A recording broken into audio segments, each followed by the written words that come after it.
Vantage with me, Palki Sharma.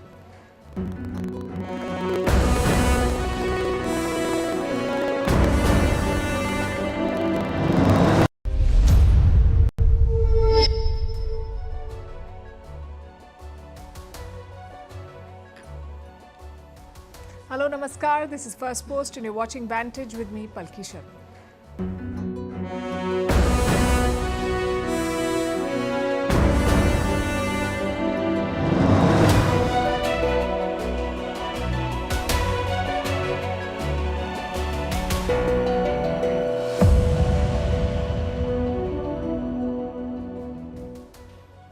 6 days and counting, the California wildfires continue to burn. The devastation is immense. Thousands of homes gutted, people displaced, even dead. As authorities try to tame the flames, politicians are fighting over who is to blame and fueling the debate on how it all began. Who or what started the fires? Was it deliberate? An act of arson? We'll discuss. Halfway across the world, Bangladesh is spoiling for a fight. They're now targeting India over a border fence. We will bring you the full story.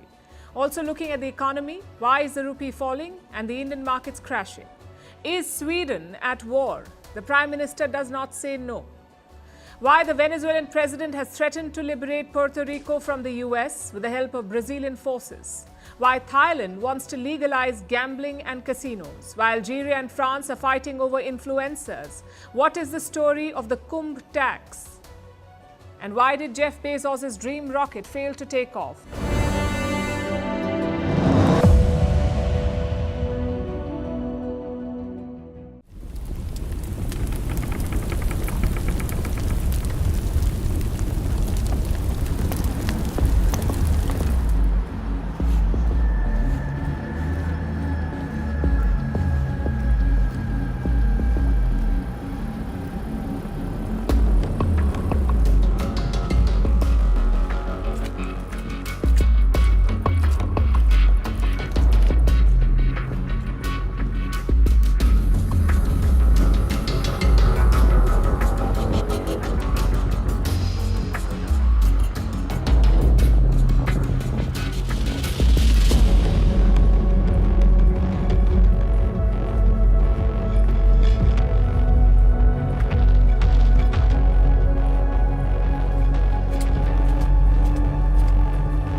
The fires are still burning. It has now been 6 days. California is ablaze. It is the site of the deadliest wildfire in American history. California is one of the biggest and politically most influential states in the United States. Los Angeles is the epicenter of this crisis. LA is better known as the home of Hollywood. It is a county in California and it is the worst hit by the wildfire. At least 24 people have died in LA. The fire has swallowed up to 12,000 buildings. Many more are still in its path. The scale of the disaster is enormous. Thousands of people have lost their homes. Take a look at this video. It shows one of the affected families. When they returned home, they found it completely torched.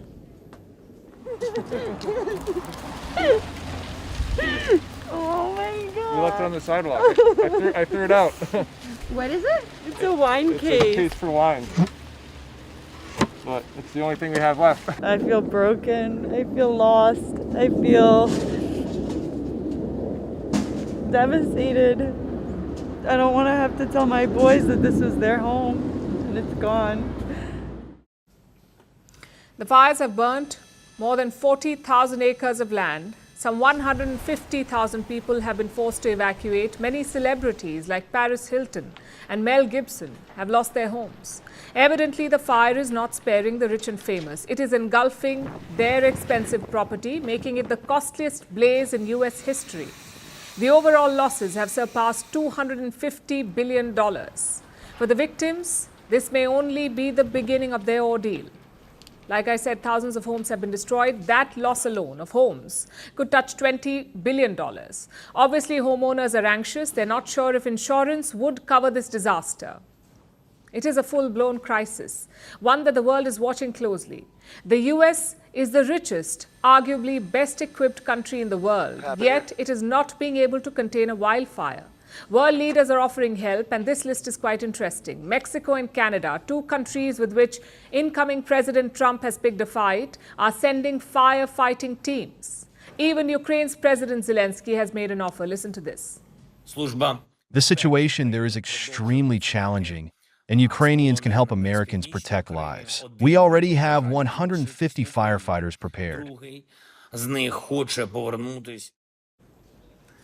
There are already 14,000 firefighters on the ground. They are being assisted by 84 aircraft and more than 1,300 fire engines. These numbers are significant. But even these resources are proving to be inadequate, not enough to contain, let alone douse the fire.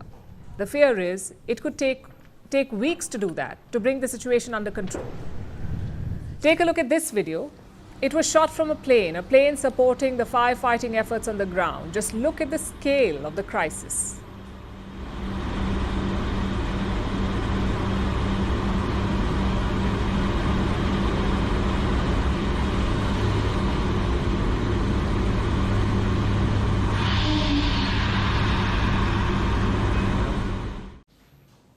How did things get out of hand?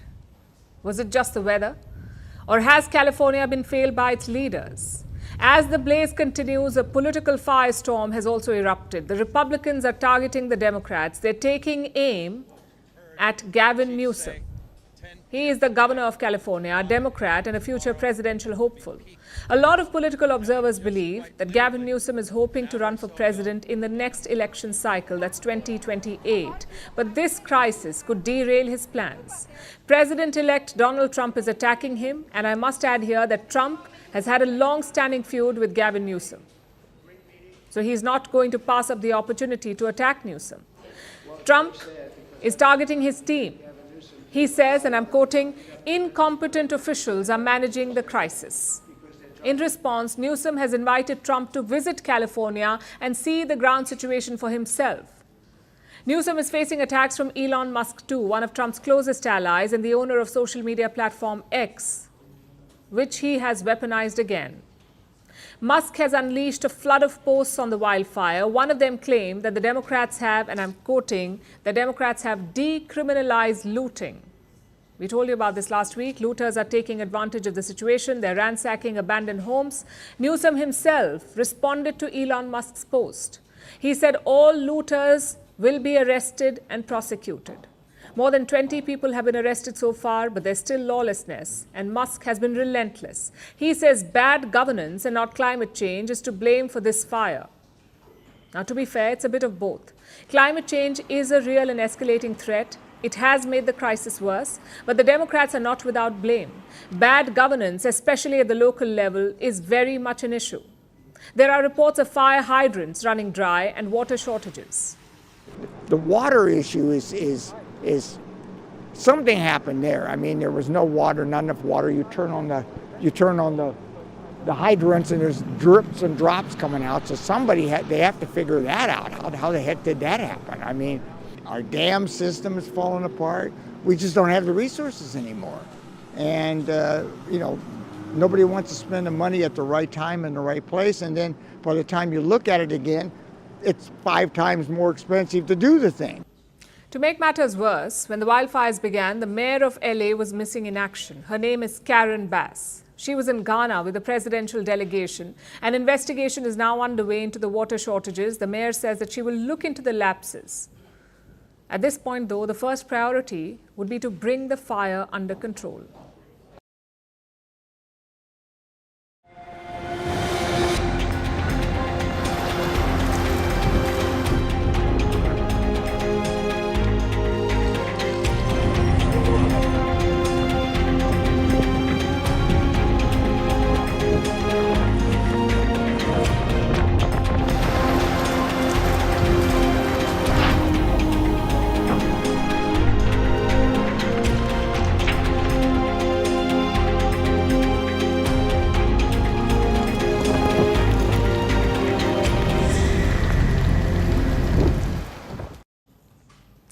The Los Angeles fires are devastating, the politics even worse. But how did it all start? Was it the ever-present scapegoat, climate change, or is there something darker at play here? Arson, perhaps. The first fire began in the Pacific Palisades at around 10:30 a.m. local time on January 7. Two other fires broke out on the same day, Eaton and Hearst. All of these fires have not been contained yet. The Palisades is the worst one. Only 13% of it has been contained. The others two are burning. More fires broke out on January 8 in Woodley, in Lydia, and in the Hollywood Hills. All of these have been contained. Investigators are now looking into multiple causes. The first is the old fires. Around New Year's Day, a small blaze broke out near Palisades. It was caused by fireworks. The LA Fire Department contained it soon after, but winds could have reignited it. Old embers could have triggered a bigger fire. Detectives are looking into it. The second reason is climate change. You see, in America's West Coast, wildfires are a natural part of life. They play a crucial role, in fact. Los Angeles is located in Southern California. The region experienced drought for over 2 decades. This was followed by unusually heavy rainfall, and that too for 2 years. All of this led to explosive vegetative growth. This year was the city's driest winter, and that meant that the entire region was a tinderbox. All it took was one spark. It could be cars passing by. It could be a discarded cigarette. It could be lightning. Anything could cause this dry vegetation to catch fire. These fires are then fanned by extreme winds. They're called the Santa Ana. These winds move very fast. Take the Palisades fire, for example. It started in the morning. In just 25 minutes, it spread to over 200 acres, courtesy these dry winds. And they even lead to more fires. Which brings us to the third reason, downed power lines. Now, usually Los Angeles cuts power to houses when there are strong winds. But in Eaton, the houses had power even after the inferno sparked. So it is possible that a branch caught fire or the power lines fell, sparking a fire. Now, of course, all of this is speculation. Investigating a fire like this takes months, if not years. All the evidence is charred. There is very little to go off on. It's like a crime scene on a burner. But some on the internet are convinced that there is only one reason: arson. Look at these posts on X. They were posted by celebrities in LA. They believe that this was not the work of nature and that arsonists were behind this. Elon Musk, too, has waded into this debate. He did not say anything on X himself, but he reposted a video of a so-called immigrant with a blowtorch. And what are the officials saying? The LA Fire Department was asked about this. They have ruled out any arson activities so far. But experts say it is very much a possibility. Arsonists may not have started the fires, but they may have taken advantage of the situation and fanned the fires. They say it cannot be ruled out, the experts. Now, this debate is as hot as the fire itself. Here's another one, and it has left LA divided. This one is about wooden homes. They are a relic of the 20th century. Los Angeles faced frequent earthquakes, so houses were made of wood. That allowed them to keep standing. But many believe that it's time to move to relatively fireproof material like concrete. Look at this Malibu mansion. It is the only one left standing while all the houses around it are charred. The reason? Using fireproof material. So it's time LA rethinks its infrastructure. Will it learn from this devastation, or will history keep repeating itself with more lives and homes lost? For now, Los Angeles is still burning. The questions, the blame, and the lessons, they will all have to wait.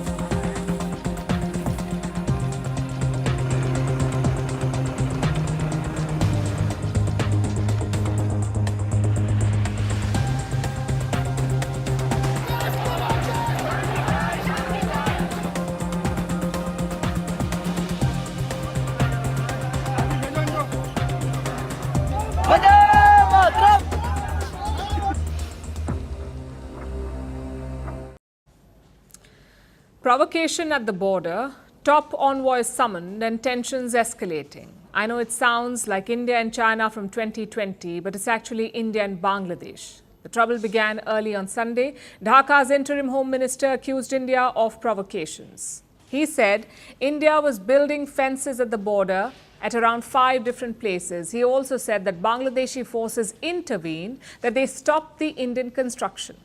Hours later, Dhaka summoned India's top diplomat in Bangladesh, High Commissioner Pranay Verma. He met the interim foreign minister in Dhaka. He reaffirmed India's commitment to a crime-free border. It tells you what India's focus is: to secure and sanitize the long border. But Bangladesh, they're more focused on politicizing it. Dhaka expressed deep concern over events at the border. They also asked India to stop the fencing work. Then today, New Delhi retaliated. They summoned Dhaka's Deputy High Commissioner in India. He was basically told 3 things. 1, that India's fencing observes all protocols. 2, that India is committed to a crime-free border. And 3, that India expects all previous understandings to be implemented. They're talking about agreements signed with Sheikh Hasina. Now, if you put all of this together, one thing is quite clear: tensions are rising to a dangerous point. So tonight, let's take a closer look at this border. What is the situation there? And what is the politics around it? The India-Bangladesh border is among the longest in the world. It is around 4,100 kilometers long. It is also very porous. India has long complained of illegal migration and smuggling, hence the bid to fence it up. Around 3,200 kilometers have already been fenced, but the rest remains vulnerable. On India's side, the border is managed by the BSF, the Border Security Force, BSF. On the Bangladeshi side, it is managed by the BGB, the Border Guard Bangladesh. There are 4 border treaties between Delhi and Dhaka. One of them has banned construction in the no man's land. Think of this as a buffer zone. It extends 137 meters on either side of the border. Some of the fences were inside that no man's land. So India had sought permission for the construction. Sheikh Hasina was Prime Minister back then, and her government okayed it. Basically, Bangladesh allowed India to erect those fences. But now there is a new regime in Dhaka, one that wants to undo everything that Sheikh Hasina did, hence the opposition to India's fence. But frankly, they're playing a dangerous game, because it's not just security personnel. People living near the border are also getting involved. Bangladeshi villagers are confronting India's BSF. They are disrupting the fencing work. And what is Dhaka doing? Praising them. Their Home Minister is thanking these villagers for taking on the BSF, the Indian forces. In response, Indian locals have also started amassing.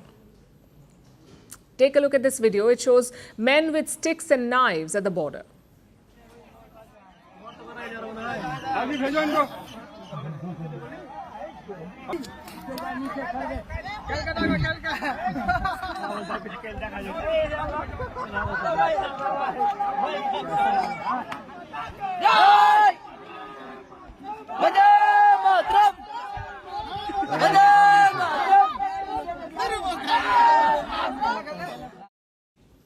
Needless to say, this is dangerous, but it also raises questions.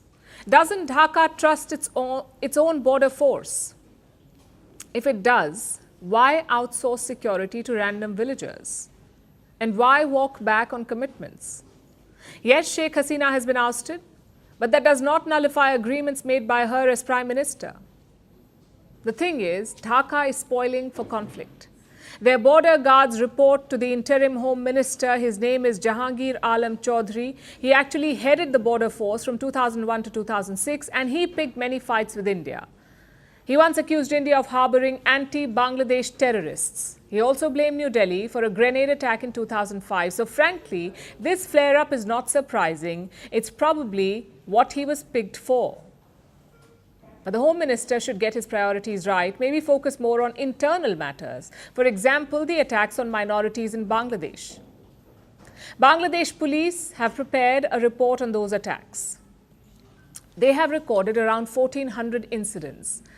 They also say that 98% of these were political.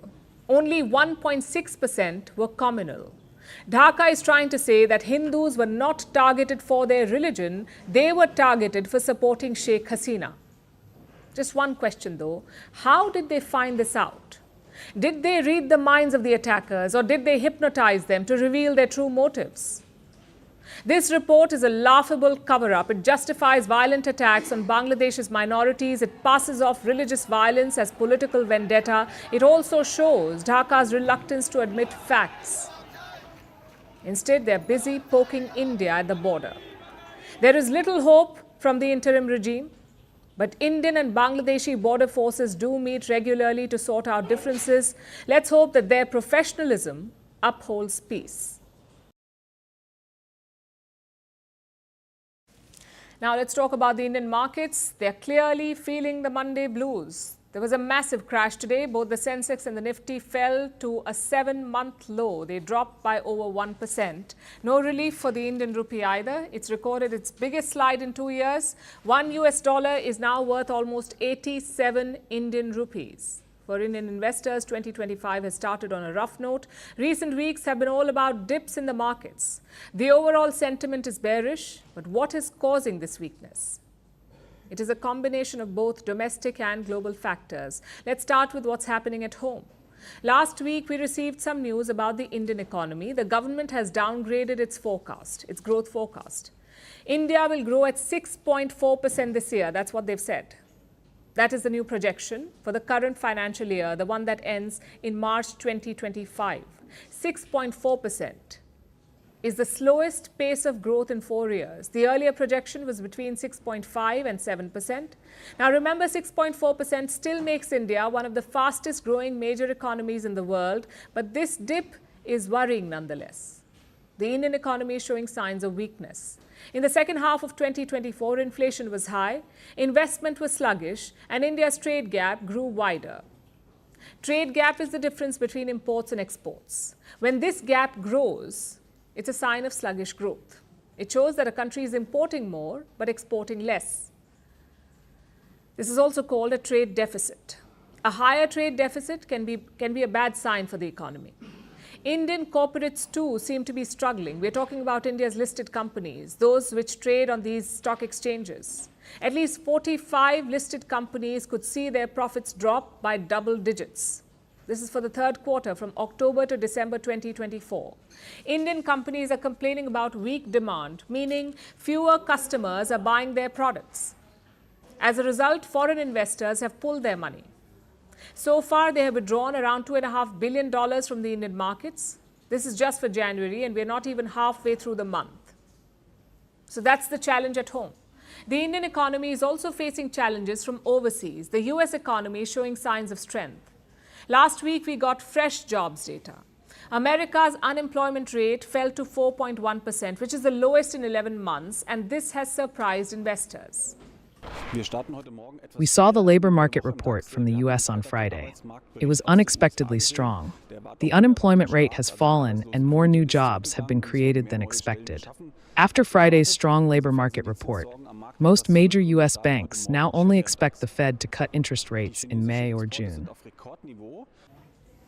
America's strong jobs data is bad news for Indian markets. It could make investors park their money in the US and invest less in emerging markets like India.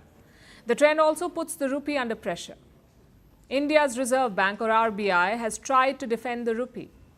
It has been dumping dollars and buying up the Indian currency to prop it up. The RBI has been using up its foreign exchange reserves for this.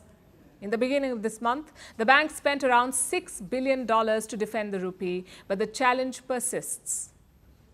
Although it's not all bad news, there are some positive trends as well. India's retail inflation declined in December to less than 6%. This is a 4-month low. Food prices have dipped by around 1%. They're hovering around 8% now, which is still high. Overall, India's inflation rate is still above 5%. The RBI's target is 4%. So they will have to work harder to tame it. The days ahead will be challenging, and the current trends will test the Indian economy further.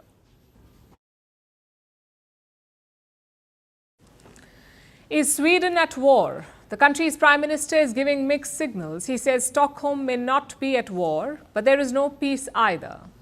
What does that mean? Well, the reason for this statement are the hybrid attacks in the Baltic Sea. They've left Sweden spooked.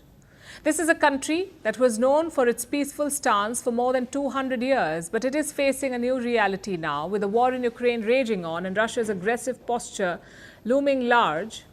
Is Sweden truly on the brink of war? Our next report tells you. In 2022, war came to the borders of Europe. Russia invaded Ukraine. 1,054 days later, the conflict brews on. It left the Nordic nations spooked, given their close proximity to Russia. So, they opted to join the military alliance, NATO. Finland became a member in 2023. Sweden became one in 2024. With that, Mr. Prime Minister, the floor is yours. And it hoped that would be enough. After all, Sweden hasn't been militarily aligned for the last 200 years. So it was a tough choice, but a necessary one for the country. However, the country's Prime Minister has now issued an ominous statement. Sverige är inte i krig. Sweden is not at war, but there is not peace either. Real peace means freedom and no serious conflicts between countries. We and our neighboring countries are subjected to hybrid attacks that are not carried out with missiles and soldiers, but with computers, money, disinformation, and threats of sabotage. Ulf Kristersson cites hybrid attacks, suspected sabotage in the Baltic Sea, and a proxy war fought on its soil. Sweden will also send 3 ships and aircraft to NATO's Baltic Patrol mission. This is to monitor critical infrastructure and combat Russia's shadow fleet in the Baltic Sea. It is not the first time that this has happened. Last year, in January, 2 top defense officials issued a warning. The first warning came from Carl Oskar Bolin, Sweden's top defense official. He said that Sweden must prepare for war. A new warning came just days later. It was from Sweden's military chief. He said all Swedes must be mentally prepared for it. The warning from the defense officials had left the country spooked. There was panic buying, frightened children, and a fierce debate over fear-mongering. Helplines in the country were overwhelmed. They had children calling and asking the same question. Will we be going to war soon? That's not all. In November, millions of Swedes received a pamphlet advising the population on how to prepare for war. Such an emergency booklet is not new. Sweden issued one during World War II. It was called If War Comes. This booklet was updated during the Cold War. And now the country has issued another version. Sweden has also restarted its compulsory civic duty. It's a form of national service. It was abandoned after the Cold War, but now it's back. Citizens will be trained in emergency services and electricity provision. Plus, the military policy has changed. Not everyone is required to join the army, but a small portion of the population will be called every year, around 100,000 of them. Does that mean Sweden is really going to war? Since the Ukraine war, the situation has been tense. But many believe it's just fear-mongering, both by the government and the army. The government has been accused of drumming up support. Meanwhile, the army, they have been accused of trying to raise their annual budget.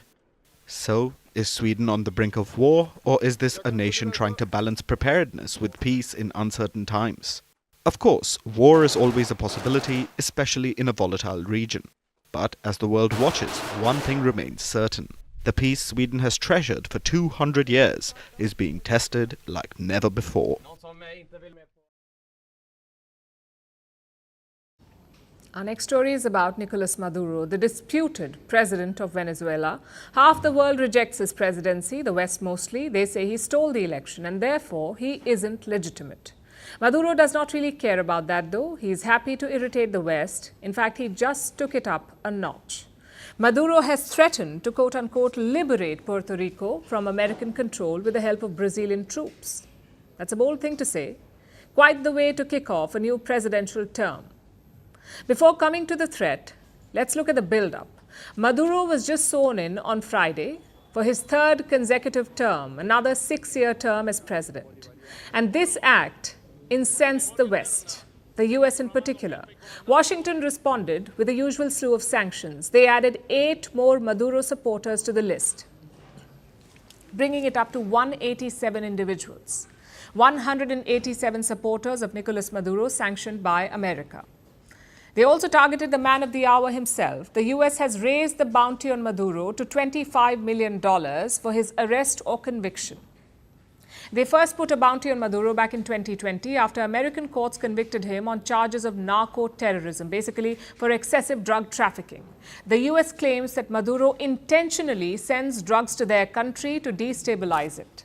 The courts even referred to Maduro as a cartel member, and they put out a $15 million bounty for his arrest. Now that bounty has been increased to $25 million. But let's face it, it's not like the amount was the problem there. The problem is, how do you arrest someone with an army? La Fuerza Armada Nacional Bolivariana. The Bolivarian National Armed Forces expressed their most vigorous and categorical rejection of the new sanctions imposed by the infamous Imperial Brotherhood. Today, the Office of Foreign Assets Control of the U.S. Department of the Treasury, along with the European Union and the United Kingdom, attacked Venezuelan state officials, including our commander-in-chief. The Venezuelan army seems firmly behind Maduro. They even took a dig at Western countries, calling them an Imperial Brotherhood. Now, this is a well-known line of attack. Maduro and his followers claim that the West is determined to colonize the rest of the world, and they hate him because he resists. Now, to his credit, the colonization argument is a good one. The US just imposed more sanctions on Venezuela, but guess what they did not sanction this time around? Venezuelan oil. Why was this administration hesitant to apply further sanctions to the oil and gas industry there? That's still being investigated in terms of what impact it would have and whether or not it would just be replaced by Iran or any other country. So it matters what would happen afterwards. I had a long discussion again with the man who should be appointed president on that score, but since I didn't have a clear answer to what that would be, if I had more time, I may very well do that, but I didn't have enough data to make that judgment. Biden did not sanction Venezuelan oil. He has passed the buck to Donald Trump, the incoming president. It is not a great look, and it gives weight to Maduro's claims of imperialism. So the Venezuelan decided to double down. Yesterday, he was at the International Anti-Fascist World Festival. It is being held in his own country, with delegates from 125 countries, some 2,000 people in all. Maduro took to the stage and played to the crowd. This is what he said: "The freedom of Puerto Rico is pending, and we will achieve it with the forces of Brazil." Interestingly, Brazil has not said a word about this. Maduro was basically pandering to his audience. He spoke about a famous Brazilian general who helped Simón Bolívar liberate Colombia and Venezuela. So the Brazil bit was just to hype up the crowd. But it was an interesting threat nonetheless. Maduro said that the liberation of Puerto Rico is pending. Puerto Rico is a US territory, as you would know, not a state, but an unincorporated territory. Puerto Ricans are citizens of the United States of America. They have been since 1917 for more than 100 years, but they are second-class citizens. They cannot vote in the US presidential elections. Puerto Rico does not have proper representation in the US Congress. Just a token observer with no voting powers.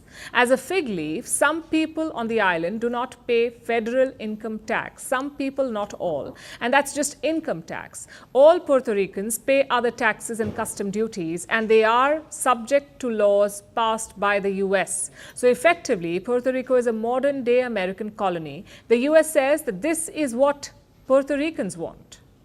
The island has held multiple referendums, and Washington says they chose to maintain the status quo. But that's not entirely accurate. Puerto Rico rejected US statehood up until the late 1990s, but it has held more plebiscites since, and a majority of the people have voted for full US statehood.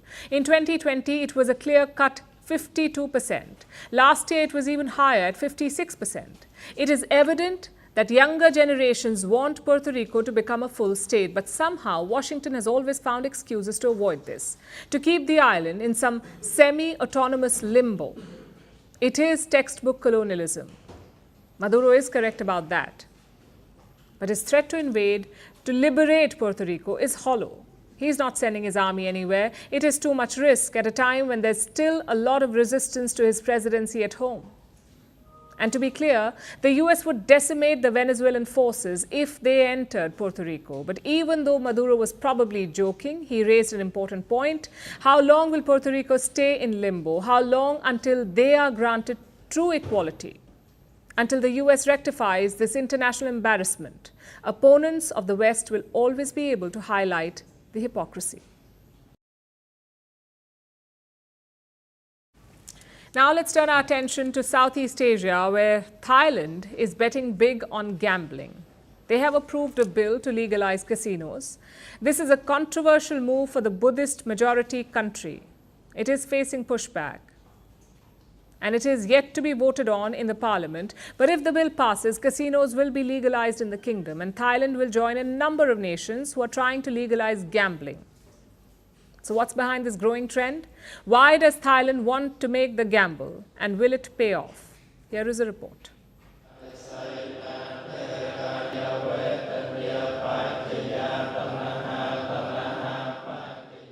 In Buddhist majority Thailand, gambling gets a bad rep. Barring some forms, such as betting on boxing and horse racing, gambling has been banned since 1936. Yet, the Thais love to gamble.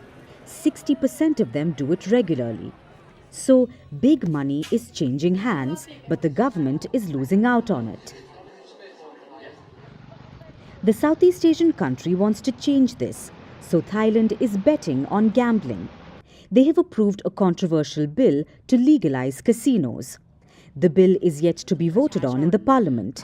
But if casinos are legalized, the kingdom would see gambling take place in entertainment centers. These are large-scale complexes which house other businesses like hotels, convention halls, theme parks and malls. That's where the casinos will also be set up. They will be open to those older than 20 years of age. Foreigners will be able to access them for free, but Thai citizens will have to pay $148. The thrust of the law will require the setting up of a committee for entertainment complexes, the setting up of a regulator's office for entertainment complexes, and the setting up of clear guidelines on how to operate entertainment complexes. The purpose is to boost tourism and boost investment in the country and solve current problems related to illegal gambling. What's behind this pivot? You see, Thailand is Southeast Asia's second largest economy, but it's ailing. It's falling far behind its peers like the Philippines, Vietnam and Indonesia. Household debt has reached nearly 87% of the GDP, which is among the highest in the world. The pandemic hammered the crucial tourism industry, which is the main drive of the Thai economy. Thailand has tried to boost tourism by luring more visitors, by cutting visa requirements for Chinese and Indian travelers. These measures have barely made a dent. So now, Thailand is going for broke. The purpose is to boost tourism and boost investment in the country and solve current problems related to illegal gambling. Legalizing casinos will be like killing 3 birds with 1 poker chip. It's expected to boost the Thai economy, to create up to 15,000 new jobs, and increase tourist numbers by up to 10% to reach 40 million this year. By making this gamble, Thailand could hit a tourism record and join its neighbors Cambodia, Singapore, the Philippines, Laos and Myanmar to benefit from large casino complexes and become part of the growing trend. Gambling is a booming global market. It stands at $774 billion. It's legal in many countries, including the US, the UK, Australia and Brazil. France, Japan and the UAE are also moving towards legalizing it. But it's not enough to legalize gambling. Countries have to regulate it as well. For instance, in India, gambling has complex laws which differ across states. Most of them prohibit gambling. In Australia, which wagers more per capita than any other country, the government is trying to put a cap on gambling advertising. Meanwhile, the UK has restricted the amount of money people can place on slots. The examples are few and far between, and regulation has many holes. The world over, on average, gamblers generate 60% losses, and 450 million people have been harmed by gambling. This includes increased risk of financial ruin, family breakdown, suicide, domestic violence, and loss of employment.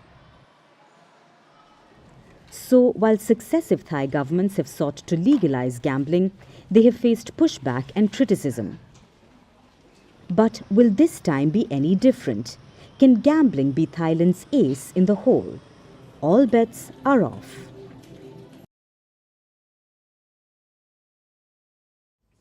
A diplomatic row is brewing between France and another African nation, another former French colony. This time the fight is with Algeria. France is having a meltdown because Algeria is not towing the line. I would like to express my surprise, and I think that we have reached an extremely worrying threshold with Algeria. It is clear that Algeria is seeking to humiliate France. That was the French Interior Minister talking about the recent row that has erupted. It has been dubbed the influencer row or the blogger scandal. France arrested multiple Algerian influencers over the last few weeks. Last Thursday, tried to deport one of them, a 59-year-old blogger who goes by the handle Duolem. Now, the blogger was arrested in Montpellier last Tuesday for posting an inflammatory video. He called for violence against an anti-Algerian government activist. So France arrested him and then put him on a plane to Algeria on Thursday. But when he arrived, Algerian authorities promptly sent him back. They just rejected the deportation. Algeria says it is because they were not notified. They also said that the blogger should defend himself in France. But France does not believe that argument. Paris feels this was an insult. France cannot tolerate this situation. And I think that, while keeping our cool, but our determination to defend our interests, we must now assess all the means available to us. And I mean all the means available to us with regard to Algeria. Paris is reportedly planning a drastic retaliation. It is planning to scrap a travel agreement. This deal allowed Algerian diplomats to visit France without a visa. France says scrapping it would be, and I'm quoting, the smartest, most effective and quickest thing to do. If it happens, it would mark a new low, another milestone in the ongoing spat between the two nations. Like most African troubles, France brought this upon itself. It may sound harsh, but take a look for yourself. France and Algeria have always had tense relations. Algeria won its freedom in 1962 after a 7-year war of independence. Algerian accounts say more than 1 million people died. French numbers are more conservative, of course, no surprise there. Anyway, post-colonial ties were tense, but Algeria expected France to stick up for it on the international stage. It was the least that Paris could do, and it did for a while. But last year, President Emmanuel Macron abandoned Algeria. He chose to side with Morocco in a territorial dispute over the Western Sahara region. This infuriated Algeria. The country recalled its ambassador from France, and things have been going downhill since. In November, Algeria arrested a writer, a French-Algerian dual national. He was arrested for making controversial statements about Algeria's territory. Now, this man is 75 years old. He's currently in hospital. Paris has been trying to secure his release. This is a delicate situation, requiring subtlety and tact. Instead, France has Macron. I have a special thought for a freedom fighter, writer and Franco-Algerian, Boualem Sansal. He is being held totally arbitrarily by the Algerian authorities. Algeria, which we love so much and with which we share so many children and so many stories. has become involved in a dishonorable affair by preventing a seriously ill man from receiving treatment. And this is not worthy of what she is. And we who love the Algerian people and their history urge their government to release Boualem Sansal. Last week, Macron said Algeria was dishonoring itself for arresting the old writer, and Macron chose to say this in the most patronizing way possible. As you can imagine, Algiers was not happy. They lashed out, calling it unacceptable and blatant interference. Algeria hit back last Tuesday, the same day that the Algerian blogger was arrested. Quite the coincidence. By the looks of it, France is lashing out, deporting Algerian pro-government bloggers to make a point. So far, 4 have been arrested for violent rhetoric, and that is fair. They all said violent things, tantamount to hate speech. But why can't France sentence them at home? Why make a show of deporting them? It seems like Paris was trying to make a power move, but the move backfired. This is just the latest example of Macron's failing Africa policy.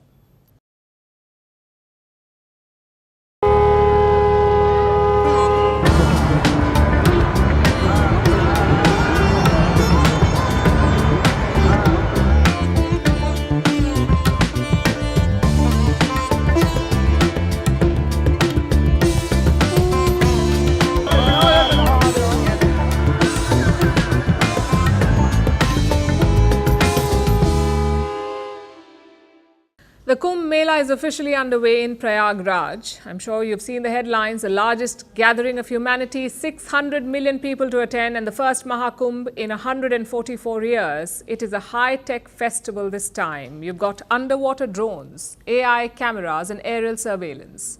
But decades ago, the Kumbh was very different. At one point, it was a revenue source for the British, a hub of nationalism, and a base for revolution. Tonight, we're telling you that story. Let's go back to the 1800s. That's when the British East India Company took control of Prayagraj. In the middle of that century, they began noticing something about this city. A fair or mela every 12 years. Of course, the British did not care about the religious significance. They cared about the business opportunity, about making money. Every devotee at the Kumbh had to pay taxes to the company. How much? 1 rupee per person. That was the tax, the Kumbh tax, 1 rupee per person. You had to pay that tax to take a holy dip. I know that sounds like a lot right now, but remember, this is the 1800s. The average Indian salary was not even in double digits. A tailor would make around 8 rupees per month. A waiter or a sweeper would make around 4 rupees. Yet the Kumbh tax was 1 rupee. Why? Good old British exploitation. And all of this was documented by a British woman. Her name was Fanny Park. She lived in India for nearly 24 years, mostly around the city of Prayagraj. And she has mentioned all of this in her memoir. How ordinary pilgrims were taxed by the company. Tax was also collected from businesses at the Kumbh, especially barbers. You see, most devotees would shave their heads in Prayagraj, so barbers had a booming business. In 1870, the British set up 3,000 barber enclosures. They collected around 42,000 rupees from that Kumbh. Nearly 1/4 of it came from taxes on barbers. Every barber had to pay 4 rupees. Same story. In the 1882 Kumbh, the British collected nearly 50,000 rupees. Almost 10,000 of that came from barbers. It tells you how the British saw the Kumbh. They were initially frightened by the size of the gathering, by the political and religious patronage. But gradually, they started profiting from it. And this hurt the local community. Prayagraj is home to the Prayagwal Brahmins. They would guide and help pilgrims who came for the Kumbh. They would also get paid for it. But the Kumbh tax cut into their revenue. Plus, they were unhappy with Christian missionaries. Many of them would camp in Prayagraj. They would try to convert the thousands of Hindu pilgrims who came for the Kumbh. So naturally, the locals were unhappy. All this resentment was building throughout the 1800s. It exploded in 1857 during the First War of Independence. The First War of Indian Independence. The Prayagwal supported this revolution. They couldn't fight themselves, but they aided the revolutionaries, like Rani Lakshmi Bai of Jhansi. She stayed with the Prayagwals as the battle plans were charted.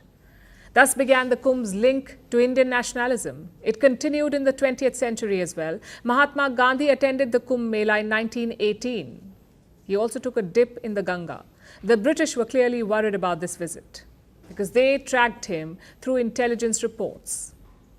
Another example is the 1942 Kumbh. It was happening during the Second World War, so the British restricted pilgrimage. Apparently, they were concerned about a Japanese attack, but some historians do not buy this version.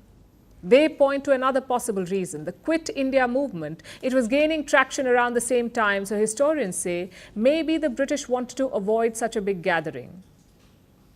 It is among the many stories linked to the Kumbh, stories that cover India's history. In many ways, it is also a reflection of it. Taxed by the East India Company, exploited by the British Raj, celebrated by nationalists, and now the symbol of a new India, a country that blends customs with progress, rituals with technology, and religion with tourism. Like I said, the Kumbh is a lot more than just a gathering.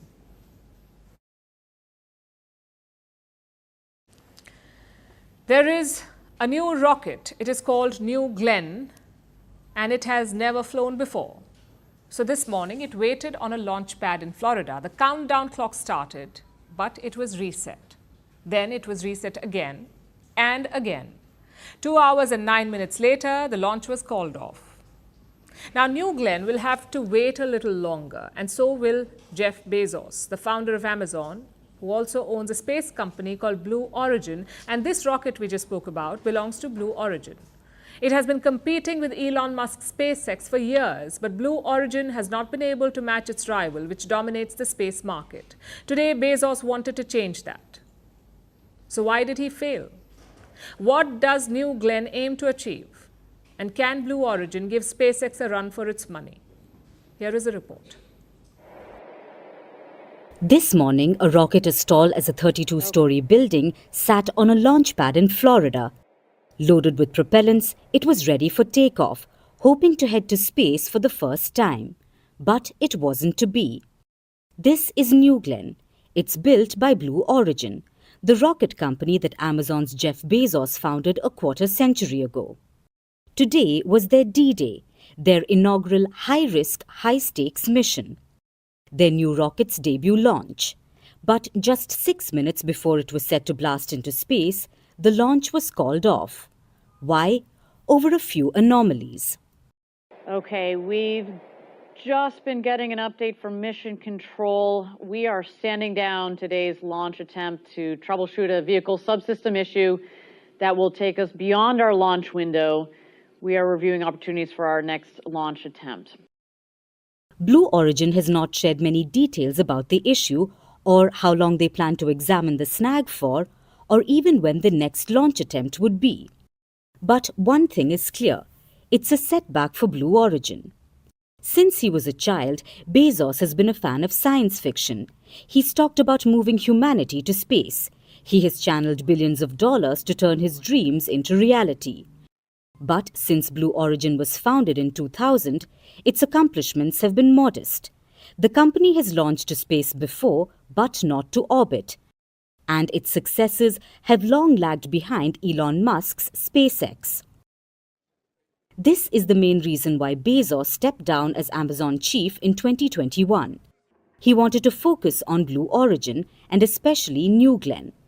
The rocket has been in development for a decade, but Bezos sped up its operations and set an ambitious goal. After it's launched, New Glenn aims to land on a seafaring barge.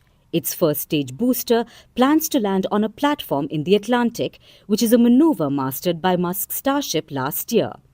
The rocket's second stage booster will continue towards orbit. So today's launch was supposed to be a big moment for Blue Origin. It was supposed to give Bezos the chance to match his rival. It was supposed to inject competition into the rocket business. Because so far, SpaceX is dominating the market. They are launching larger and heavier payloads. Companies and governments are welcoming their innovations. But they fear the flip side. There is no viable competitor to keep the market healthy. For now, Blue Origin is best positioned to take that spot. In fact, New Glenn already has dozens of contracts worth billions of dollars lined up. So its launch would be good news for the market, and it would give SpaceX a run for its money. But after the launch scrub, following a morning of constant reassessments, the world's second richest man will have to wait a little longer to match his rival, the world's richest man.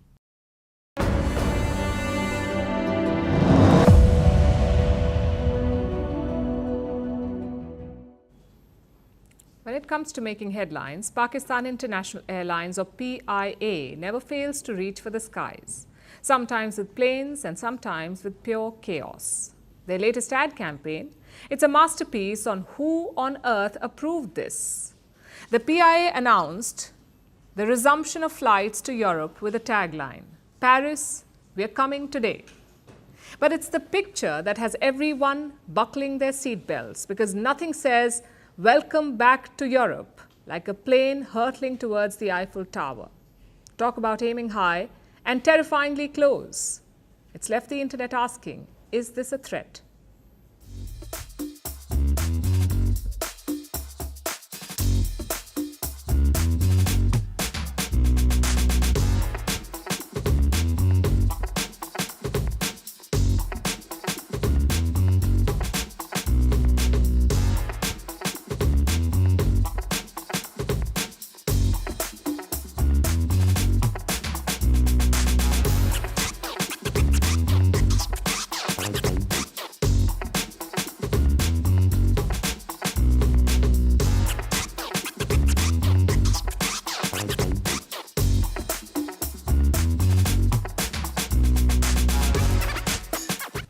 And now it's time for Vantage Shots, images that tell the story. Tens of thousands go on strike in Belgium against a possible pensions reform. An Estonian slackline champion completes a world-first high-line walk between two Dubai towers, and dozens brave minus 50 degrees Celsius weather to run a marathon in Russia. Finally, we are taking you back in history. On this day in 1915, a 6.7 magnitude earthquake struck central Italy. 30,000 people were killed. The total damages were worth $60 million. Rome was also hit by the tremors. We're leaving you on that note. Thank you for watching. We'll see you tomorrow.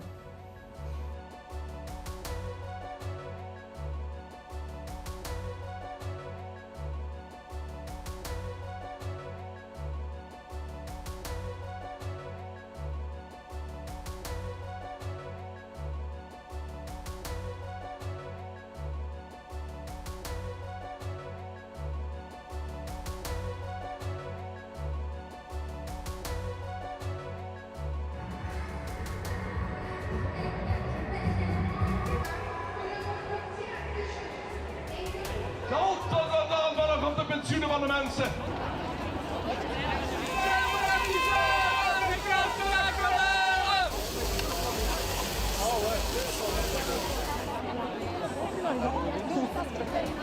Onder de kop.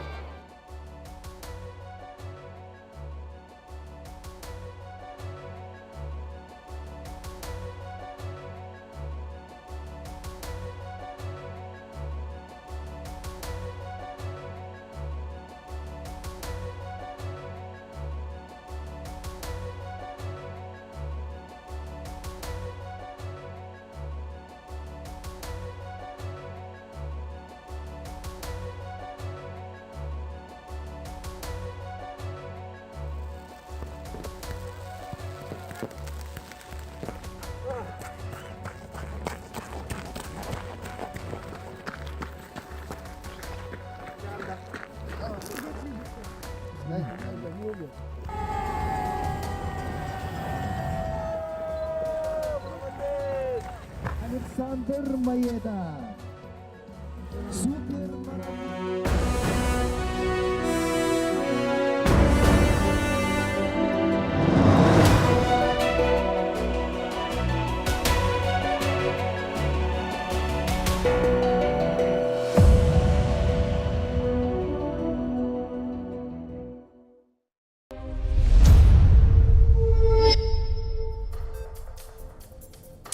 Hello everyone and welcome to the program. We're so glad to have you with us. Today, fires continue to engulf Southern California, and just like everything else in America, this disaster too has become both politicized and polarized.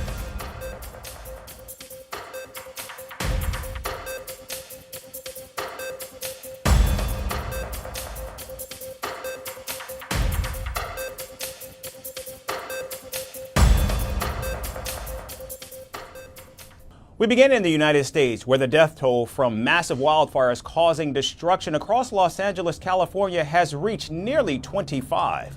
The destructive Palisades and Eaton fires have scorched more than 30,000 acres, leaving thousands without homes. Mexico and Canada are sending firefighting teams to California to help put out the fires that have become the costliest in U.S. history. Friends do. This is what relationships are all about. Friends in need, being there for one another. We want to be there for the people of Mexico in times of need and disasters, and we're incredibly humbled and grateful that the president was willing to send the crew you see behind me. They'll be out on the lines within the next 24, 36 hours, and we're very, very grateful. Now, as firefighters continue to face the infernos, questions arise about what caused the nightmare situation and who should be blamed for it. Detectives in Los Angeles are investigating the possible sources of the wildfires, and so far they have ruled out the most common cause of infernos in the United States, which is lightning. There's also no official indication of arson and utility lines either, though investigations are still ongoing. We have several reported injuries and over 1,000 structures damaged and destroyed. The cause of the fire remains unknown, and it continues to be under active investigation. As I stated yesterday, as soon as a cause is determined, we will advise the media. The Lydia fire that started yesterday in Acton has been 40% contained and forward progress has been stopped.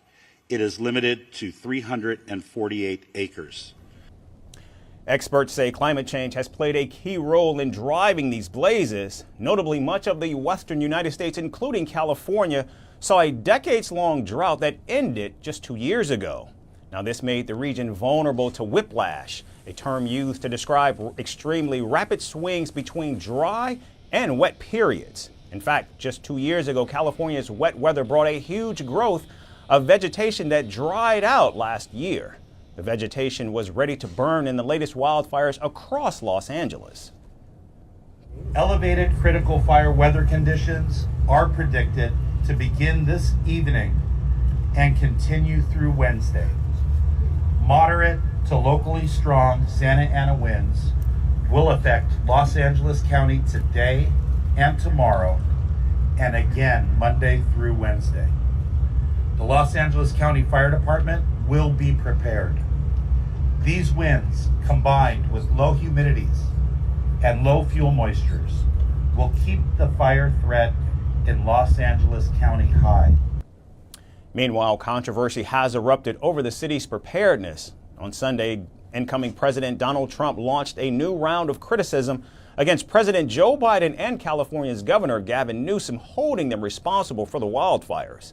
Seemingly unfazed by the criticism, Newsom took out some time to appear on a podcast and accuse Donald Trump of spreading fake news.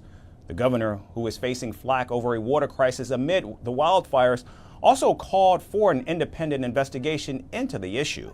Meanwhile, Los Angeles Mayor Karen Bass is under scrutiny over budget cuts for the city's fire department.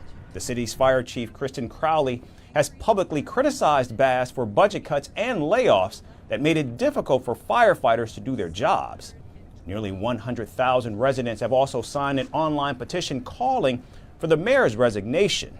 Now, as political controversies and wildfires continue to engulf Los Angeles, there appears to be little appetite for finding solutions to the seemingly intractable problem of not just the symptom, but the much larger challenge of climate change. And staying in the United States, Meta CEO Mark Zuckerberg made waves with his latest appearance on Joe Rogan's podcast. Released Friday, the podcast delved into contentious topics ranging from government censorship to rival tech giant Apple's stagnation and corporate culture.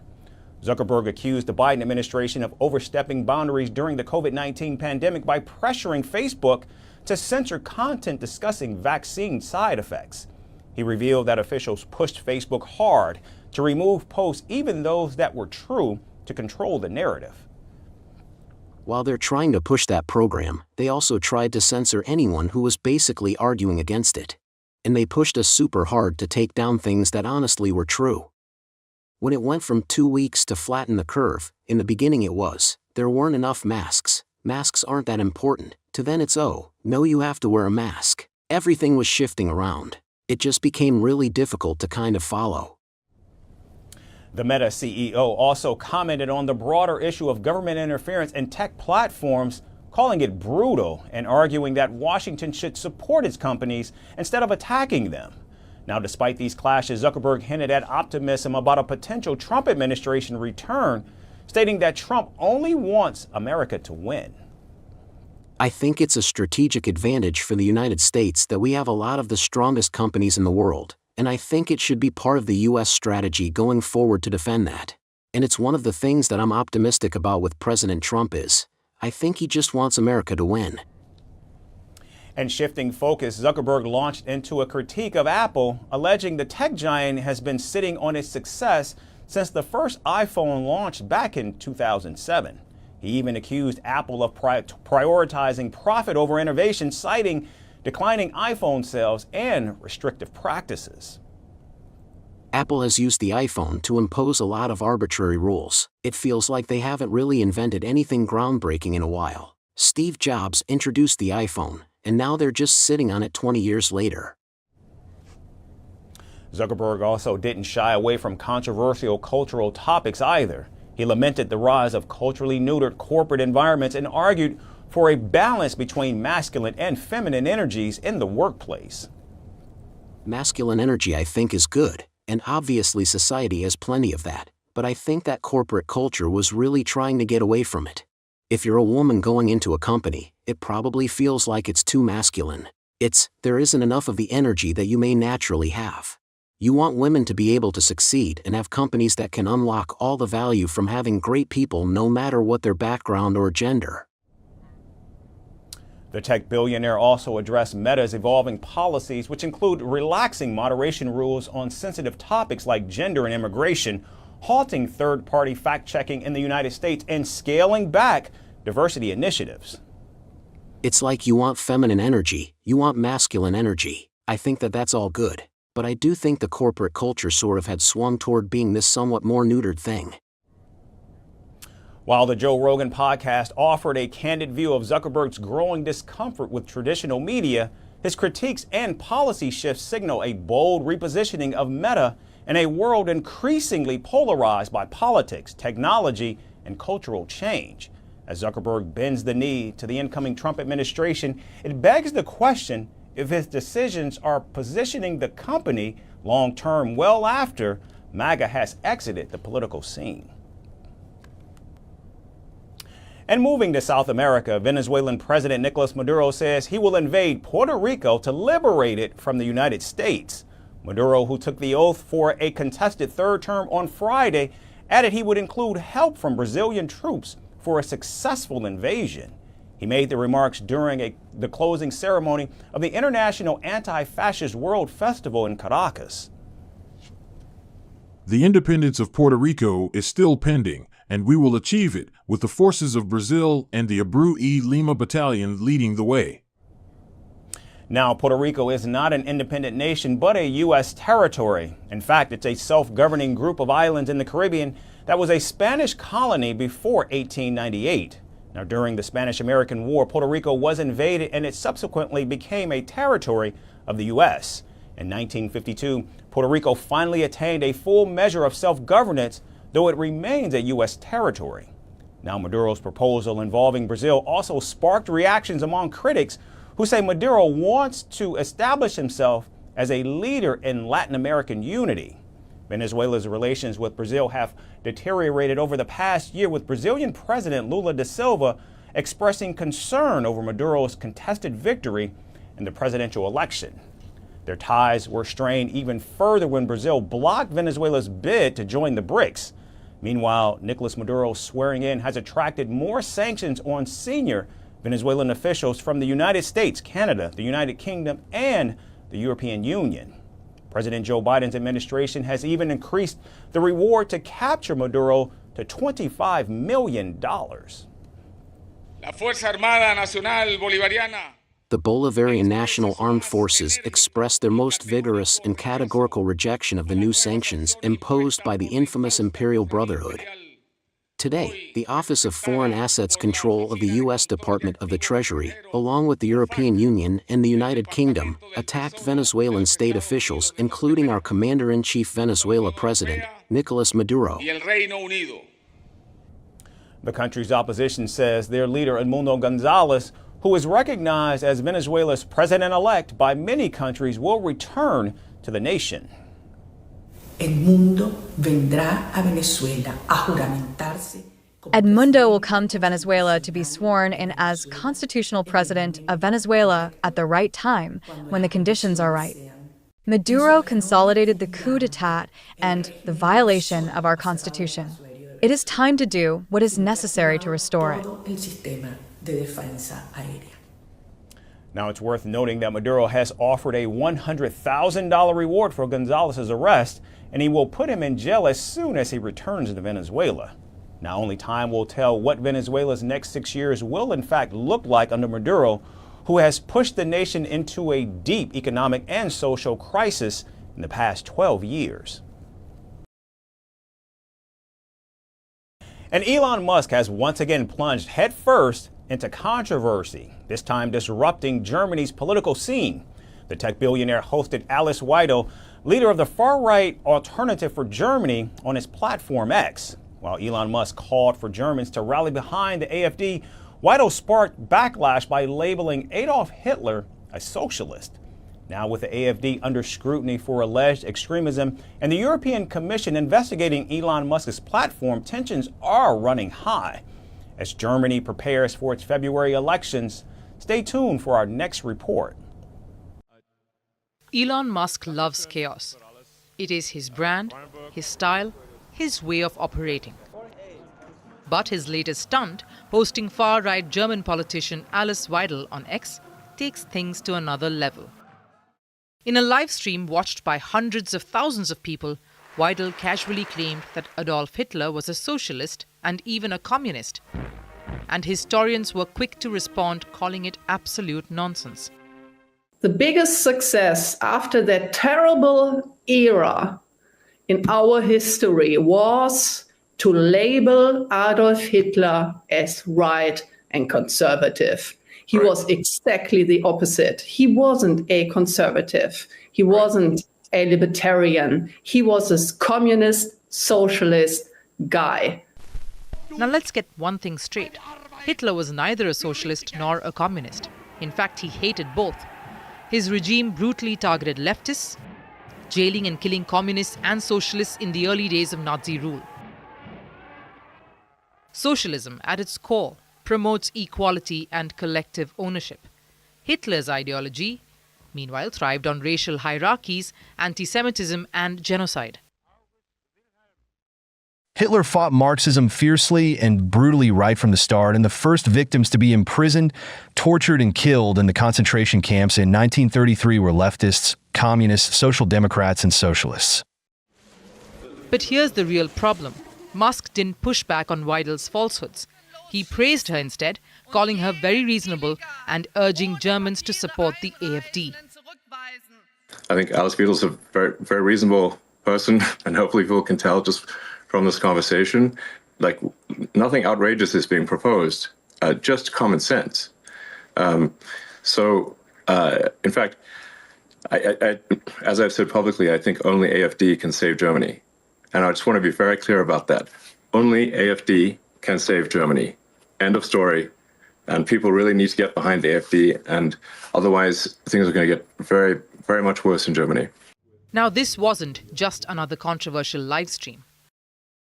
When the owner of a massive social media platform amplifies misinformation, it has consequences. And European regulators are already watching closely. The European Commission is investigating whether the live stream violated the Digital Services Act. Did it spread hate speech? Did it manipulate voters? And German authorities are also looking into whether Musk's platforming of Weidel counts as an illegal political donation. It's no secret that Musk's handling of X has always been chaotic. From firing content moderators to spreading conspiracies, he's shown little interest in accountability. And this latest move fits his pattern: prioritize controversy and ignore consequences. Outgoing Chancellor Olaf Scholz dismissed Musk's antics with a sharp warning: do not feed the troll. The crucial thing is that Mr. Musk has supported a partly right-wing extremist party and, as you can see, is not only acting in this direction in this country. And that is something we not only disagree with, I reject that. For the AfD, Musk's backing is a gift and a gamble. His endorsement energizes libertarian voters who admire Musk's entrepreneurial success, but critics say his erratic behavior could backfire. Then we come to the more recent incidents where we've seen Musk start to align himself much more obviously with an international movement of the far right. And I think that it's important that we use that term, because if you look at the kinds of people who Musk himself is boosting on his platform, we need to bear in mind that it isn't just about him issuing his opinions. He's increasingly started to assemble a group of different right-wing influencers, many of them with large followings, and presenting their evidence as a basis for his interventions into European politics, whether it's Germany, but mostly in recent times in the UK. Meanwhile, thousands also gathered in the German town of Riesa, where the AfD party held a key convention, approving Weidel as candidate for chancellor. But the meeting eventually got 2 hours behind schedule as protesters mounted blockades in Saxony.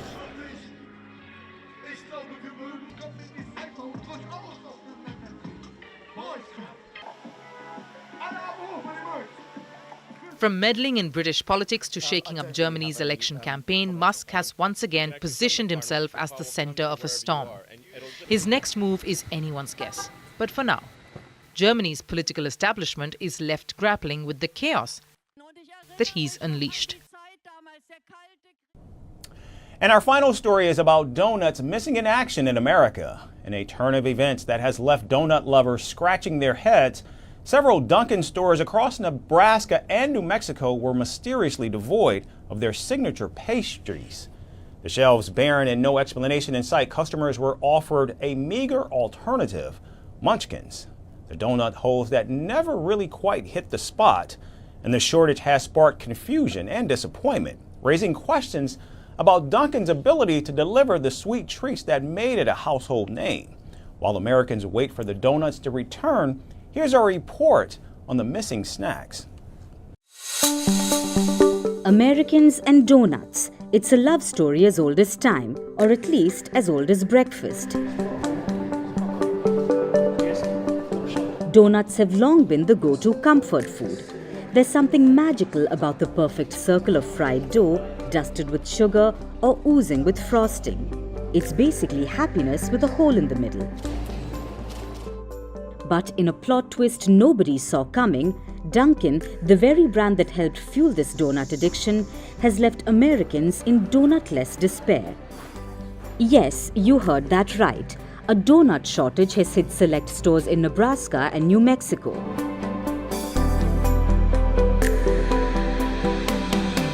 Picture this. You've just rolled out of bed. You've survived another brutal night of Netflix binging, and you're craving the only thing that can revive your soul: Dunkin' coffee and a donut.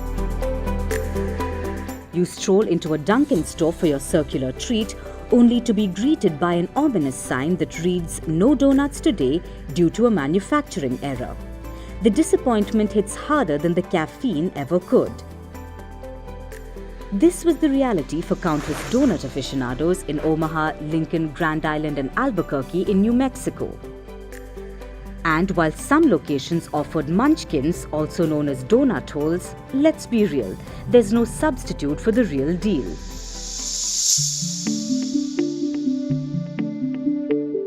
Now here's where it gets juicy. We all know that Dunkin, the company that made its name by combining caffeine and carbs, wouldn't just forget to restock donuts for no reason. According to a manager at one Omaha location, the cause of the shortage was a closely guarded secret. The manager said in as many words that it's a national problem. Was it sabotage, a donut conspiracy, a simple mistake? The mystery deepens. What we do know is that Dunkin couldn't blame the weather this time, nor the typical supply chain woes. Instead, franchisee Bryce Bears stepped forward to reveal that the real culprit was none other than a batch of subpar donuts from one of Dunkin's suppliers. Bears, in his infinite wisdom, decided that customers deserve better than substandard donuts, so he'd just not serve them. Meanwhile, back at corporate, the message was clear. Donuts would return, but only once the issue was resolved. While Dunkin was having issues with donuts in Nebraska and New Mexico, other places like Boston and Missouri were unaffected. But in Albuquerque, the drama took a funnier turn. Local police joked that they nearly cancelled their chief's monthly meeting over the shortage. As one spokesperson quipped, "Fortunately, we averted tragedy when Roma Bakery came through with breakfast burritos." Yes, folks, the police saved the day with breakfast burritos. Is there a more American solution?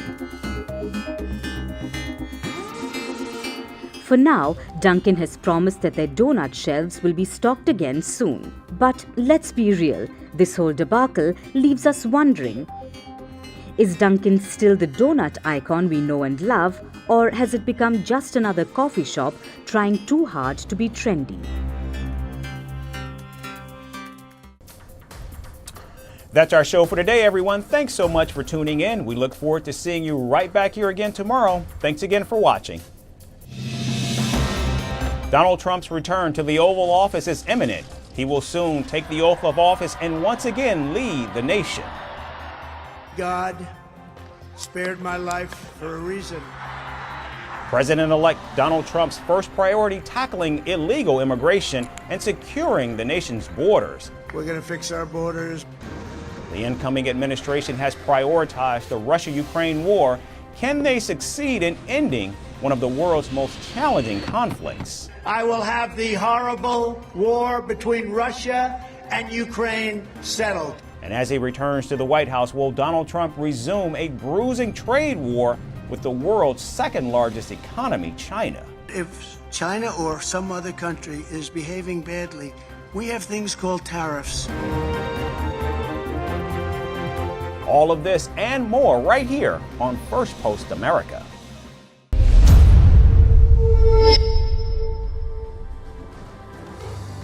Hello and welcome to Firstpost Africa, where we get you the top stories from the continent and from across the world. I'm Alison Lagrange, coming to you live from Durban, South Africa.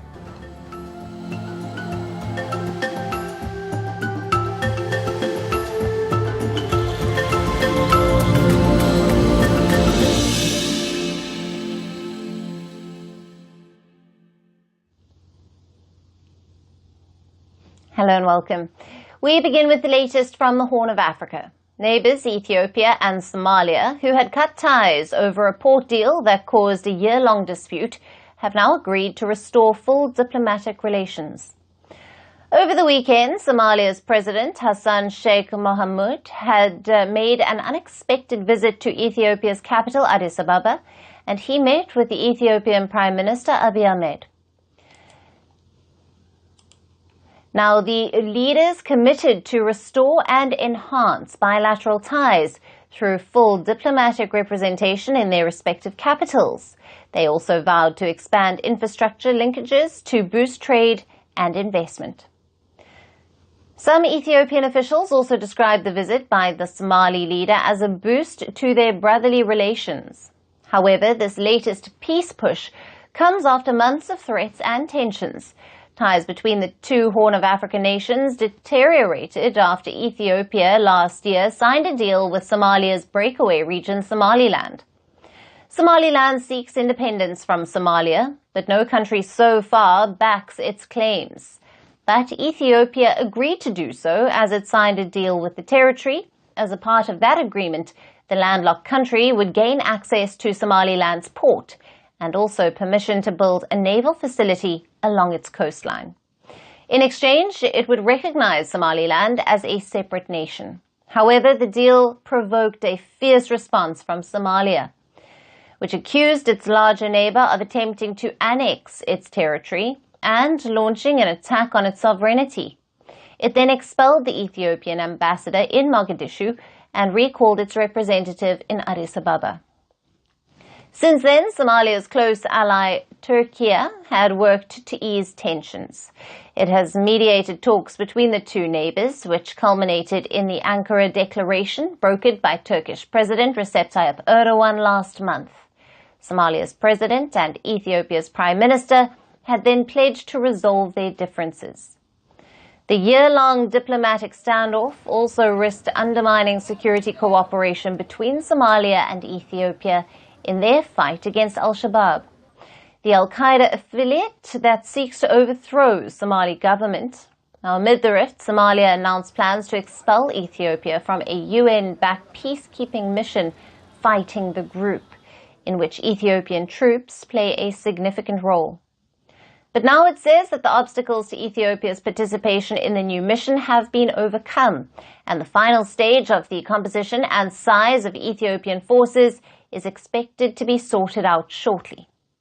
So while Turkish-led talks have seemingly resulted in success, some impediments have also come to light. Just days after Mogadishu and Addis Ababa signed the Ankara Declaration, their troops engaged in a deadly clash.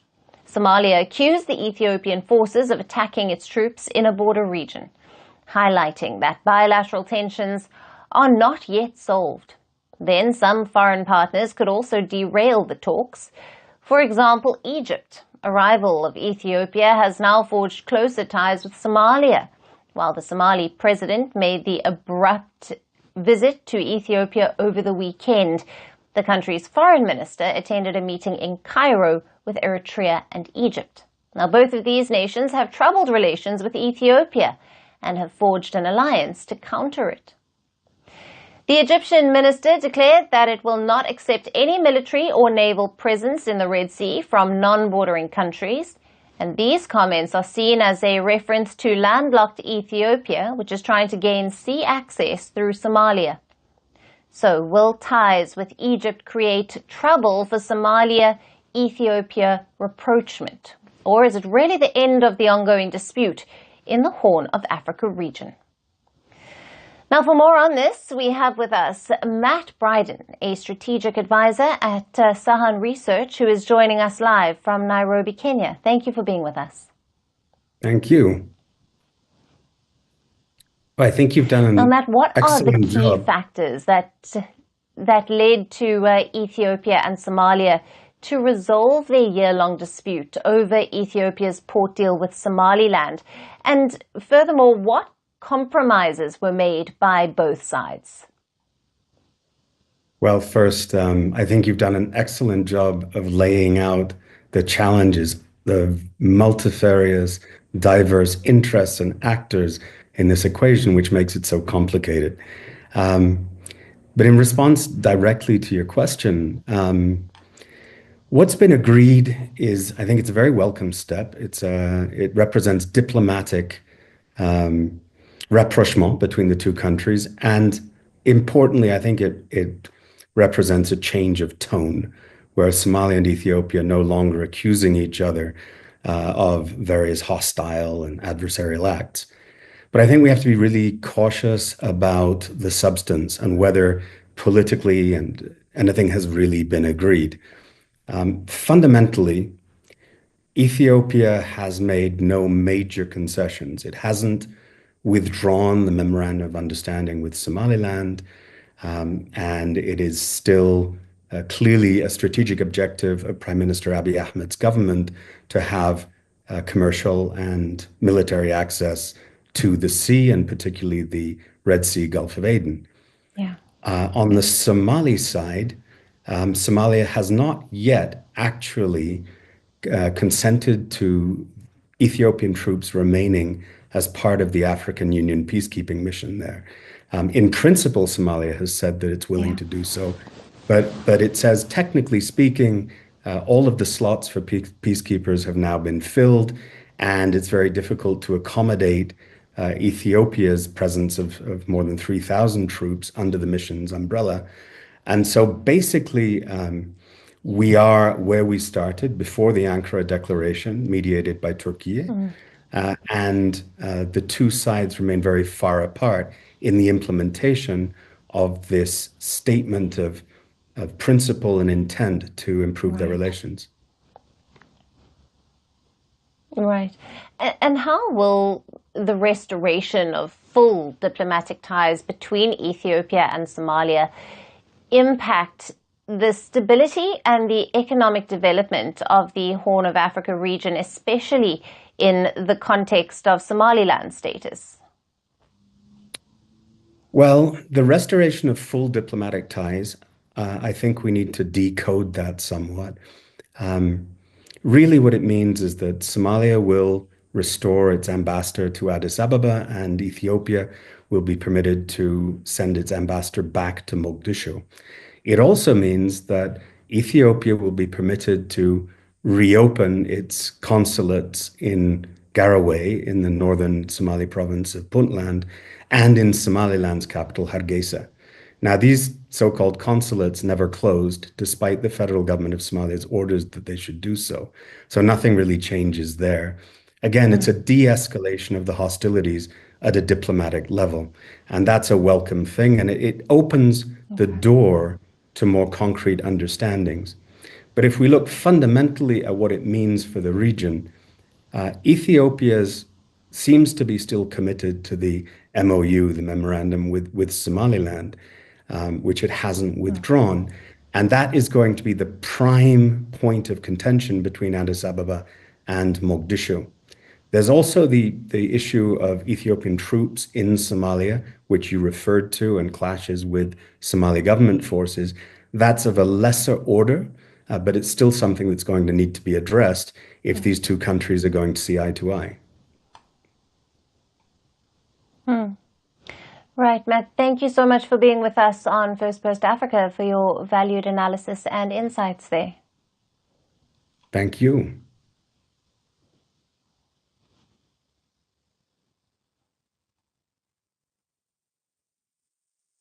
For our next story, let's shift focus to North Africa. The war in Sudan is intensifying day by day, and in the latest, the country's army has given a major blow to the rebel paramilitary Rapid Support Forces.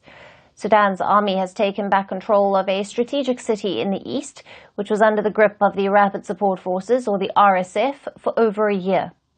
The army and its allies have recaptured Wad Madani, the capital city of the Al-Jazeera state. Located in the center of the country and south of Sudan's capital, Khartoum, the city is a strategic crossroads of key supply highways linking several states in Sudan. In a statement, the army, led by Abdel Fattah al-Burhan, congratulated the citizens, saying it had freed prisoners in the city, and added that they were working to clean up the remaining rebel pockets inside the city.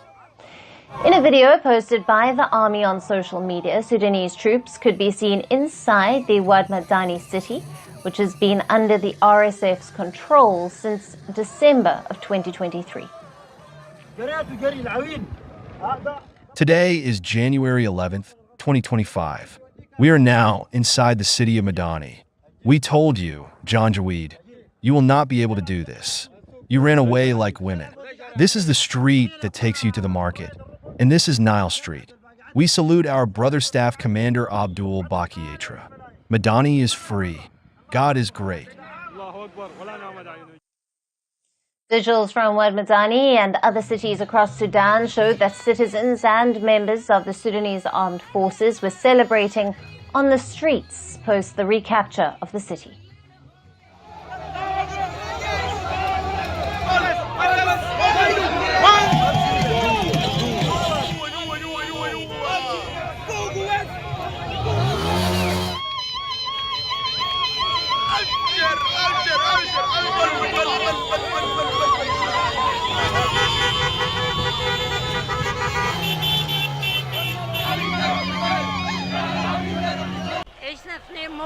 Those people exhausted us in Madani. They looted our belongings and warehouses. They break into the houses, and in case they find nothing at certain people, they beat them. We left our sons at homes. We the women would go out to get food and drinks. We bring stuff to our brothers to eat with us at home. The Janjaweed left us with nothing.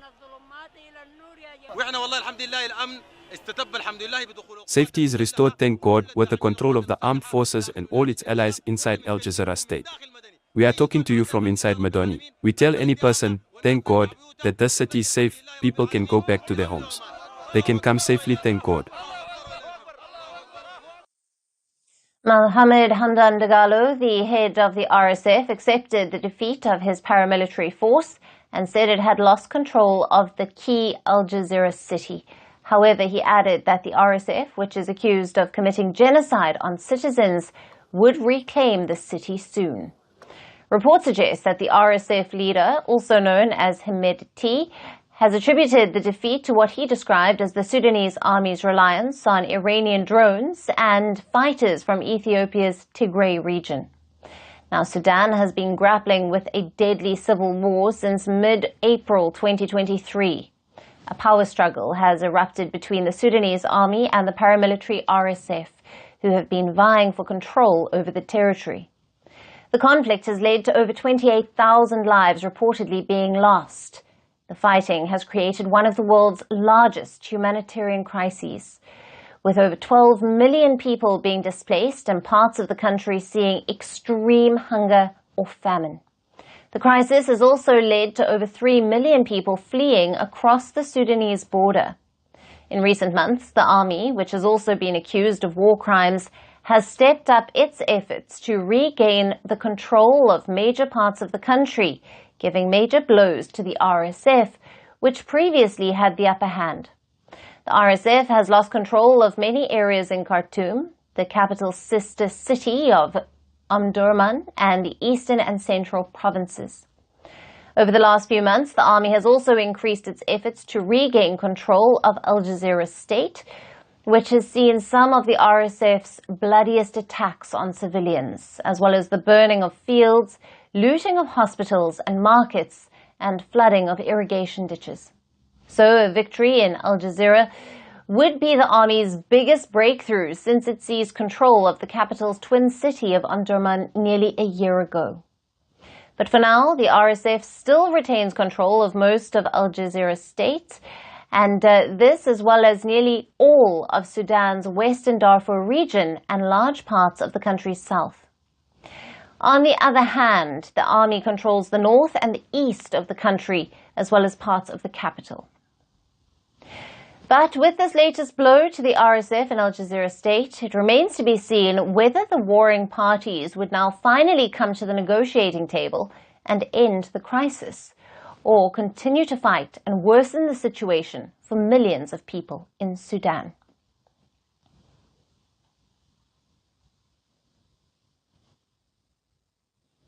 Now, relations between Algeria and its former colonial power France have hit a new low. The North African country has accused France of launching a disinformation campaign against it. Algiers has also accused Paris of a diplomatic escalation against the country through statements by French officials. In a statement, Algeria accused the extreme right in France of orchestrating a campaign of disinformation against Algiers and said that it was in no way engaged in a logic of escalation, provocation, or humiliation against France. The accusations from the North African country were in response to an allegation by the French Interior Minister against Algeria, and saying that Algiers was seeking to humiliate Paris for its refusal to receive an Algerian social media influencer known as Doualem, who was arrested by French authorities after posting a controversial video on TikTok. La France ne peut pas supporter cette situation. We cannot. France cannot tolerate this situation. And I think that, while keeping our cool, but our determination to defend our interests, we must now assess all the means available to us, and I mean all the means available to us with regard to Algeria. He had an up-to-date biometric passport, so he was deported. I issued a deportation order, and the Algerian authorities refused to let him land on Algerian soil, in total breach of the rules. Now, 59-year-old Doualem was arrested in France earlier in January over violent comments targeting an Algerian activist opposed to the government in Algiers. He was deported to Algeria last week, but was sent back to France the same evening as Algiers refused to let the influencer enter. Defending its move to return the influencer to Paris, Algeria said that the decision was motivated by the desire to allow Doualem to respond to the accusations brought against him and to defend himself before the French judiciary. Algiers further noted that Paris did not notify relevant Algerian authorities about the influencer concerning his arrest or even a decision to deport him, which was in violation of a consular agreement between the two countries in 1974. But the influencer's return was not well received in Paris. Now, France's Foreign Minister Jean-Noël Barrot has reportedly threatened restrictions to visas or development aid and said that France would have no option but to retaliate if the Algerians continued to escalate the row. Now, tensions have been high between Algeria and France in recent months, and the source of the conflict is the dispute over Western Sahara. Western Sahara is a former Spanish colony that is now mostly under the de facto control of Morocco. However, the territory is claimed by the Sahrawi separatists of the Polisario Front, who are demanding a self-determination referendum. These separatists are supported by Algeria. In a major policy shift, French President Emmanuel Macron supported Morocco's claim over Western Sahara region last year. This triggered a diplomatic row between the two countries, with Algeria deciding to withdraw its ambassador from Paris last year. The relations have further soured after several Algerian social media influencers have been detained in recent days in France over accusations of terrorism and inciting violence. Last year, in November, Algeria also detained a well-known French-Algerian writer, Boualem Sansal, on national security charges. The diplomatic row is only intensifying with this back and forth between Paris and Algiers. But can France afford to lose another former colony as an ally, especially at a time when it is dramatically losing its footing in Africa? And for our last story today, we talk about an internet problem in Africa that has turned out badly for its economy. As per a new report, Africa lost over $1.5 billion in 2024 due to government-imposed internet shutdowns and social media bans. This figure is around 20% of the total economic loss due to digital outages worldwide. From conflicts to protests and political tensions, nations across Africa imposed internet restrictions. Which are these nations and how badly did it impact their economy? Our next report gets you all the details.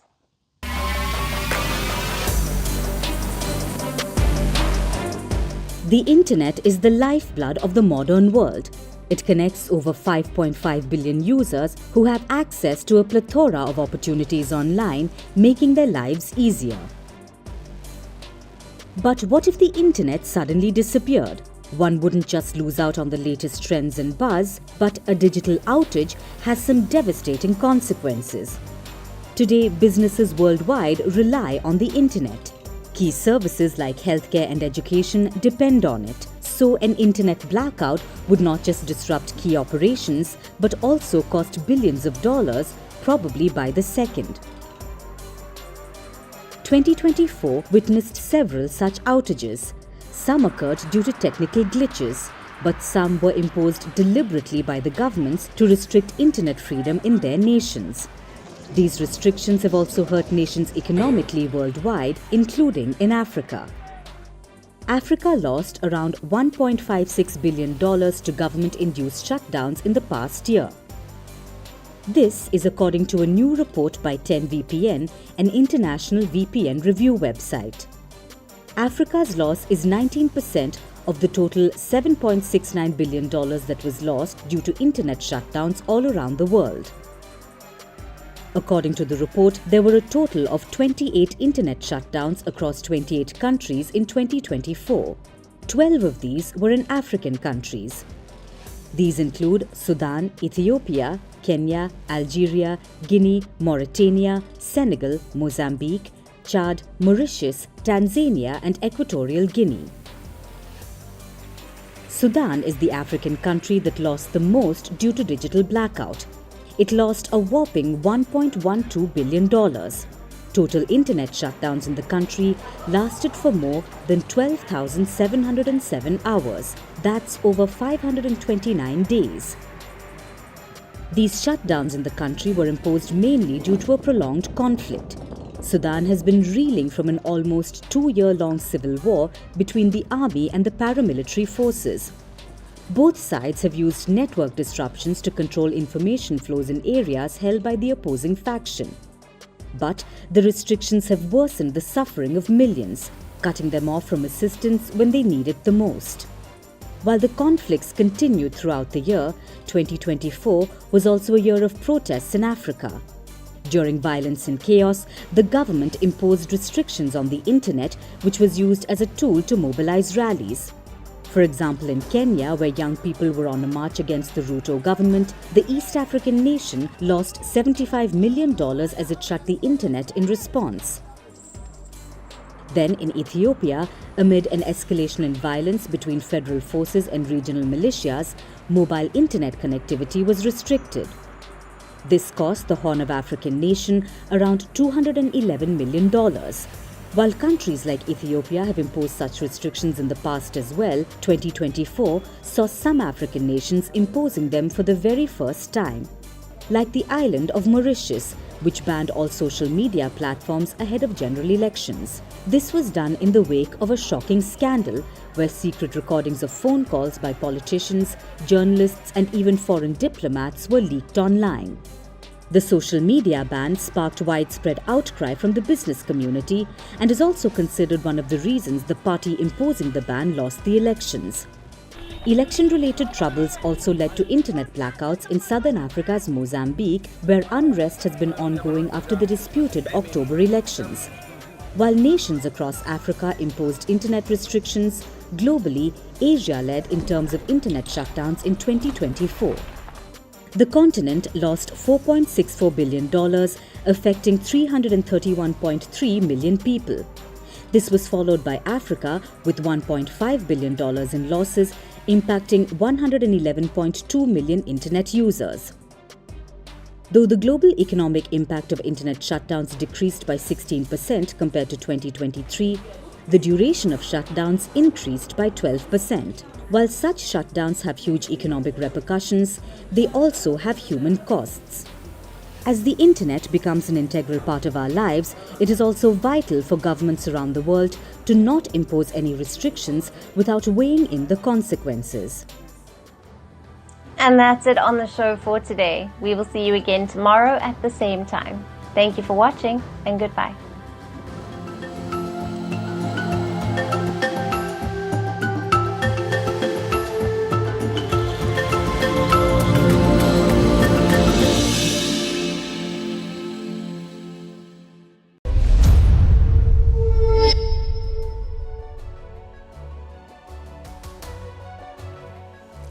Hello, Namaskar. This is Firstpost and you're watching Vantage with me, Palki Sharma.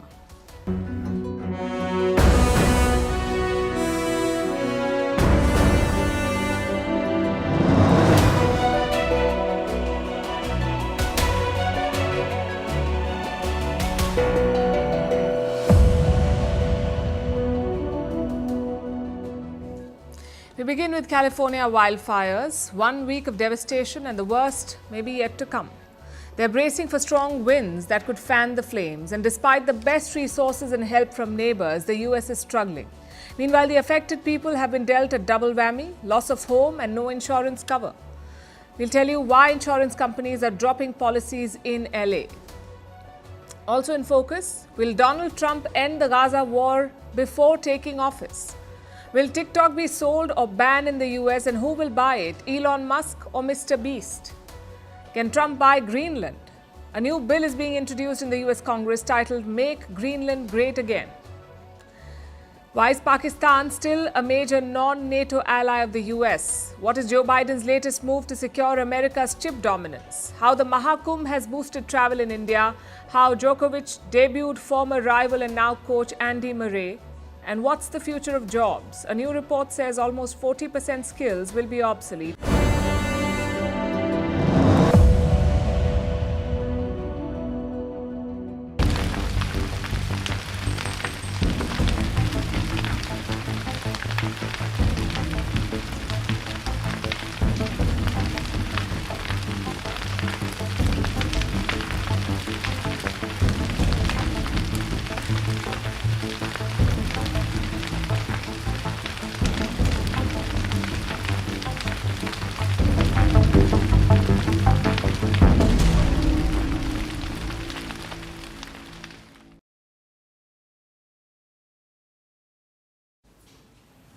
The wildfires in California began exactly a week ago. They're still raging and they're set to get worse because strong winds are expected in the days ahead. Winds which will most certainly fan these fires and make the crisis worse. At one location, the blaze has already transformed into a fire tornado.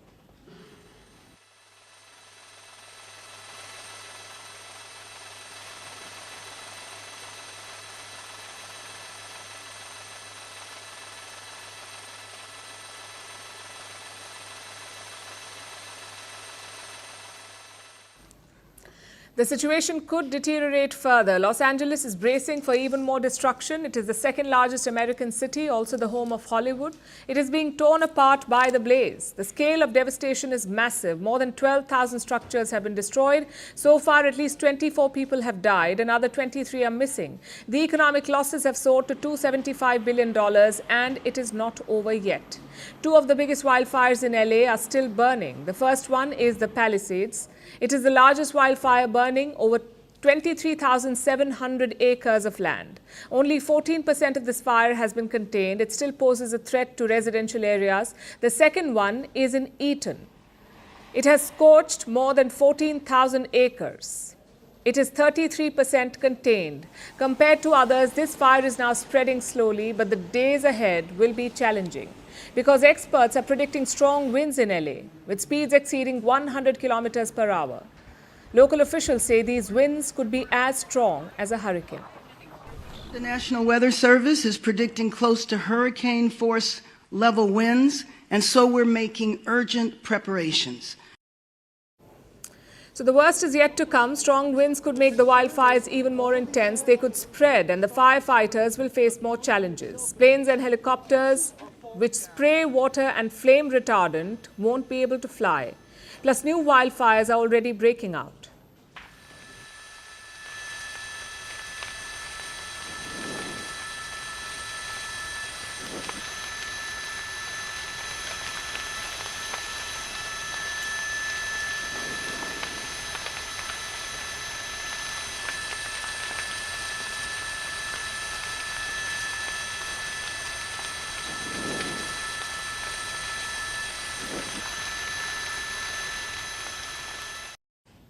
These pictures are from Ventura County. It is right outside Los Angeles City. So wildfires are spreading and local authorities are making dire predictions. They fear what they call explosive fire growth.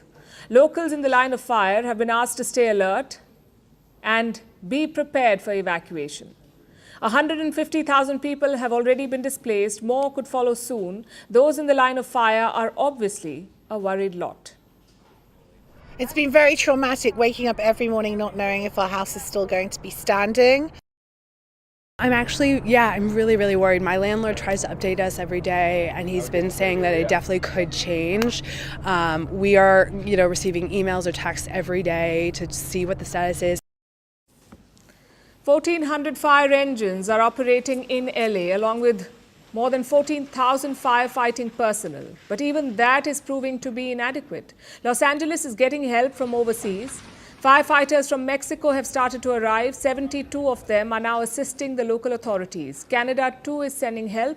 250 firefighters, aircraft equipment and other resources. That's what they're helping with, the Canadians. Now the big question is, how long will all of this take? When will these fires be contained? If the conditions remain unfavorable, if the winds persist, it could take weeks. And it could get worse before it gets better. Meanwhile, the security situation is not improving either. There are more reports of looting. Police have made 9 new arrests. They have recovered $200,000 from the looters, also an Emmy Award. These are like the Oscars for television. The looters took one of these awards from a home in Altadena. We don't know who it belonged to. Altadena is a high-profile area. A lot of Hollywood celebrities live there. Many prominent names had to abandon their homes, and looters are clearly taking advantage of that. Take a look at this.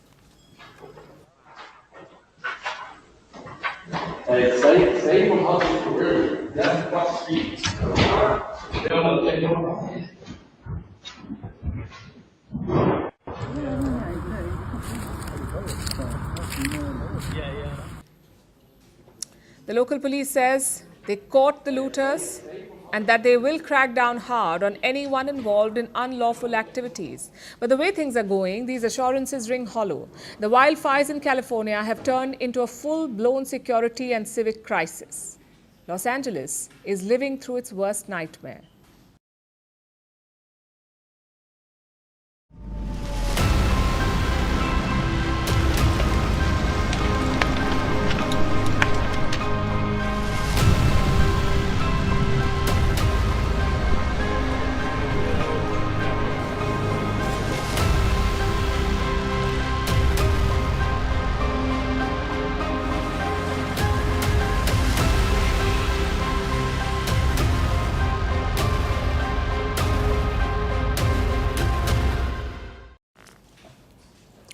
Losing a home is hard.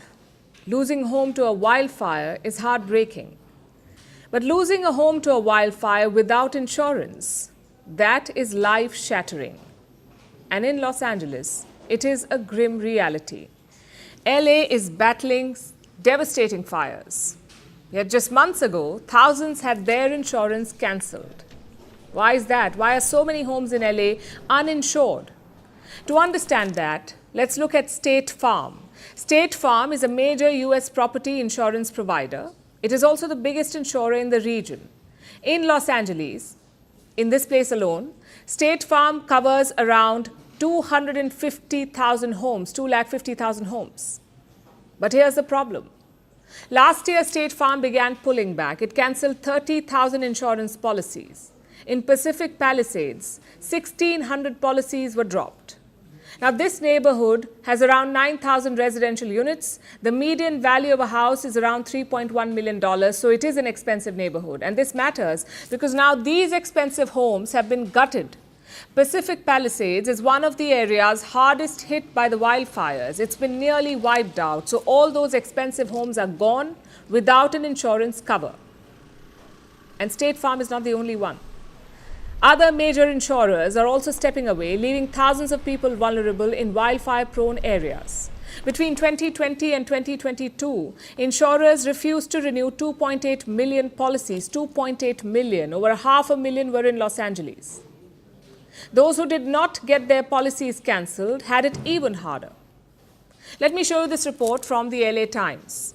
One homeowner initially paid $4,500 for insurance. But at the time of renewal, the renewal of the policy, he was given a new quote, this time for $18,000. That was the new insurance amount, $18,000, almost 4 times what he had initially paid.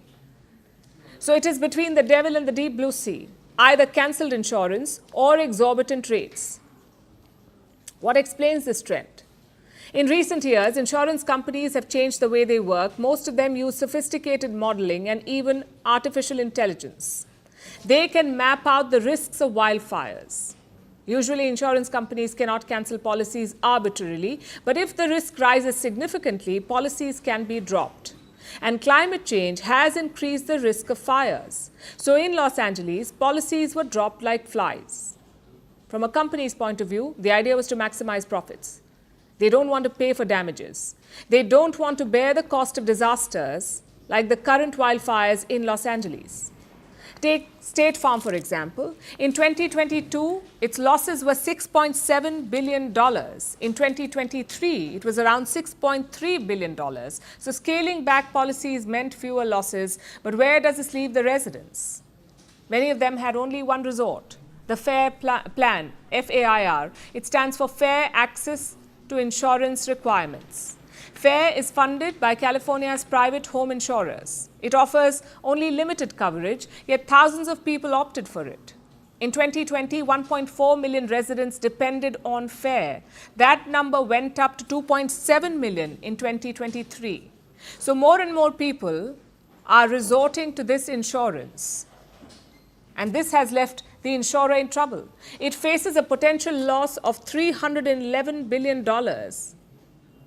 All of this raises one question: what could Los Angeles have done better? For one, insurance policies need a complete overhaul. It's not just about mandating coverage. It is about balancing risks and responsibilities. Insurers should be incentivized to stay in wildfire-prone areas. Governments must have risk-sharing mechanisms so that the financial burden does not fall on one party. California seems to have realized it now, the hard way. The state now mandates insurers to provide coverage in wildfire-prone areas. This is a new regulation. It aims to give residents access to more insurance options. Of course, it's a step in the right direction, but is it too late? For homeowners who've already lost everything, it is late. But for the rest, it could provide a lifeline. Because when homes burn, it is not just property, it is lives and futures at stake.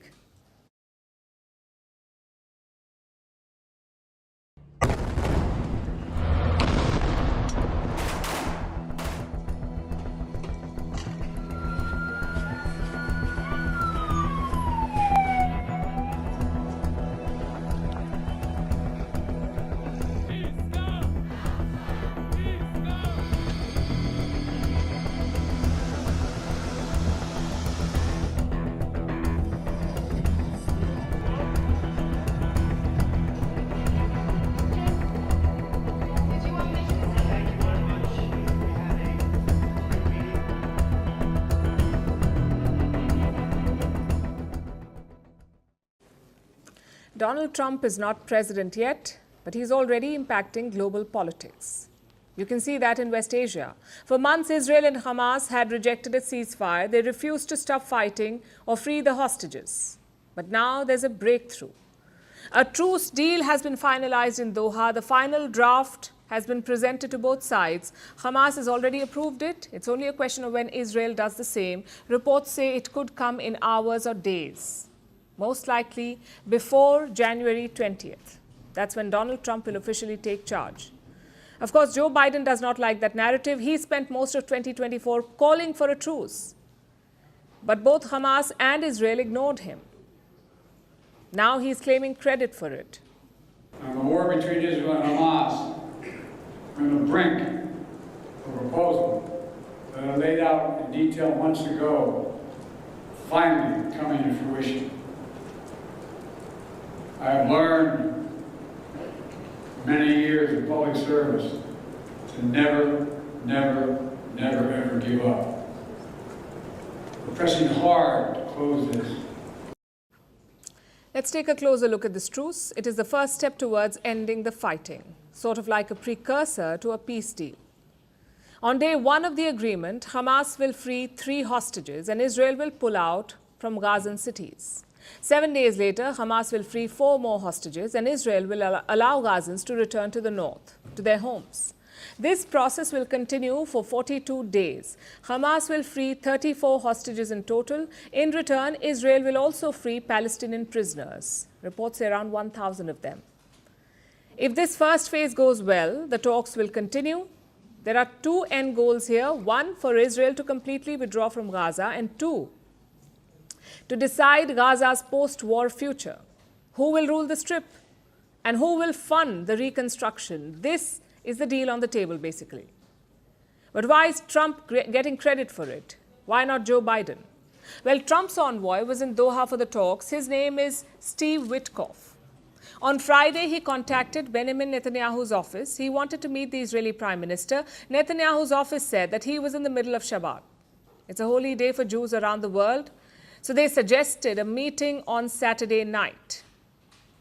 But apparently, Witkoff dismissed it. He said Shabbat was of no interest to him. So the Israelis reluctantly agreed. Reports say Netanyahu okayed the proposals in this very meeting, after which Witkoff flew back to Doha. And here is the catch. This is more or less the same deal that Netanyahu had rejected in 2024, the same conditions and the same provisions. He rejected them last year, but he is on the verge of accepting them now in 2025. Clearly, it is the Trump effect. And even the mediators know this. Today, Qatar thanked Biden and Trump for the breakthrough. We especially appreciate the roles of both the Biden administration and the incoming Trump administration in the talks in the past couple of weeks. They were working in tandem together here in Doha and beyond the region to make sure that a deal happens.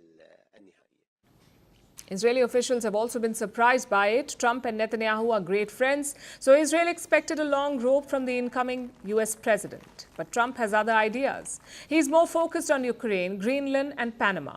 On Gaza, he just had one short message. It better be over when I take charge. If those hostages aren't back, I don't want to hurt your negotiation. If they're not back by the time I get into office, all hell will break out in the Middle East. And it will not be good for Hamas, and it will not be good, frankly, for anyone. All hell will break out. So Trump wants a clean slate in West Asia. He's got a big agenda ahead of him. The last thing he needs is an endless war. We saw indications of that last week. Trump posted a video that was critical of Netanyahu, shortly after which the Israeli Prime Minister cancelled his US trip. Netanyahu was supposed to attend Donald Trump's inauguration, but reports say he won't make it now. And now he's open to a truce with Hamas. Simply put, Trump could succeed where Joe Biden failed. Why? Because of pressure. The US always had leverage over Israel, but Biden was unwilling to use it. He wanted to flaunt his Zionist credentials. He wanted to woo the Jewish voters. On the other hand, Trump played hardball. He did not ask Netanyahu to take the deal. Reports say he forced him. And this is despite opposition from Netanyahu's own ministers, especially the national security and finance ministers. Both of them are far-right leaders. They want Netanyahu to reject the deal. They say it's a catastrophe. But Israel's opposition has promised to help Netanyahu. If the deal reaches parliament, they will back it, they say. Basically nullify the far-right's opposition. But honestly, none of this should have taken 15 months. It did because of Joe Biden, because of his need to overcompensate with allies. We saw that in Ukraine, and we saw that in Gaza. The records may show that a deal was clinched under his presidency, but the credit will go to Donald Trump.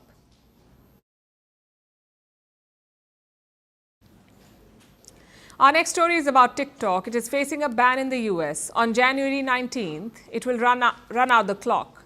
TikTok could go dark for 170 million Americans. No more downloads, no trending videos, no dances, no viral moments, unless Elon Musk ends up playing Messiah and saves Gen Z's favorite app.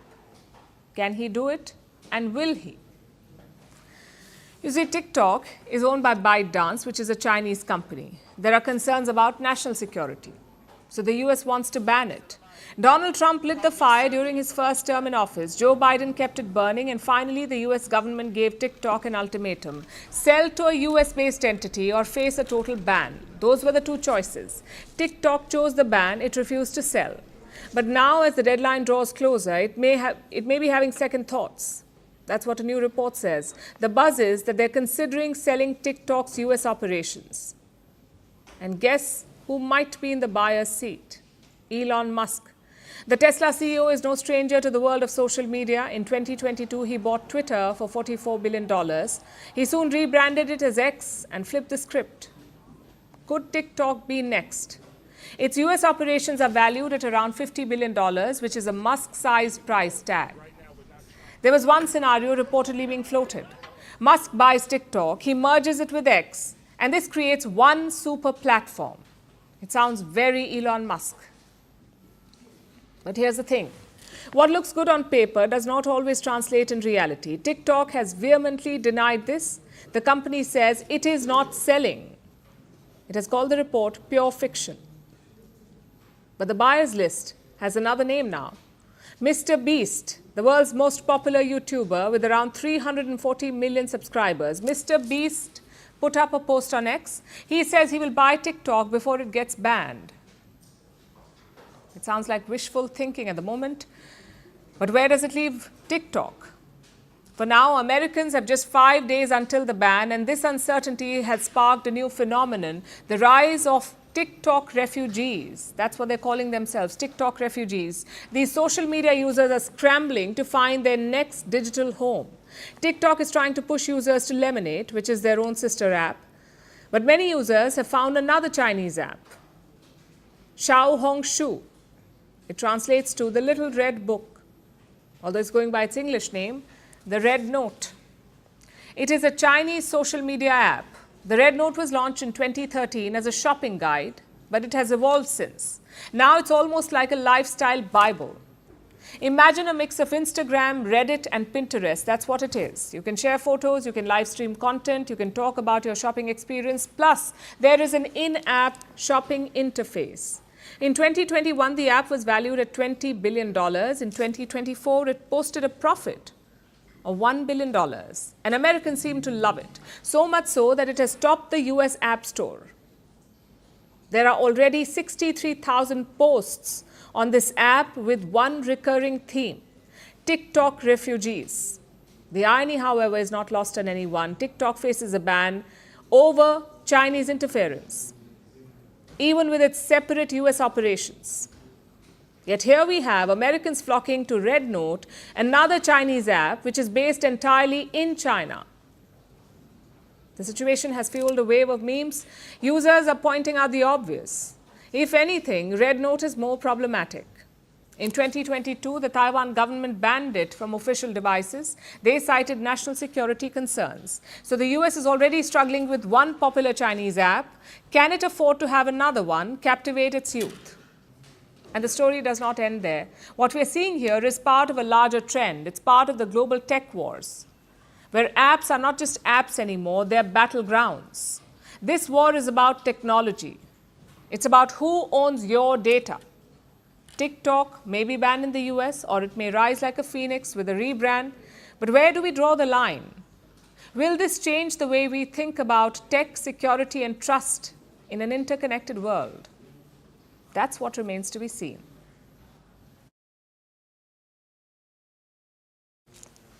Now let's talk about Greenland.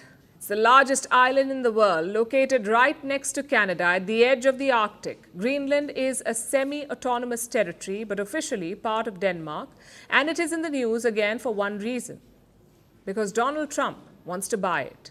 And Trump is being egged on by his Republican Party. Yesterday, a Republican congressman introduced this bill. It is titled the Make Greenland Great Again Act. If it is passed, it will allow Donald Trump to directly enter negotiations to buy Greenland. Trump will probably be thrilled. He has been wanting to buy Greenland for years, since his first presidential term. This bill could help him get the ball rolling. But does he want to buy Greenland? Well, apparently, why does he want to buy Greenland? It is to protect the world, he says. We need Greenland for national security purposes. I've been told that for a long time, long before I even ran. I mean, people have been talking about it for a long time. You have approximately 45,000 people there. People really don't even know if Denmark has any legal right to it. But if they do, they should give it up because we need it for national security. That's for the free world. I'm talking about protecting the free world. Now, this may sound like a tall claim, but let's actually look at Greenland to see what he means. The island is huge. It's about a quarter of Brazil, or 2/3 of India in size. It looks bigger on maps. They over-exaggerate the size of polar regions. Globes offer a more accurate picture, but either way, Greenland is massive. Next, look at where it is. Up in the North Atlantic, between North America and Europe. In fact, right between Washington and Moscow. Think of a direct flight from Moscow to DC flying over the Arctic. Greenland would lie on that flight path at about the halfway mark. This makes it strategically invaluable for defense. The US already has a military facility in Greenland. It's called the Pitufik Space Base. It's a base for the US Space Force. That's the case today. Before this, it was known as the Thule Air Base. And it has been around since 1943. So the US military knows Greenland well. They've been using it for decades. But Trump wants to expand this military footprint in Greenland, and that is a security argument. It's one reason why Trump wants to buy Greenland. The other reason is commercial. Greenland is home to just 57,000 people. It's more than what Trump had estimated, but pretty close. Think about all of that, about a landmass bigger than Mexico, with just 57,000 people. Think about all the mineral resources present. On a per-person basis, it's amazing. Greenlanders would be some of the most mineral-rich people on Earth. But the lack of manpower means that the minerals are untouched, just waiting to be exploited. That's probably what Trump feels anyway. So he wants to buy Greenland and set the US military and mining firms loose on the island. And his Republican colleagues want to help him do it. That is why they introduced the Make Greenland Great Again Act. The act will empower Trump to start working on a deal. That too by 12:01 p.m. on January 20th. Basically, immediately after his inauguration, he wants to begin. The act also puts the US Congress on the clock. They will have just 60 days to review any deal that Trump makes, to somehow come up with a joint resolution of disapproval. After the 60-day deadline, any Trump-Greenland deal will automatically be accepted. Now, this is a neat trick. It paves the way for a quick agreement.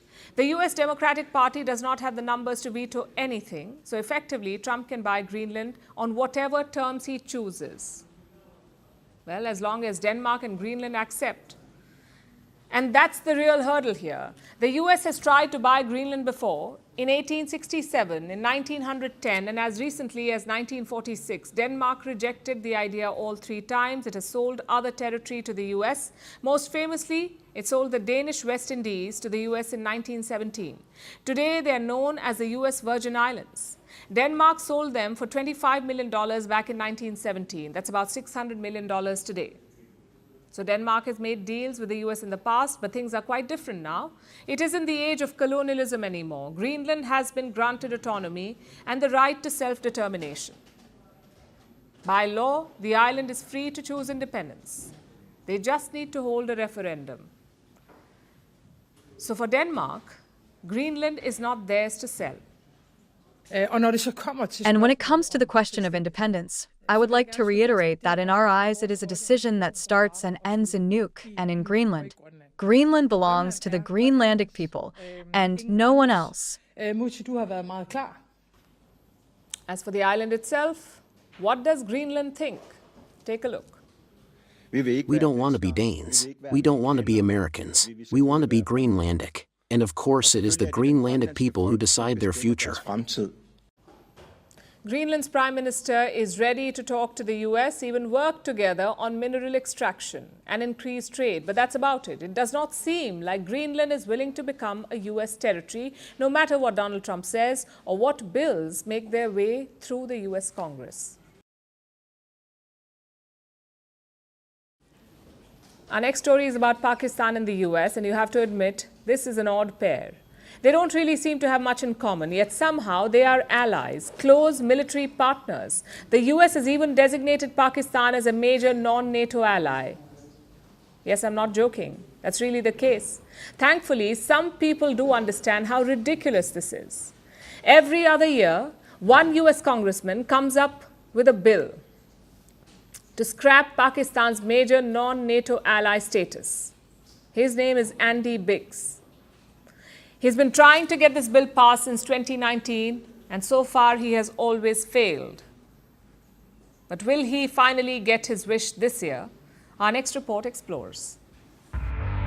HR 73, introduced in 2019. HR 35, introduced in 2021. HR 80 in 2023. Notice something similar about these bills? Exactly the same. Every 2 years, at the beginning of every US Congress session, one congressman keeps trying to push the same bill through. The congressman is Andy Biggs. The bill's number changes, but it's always about the same thing: to terminate the designation of the Islamic Republic of Pakistan as a major non-NATO ally and for other purposes. This is the congressman's pet project. And he's at it again this year with HR 94. We don't have the text yet, but it's probably safe to assume that it'll be exactly the same. And this year, things may finally go the congressman's way. Biggs has been trying his best to give Pakistan the boot, to remove its designation as a major non-NATO ally. Pakistan received the status in the year 2004 from former US President George W. Bush. Bush needed Pakistan as a base of operations against the Taliban in Afghanistan. So he gave Islamabad the MNNA designation. Congressman Andy Biggs has been trying to undo this travesty for years now, and this time he may just succeed. Because Donald Trump will soon be president. His Republican Party will control the US House of Representatives and the Senate. Basically, the decision to remove Pakistan's MNNA designation will rest with Trump, and he may be keen to do it. Trump wasn't a big fan of Islamabad in the past. In 2018, he cut military aid to the country, despite it being a major non-NATO ally. Back then, Trump said Pakistan had based its relationship with the US on nothing but lies and deceit. He accused Pakistan of sheltering terrorists, so he shut off the tap. This was in 2018. The bill to terminate the designation of the Islamic Republic of Pakistan as a major non-NATO ally was introduced for the first time the following year, but it never saw the light of day. It faced resistance and was eventually buried, year after year. The reason back then was simple. The Taliban were active in Afghanistan, the US needed Pakistan's help to counter them. So Islamabad held on to the major non-NATO ally designation. Classic quid pro quo. In 2021, the Taliban came back to power after Joe Biden pulled the US military out of Afghanistan. The US-backed government crumbled. Theoretically, the US didn't need Pakistan after that. They had already failed. But maybe Biden and the Democrats didn't want to rock the boat. So the bill to revoke MNNA status failed to pass in 2023 as well. But now, Trump is back. So he could very well decide to scrap Pakistan's major non-NATO ally status. After all, what's the point in maintaining the farce anymore? Pakistan has been cozying up to China for years. Push comes to shove, Islamabad will side with Beijing over Washington. It's not exactly major non-NATO ally behavior. Islamabad is no longer useful in dealing with the Taliban either. The two are constantly at odds, but it doesn't matter to the US, especially not to Trump. So then, why would he keep spending millions on Pakistan? Why would he give them American weapons and funding? Why would he keep throwing good money after bad? He has no reason to.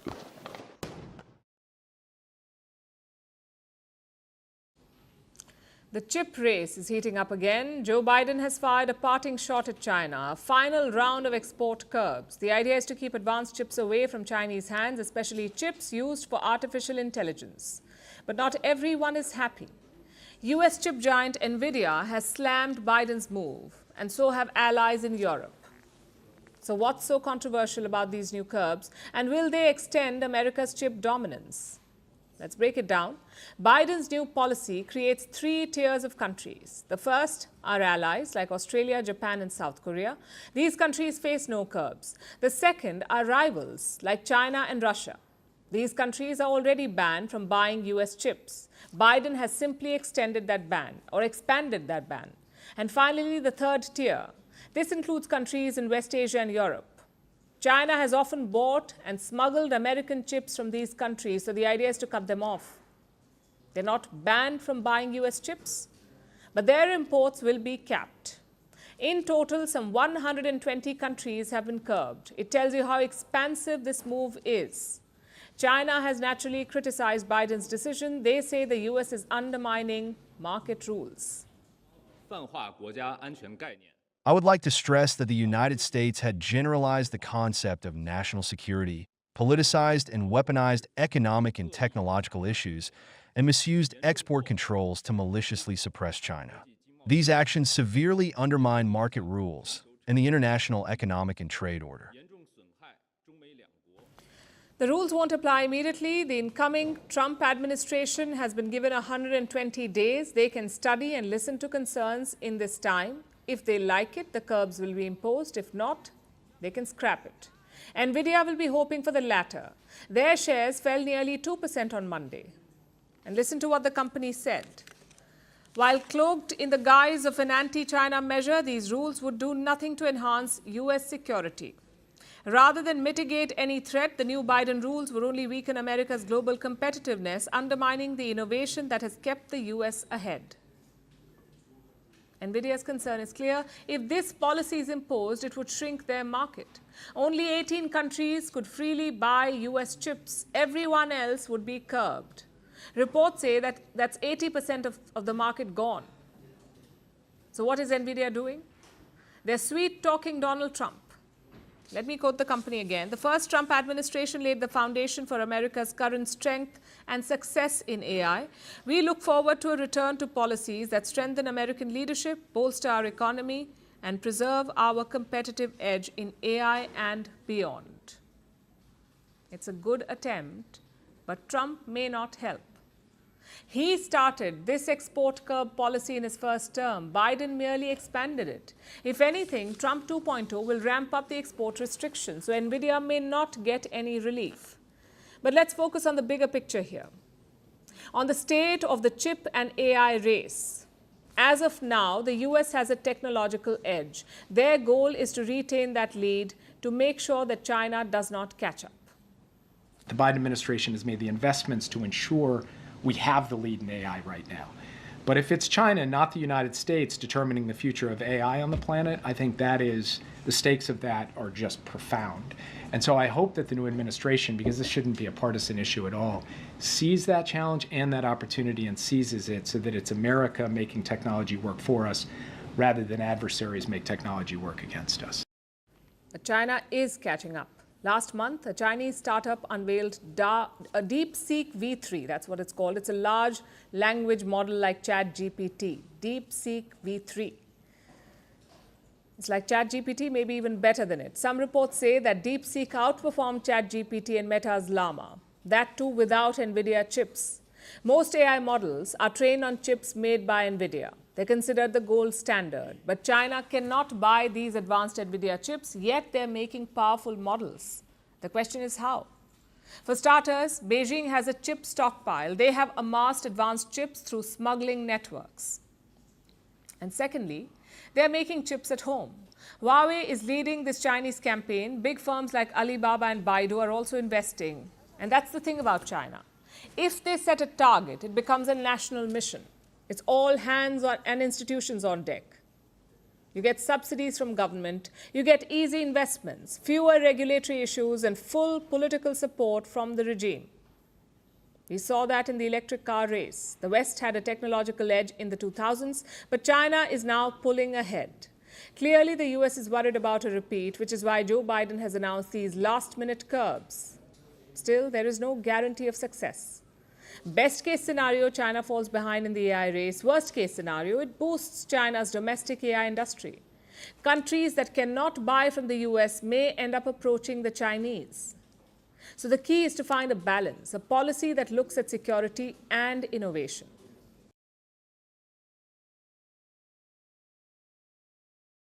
The Mahakumbh is underway. It is the largest gathering of humanity in the world. So millions of people are gathering in the Indian city of Prayagraj. Among them, you will find ash-smeared holy men, devout Hindu pilgrims, tourists, and culture enthusiasts from all over the world.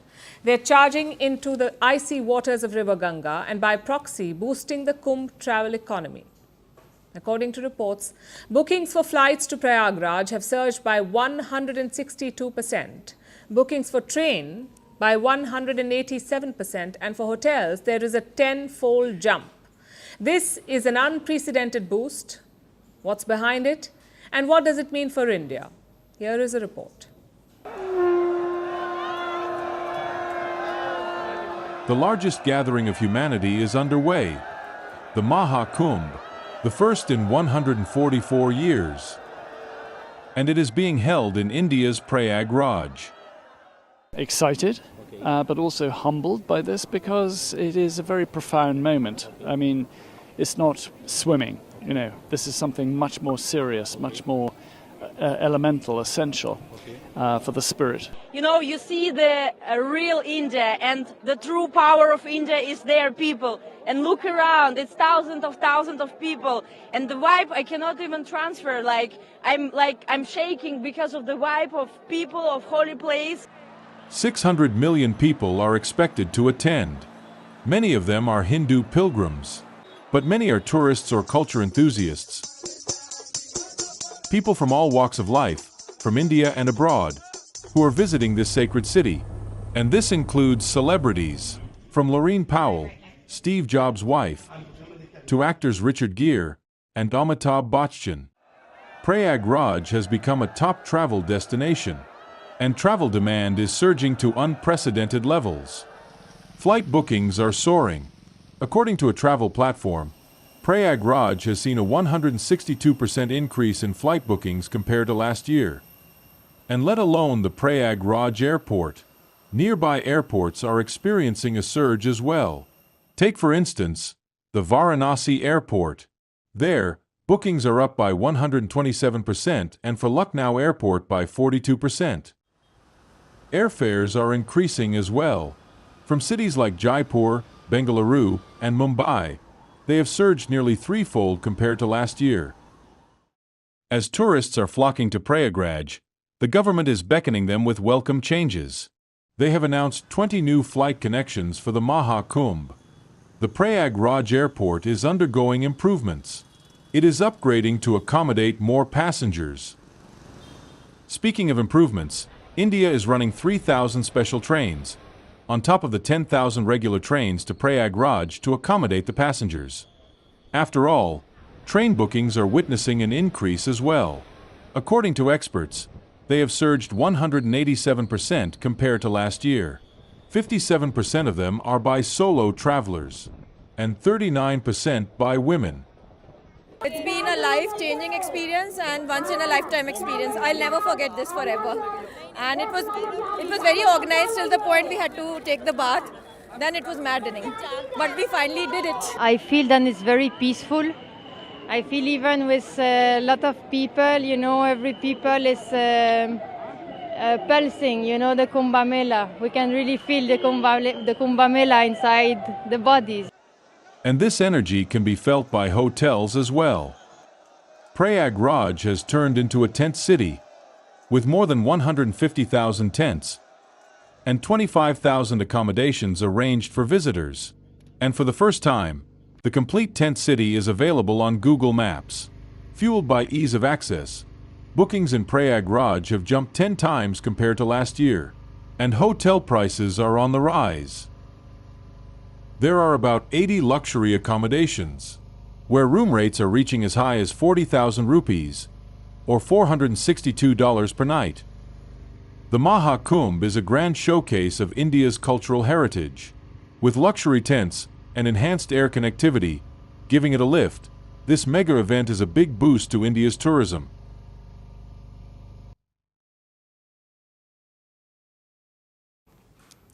Being an athlete can be lonely, especially if you don't play team sports. You have no one to depend on and no one to bounce ideas off. Sometimes that loneliness is filled by a coach, which is why finding the right one is so important. Tennis legend Novak Djokovic has found a new coach for 2025. It's one of his toughest rivals on court, Britain's Andy Murray. This is a strange pick for so many reasons. For starters, Murray just retired in August last year, and secondly, they are long-time rivals since the age of 12. So everyone wondered if the duo would work. On Monday, we got a glimpse of their chemistry for the first time. That too from close quarters. You see, new rules say that coaches can sit near the playing area. It's a decision that has divided the tennis world. Here is a report. It's a big day at the Rod Laver Arena in Melbourne. Novak Djokovic is on court. He's 2 sets up on his young American opponent. But he's not happy with his game. In between points, Djokovic wanders over to his coach. And there's Andy Murray. It's like a glitch in the Matrix. Murray is just a week older than Djokovic. They've been rivals since the age of 12. And their rivalry was a big part of tennis in the last decade. They met 7 times in Grand Slam finals. Djokovic won 5 of them, while Murray won twice. Yet, here they are, coach and player, in Melbourne. When Djokovic reached out, Murray was stunned. He had just retired from tennis in August, so coaching wasn't part of his plan. Yet, this opportunity was too good to pass up.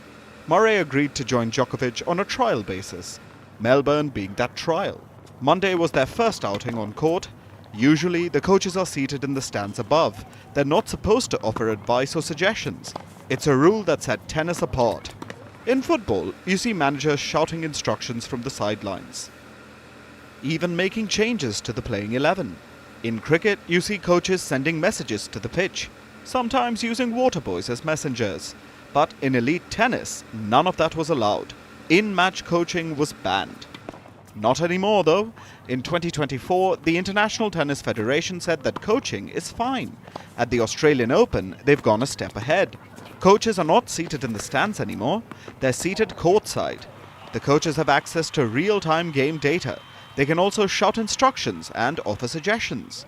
Djokovic clearly likes the idea. He says he can hear his coach a lot better. I really like the feeling of having Andy as my coach and in the corner. From this year, new coaching stuff and player coaching stuff. Seating, which was just basically on the court in the corner, which allows me to hear them better. So yeah, a few times I did approach Andy and he was giving me his feedback and his guidance and opinions. But not everyone is happy. Men's number 4 seed Taylor Fritz wants to keep coaches away. He says players should make their own strategy.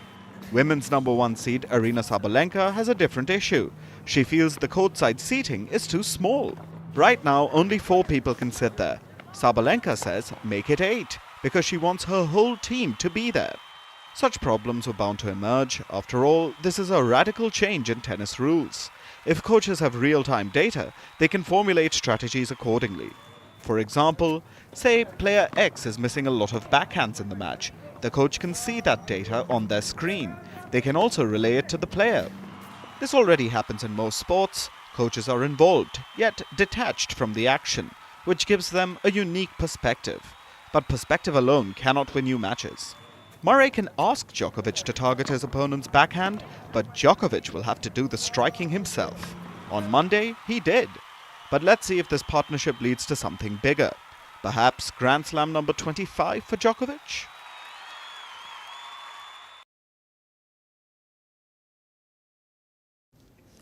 Somehow, somewhere, if there is a doomsday clock for workers, it is ticking faster. The World Economic Forum has released a report. It is called The Future of Jobs. It is released every year. This time, it is making headlines for its doomsday predictions. Because there's a lot going on right now. Several global trends are shifting work. You know the obvious ones, like artificial intelligence, but also geopolitical tensions and green transition. All these factors are reshaping work and jobs are disappearing. This is what the report says. By 2030, 41% employers will downsize their workforce. 92 million jobs will be lost the world over. Who will replace them? Take a wild guess. It's not who, but what. Artificial intelligence. You see, the fastest declining roles are those that can be automated, like ticket clerks, administrative assistants, cashiers, bank tellers, or data entry workers. In the next 5 years, their roles may disappear. Soon, other jobs will follow. If in their place, AI will be put to work at a fraction of the cost. So should you be worried? Can your job survive the future? How do you know where you stand? Tonight, we'll try to answer these questions. Now, picture this. Let's say the world's workforce is made up of 100 people. Out of this, 41 people are secure in their jobs. This includes people who do physical labor, like janitors or construction workers, medical personnel, strategic decision makers, tech professionals, and green energy experts.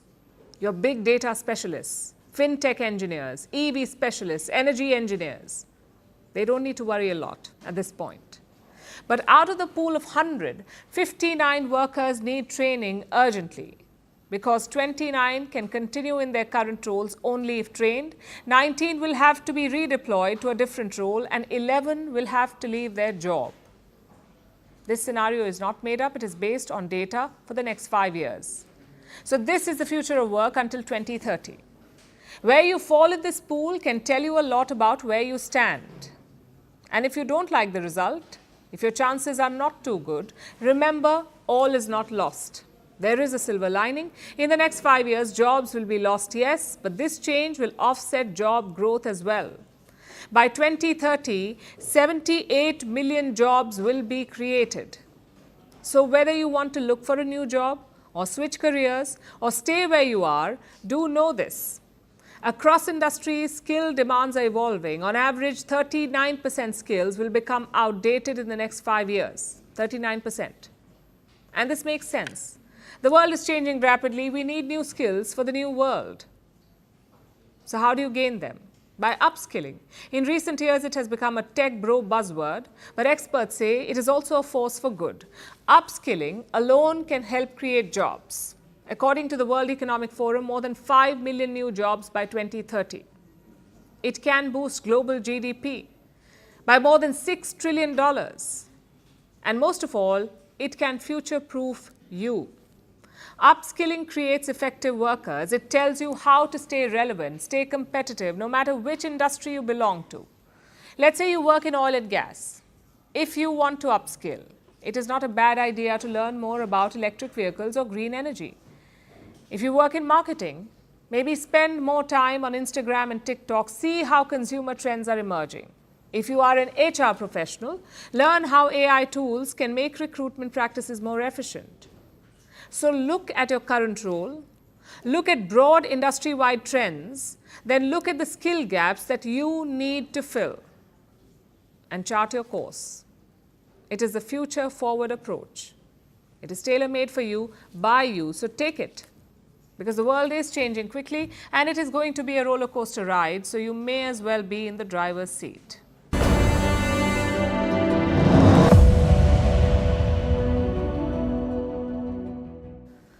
Walmart has unveiled a new logo. It is part of their big rebranding operation. The company started off as a tiny store in the 1960s. Today, it is the largest retailer in the world.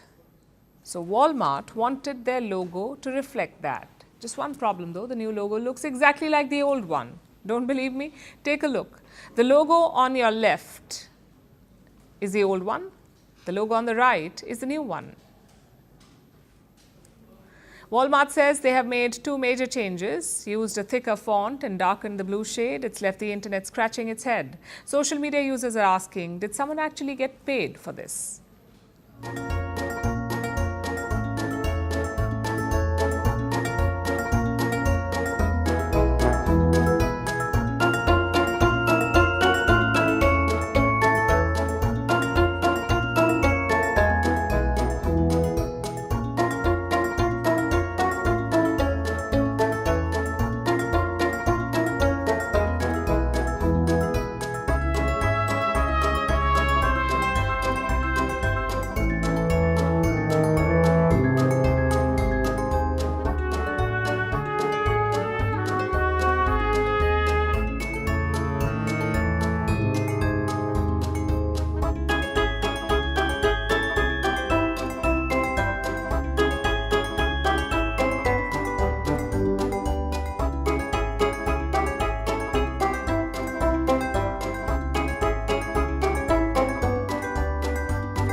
Now it's time for Vantage Shots, images that tell the story. India celebrates Makar Sankranti, Bihu and Pongal with festivities across the nation.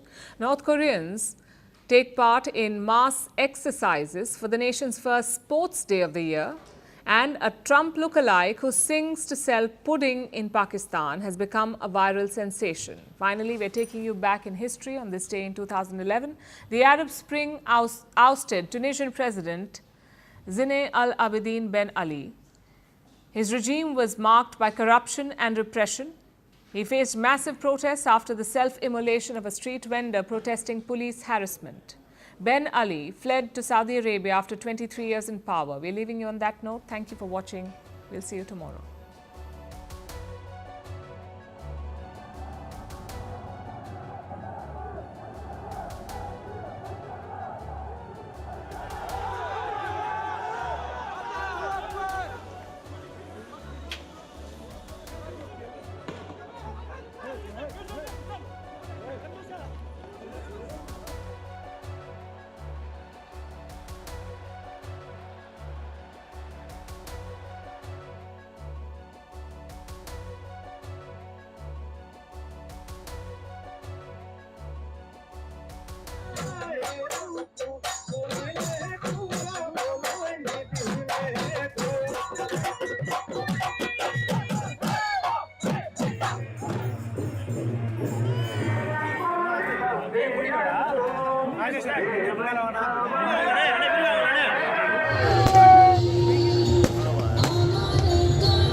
वास्ते गाना गा रहे हैं साहब Donald Trump वास्ते होने आजा देर न ला सजना अखा थक गईयां तक तक रात सजना अखा थक गईयां तक तक रात सजना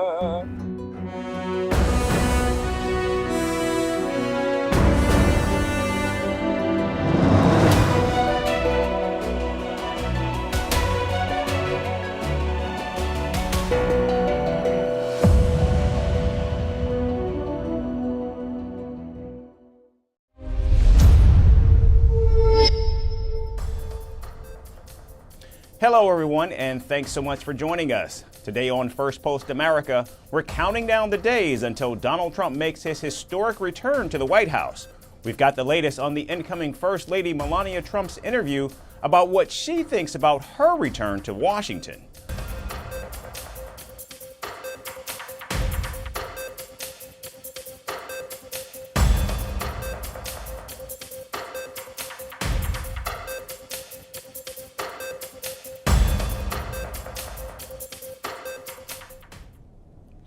We begin in the United States, where Donald Trump's transition team is grilling civil servants about who they voted for in the 2024 presidential election.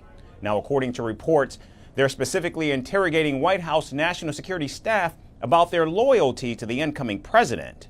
These employees are also being questioned about their political contributions and whether they made any social media posts demonizing the president-elect. At least some of these civil servants have begun preparing to depart the White House, despite having been assured earlier that they would remain under the new Trump administration. Now, it's of course no secret that Donald Trump wants to get rid of anyone who is considered to be less than a die-hard loyalist to MAGA. Even his national security advisor pick, Mike Waltz, desires to dump all non-political appointees and intelligence officials to ensure the council is staffed with people supporting Donald Trump's agenda. Everybody is going to resign at 12:01 on January 20. We're working through our process to get everybody their clearances and through the transition process now. Our folks know who we want out in the agencies. We're putting those requests in. And in terms of the detailees, they're all going to go back. Now, another reason that Waltz wants to fire the current national security staff is because two whistleblowers who spearheaded Donald Trump's first impeachment in 2019 and were part of the council at the time.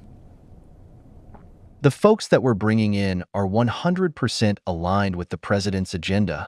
The entire world seems to be aligned with his agenda if you just look at the outreach from world leaders and everybody who wants to come to Mar-a-Lago. So, there's a little bit of a difference in that everybody was reflexively just against him, just for the sake of it, and the Trump derangement syndrome was out of control in 2017.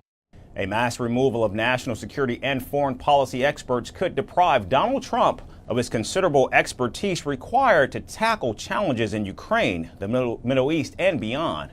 Moreover, such animosity sends the clear message that any policy differences that might stray from the Trump talking points will only invite further retribution.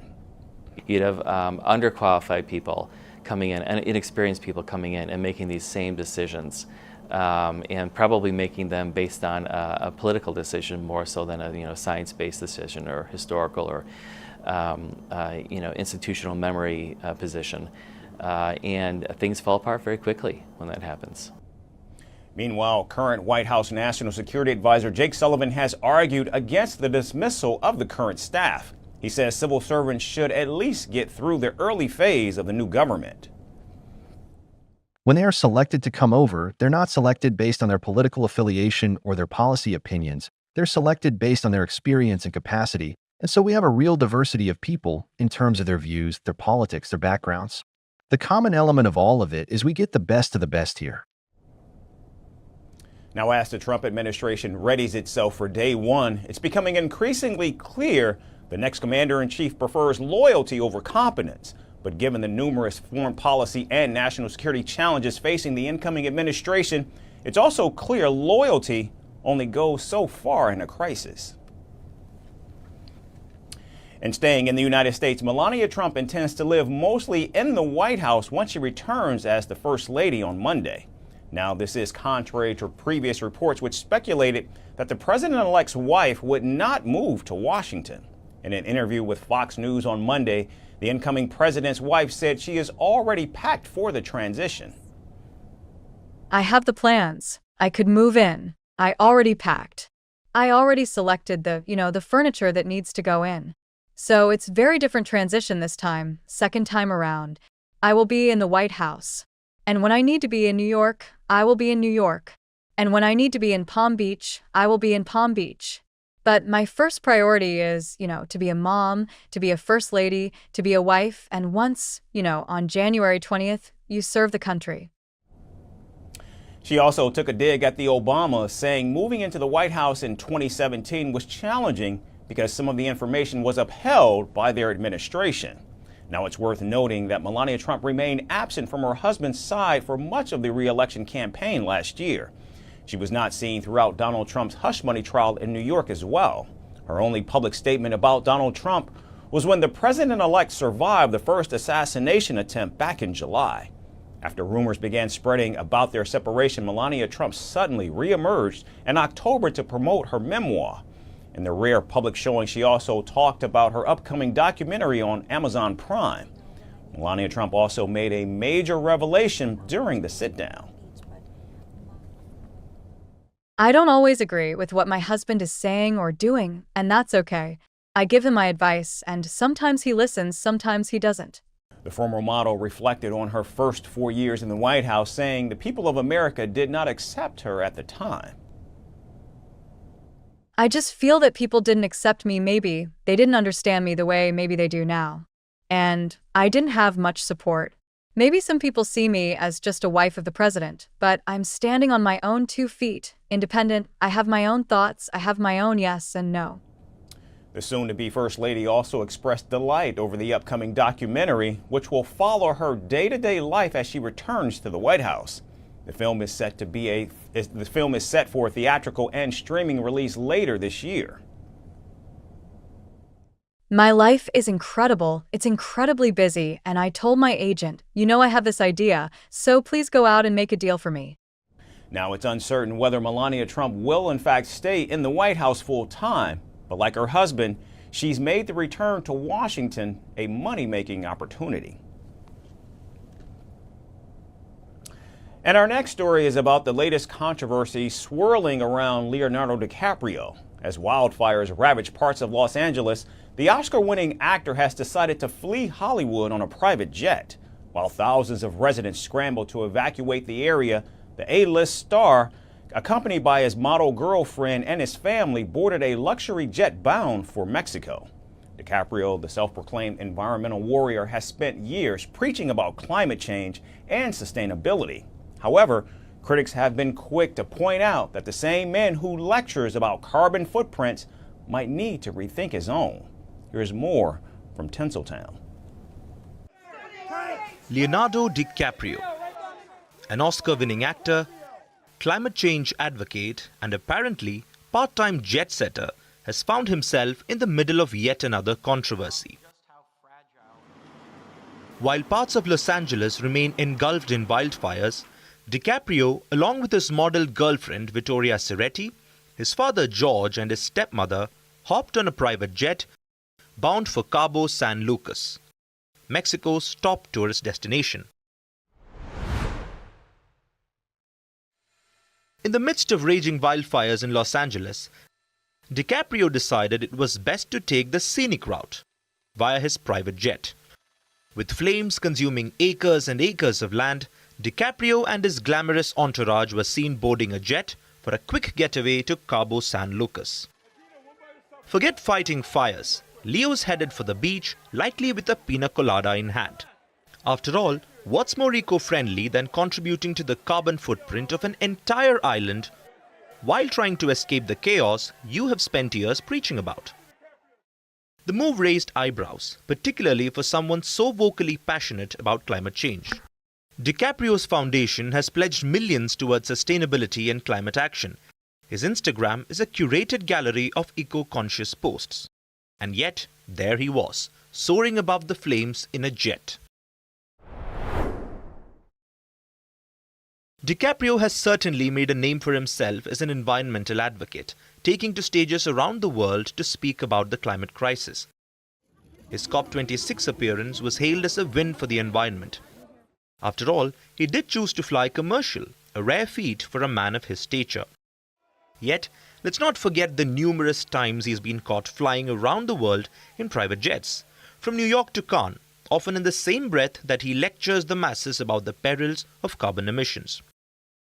In 2014, DiCaprio famously flew down to Brazil in a private jet for the World Cup. He and his friends then stayed on the world's 5th largest yacht. That too owned by a UAE-based oil tycoon, and they sailed around Brazil from Rio de Janeiro to Sao Paulo. In 2016, DiCaprio set yet another not-so-green milestone for a Green Award. He flew an additional 8,000 miles from Cannes to New York and back to get honored with a Climate Change Award. First, he attended the Cannes Festival in France. Then he flew to New York City in the US to accept his Green Award. And then he hopped again on his jet for Cannes for a fundraising event. Quite a traveler the Revenant is indeed.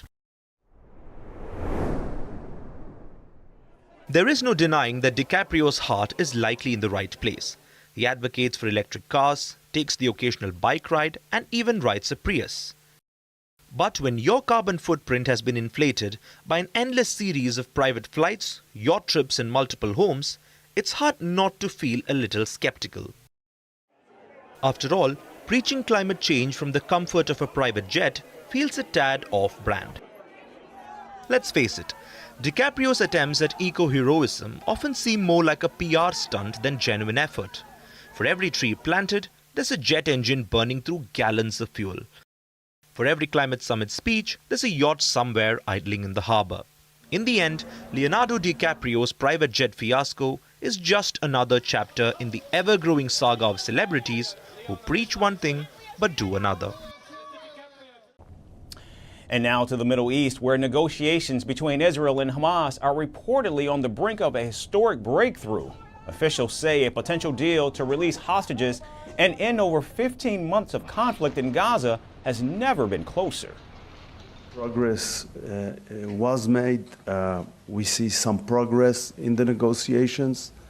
Israel wants a hostage deal. Israel is working with our American friends in order to achieve a hostage deal. And soon we will know whether the other side wants the same thing. The talks, which are currently held in Doha and mediated by Qatar and Egypt, have involved intense coordination between the outgoing Biden administration and the incoming Trump team, underscoring the high stakes. But while progress has been made, the deal isn't finalized just yet, with the clock ticking to bring the hostages home, including at least 7 Americans. On the war between Israel and Hamas, we're on the brink of a proposal that I laid out in detail months ago, finally coming to fruition. I have learned in many years of public service to never, ever give up. So I spoke to Prime Minister of Israel yesterday. I spoke to Emir of Qatar today. I look forward to speaking with President Sisi soon. We're pressing hard to close this. The deal we have structured would free the hostages, halt the fighting, provide security to Israel, and allow us to significantly surge humanitarian assistance to the Palestinians who've suffered terribly in this war that Hamas started. Now, in the first phase of the proposed agreement, Hamas would release 33 hostages labeled as humanitarian cases. These include children, women, and elderly individuals. If this initial phase goes through, it will pave the way for tougher negotiations, the release of male soldiers, young men, and the remains of hostages who did not survive. However, the second phase would begin on the 16th day after the deal is implemented, the officials informed. Even though Israel believes most of them are in fact alive, it is yet to confirm the status of all captives. We are focused on getting the living back first. We want the bodies back too, for a decent, respectful burial, but we want the living first. But also, We need a guarantee that they are alive now and that they will be kept alive until they are released. Because we know that they can be executed in an instant, as was the case when we were close to rescuing our people. So after 15 months of intense fighting, what is it that's in fact pushing Hamas to the table? Israeli officials point to a crumbling Iranian-led axis in the Middle East, with Hezbollah weakened in Lebanon and the Assad regime out in Syria. Hamas has found itself under pressure. Israel, however, isn't taking any chances. In fact, it's holding onto key bargaining chips with control over strategic territories in Gaza and a roster of high-profile Palestinian prisoners. Officials have made it clear those behind the deadly October 7 attack won't be going free, nor will individuals who are serving multiple life sentences. It is clear what we saw in the area of the penetrating tunnels, what we saw in the area of threats, while we saw the heroic war that eliminated these capabilities. How will we make sure it will not happen again? How will we ensure that security control will be in the hands of the IDF, which will be allowed to act everywhere to prevent threats? We will ensure here in Gaza, as with Lebanon, as with Syria and in the East, that no more threats will be created against Israeli communities, citizens of the State of Israel and IDF soldiers. However, unconfirmed reports suggest that up to 200 convicted terrorists could be released under the deal, though they would likely be sent to Egypt, Turkey, or Qatar rather than the Palestinian territories. Still, no one knows if this fragile deal will hold together long enough to bring the hostages home, or will it unravel in the final stretch? And our final report comes from Europe, where workplace trust is waning. Employers in Germany are taking extreme measures in hiring private detectives to spy on sick employees. Sick leave was, in fact, encouraged during the COVID-19 pandemic, and employees were paid in full for their time off. But now, absenteeism is soaring, with companies questioning whether workers are faking their sickness. While some say the system is being misused, employees in Germany are calling it a breach of privacy and trust. Here's more from Germany. Workplace dynamics are changing globally. Trust and loyalty are the cornerstones of high productivity. Yet some employers are turning to extreme measures. In Germany, the corporate world is grappling with a controversial trend: hiring private detectives to investigate employees on sick leave. The reason? Sick leave abuse has surged, with economic consequences. According to Status, German workers averaged 15.1 sick days in 2023, up from 11.1 in 2021.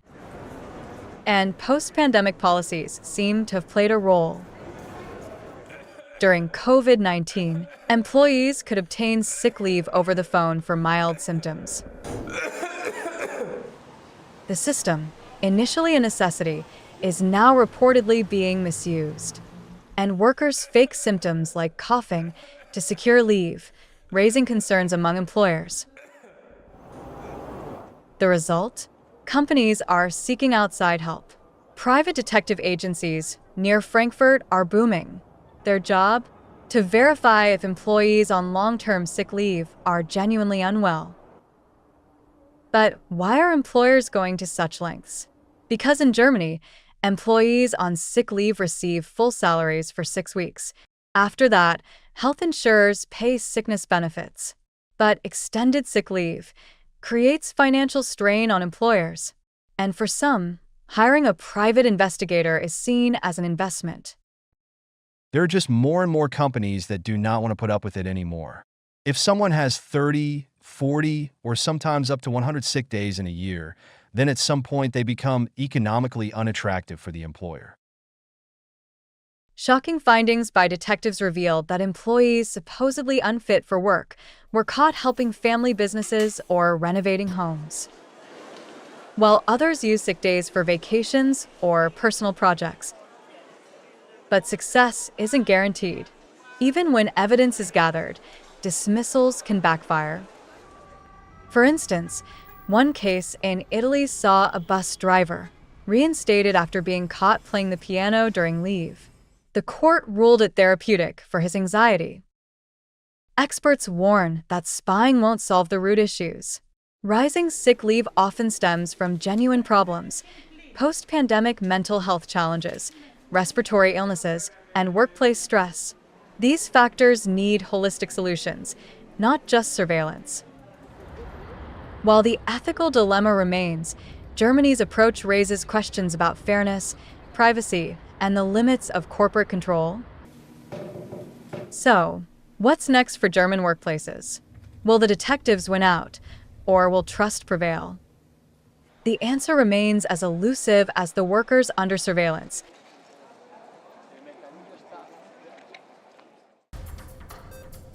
That's all we have time for today. We certainly thank all of you for tuning in. We look forward to seeing you right back here again tomorrow. Thanks again, everyone, for watching.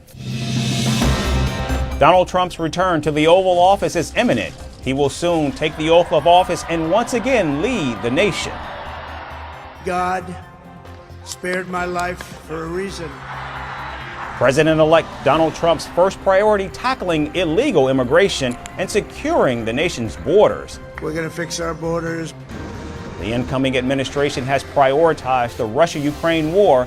Can they succeed in ending one of the world's most challenging conflicts? I will have the horrible war between Russia and Ukraine settled. And as he returns to the White House, will Donald Trump resume a bruising trade war with the world's second largest economy, China? If China or some other country is behaving badly, we have things called tariffs. All of this and more right here on Firstpost America.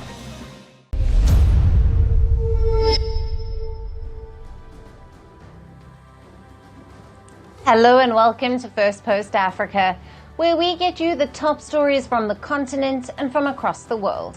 I'm Alison Lagrange, coming to you live from Durban, South Africa.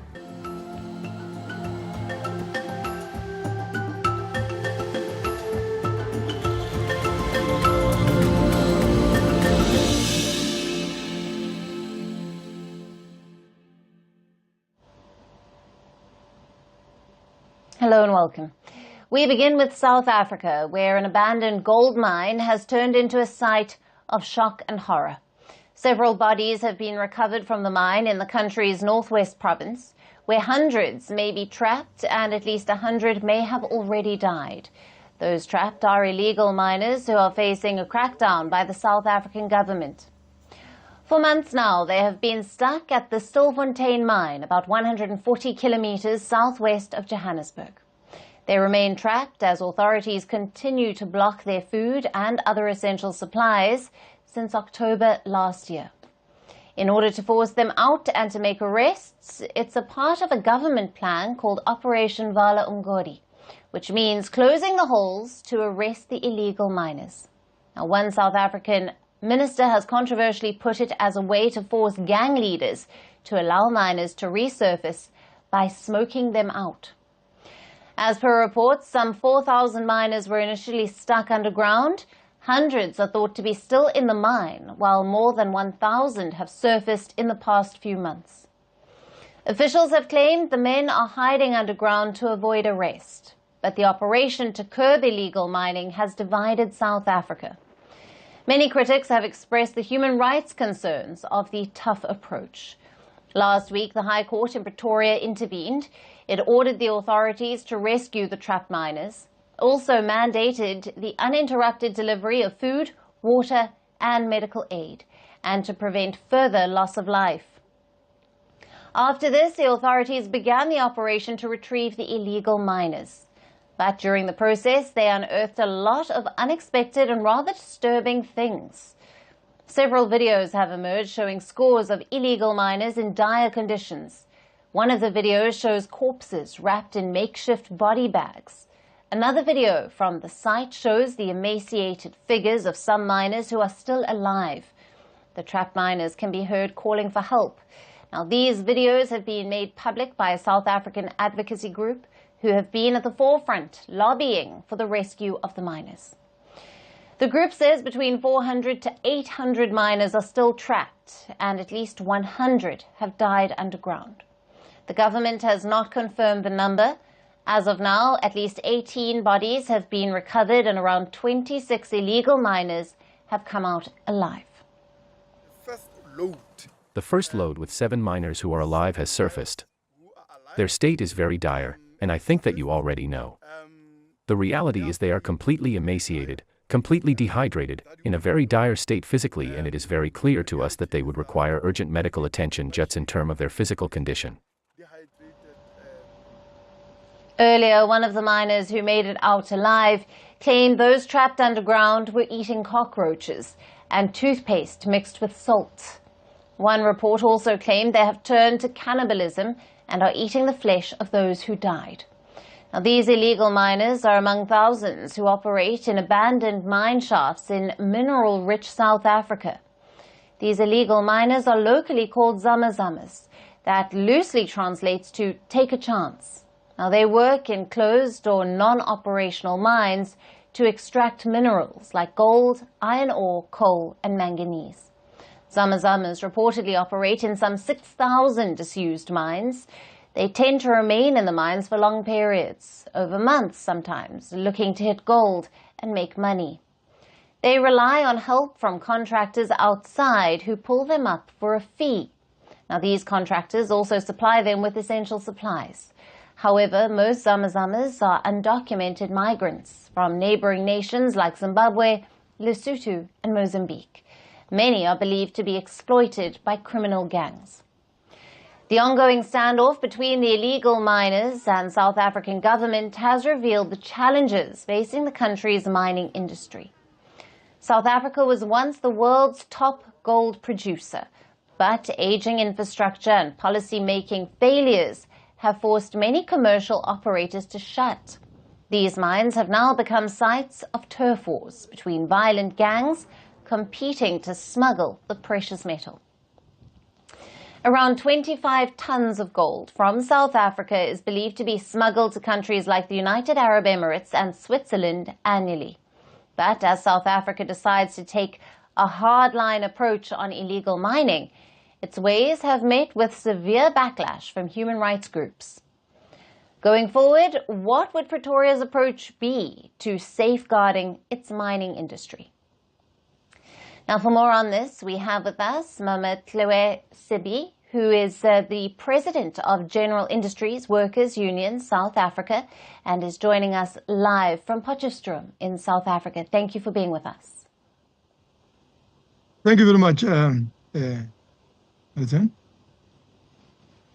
Thank you. Now, what are the immediate humanitarian and ethical implications of the government's decision to block access to food and other essentials for the trapped illegal miners? Could this strategy exacerbate the loss of life? Alison, we need to call this what it is. This is a massacre. What you have is a situation wherein government willingly, knowingly trapped miners in a condition where they knew they had no way out without any form of assistance, which in the past they relied on a pulley system, which basically is a rope that is pulled by a group of about 30 to 40 men on the surface, which, rope used to take them in and out. And the police chased away those men. And when they did that, they obviously deprived men also of the supply of food, water, and medication. It is that same system that used to supply with them that. And without that, and particularly for months, it led to a dire situation where many miners have now died of starvation. And that has been exacerbated by a series of other decisions that have led to a much more catastrophic situation where we are probably sitting with about 109 bodies, and about 26 of them were retrieved today, 9 yesterday, and of course, approximately over 100 miners have been retrieved since the start. Approximately 100 have been retrieved alive since the start of the operation yesterday, and in a complete state of emaciation, dehydration, and physically weakened by months-long lack of food, water, and medical supplies. And Mametle, what are the long-term consequences of such incidents on the mining sector, particularly illegal mining? And what measures can governments adopt to prevent such tragedies while addressing the root causes of illegal mining activities? Well, there were many choices that the state had in this operation. One is that what we had is a situation wherein the police arrived at a hole, and let's be clear about it. We're talking about here Shaft 11, and this is very important to emphasize because many miners have come out of different shafts, and every time miners are coming out of different shafts, police are saying, you see, they can come out if they want to. The issue here is Shaft 11. Shaft 11, Alison, is a 2 to 3 kilometer hole, right? Miners themselves are located at 1.6 kilometers underground. It is a hole without a staircase, that is a lift, without a lift and a staircase on the basis of which they can be able to come out. This shaft is not connected to other shafts. It is only connected through a treacherous underground tunnel, which are flooded with shaft 10. And it takes approximately about 7 days of crawling underground in a dark flooded tunnels to be able to go to shaft 10. And that is where many miners have actually lost their lives, and their bodies are not likely to ever be recovered. They are not even counted in the numbers that we are actually confirmed that are confirmed at the moment, which is about 180. So the police had an option, and the option was they could have, on arrival at the scene, say to the miners, we can now allow you to take people up, no longer down, right? They instead just chased away the team that was helping to pull the miners up and down, waited on the hole, and expected the miners to come out. Obviously, they waited for months. In the meantime, the miners underground just saw months passing, 3 months, without food, water, and medication. So they had an option. So this could be done a better way, like they are doing now, where you could actually bring the miners to the surface. And this thing that miners are afraid of arrest. Which arrest? Over 2,000 miners have come out. You can come here in Stilfontein, where I am. There is barely any miner who is in jail because these miners are actually scavenging on the minerals abandoned by the big companies. Nobody wants them. They can't press charges of trespassing because this mine, alongside 6,000 other mines in this country, are abandoned, derelict, and ownerless. So we've got to make a humane way of closing this mine. Other than that, we also have to address the issue of mines that are abandoned, meaning the holes are not sealed, but also the land is not rehabilitated for alternative productive uses like amusement, housing, agriculture. But as well, we need mining industry that can address issues of development in mining affected communities so that jobs and economies are developed into a resilient economy that can allow mining communities to transition to sustainable post-mining communities in the event and the inevitable event of mine closures. Absolutely. Thank you very much for being with us on Firstpost Africa and for your valued insights and analysis on all the latest coming out of that Stilfontein mine crisis. Thank you, Alison. Pleasure to be here.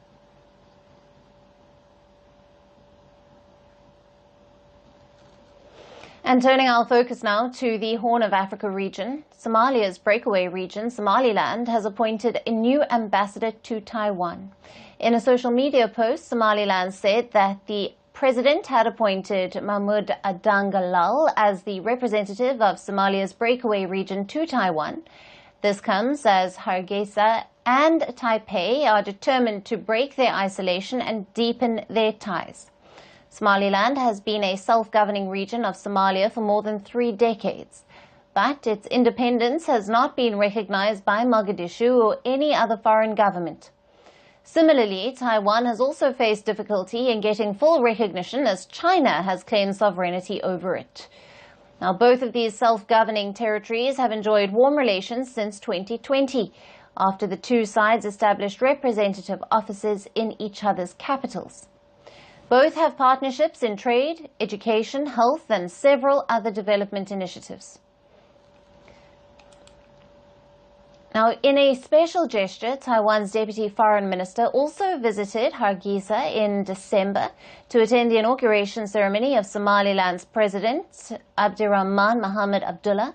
But as Somaliland and Taiwan have deepened their ties, this has not gone down well with Somalia and China. China has opposed the ongoing contacts between Taiwan and Somaliland. It has expressed strong dissatisfaction with Somaliland's meddling in what it considers an internal matter, viewing this as a provocative act against its sovereignty. On the other hand, Somalia has strained relations with countries that have publicly sought to engage with Somaliland. Mogadishu has concurrently strengthened its relationship with Beijing to increase its influence in the Horn of Africa region. Officials in both of the countries have reassured each other of their support for their territorial integrity and have also signed numerous agreements to counter Somaliland and Taiwan relations. Now, to counter the warming relations between Hargeisa and Taipei, China has also reportedly supported Somalia in international forums, including signing the United Nations resolution that lifted Somalia's arms embargo. It has also provided Mogadishu with military equipment to aid in combating terrorism and rebuilding its army.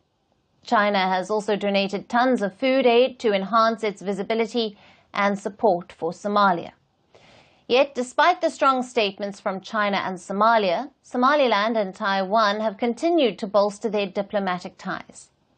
Taiwan has announced the construction of a medical center in Hargeisa costing $22 million, and has also offered scholarships to military officers to modernize Somaliland's military capabilities. But experts believe that tensions are further going to flare in the Horn of Africa after US President-elect Donald Trump comes to power next week. Recent reports have indicated that Trump might recognize Somaliland. Somalia's breakaway region has already offered a base as leverage for recognition. And recognizing Somaliland could enable US intelligence to set up long-term operations to monitor the movement of weapons in a volatile region while also keeping an eye on Chinese activity. In December, the US ambassador to Somalia visited Somaliland twice to strengthen relations with the new president. Washington has also previously acknowledged the growing relations between Taiwan and Somaliland. So, as Somaliland and Taiwan try to push their common agenda of gaining recognition from the international community, and China counters it with strengthening ties with Somalia, is it the beginning of a new conflict in the Horn of Africa region?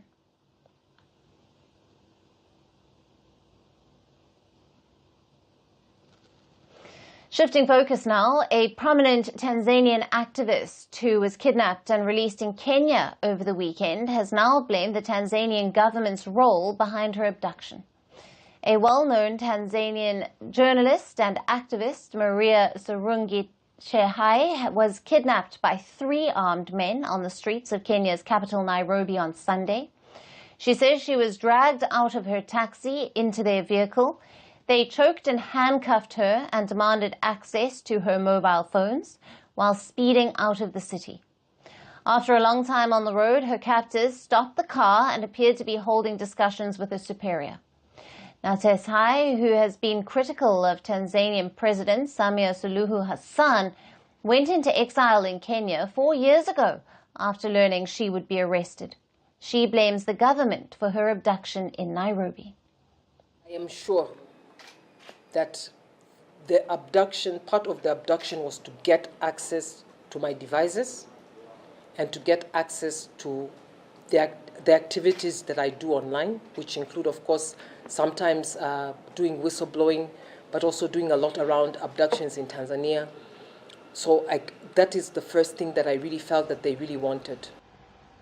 Sarungi says that her disappearance was immediately reported to rights groups who raised the alarm. She believes the rapid furor in the media and online is what forced her captors to release her. She added that the abduction attempt will not make her give up. I will not stop, I will not relent, and I will not decrease anything. And in fact, it has given me so much things to be grateful for. As you rightfully said, this could have gone so wrong. There was a point in time when I was convinced that I was about to be taken across, and I knew the minute I crossed, you would never hear from me again. I'll become another poster. So I will never stop, never, ever stop. And if this was done, whether to intimidate me, to really harm me, that will never stop me. Tsehai's brief detention comes as the governments of both Tanzania and Kenya stand accused of abducting critics. In the past year, the Tanzanian government has been blamed for several abductions of critics. The most high-profile case involved a senior opposition leader who was allegedly abducted, tortured and brutally murdered. Last year, dozens of opposition members were also arrested and some were killed. While Tanzania's president has publicly denounced the killings and abductions and has also launched a probe, there have been concerns that the country under her is returning to a repressive rule against what she had promised. The incident also highlights Kenya's growing reputation for allowing foreign governments to kidnap their citizens. This is not an isolated case. In July, a group of 36 Ugandan opposition members were abducted in Kenya and forcibly returned for a terrorist trial. The same happened to former Ugandan presidential candidate in November, and he now faces a widely condemned military trial. Then in October, 4 Turkish refugees were abducted in Nairobi and forcibly returned. The country has also seen a wave of abductions targeting its own citizens, focused on critics of President William Ruto in the wake of the massive youth-led protests. Authorities in Kenya and Tanzania have not commented on the activists' abduction. However, the latest abduction incident of Maria Sarungi Tsehai certainly adds more pressure on governments of both countries facing dissent.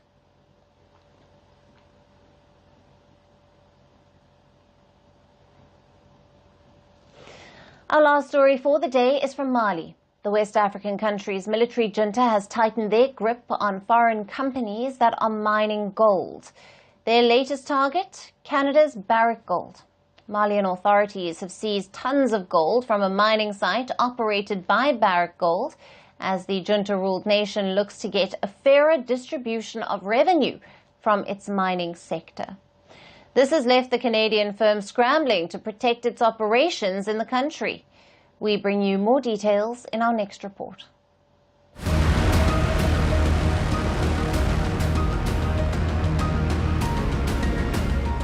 In the world's third largest gold producer, Africa, the precious metal is seen as a symbol of wealth, power and majesty. It is also seen as a means of exchange should a country's currency collapse.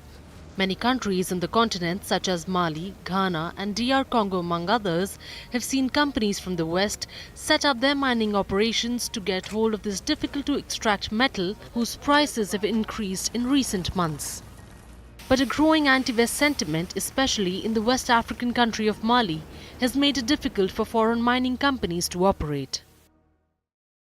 Ever since the military came to power in Mali, it has been demanding a greater share of revenues from the Western mining companies by negotiating new contracts.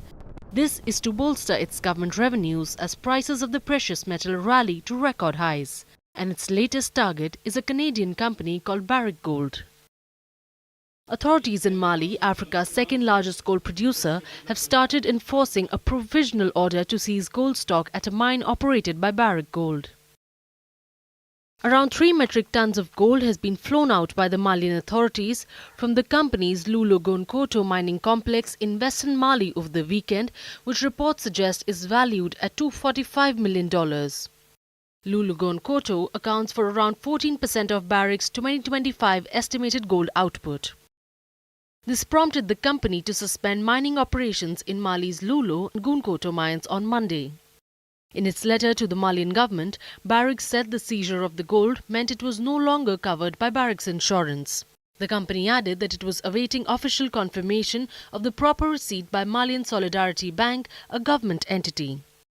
The seizure of Barrick's gold followed a warning letter to the Canadian company earlier this month from a judge in Mali that said 3 tons of gold would be seized. Mali's economy ministry also claimed that 2 mines operated by Barrick in the country owed a total of $5.5 billion to the government, a much higher figure than previously estimated.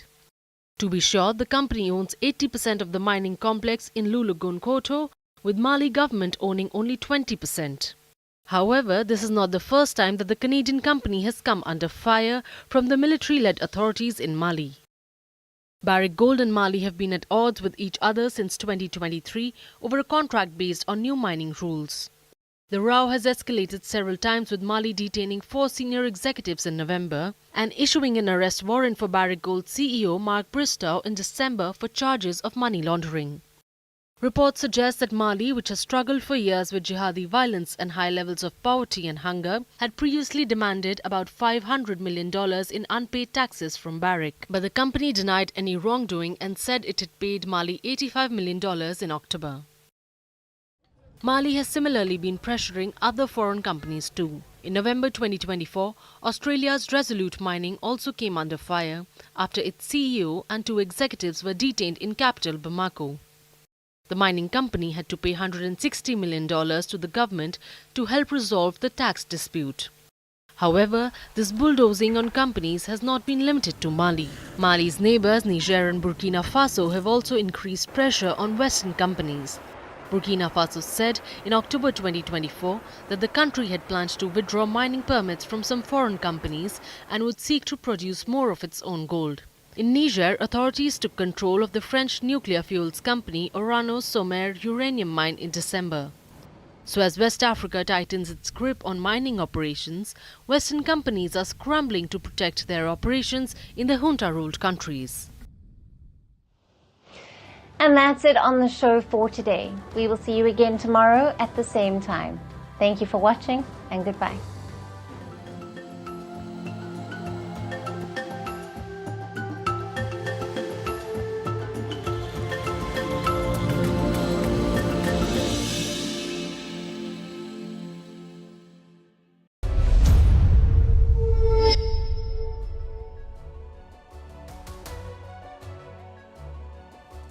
Hello, Namaskar. This is Firstpost and you're watching Vantage with me, Palki Sharma.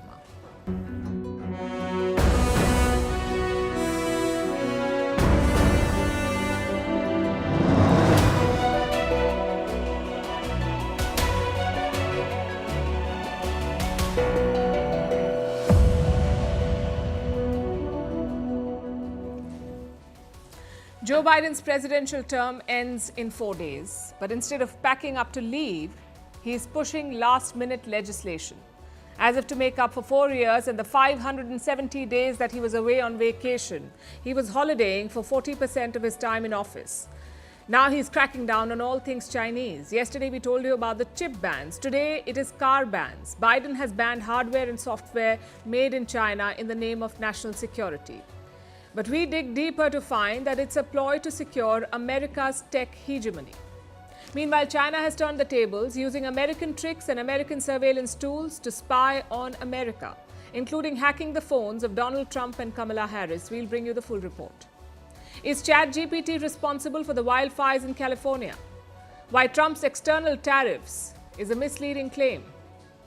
How India's new warships mark the dawn of the maritime era. All 3 vessels are made in India. Should cricket players take their families with them on overseas tours? We tell you what's the problem with this debate. Why the US has dropped Cuba from the list of countries which are state sponsors of terrorism. What will this year's appraisal look like? Should you expect a hike in the age of artificial intelligence? We bring you the findings of a new report. Why are India's camels disappearing? Their population has dropped by 80% in the last 6 decades. And why experts say it is time to redefine obesity and overhaul its diagnosis.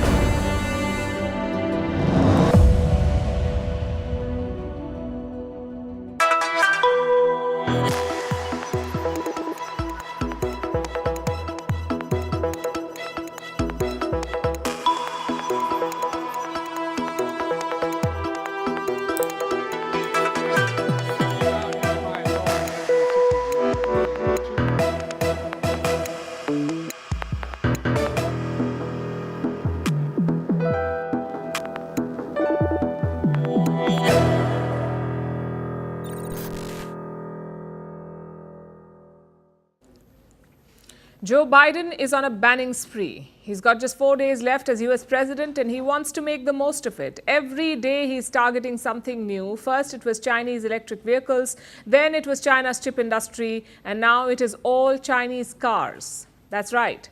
Biden has unveiled new rules for Chinese vehicles. They would ban nearly all Chinese cars from the US market.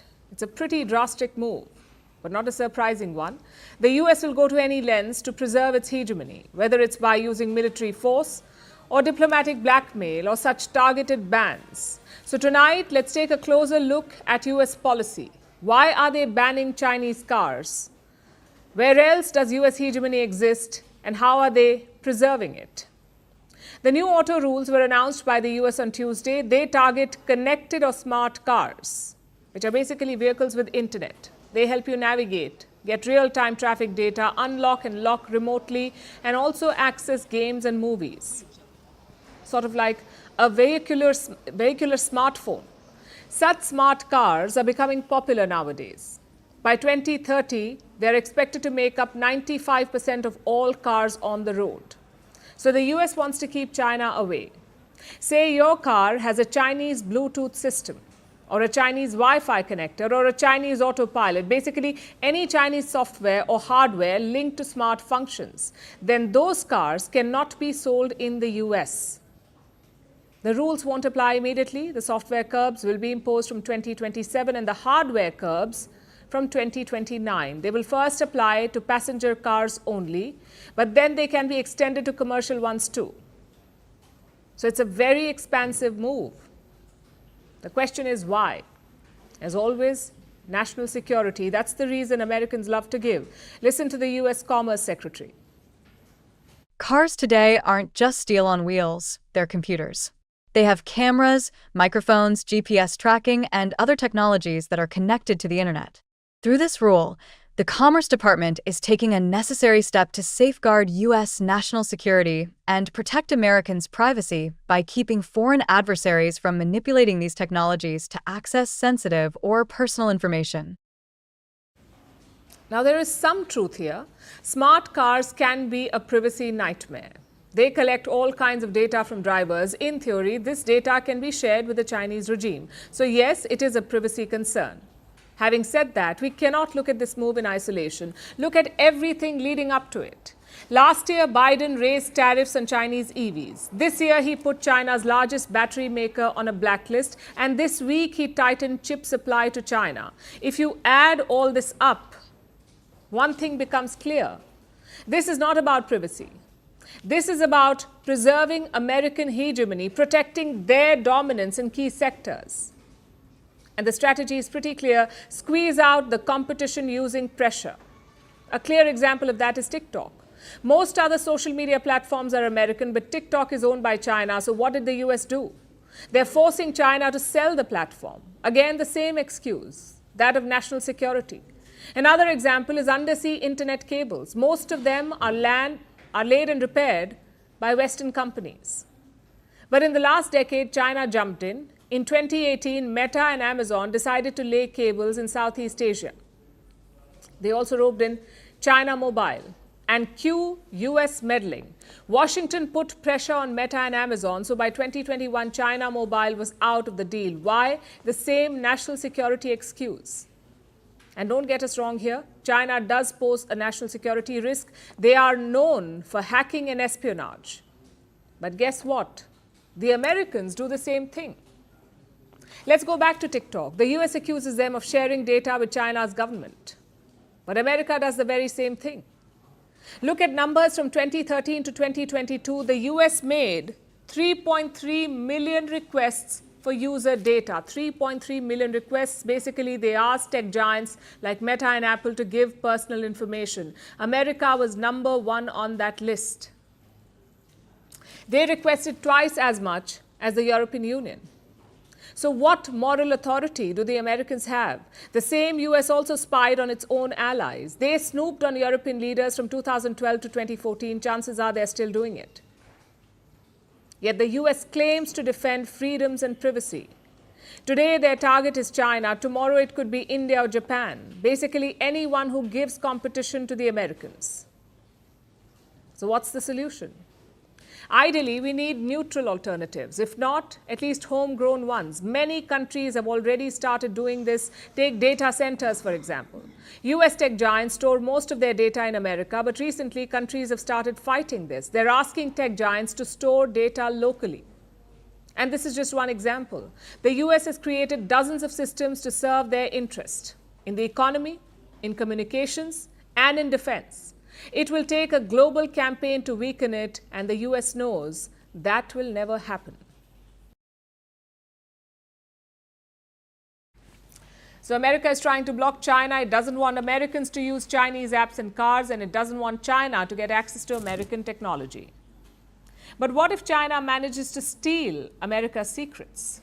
That too from the most powerful US leaders like Donald Trump, the next president of the United States, J.D. Vance, the incoming vice president, and Kamala Harris, the current vice president. Believe it or not, China tried to hack these leaders, and to some extent, it did succeed. China hacked the telecom providers they use. In fact, it hacked at least 9 American telecom companies. This includes names like AT&T and Verizon. These are America's top 2 providers. China managed to breach them and 7 others. And from there, it targeted top American politicians. Beijing tried to eavesdrop on their calls, read their text messages. Basically, the Chinese tried to set up a sweeping wiretap. At this point, it is not clear if any sensitive information was compromised, but reports say the hackers gained, and I'm quoting, they gained deep and broad access. Trump's family members were targeted too. So were the aides of Kamala Harris and even congressional staff. These are the aides of politicians in the US Congress. Even they were not spared. So who orchestrated such a massive hack? It's a group of hackers. The US is calling them Salt Typhoon. This group, Salt Typhoon, is said to have the backing of the Chinese state. We know little about them. They pulled off one of the biggest hacks in American history. How did they do it? Through backdoors. That's what experts say. These backdoors are created by telecom companies for the US government. US intelligence agencies use them for surveillance and intelligence gathering. They're also used to monitor targets within the United States. Some of these backdoors are set up at the request of American courts. This is for domestic investigations. And it is quite the irony. America may have been compromised by its own surveillance tools. Call it bad luck or poetic justice. Either way, this should alarm everyone. As of today, the full extent of the breach is not clear. Even with all their expertise, the Americans have not been able to figure it out yet. Needless to say, this could have dire consequences for America's national security. What kind of data did the Chinese hackers access? Certainly more than just the phone numbers. Did they record calls made by Trump or Harris? Did they intercept their text messages? What if they caught their aides discussing classified intelligence and information? Did China manage to capture that too? None of these possibilities can be ruled out. This hack apparently began in 2022. It was discovered only last year. So for 2 years, Chinese hackers had access to American telecom networks. Beijing could be sitting on a wealth of intelligence, but as expected, it is denying all of this. China has dismissed all claims related to this hack. We have repeatedly stated our position on such groundless accusations that lack evidence. China consistently opposes all forms of hacking, and we are even more opposed to the dissemination of false information against China for political purposes. China says the US is lying. Obviously, it's not like China will admit to hacking top US leaders. Meanwhile, these reports have sent the US government into a tizzy. Former and current US officials are sounding the alarm. They describe the hack as devastating. One of them said, and I'm quoting, "Washington is screwed." Last month, Marco Rubio spoke about this. He is Donald Trump's nominee for Secretary of State, so effectively he's the next Foreign Minister of America. Rubio said, and I'm quoting again, "That's about as bad as it gets." But will Rubio confront the Chinese about this hack? We'll have to wait and see. Until then, the US is taking more precautions. Government officials have been issued new advisories. They have been asked to switch to secure apps like Signal. Espionage helped America dominate the world order. Now it is getting a taste of its own medicine, and that too from its biggest adversary.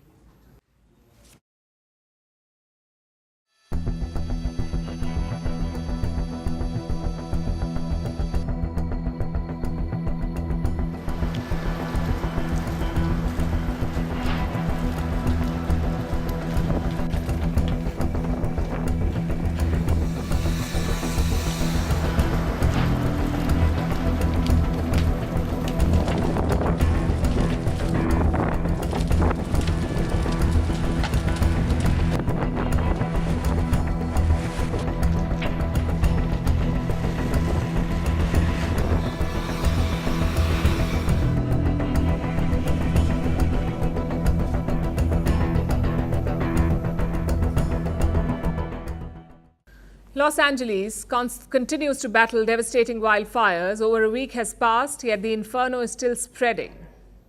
How did the fire start? Investigators are searching for answers. Speculation is running wild. Climate change, faulty power lines, deliberate arson, mismanagement of resources, anything and everything is being blamed. But one theory is gaining more traction than the rest. ChatGPT caused the wildfires. That's right, social media has a new scapegoat, ChatGPT, the same AI chatbot that can do maths and pen poems. Before we tell you why, let's quickly also look at the situation on the ground. 25 people have died. 6 million remain under a fire threat. 2 fires are currently active, the Palisades and the Eaton fires. Firefighters are battling these blazes, but powerful winds make it very difficult. The conditions are expected to ease this weekend, but Los Angeles still has a long road to recovery. Which brings us to the culprit. Social media users say ChatGPT caused the fires. But is that true? Is ChatGPT really responsible for the fires? And why is social media blaming artificial intelligence? To understand that, let's look at how ChatGPT works. Imagine you type a prompt into ChatGPT. The prompt is turned into code. This code flows through a network of servers. The servers run thousands of complex calculations, and ultimately they produce the best possible response for you. Now, all of this happens on massive power-hungry servers. These servers work hard, so they generate heat. Lots of heat. And so data centers need to prevent overheating. For that, they rely on cooling systems. And this is where water plays a crucial role. Cooling towers use vast amounts of water just to keep servers at optimal temperatures. Essentially, ChatGPT is a water guzzler. To put it in perspective, a 100-word email needs around a bottle of water. Same for every 4 to 5 prompts. ChatGPT gulps almost 500 ml of water for this. Now let's zoom out and look at the larger picture. In 2024, ChatGPT had 300 million weekly active users. 300 million weekly active users. So you can imagine the amount of energy it consumed and the scale of water it needed. And that is why social media is complaining. Los Angeles is located in Southern California. This is a region that has experienced drought in the past, which means water is already scarce here. The wildfires exposed that scarcity and made it worse. The fires began on January 7th. Soon, fire hydrants were low on water.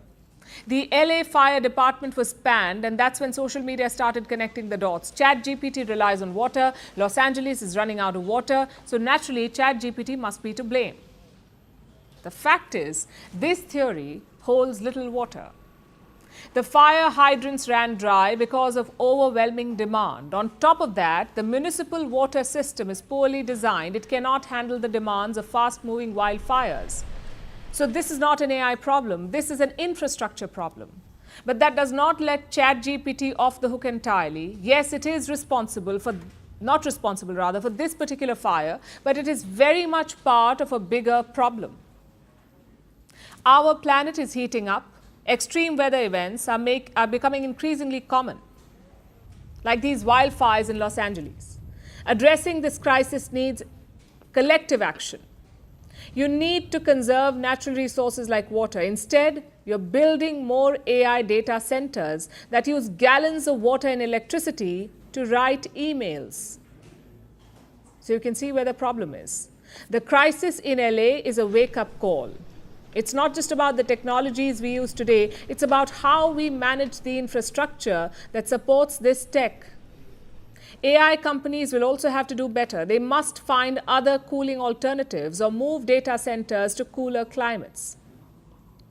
After all, the future of AI does not just lie in the promise of intelligence, it lies in how responsibly it can be integrated into our world. As for that email that you're delaying, you don't need ChatGPT to write it. You can type it out yourself. It will only take 5 more minutes of your time. All right, Donald John Trump.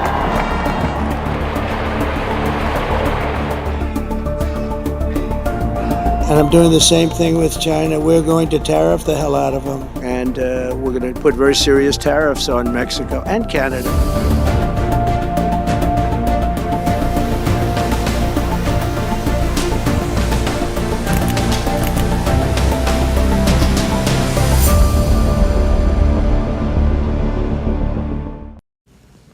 Donald Trump has made an announcement, the birth of a new U.S. government agency called the External Revenue Service, ERS. It will be born next Monday, January 20th, the day of his inauguration. Trump said all of this on social media. He said the new agency will collect tariffs, duties and revenue from foreign sources. A small problem with that though. Tariffs are not collected from foreign sources. They are collected from importers. Importers who are sitting in America. The name External Revenue Service has a nice ring to it, but it's not really accurate. To understand this, let's dive into the tariff debate, starting with the most basic question. What is a tariff? It is a tax on an imported good. Anything made abroad. Let's say a car is manufactured in China, made in a Chinese factory by Chinese employees. Let's assume that the manufacturing cost of this car is $20,000. This includes the cost of material and the wages paid to the Chinese employees, $20,000. So what happens when this car is built and ready for export? It's not like the Chinese government or the factory will open up a stall in the US. Xi Jinping is not meeting American border guards. He's not slipping them a 50 to get in and sell Chinese goods in the US. No, the Chinese factory has a partner sitting in the United States, someone who buys the car from them and then sells it in America. This partner is the importer. The importer pays $20,000 for the Chinese car, plus of course the shipping cost. Then they try to sell it at one of their showrooms in the United States. So the Chinese factory made money even before the car hit the streets. Their part is done. It is the US-based importer who has to sell it further to American citizens. So when Donald Trump imposes tariffs, it is the same US-based importer who pays the additional amount. Trump says he will impose a blanket 10% tariff on all imports. He threatened higher tariffs on Mexico and Canada, going up to 25%, and China may have it even worse, tariffs as high as 60%, 60. So let's go back to our car example and add the 60% tariff to the equation. The US-based importer paid $20,000 for the Chinese car. He paid another 10% as shipping cost, which brings it to $22,000. That was the importer's original cost. He would have sold the car for maybe $23,000 to make a profit.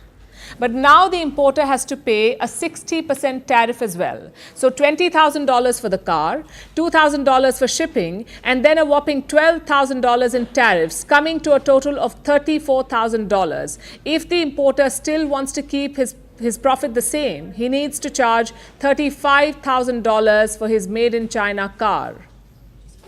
So who is making money here? And who's really paying? The Chinese factory is not affected. It was paid $20,000 for the car. The importer made his $1,000 profit. The US government, however, made a lot of money. They made $12,000 in tariff revenue. And who paid them that money? It is the American consumer. That's right. The average American is the one paying for these tariffs. And that is why Donald Trump's External Revenue Service seems like a marketing gimmick. Because the revenue won't be external. It will be shelled out by American citizens. So then why is Trump doing it? It will definitely lead to soaring inflation. There is no debate about that. However, there might be long-term benefits. Think about what you would do in a situation like this. A foreign good is suddenly more expensive, but domestic goods still cost the same. The Chinese car was $23,000. It is now $35,000. Meanwhile, the American car was $30,000 and that price remains the same, $30,000. So it is suddenly cheaper than the foreign alternative. Wouldn't you consider buying local then? This is protectionism 101. Make foreign goods more expensive, forcing your citizens to buy local. It's not a new strategy. It's been done all over the world to protect domestic industries.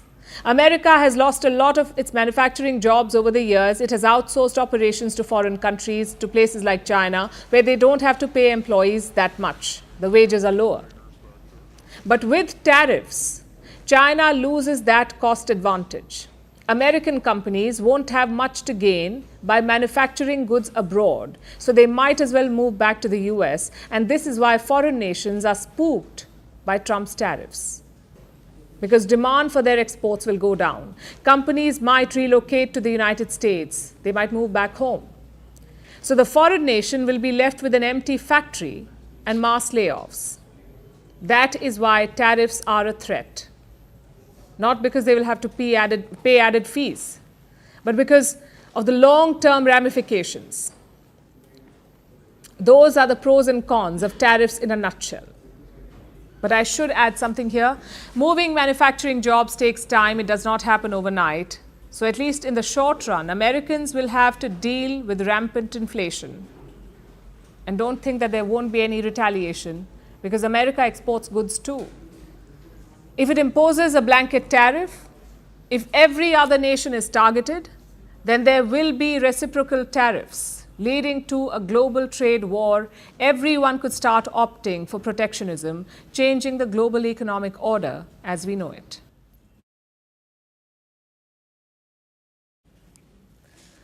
It's the dawn of a new maritime era for India. New Delhi has unveiled 3 new naval titans: frigate INS Nilgiri, destroyer INS Surat, and attack submarine INS Vaghshir. All 3 of them were made in India for the Indian Navy. Now, this is a remarkable milestone, commissioning all 3 assets in one go. These new additions symbolize 3 main things: India's naval prowess, its growing self-reliance, and its moves to counter China in the Indian Ocean region. Our next report brings you all the details. It's a first for the Indian Navy and a historic moment for the country. India has simultaneously commissioned 3 naval giants, 2 indigenously developed warships, the INS Nilgiri and the INS Surat, and an attack submarine, the INS Vaghshir. 21वीं सदी की navy को सशक्त करने की तरफ हम एक बहुत बड़ा कदम उठा रहे हैं। ये पहली बार हो रहा है जब एक डिस्ट्रॉयर, एक फ्रिगेट और एक सबमरीन, तीनों को एक साथ कमीशन किया जा रहा है। और सबसे गर्व की बात कि ये तीनों frontline platforms made in India है। There's a lot of firsts for New Delhi here. All 3 were made in India itself, and all 3 were commissioned at one go. It's an unprecedented show of maritime prowess and self-reliance, and India's strategic intent to establish itself as a formidable maritime power, while responding to regional geopolitical challenges. So let's look at the Navy's new assets. The first is the INS Nilgiri. It's the flagship vessel of a new class of frigates called Project 17A. It has enhanced stealth features and state-of-the-art technology. The INS Nilgiri can operate without any supporting vessels. The second is the INS Surat. It's part of Project 15B, or Vishakhapatnam class. It's a guided missile destroyer weighing approximately 8,000 tons. But the most striking feature is that it's India's first AI-enabled warship. Also, it just took 31 months to go from launch to commissioning. Which brings us to the INS Vagshir, the 6th Scorpion-class submarine under the Kalvari-class Project 75. It's known as a hunter-killer submarine. It has superior stealth features and can take on a range of missions like intelligence gathering and anti-surface warfare. ये तीनों platforms भारतीय नौसेना की क्षमता को सशक्त एवं प्रभावशाली बनाएंगे। इससे हमारे सामुद्रिक हितों की सुरक्षा और भी मजबूत होगी। मुझे यह बताते हुए बहुत खुशी हो रही है कि नौसेना ने अपना हाई टेम्पो ऑफ ऑपरेशंस बरकरार रखा है। इससे हिंद महासागर क्षेत्र में हमारे नेशनल मैरिटाइम इंटरेस्ट को सेफगार्ड करने में और प्रधानमंत्री जी के Sagar security and growth for all in the region vision को सक्षम करने में हम सफल हुए हैं।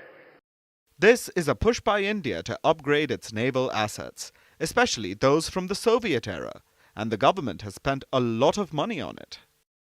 In 2024, a record $15 billion was spent on domestic defense manufacturing. That's a 17% rise from the previous year. According to the government, over 75% of the warships are developed in-house. This comes as New Delhi wants to expand its naval fleet. The Indian Navy's present force comprises of about 150 ships and submarines. It wants to take it up to 170 in the next decade. And this commissioning is not merely a statement of military readiness, but a clear response to regional dynamics for strategic influence over the Indian Ocean. You see, China is expanding its naval fleet at an unparalleled pace. Pakistan is collaborating with Beijing to build a 50-ship navy. So India's actions send a message of resolve and capability in the region. This marks a defining moment in India's journey toward maritime self-reliance and strategic preeminence. As these vessels take to the seas, they carry not just weapons, but the aspirations of a nation poised to lead in this century.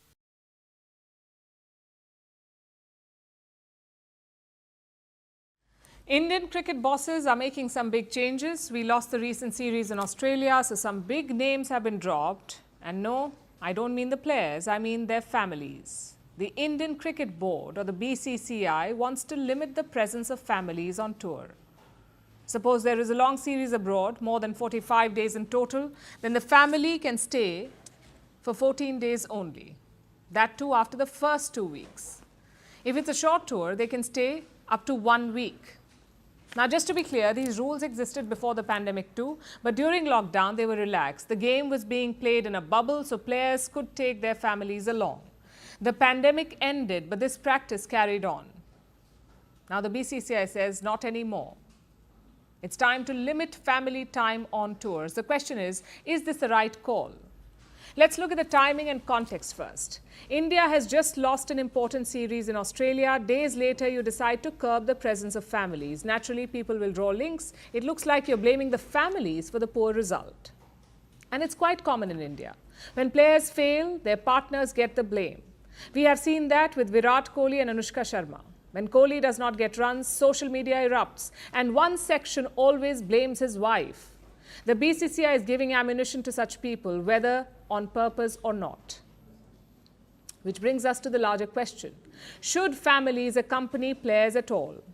Current coach Gautam Gambhir had an interesting take on it. Listen to what he said in 2018, and I'm quoting, "The player opinion varies. Some want family to be there for the whole tour, while others want little family time and they try to concentrate. Whatever the decision, it should be taken in the best interest of Indian cricket." That's a solid take. Some players like having their family around. It gives them confidence. It also keeps them relaxed. But not everyone may feel that way. Maybe some players like to be left alone. Either way, it is their decision to make. We are talking about adult athletes here. People entrusted with winning championships and trophies. Surely they can take this call. Let's look at how other sports do it. In tennis, families are a constant presence in the stands. In Wimbledon, it's a bit of a ritual. If you win, you climb up and embrace your family. Same in Formula One. The families are always around in the paddock. Just look at current champion Max Verstappen. His father attends virtually every race. But in team sports, it can be tricky. In 2019, Brazil banned wives and girlfriends from the Copa America event. They ended up winning the whole thing. At the 2006 World Cup, England did the opposite. The wives and girlfriends were free to visit, but when England lost, the tabloids blamed them. At the 2012 Olympics, Australia's swimming team banned family visits. A number of athletes lashed out at the decision. They complained of loneliness and demotivation. So clearly the results vary. It also depends on what the coach and captain wants. They have their own style and culture, and they will want the team to follow it, to embrace a common belief.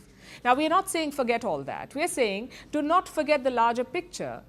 Has anyone blamed husbands when women athletes fail? Not that we can think of. In fact, the opposite happens. When women succeed, men get the credit. In the 2016 Olympics, a Hungarian swimmer set a world record. The camera cut to her husband, and the commentator called him the man responsible for the feat.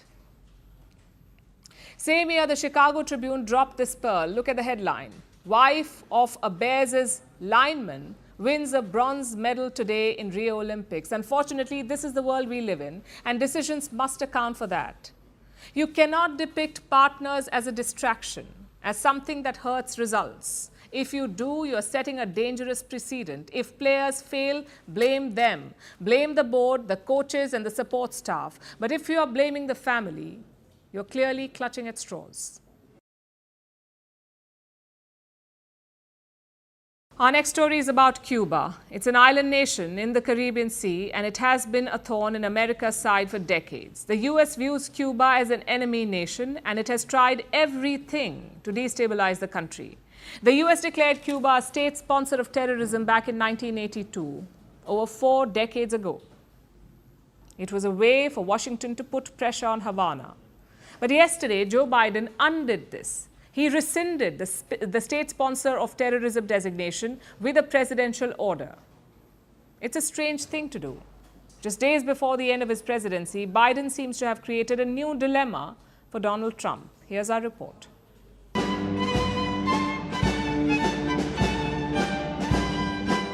It seems like Joe Biden just doesn't care anymore. He's doing whatever he feels like just before leaving office. He'll be gone this time next week, but he'll be leaving a new problem behind for his successor, Donald Trump. The problem of what to do about Cuba. Biden just provided some massive relief to the Caribbean island. He removed Cuba from the list of state sponsors of terrorism. Cuba has been on that list almost continuously since 1982. It was removed briefly between 2015 and 2021. This was done by Barack Obama. Obama had tried to improve relations with Havana when he was in power. But in 2021, Trump undid this. He put Cuba back on the list, and Cuba has stayed there until yesterday. Once again, it has become a headache for Donald Trump. To understand why, let's look at Cuba's history. It is a communist country, controlled by the Communist Party of Cuba since the late 1950s. Since Fidel Castro led a revolution there and took control of the island. Castro and Cuba then went on to encourage other revolutions all over the world. This greatly upset their biggest neighbor, the United States. Washington was already irritated about having a communist nation at its doorstep, and now this nation was preaching more revolutions. The US could not allow this. It did not want Cuba fanning revolutionary flames. So it clashed with the communist government. The US even tried to invade. Troops landed in the Bay of Pigs in 1961, but the Cuban communists would not be ousted. So the US tried a different type of warfare instead, economic warfare. There was already an embargo on Cuban goods. It was imposed in 1958, and it is still in effect. It's the most enduring trade embargo in modern history. The US used it to cripple Cuba's economy for decades. Look at this note by a former US official. He said a policy should be adopted to weaken the economic life of Cuba, to decrease monetary and real wages, to bring about hunger, desperation, and overthrow of government. So this is the official US policy towards the island. In the 1980s, the US decided that the embargo wasn't doing enough. So it added Cuba to the newly formed list of state sponsors of terrorism. This gave the US even more powers to sanction Cuba. But it's been 4 decades and the communists are still in charge. So clearly, the economic warfare hasn't worked. Former US President Barack Obama removed Cuba from the list in 2015, but Trump relisted Cuba in 2021, just before leaving office. So now it seems Biden is returning the favor. But is it just about getting back at Trump? Biden will probably point to this news and say he did it to secure the release of prisoners. Cuba has agreed to release 553 prisoners over time. Havana announced this just after Biden removed it from the state sponsor of terrorism list. So there was something in it for the US, but the prisoner release is also a problem for Trump, because it'll be gradual. Cuba knows that Trump could just reverse the order next week. It has acknowledged this in its official statement. But the slow release of prisoners could force Trump's hand for a while, at least until all of them are out. Well, we have to see what Trump does next. Knowing him, it's possible they quit this week, and that Trump comes and everything goes backward. I see it as somewhat useless because of how many advantages we will have and how long. A couple of weeks, a few days.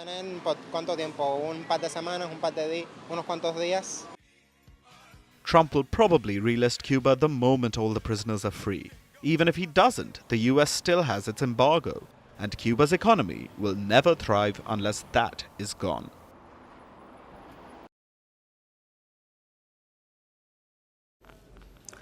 We are well into 2025 now. A few months later, it will be hike season. You worked hard the whole year, but will you get rewarded for it? Will there be a hike in the age of artificial intelligence? And what will your increment look like? Well, if you work in India, a new report has some clues. It was prepared by consulting firm Mercer.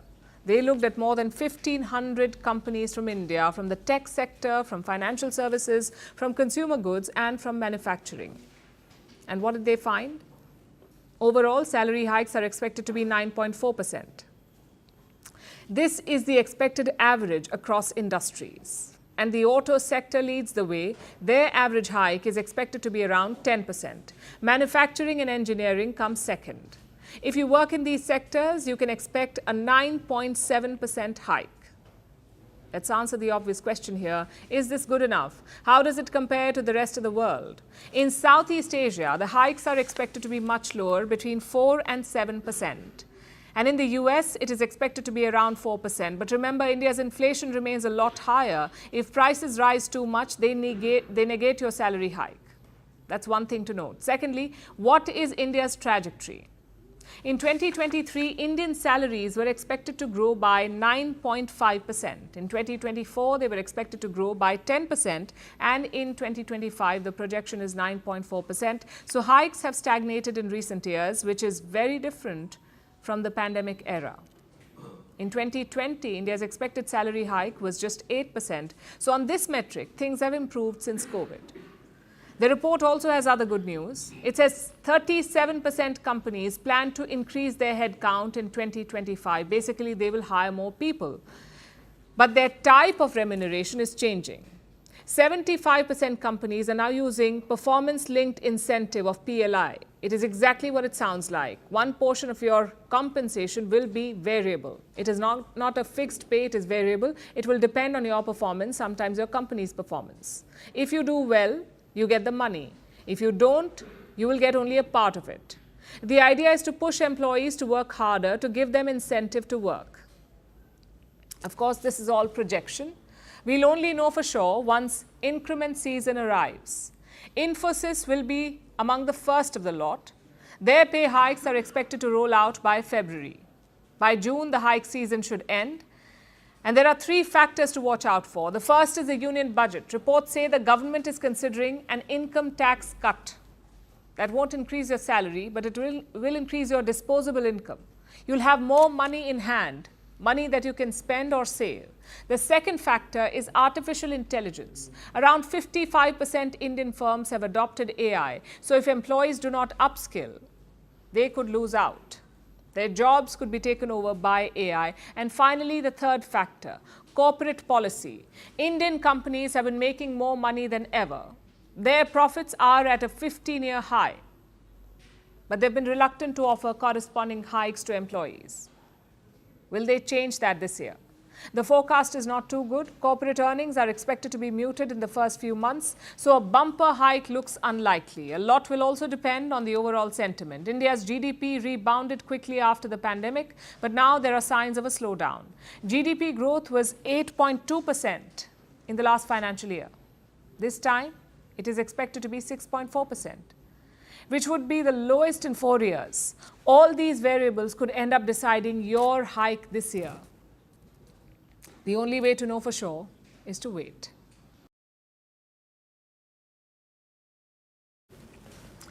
Now let's talk about camels, the ships of the desert. Their global population is soaring. According to the United Nations, in the 1960s, it stood at 13 million. The global camel population, 13 million. Today it is 35 million. But this boost cannot be seen in India. Here, the camel population is declining. It has seen a drop of 80% in the past 6 decades. And the fall has been sharper in recent years. So what's behind this dip? And what can put these camels over the hump? Here is a report. Over centuries, these majestic ships of the desert have evolved. And how? Camels have become one of the most important animals for humans living in some of the harshest conditions. From South to West Asia and Africa, Chad has more camels than any other country in the world. About 10 million of them. Followed by Somalia, Sudan, and Kenya. Then comes Saudi Arabia, with about 2 million camels, the highest for West Asia. Across the world, camel population is rising. According to the United Nations, in the 1960s, their population stood at 13 million. Today, it stands at 35 million. While the global population is soaring, a camel crisis is brewing in India. Their numbers are on a decline in the world's most populous nation. According to government data, from 1 million camels in 1961 to just 200,000 camels today, that's a dip of 80% in about 6 decades. And the fall has been sharper in recent years. Look at Rajasthan. This is one of the few Indian states where camels are reared. They are bred for transport, wool, and milk. If you visit the desert state, you will find well-groomed camels roaming about, relaxing with mustard oil being applied on their bodies, with their hair trimmed and decorated with colorful beads. 80% of India's camel population is in Rajasthan, and they adorn the desert landscape. But they are under threat in the state. According to the census, in the year 2007, about 420,000 camels lived in Rajasthan alone. By 2012, this number reduced to 325,000, and by 2019, it dipped to about 210,000. That's a fall of 35% in 7 years. What's behind this drastic decline? A major reason is the surge in development in Western India. New roads and vehicles have replaced camels as a major mode of transportation. Plus, new irrigation projects have led to an increase in farmlands. They have brought installation of new wind and solar farms. Now, the camels have lesser space to graze on. So India's top animal husbandry official has recently called for more support. She has urged the need to protect camels by preserving grazing lands and promoting camel milk. You see, in recent years, camel milk has been touted a health drink the world over. It has low amounts of sugar, and it is rich in vitamins and minerals. Nutritionists call it the next superfood, so there is immense potential here. According to reports, thanks to the growing demands, up to 70 camel herders milk nearly 2,000 camels in Rajasthan, generating up to $670,000. But there is more potential here. Boosting camel milk production could fuel the income of camel herders and incentivize the protection of these majestic animals. Instead of leaving them high and dry, India's camels need a policy boost to get over the hump.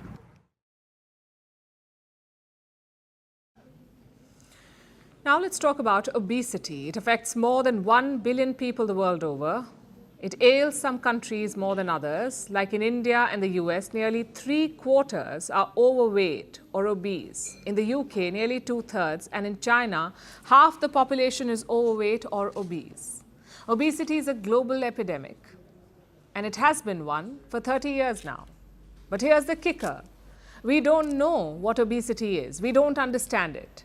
You may say it is a disease, obviously, but it's not that simple. Some countries call it a disease, like the US, Canada, Germany, and Italy. Some call it a public health issue, like India, China, and Japan. And others, like Saudi Arabia and Denmark, call it a risk factor. Obesity is a polarizing topic for doctors, insurers, governments, and patients. Few are on the same page, but this is the reality. In the next 10 years, half of the world will be overweight or obese. And this will cost the global economy. How much? About $3 trillion every year. Meanwhile, the demand for weight loss drugs will continue to soar.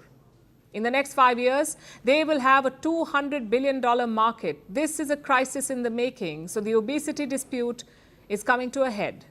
And experts are rushing to find answers. Now they have a proposal.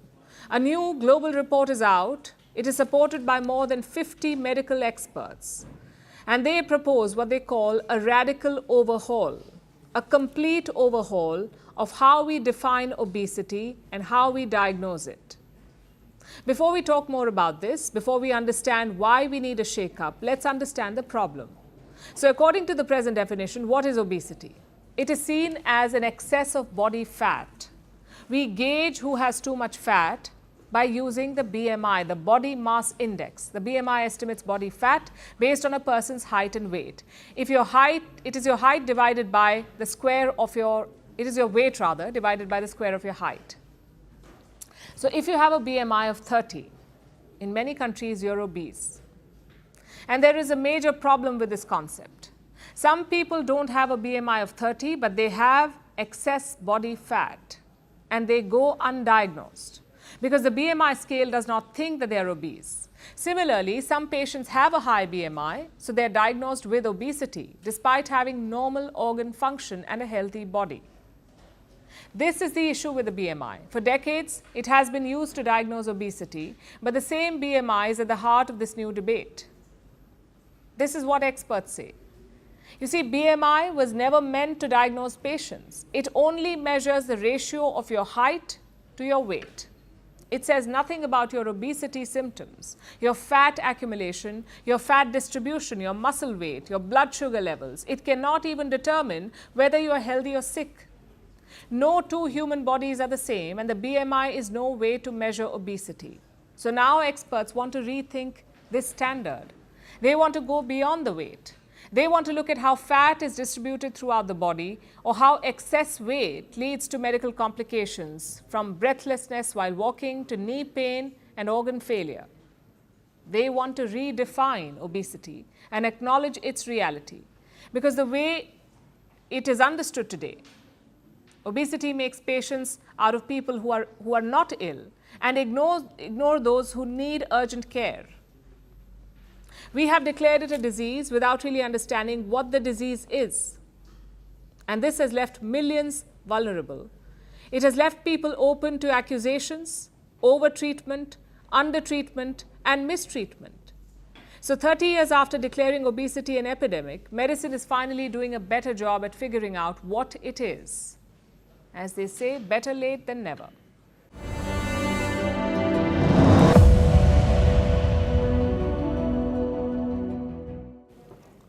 Capitol Hill was supposed to be all about serious business today, a confirmation hearing for the next U.S. Defense Secretary. One would think it's a moment of dignity, but instead, it turned into something more entertaining. Pete Hegseth is Donald Trump's nominee for this position. He walked in, bracing himself for some tough questions, especially from the Democrats. What he did not expect was a full-on roast. From comments about women in combat to allegations of alcohol-fueled misadventures, a parade of affairs, and of course, some financial mismanagement. Hegseth's track record turned out to be more like a buffet of controversy. It was less of a confirmation hearing and more like a reality TV episode. Take a look. You name the importance of at least one of the nations in the ASEAN and what type of agreement we have with at least one of those nations. And how many nations are in ASEAN, by the way? I couldn't tell you the exact amount of nations in that, but I know we have allies in South Korea and Japan and in AUKUS with Australia, trying to work on submarines with them. Mr. Hegseth, none of those countries are in ASEAN. Across. None of those three countries that you've mentioned are in ASEAN.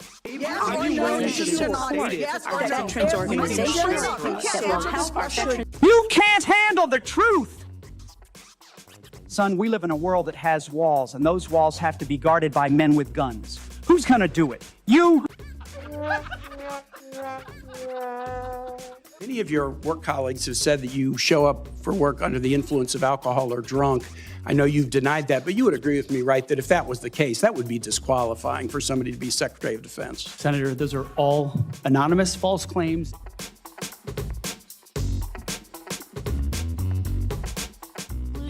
For female service members, knowing full well you have hundreds of women doing that job right now. And the standards, your 2 mile run, Tom. Well, I guess I better use the senator from Virginia starts bringing up the fact that what if you showed up drunk to your job?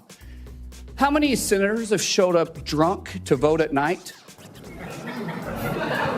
Have any of you guys asked them to step down and resign from their job? You've admitted that you had sex at that hotel in October 2017. You said it was consensual, isn't that correct? Anything, you've admitted that it was consensual, and you were still married and you just had a child by another woman. Again, how do you explain your judgment? Completely false charges against me. You fully investigated, and I was completely clear. You have admitted that you had sex while you were married to wife 2 after you just had fathered a child by wife 3. You've admitted that. Do not deny that you made those statements. You have. We take the responsibility of standards very seriously, and we will work with you. I'm equally distressed. You would not meet with me before this hearing. And now it's time for Vantage Shots, images that tell the story. SpaceX launches 2 private lunar landers to the moon in an unusual double moonshot launch.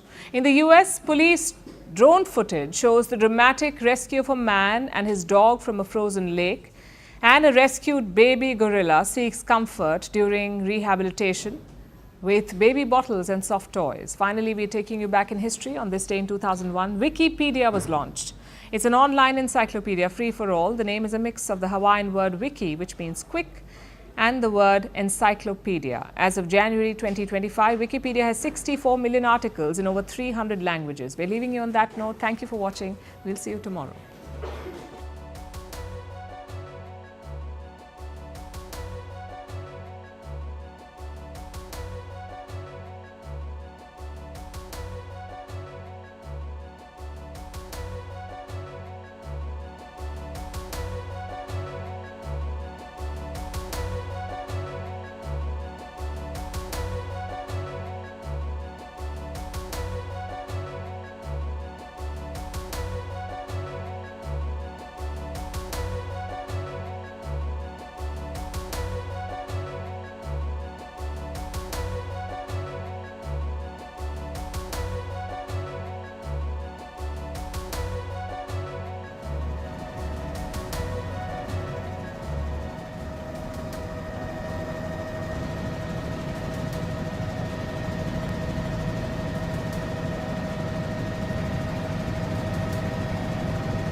Hello, everyone. We're so glad to have you with us today. Today, we've got the latest on Donald Trump's inauguration, including a noticeable no-show.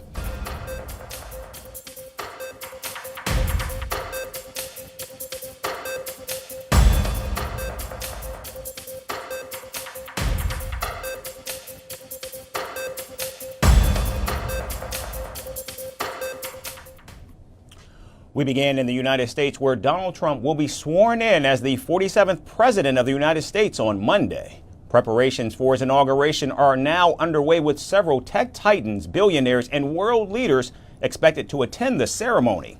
The three richest men in the world, Tesla CEO Elon Musk, Amazon founder Jeff Bezos, and Meta CEO Mark Zuckerberg will be present at the inauguration. Let me tell you, we have a new star. A star is born, Elon. Now he is. Now he's an amazing guy. We were sitting together tonight. You know, he spent 2 weeks in Philadelphia and different parts of Pennsylvania campaigning. Now, unlike Musk, Bezos and Zuckerberg don't have the close ties with the president-elect, but they have tried to change their relations in recent weeks. Amazon has contributed $1 million for the inauguration, and Bezos killed the Washington Post endorsement for Vice President Kamala Harris just before the election. Meta, too, gave the same amount to the Trump inaugural fund, and Zuckerberg recently reshuffled his content moderation policies to align with the incoming administration. First, we're going to get rid of fact checkers and replace them with community notes similar to X, starting in the US. After Trump first got elected in 2016, the legacy media wrote nonstop about how misinformation was a threat to democracy. We tried in good faith to address those concerns without becoming the arbiters of truth. But the fact checkers have just been too politically biased and have destroyed more trust than they've created, especially in the US. So over the next couple of months, we're going to phase in a more comprehensive community notes system. President Joe Biden and former Presidents Barack Obama, George Bush, and Bill Clinton will also attend the January 20th ceremony. However, former First Lady Michelle Obama will skip Donald Trump's inauguration, unlike other First Ladies who have confirmed their presence. Now, Michelle Obama did not provide any explanation for her absence from the upcoming event that would have brought her face-to-face with Donald Trump. Now, last week, she did not accompany her husband to former President Jimmy Carter's state funeral and attributed her absence to a scheduling conflict. Now, it's worth noting that by protocol, she would have been seated next to Donald Trump, a man she openly disdains for lying and making racist and sexist comments that she says endangered the lives of her family. Notably, Donald Trump and incoming First Lady Melania Trump did not attend President Biden's inauguration in 2021. Donald Trump's high-profile inauguration could also see Italian Prime Minister Giorgia Meloni, Argentina's President Javier Milei, and Hungarian leader Viktor Orban. The president-elect has also extended the invitation to El Salvador's President Nayib Bukele, former Brazilian President Jair Bolsonaro, and British politician Nigel Farage. Meanwhile, China, India, and Japan will send their high-level diplomats and foreign ministers to attend the ceremony in Washington. And in a surprise twist, the garbage truck that went viral during Donald Trump's re-election campaign will feature in his inaugural parade. American disco group The Village People and musicians Carrie Underwood, Kid Rock, and Billy Ray Cyrus will also perform at the inaugural event, which has already raised more than $170 million with sold-out VIP tickets. Pete Hegseth, Donald Trump's nominee for Secretary of Defense, faced a heated Senate confirmation hearing on Tuesday. The proceedings were marked by sharp partisan divisions as Democrats raised concerns about his qualifications and personal controversies, while Republicans largely came to his defense. Now, as the debate over his nomination continues, questions linger about whether Hegseth can secure enough support for confirmation. Our next report breaks down the most striking moments of his grilling. Pete Hegseth, President-elect Donald Trump's controversial pick for Secretary of Defense, entered his Senate confirmation hearing on Tuesday. Facing a minefield of allegations, past missteps, and questions about his fitness for the job, at the end of the day, it made one thing clear: Hegseth is in deep trouble. From accusations of sexual misconduct to flip-flopping on women in combat and unwavering loyalty to Trump, the hearing delivered a mix of fireworks and frustration. And here's how the Pentagon hopeful found himself walking a tightrope with no safety net in sight. The hearing veered into cultural minefields when freshman Senator Tim Sheehy, himself a former Navy SEAL, lobbed an incendiary question. Thank you, Mr. Chairman. Pete, I'm actually going to ask you questions because I want to hear your answer. How many genders are there? Tough one. Senator, there are 2 genders. I know that well. I'm a she-he, so I'm on board. While the Republicans found humor, Democrats found ammunition, and critics blasted the exchange as a symptom of Hegset's tone deafness on social issues that is a key concern for someone tasked with leading a diverse, modern military. Now for years, Hegset has opposed women in combat roles, but on Tuesday he performed a policy pirouette. So, what I'm confused about, Mr. Hegseth, is which is it? Why should women in our military, if you were the Secretary of Defense, believe that they would have a fair shot and an equal opportunity to rise through the ranks? And so whether it's a man or a woman, they have to meet the same high standards. And Senator, in any place where those things have been eroded or in courses, criteria have been changed in order to meet quotas, racial quotas or gender quotas, that is putting a focus on something other than readiness, standards, meritocracy, and lethality. So that's the kind of review I'm talking about, not whether women have access to ground combat. And I would point out, I have never disparaged women serving in the military. I respect every single female service member that has put on the uniform, past and present. My critiques, Senator, recently and in the past, and from personal experience, have been instances where I've seen standards lowered. But his transformation rang hollow with the Democrats, who noted his lack of specific examples when claiming that military standards had been watered down to accommodate quotas. Please, do not deny that you've made those statements. You have. You will have to change how you see women to do this job well, and I don't know if you are capable of that. For Democrats, it wasn't just about policy, it was a question about trust. Was Hegset sincere or simply desperate to appease critics? With every shooting question, it was evident that Democrats were prepared, and they came with a litany of questions about Hegset's past.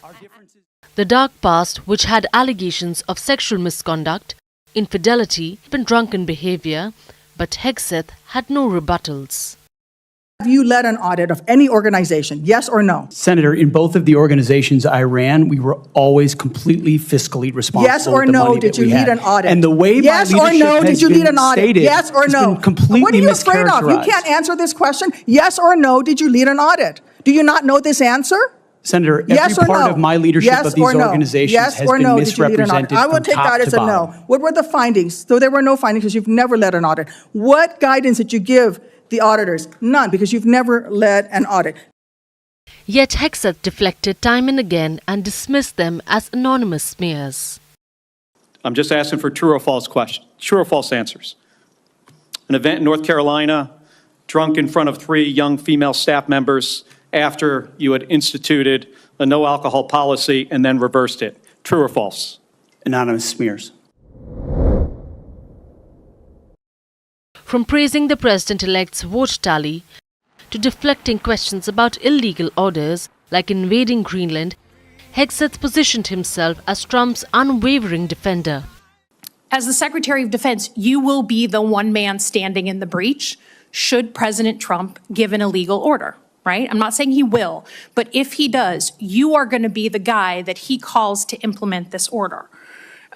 Do you agree that there are some orders that can be given by the Commander-in-Chief that would violate the U.S. Constitution? Senator, thank you for your service. But I reject the premise that President Trump is going to be giving illegal orders. Even personal scandals like a settled sexual assault claim and admitted infidelity were reframed as evidence of his religious faith. You had just fathered a child 2 months before by a woman that was not your wife. I am shocked that you would stand here and say you're completely cleared. Can you so casually cheat on a second wife and cheat on the mother of a child that had been born 2 months before, and you tell us you are completely cleared? Senator, how is that a complete clear? Senator, her child's name is Gwendolyn Hope Hegseth, and she's a child of God, and she's 7 years old. Hearts of heart, Hegseth knew he couldn't back down. While he somehow held his ground, he admitted his lack of Pentagon-level experience, portraying it as a strength. Mr. Hegseth, I do not believe that you are qualified to meet the overwhelming demands of this job. We must acknowledge the concerning public reports against you. I'm not a perfect person, as has been acknowledged. Saved by the grace of God, by Jesus and Jenny. I'm not a perfect person, but redemption is real. And God forged me in ways that I know I'm prepared for. And I'm honored by the people standing and sitting behind me, and look forward to leading this Pentagon on behalf of the warfighters. And as the hearing ended, Hegseth was bruised. Republicans rallied around him, brushing off concerns as partisan sniping, while Democrats vowed to fight his confirmation. With the GOP holding a razor-thin majority in the Senate, Hegseth can afford no more than 3 defections if Democrats and independents unite against him. Will the Republican firewall hold, or will Hegseth's troubled past prove too much for the Pentagon to overlook? And now moving to Mexico, where the city of Tijuana has declared an emergency due to Trump's threat of mass deportations. The incoming president has vowed to deport millions of undocumented immigrants and end birthright citizenship in the next 4 years. The latest emergency measure will free up local funds for a possible influx of migrants arriving in the Mexican city if the president-elect fulfills his campaign promise. The city's mayor says the funds will allow him to hire more personnel and pay for shelter and legal services. Now, this will ensure a dignified treatment of deported migrants in the city, home to more than 2 million people already. The Mexican city shares a common border with San Diego, California, and is one of the main destinations for migrants who hope to cross the border to escape violence and poverty in their home countries. Tijuana has several shelters to host foreigners from across Latin America as well as other nations. In fact, earlier this month, Mexican President Claudia Sheinbaum suggested the possibility of hosting non-Mexican migrants deported by the United States. Now, this is a major U-turn from her previous stance where she refused to receive deportees of other countries. Sheinbaum has not provided any details, but Mexico could limit it to certain nationalities or ask compensation from the U.S. to send the deported migrants to their home countries. Donald Trump has repeatedly threatened to impose hefty tariffs on Mexico if it fails to prevent illegal migration and drug movements into the United States. Our migrant brothers and sisters never forget their families or their homeland, and we, in turn, never forget them. On the contrary, we recognize and defend them. I also highlight the respectful and collaborative relationship during President Donald Trump's first term with President Andrés Manuel López Obrador, particularly the signing of the trade agreement between Mexico, the United States, and Canada, which has greatly benefited our peoples. Now, thousands of migrants in Mexico are increasingly nervous about their asylum appointments ahead of Donald Trump's inauguration. And some of these appointments with U.S. officials are scheduled after the incoming president takes office. They're rushing to the U.S.-Mexico border, hoping to secure entry under the current regulations. We are fully trusting in God. Thank God we were able to pass before the 20th, because that was the fear of many people, that they still don't have the appointment, and thank God we can get there before that date. Now, without permission to travel to the U.S. border, migrants risk being detained by Mexican authorities, but this risk has failed to stop hundreds of migrants who formed a new caravan and departed from southern Mexico on Sunday. With Donald Trump's return to the White House just around the corner, only time will tell what the future holds for these migrants. And now moving to Latin America, 2 former Colombian presidents, Álvaro Uribe and Iván Duque, are calling for Bogotá's allies to carry out a military invasion of Venezuela to remove Nicolás Maduro. The 2 Colombian leaders also urged the current president, Gustavo Petro, to prepare for operations against the neighboring country. While addressing Colombians and fellow party members, the former presidents accused Maduro of stealing the July 2024 presidential election. Now, notably, Maduro's 3rd consecutive election win remains contentious to this day, with several nations, including the United States, refusing to accept the results. Now, Maduro was sworn in for a third term just last week. However, Washington and allies believe that Edmundo Gonzalez is the true winner of the presidential race. Meanwhile, this is the first time that prominent leaders from South America are actively calling for action against Venezuela. The former Colombian president called for the military intervention while speaking in a city that borders Venezuela. And now Maduro has shot back at the Colombian president and challenged them to lead the war against Venezuela if they are men of their word. Venezuela's army chief has also issued a warning to Colombia's army as tensions between the two nations escalate drastically. Fuerza Armada Nacional Bolivariana. In the Bolivarian National Armed Forces, whoever attacks one of its members attacks the whole, and we will act as one. This aggression will only further strengthen our cohesion and absolute unity in demanding respect for our leaders and hierarchical superiors. Del Departamento del Tesoro de los Estados Unidos de Norteamérica. Now, Maduro has ordered his military to prepare for a possible standoff along the border with Colombia. And he's also threatened to launch a joint military response from Venezuela, Cuba, and Nicaragua if Colombian leadership carried out an invasion. Este juramento de reconocimiento y lealtad absoluta. You know that I have been your commander-in-chief during these years of struggle for our homeland's right to be free and independent. You know that I am the constitutional president and that I have the powers given by the people to face all circumstances, present and future. I am not here as a puppet, a coward, serving imperial interests. I am not of the oligarchy, nor do I obey orders from imperialism. I am Nicolas Maduro Moros, a man of the people, humble, the constitutional president, ratified, sworn in, and commander-in-chief of the Bolivarian National Force. No estoy aquí como un pelele, un cobarde. Meanwhile, Maduro has ordered his military to remain on maximum alert as tensions rise rapidly with Colombia, with opposition leader Edmundo Gonzalez promising to return to Venezuela and Colombia now calling for an international intervention. Maduro is staring at the biggest challenge to his power in nearly a decade. And as Los Angeles burns amidst the ash and anguish, another storm is brewing, this time over a royal visit. As wildfires devastate homes and lives, Prince Harry and Meghan Markle have emerged not with quiet resolve, but with cameras. Their actions, framed as charitable, have sparked accusations of opportunism and disaster tourism. Critics label their efforts as hollow performances rather than heartfelt aid. Despite opening up their home to evacuees, questions are being raised about their intentions. Here's more in our final report. As wildfires consume Los Angeles, displacing over 150,000 people and reducing over 40,000 acres to ash, a new controversy ignites. This time sparked not by nature but by royalty. Prince Harry and Meghan Markle descended on the ravaged city, apparently to aid victims.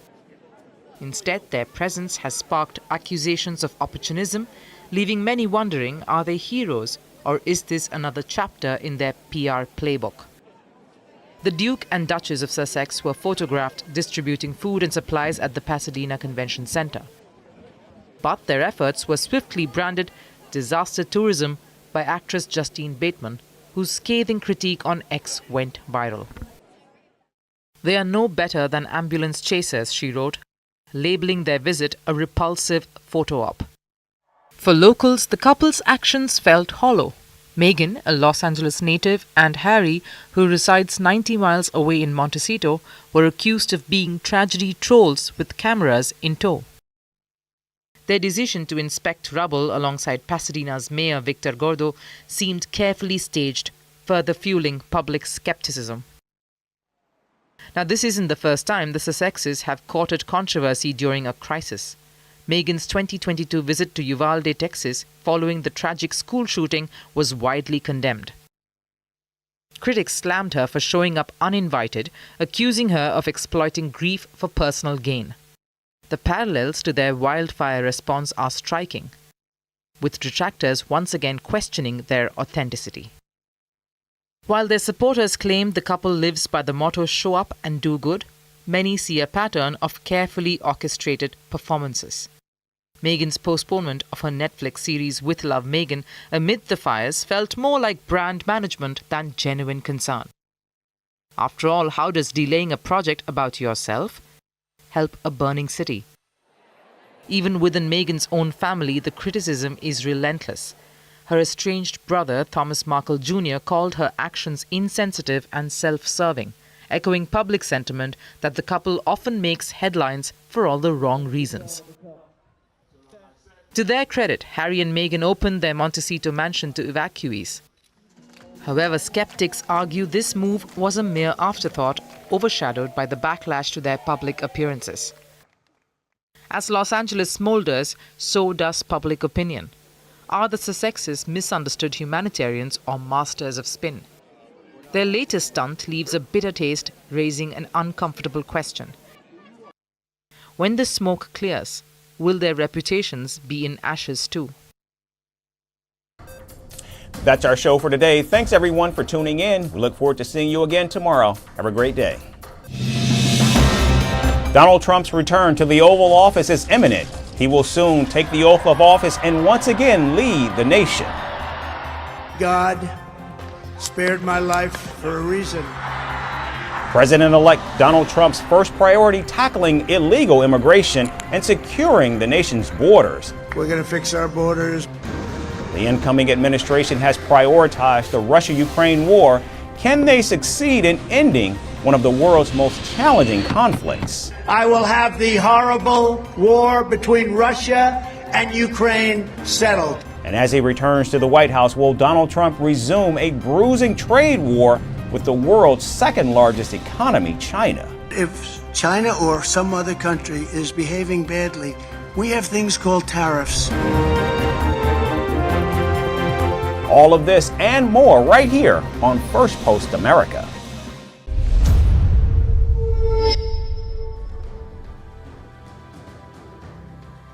Hello and welcome to Firstpost Africa, where we get you the top stories from the continent and from across the world. I'm Alison Lagrange, coming to you live from Durban, South Africa.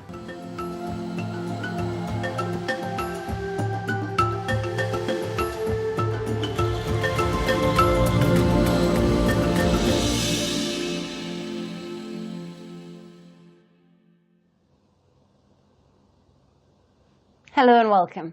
Our top focus today is on Mozambique. The southern African country has inaugurated its new president, despite months of anti-government protests and violence that have left over 300 dead. Daniel Chapo of the ruling Frelimo party took oath as the president in a ceremony attended by over 2,000 people. He vowed to consolidate national unity amid an outcry over the presidential poll, the results which declared him the winner with a big majority. I, Daniel Francisco Chapo, swear on my honor to respect and enforce the Constitution, to fulfill faithfully the office of President of the Republic of Mozambique, to devote all my energies to the defense, promotion and consolidation of national unity, human rights, democracy, and the well-being of the Mozambican people, and to do justice to all citizens.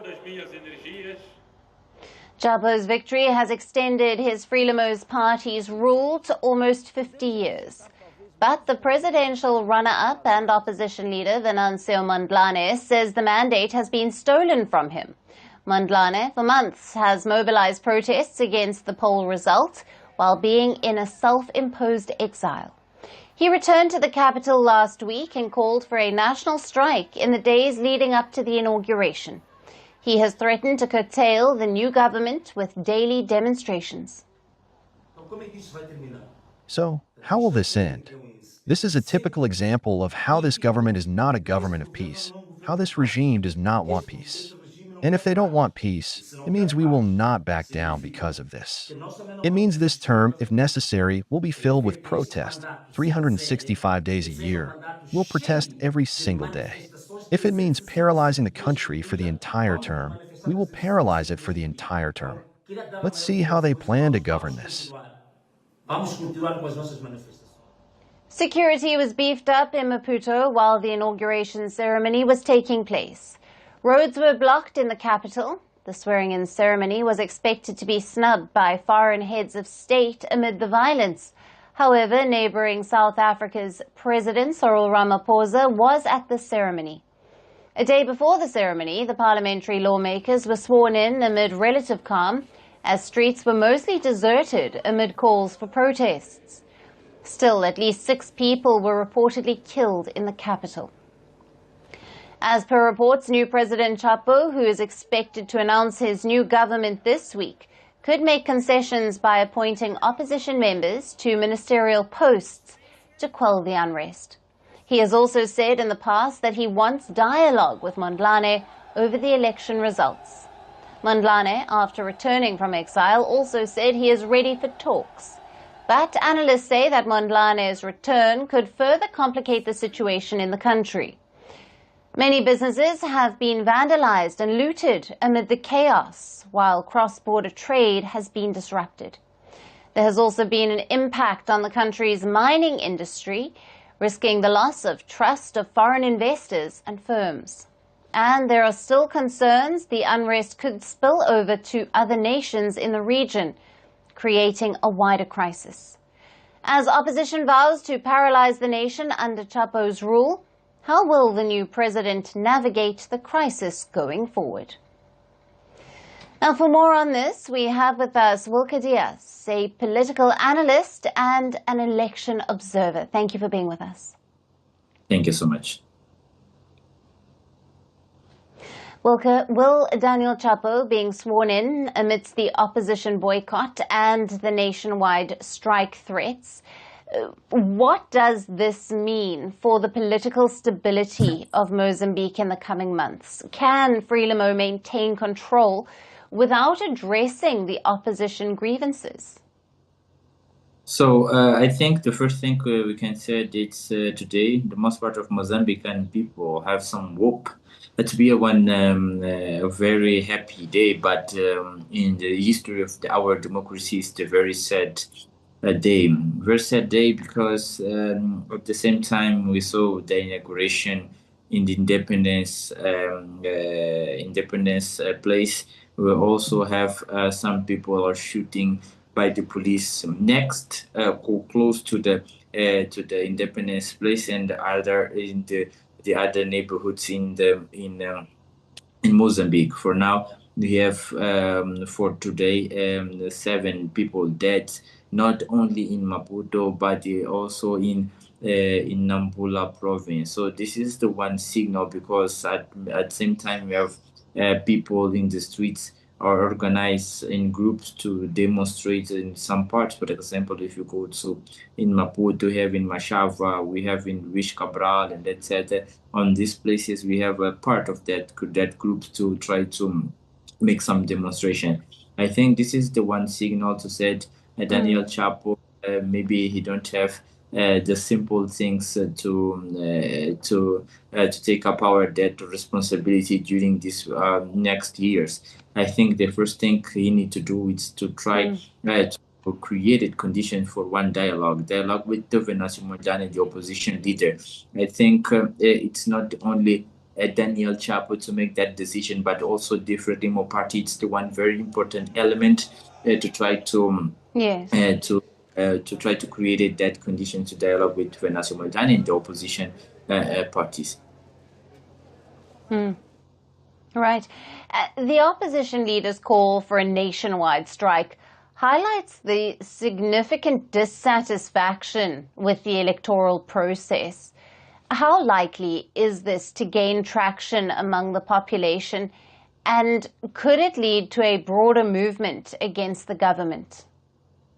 I think the most part of I start with the people in the streets. So many people right now are very satisfied because that results don't reflect on the electoral truth during this process. This is the first thing to do. Second, to talk about the opposition, I think we have one division. We have one part of that opposition or created adult problems. We have, for example, the principal party right now of the opposition, it's Podemos. Venezuela are not with Podemos right now. We have one separation with these two actors, but Podemos also go to the inauguration. Leader go to that inauguration today and go to inauguration in the parliament before yesterday. So that is the one signal of our type of political parties we have in Mozambique in the opposition. The most part of that parties don't give any importance to the people, to try to make some corrections in our electoral system, but it's not only in our electoral system, but in the democratic process. And we have the proof, because the opposition, the president of Podemos said before yesterday, he going to take a place to go. He go to the inauguration because the problems in Mozambique in the electoral time happens all time. So for him, it's very normal. So I think if you want some strong democratic process in Mozambique, it's very important to try to cut that all problems. That is the one point I can say right now. Right. Right. And how are international observers and neighboring countries responding to the contested election and today's inauguration? Could this lead to increased diplomatic or economic pressure on Mozambique? We have 2 points. The first point to see the sensibility of the international community. It's very important to look at the numbers of the leaders of the countries or presidents of some countries we saw in the inauguration, only 2. That is the one signal. There's a signal to say the situation in Mozambique, it's not good for now.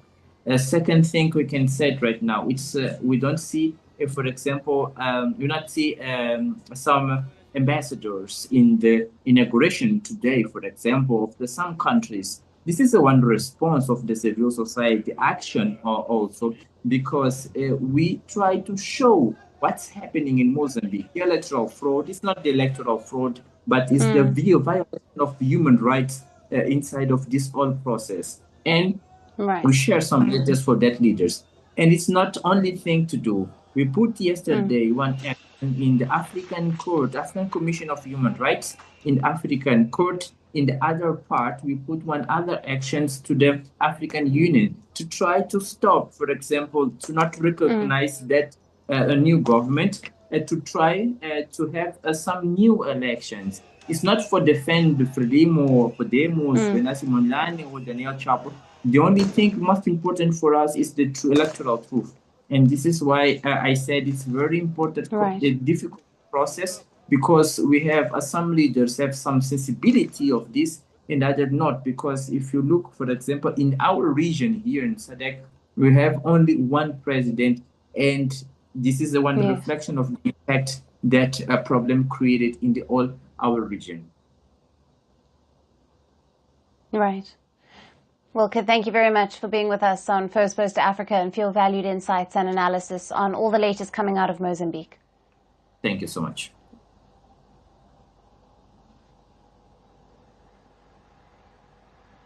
Now let us shift our attention to the central part of the continent. The Democratic Republic of Congo is courting new investors in its mining sector. Reports suggest that the DRC, which is the world's top cobalt supplier, is wooing new investors from Saudi Arabia to invest in its mining sector.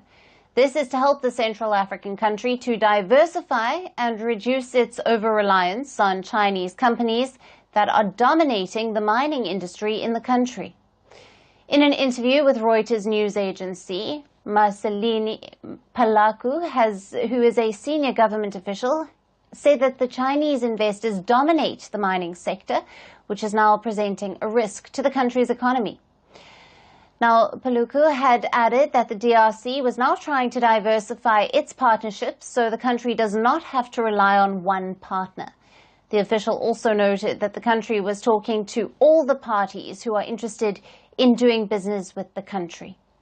The DRC has also been reportedly courting the European Union and India to move away from the current joint ventures, which are heavily skewed in favor of Chinese investors. Chinese companies, some of which are state-backed, have over the past few years emerged as the biggest investors in the DRC.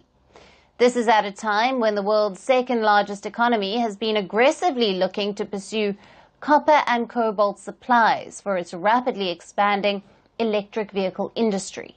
The country currently owns 80% of the mines in the DRC. China has also been ramping up investments and production for copper and cobalt in the Central African country. Now, companies such as CMOC Group are now the world's biggest cobalt miners, as the Chinese company boots out the output at the Teneke Fugurumi mine in the DRC's south. Now, last year, reports suggested that Chinese construction companies had planned to invest up to $7 billion in infrastructure projects in the DRC. However, in recent months, Kinshasa has tried to pivot away from China's dominance over its mining sector. And there are a couple of reasons for this shift. The first one is the DRC's growing role in the international metal markets. The DRC recently overtook Peru to become the second-largest producer of copper and is by far the world's biggest source of cobalt. Both of these commodities are key to the global energy transition, and thus the DRC wants a bigger role. Then comes its growing frustration over the lack of influence over its mining industry. The Democratic Republic of Congo has limited control over its mining sector, particularly cobalt, which is a key resource in many electric vehicle batteries. The country accounted for about 3/4 of global output of the metal in 2023. But a spike in production by miners in the nation, particularly China's CMOC, has pushed prices to 8-year lows. And so the government is making strategic choices about who runs Congo's mines.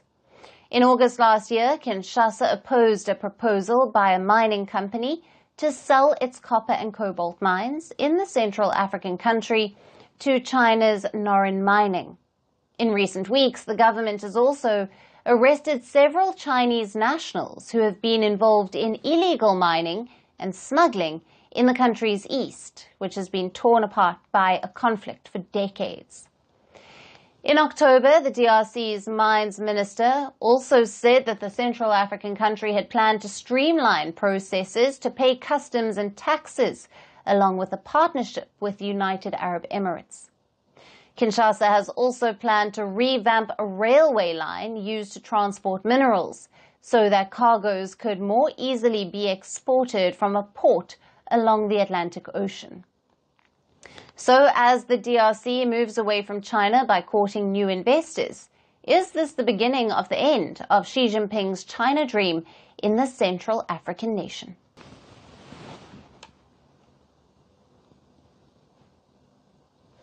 Turning our focus to France's waning influence in Africa, with each passing day, Paris's relations with its former colonies and allies in the continent are plummeting.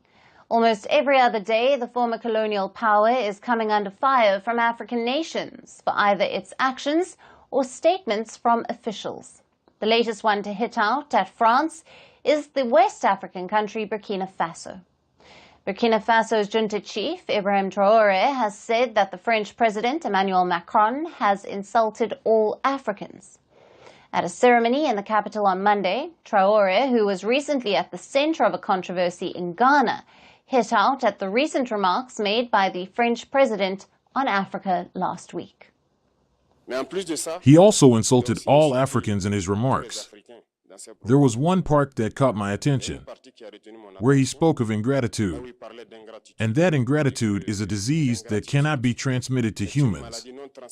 He is human. Our ingratitude is not transmissible to him. This is how this gentleman sees Africa, sees Africans. We are not human in his eyes. Traoré, who has been in power since 2022, has also accused Paris of reorganizing so that it could remain in the African countries that have driven out the French troops. Now, Burkina Faso junta leader also called on all African nations to break their military cooperation agreements with France. They won't leave certain countries. They've just dissolved the devices. You won't see them in the bases, but in the embassies, they'll be there. They're going to set up security companies to protect their companies in those countries. But the soldiers will be there, but you won't see them in uniform or gathered in bases. That's all it means. They'll reorganize, but they'll be there. Now, the junta chief's remarks were coming after Macron called some African leaders ungrateful at a foreign policy conference last week. Macron said that he was still waiting for the Sahel nations to thank France for stopping them from falling into the hands of Islamist militants, and further went on to dismiss suggestions that his country had been forced out of the Sahel region. We had a secure relationship. In truth, it was of two kinds. One part was our commitment to fighting terrorism since 2013. We were right. I think some have forgotten to say thank you, but that's okay. It'll come in time. I'm in a good position to know that ingratitude is a disease that cannot be transmitted to humans. But I say this for all the African governments who have not had the courage, in the eyes of their public opinion, to bear it.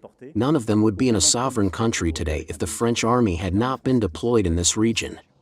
Macron's comments have led to an uproar in Africa. Many of the French president's remarks were seen as echoing colonial rhetoric. African nations called these comments an insult to Africa, and Chad was among the first Sahel nation to do so last week. It asked Paris to learn how to respect Africans. Now, the country's president, Mohamed Idris Deby Itno, even said that Macron was living in the wrong era. I'd like to express my outrage regarding recent remarks by President Macron, which border on contempt for Africa and Africans. I think he is in the wrong era.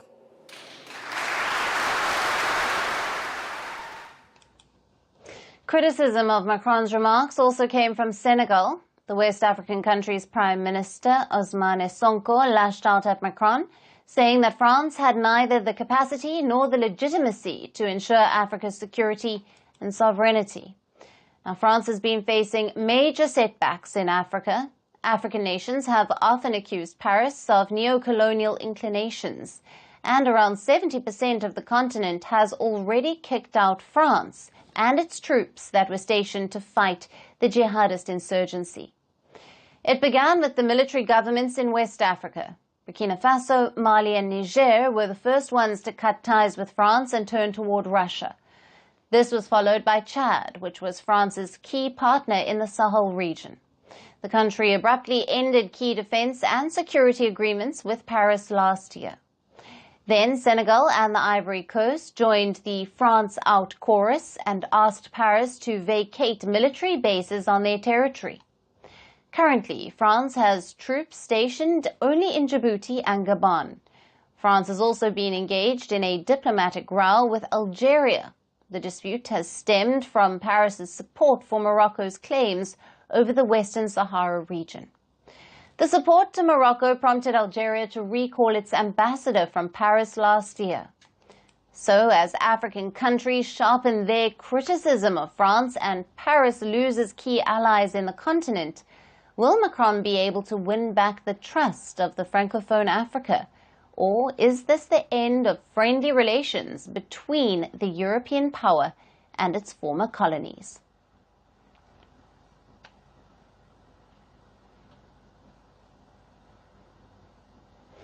And for our last story, we shift our attention to Ghana. The country's former president, Nana Akufo-Addo, who stepped down this month, is not getting away with the controversies surrounding him.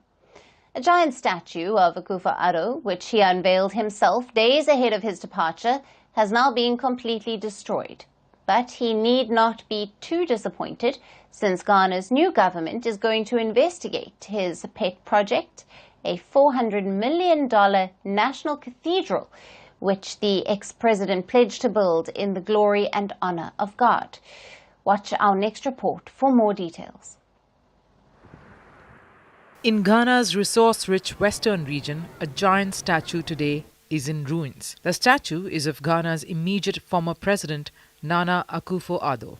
The 80-year-old stepped down as the country's president this month after serving 2 terms. Just days ahead of bidding farewell, he unveiled the statue of himself, but now the monument has been completely destroyed. The torso has been torn down, the severed head lies on the ground, the perpetrator and motives remain unknown. The giant statue was erected on the orders of the Western Region's minister, who called it a way to thank the ex-president for the work he did in the last 8 years. But the figure turned out to be a monument of mockery. It became a center of controversy as many in Ghana believed that the outgoing president's work did not merit unveiling a statue of himself. Many saw it as a way of self-glorification. They questioned the importance of the statue when several key projects remained incomplete. Many also highlighted the dwindling state of the economy in the country. Ghana has in recent years been experiencing its worst economic crisis in a generation. The cost of living crisis was a key campaign issue in last month's election, in which Nana Akufo-Addo's party candidate was heavily defeated. This paved the way for a big political comeback for John Mahama. Much like US President-elect Donald Trump, Mahama has now returned as Ghana's president after 8 years.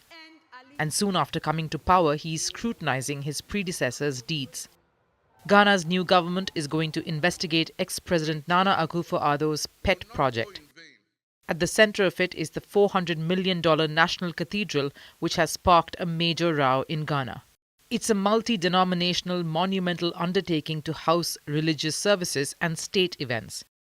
When President Akufo-Addo won the 2016 elections, he pledged to build the site in the glory and honor of God, who he said was gracious enough to grant him victory. But Ghana's economy could not meet the president's aspirations. Even though the leader said the project would be privately funded, around $58 million of taxpayers' money have been pumped into the project. The new government says nothing has been built to justify this huge amount. Currently, the project stands as a massive hole surrounded by wild plants at the heart of Accra. This hole also collected so much water that the opposition described it as the world's most expensive swimming pool. While some in Ghana have applauded Akufo-Addo for development projects, it seems he will be a leader remembered for some misplaced priorities. And that's it on the show for today. We will see you again tomorrow at the same time. Thank you for watching, and goodbye.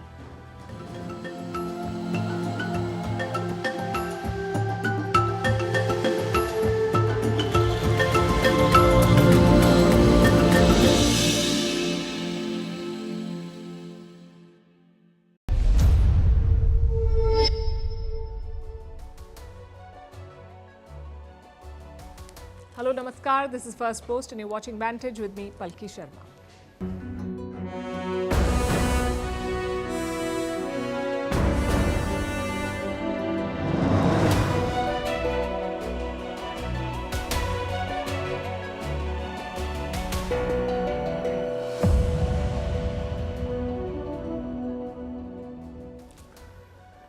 The United States is targeting Russian oil again. Will India pay the price for it? Tonight we look at the developments and trends in the global oil market, how America's geopolitical agenda is hurting economies, and how it may be a problem for India. In West Asia, Israel and Hamas have finally agreed to a ceasefire, but this has triggered a battle in Washington. The battle for credit. Who struck this deal? Donald Trump or Joe Biden? We'll look at how this is playing out. Biden has made his final address as president, full of warnings for Americans. He talks about tech moguls and oligarchy. Sounds like a case of sour grapes. In California, the wildfires are still burning, and they may char the political prospects of its Democratic governor, Gavin Newsom. In Mumbai, Bollywood actor Saif Ali Khan stabbed in his home. We'll tell you what happened. Why are so many Indians facing visa rejections, and what does it cost them? Why has short seller Hindenburg shut shop out of the blue? Why are Harvard graduates and other MBAs not finding jobs? How ISRO's first ever space docking has made India part of an elite club of nations? And how are insects named? The latest spider names inspired by Chinese pop music are making waves.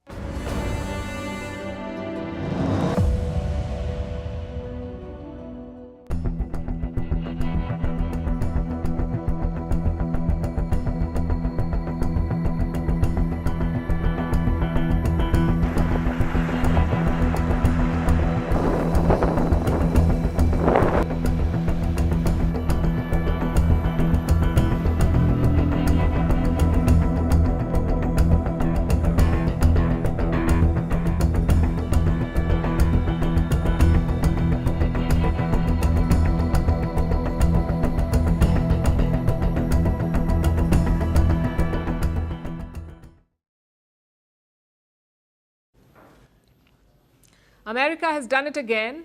Its fight against Russia is set to hurt the world yet again, especially developing economies like India. Look at oil prices. They're on the rise. This week, they hit a 4-month high because the US is targeting Russian crude once again. It is trying to hurt Russia's oil industry and shrink the supply of their oil. These moves have triggered a rally in the oil market. You probably know what this means. If the prices keep rising, it will hurt your wallet, especially if you're here in India. India is very sensitive to fluctuations in oil prices. It imports close to 90% of its crude needs. So a rise in international prices immediately affects India. Look at these charts. Brent crude is the global benchmark for oil prices. This week, it exceeded $82 per barrel. One barrel has 159 liters of oil. So at the current rate, 159 liters of oil or one barrel costs $82. Brent crude was trading at the same levels in August last year. So this is a 4-month high. Like I said, and experts say it is going to go higher, up to $85 per barrel, maybe even $90. This is according to an assessment by Goldman Sachs. And what is driving this rally? American sanctions. Last week, the US sanctioned 183 tankers. They were part of what's called a shadow fleet. This fleet of tankers does not have any direct link to Russia. But this was a fleet that was supplying Russian oil. So the US sanctioned them. And guess where this oil was going? To countries like India and China. They depend on these tankers for oil supplies. Now the tankers have been sanctioned, so they won't be able to transport Russian oil. Of course, Moscow will be hit, but so will be the countries that were getting this crude supply. Now listen to how the US has defended the sanctions. That the oil market is very well supplied, that oil prices will stabilize in a place that does not impose undue burdens on American consumers. There won't be any burden on American consumers. That's what he said, and that's all that Washington really cares about. What about the rest of the world? What about oil buyers across the world? They will feel the impact. In India, oil refiners are taking urgent steps. They're speeding up payments and securing supplies of Russian crude. Deliveries are being rushed. At least 6 tankers of Russian crude are heading to India as we speak. Indian banks too are taking extra precautions. These are banks that process payments to the oil tankers. They have stepped up their paperwork. They're no longer processing payments in US dollars. Instead, they're settling dues in rubles, the Russian currency. Now, this trend makes one thing clear. India's refiners want to lock in supplies, that too at the right price, before the US sanctions take effect. And this urgency is understandable. American sanctions will hit the oil market. They will limit access to Russian oil supply, so the overall availability of oil could take a hit. And that's the second reason why prices are rising, because the supply is shrinking. The US sanctions are making a bad situation worse. They may end up creating an artificial shortage of oil. In fact, India is already feeling it. It is getting less Russian crude. By February, supplies could drop below 800,000 barrels. For context, India imported over 1 million barrels of Russian oil in December. Next month, it could fall below 800,000 barrels, and this is concerning also because Russia is among our top suppliers. In the month of November, Russia was the biggest supplier of crude to India. Now, with those volumes shrinking, India will have to look for alternatives, for other countries to source oil from, like countries in West Asia, countries like Saudi Arabia and Iraq. Reports say India has already started negotiating prices with them, so there could be a shift in the coming months, a shift that frankly cannot be avoided, because India cannot afford supply disruptions and sudden price hikes. Inflation has just started to come under control. It is hovering above 5%, which is still on the higher side, but compared to the recent past, it is a 4-month low. India's Reserve Bank wants inflation to settle below 4%. That is the target, below 4%. We are still above 5, trying to come down to 4. Higher oil prices will undo this progress. It will turbocharge inflation. New Delhi is working hard to avoid that, but it's going to be tough because the West has a wrecking ball. It keeps hurting the global economy to push its geopolitical agenda.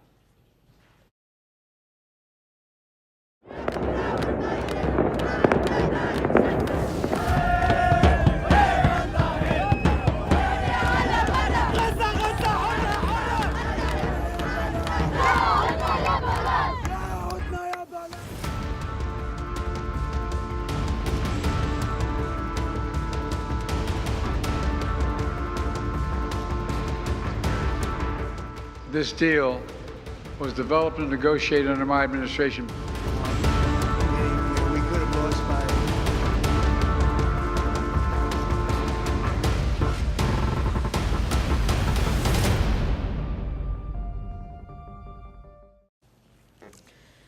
Gaza finally has a ceasefire. It's taken months of negotiations and diplomacy, but a deal has been reached. Hamas agreed to it earlier this week, and on Wednesday, Joe Biden announced it. The fighting will officially stop on Sunday.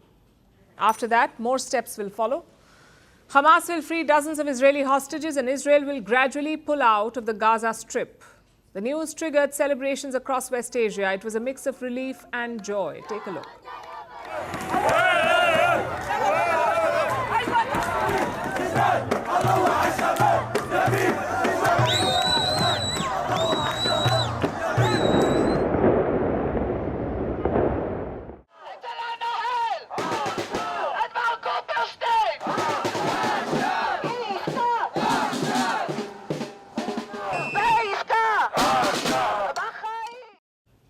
There is some confusion, though. Israel's cabinet was supposed to meet this morning. The agenda was to approve the deal, but that meeting did not happen. Netanyahu's office says Hamas is eyeing some last-minute concessions. So the cabinet is on standby. They want the negotiators to return from Doha first. Only then will they okay the deal. Hopefully, this is just a logistical delay. Meanwhile, in the US, a new battle is underway, a battle for credit. Technically, this deal was struck during the Biden presidency, but Donald Trump is taking charge on Monday, so who gets credit for the deal? Biden was asked this question on Wednesday. Listen to his response. Who gets credit for this, Mr. President, you or Trump? Is that a joke? Oh, thank you. He did not give a straight answer, but Biden's earlier remarks made one thing quite clear. This was his deal. Well, you know, this is the exact framework of the deal I proposed back in May. Exact. And we got the world to endorse it. Secondly, it's America's support for Israel that helped them badly weaken Hamas and its backers and create the conditions for this deal. Donald Trump disagrees. Listen to his statement on social media. This epic ceasefire agreement could have only happened as a result of our historic victory in November, as it signaled to the entire world that my administration would seek peace and negotiate deals to ensure the safety of all Americans. So Biden says his team made it possible, and Trump says his election win made it possible. Which is the truth? Let's look at the facts on the table. Number one, the same deal was proposed by Joe Biden in May 24. You just heard him say the exact same thing, that he proposed it earlier. But Israel rejected it back then. But they seem to have accepted it now, the very same deal. What changed between May 2024 and January 2025? Trump won the election. That is one thing. Fact number two, Trump's envoy was part of the talks. He was in Doha for the negotiations last weekend. He also made a solo trip to Israel. Only after that did Netanyahu change his position. And Arab officials admitted this. Look at what they said, and I'm quoting, Trump's envoy swayed Netanyahu more in one meeting than Biden did all year. The State Department also hinted at this. They said Trump's role was critical. When it comes to the involvement of President-elect Trump's team, it has been absolutely critical in getting this deal over the line.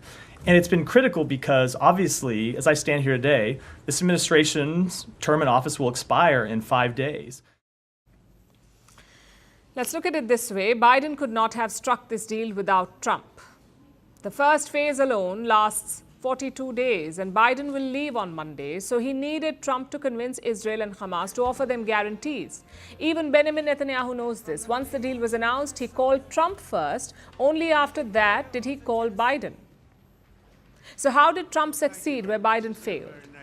One reason is the difference in approach. Since October 2023, Joe Biden had made one thing clear. He has no red lines. Israel can kill unarmed civilians. They can torture Palestinian prisoners. They can attack Syria and Lebanon, but Biden would never rein them in. The past 15 months made that amply clear, which is why Netanyahu had no reason to stop fighting. But Trump is more unpredictable. He recently said that war should be over before he takes office. Well, I hadn't thought of it. If not, he said, it would not be good for anyone. After that, he also shared a video which was critical of Netanyahu, a video that blamed him for endless wars. All of this clearly built pressure on Israel. A second factor is appeasement. Netanyahu had every reason to give Trump a clean slate. Remember, he negotiated the Abraham Accords. He also has great ties with Saudi Arabia, Donald Trump. So Trump could give Israel what Biden could not, recognition from Riyadh. So perhaps Netanyahu looked at the larger picture. Of course, this is all speculation at the moment and frankly a bit premature because a lot can still go wrong in Gaza. Netanyahu's stated war goal was to dismantle Hamas, to make sure that Hamas would not rule Gaza. That has not happened. That goal is yet to be fulfilled. Plus, the next round of talks will focus on Gaza's future. Who will rule it? And who will reconstruct it? Hamas will naturally want to retain its influence, but Israel will object to it. So while we celebrate this deal, let's not get ahead of ourselves. Let's also not forget the cost of this truce. More than 46,000 people killed in Gaza, almost 1,200 killed in Israel, and 467 days of fighting.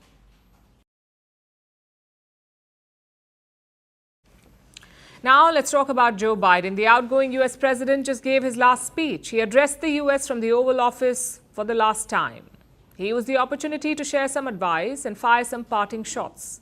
His targets seem to have been American tech moguls, perhaps one in particular. I want to warn the country of some things that give me great concern. This is a dangerous concentration, and that's a dangerous concentration of power in the hands of a very few ultra-wealthy people. And the dangerous consequences if their abuse of power is left unchecked. Today, an oligarchy is taking shape in America of extreme wealth, power, and influence that literally threatens our entire democracy, our basic rights and freedoms, and a fair shot for everyone to get ahead.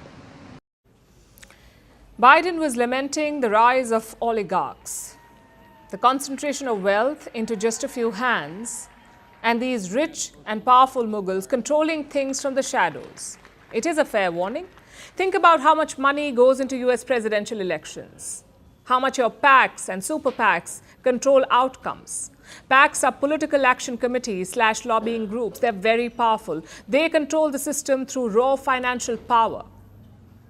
They pay for campaign rallies, random attack ads, and everything in between. And make no mistake, money plays an outsized role in US politics. So the rich will always have an outsized say. Biden is not wrong about this. But it's a bit rich saying that an oligarchy is taking shape. It isn't taking shape. It has been in place for decades, and he has benefited from it too.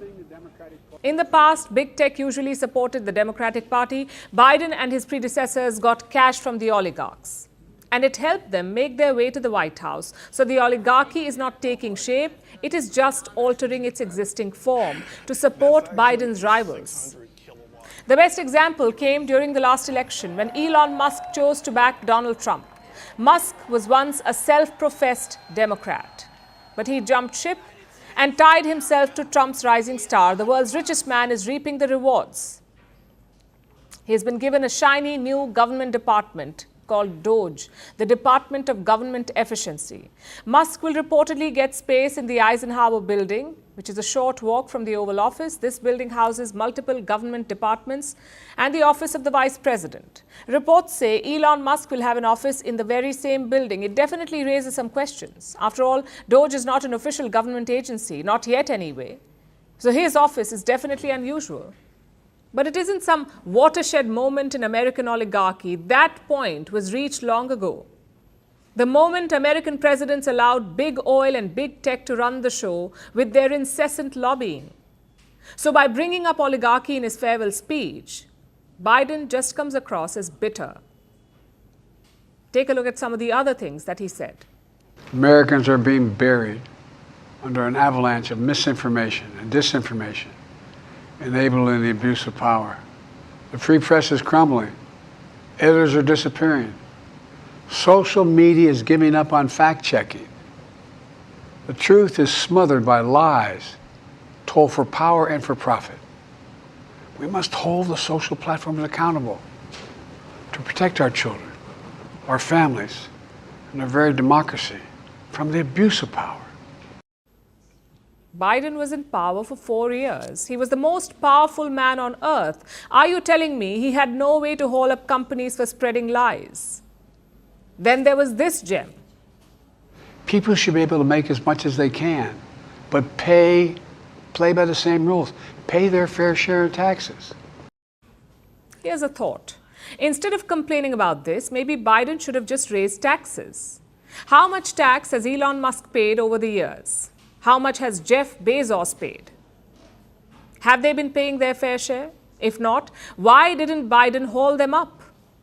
Again, Joe Biden was the most powerful man on earth for 4 years. You're telling me he did not have the power to tax the oligarchs? Or was it a lack of willpower? The truth is, every political party wants rich donors because it's easier to get campaign funding from 40 billionaires than from 400 million ordinary people. So whether it's capitalist America or communist China and Russia, oligarchs will always be supported by the political class. So Biden's warning seems like a case of sour grapes. The oligarchy has always been there. He's just sad it stopped working for him.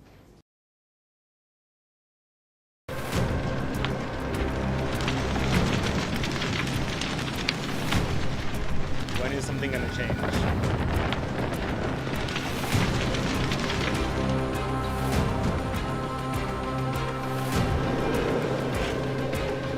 Get Los Angeles back to where it was.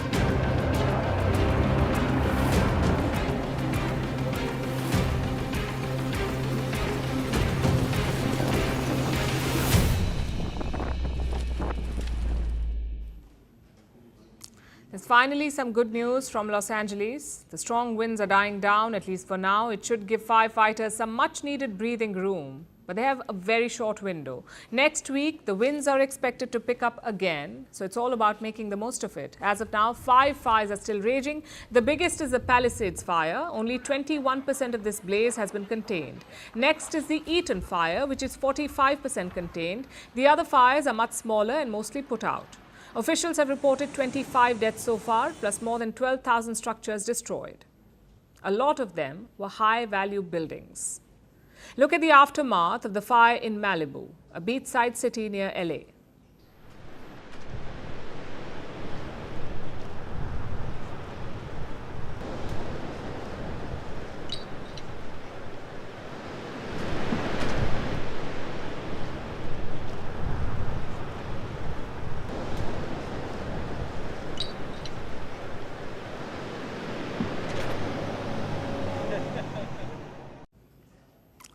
LA is not out of the woods yet, but they're in a position to look at rebuilding, to plan the day after. Such tragedies always have an immense financial cost. But will it also have a political cost? Will it hurt the leaders of California and LA? First, some context. California is a Democratic stronghold. Its governor is Gavin Newsom. Many see him as a presidential contender in 2028. When Donald Trump won, he talked about resisting, about fighting Trump's proposed policies. But now Newsom is on the defensive. His handling of the tragedy is being questioned. Trump fired the first shot last week. He accused Gavin Newsom of diverting water to the Pacific. Well, it's very sad because I've been trying to get Gavin Newsom to allow water to come. You'd have tremendous water up there. They send it out to the Pacific because they're trying to protect a tiny little fish, which is in other areas, by the way, called the smelt. And for the sake of the smelt, they have no water. They had no water in the fire hydrants today in Los Angeles. So Trump is on the offensive and his allies are jumping in. Elon Musk is using his megaphone at X. He's blaming the tragedy on California's diversity policy. Apparently, female firefighters are the problem. Obviously, most of this is fake. It's a classic case of political opportunism, but California is not faultless either. Last week, fire hydrants ran dry in the Pacific Palisades. Local officials blamed the higher demand. Well, newsflash, it is a wildfire. So why wasn't the city more prepared? After all the criticism, Newsom has ordered an independent investigation. Same with the LA Fire Department. Its budget was slashed by the mayor last year. Funding was reduced by $17 million, or 2%. And the fire chief warned against it.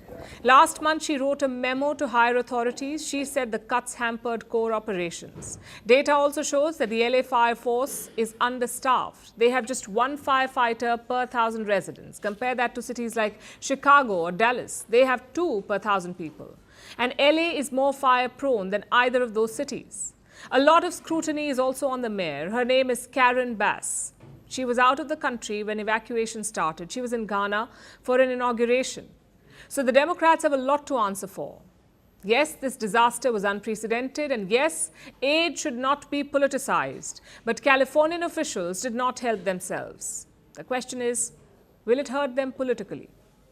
Well, the timing couldn't be worse. Democrats lost the White House, the Senate, and the House in November. They were looking at Gavin Newsom to revive them. But I'm guessing the governor will be busy. Meanwhile, Trump will cash in. He is expected to tour Los Angeles next week. He could use the tragedy to make inroads. But can he flip California?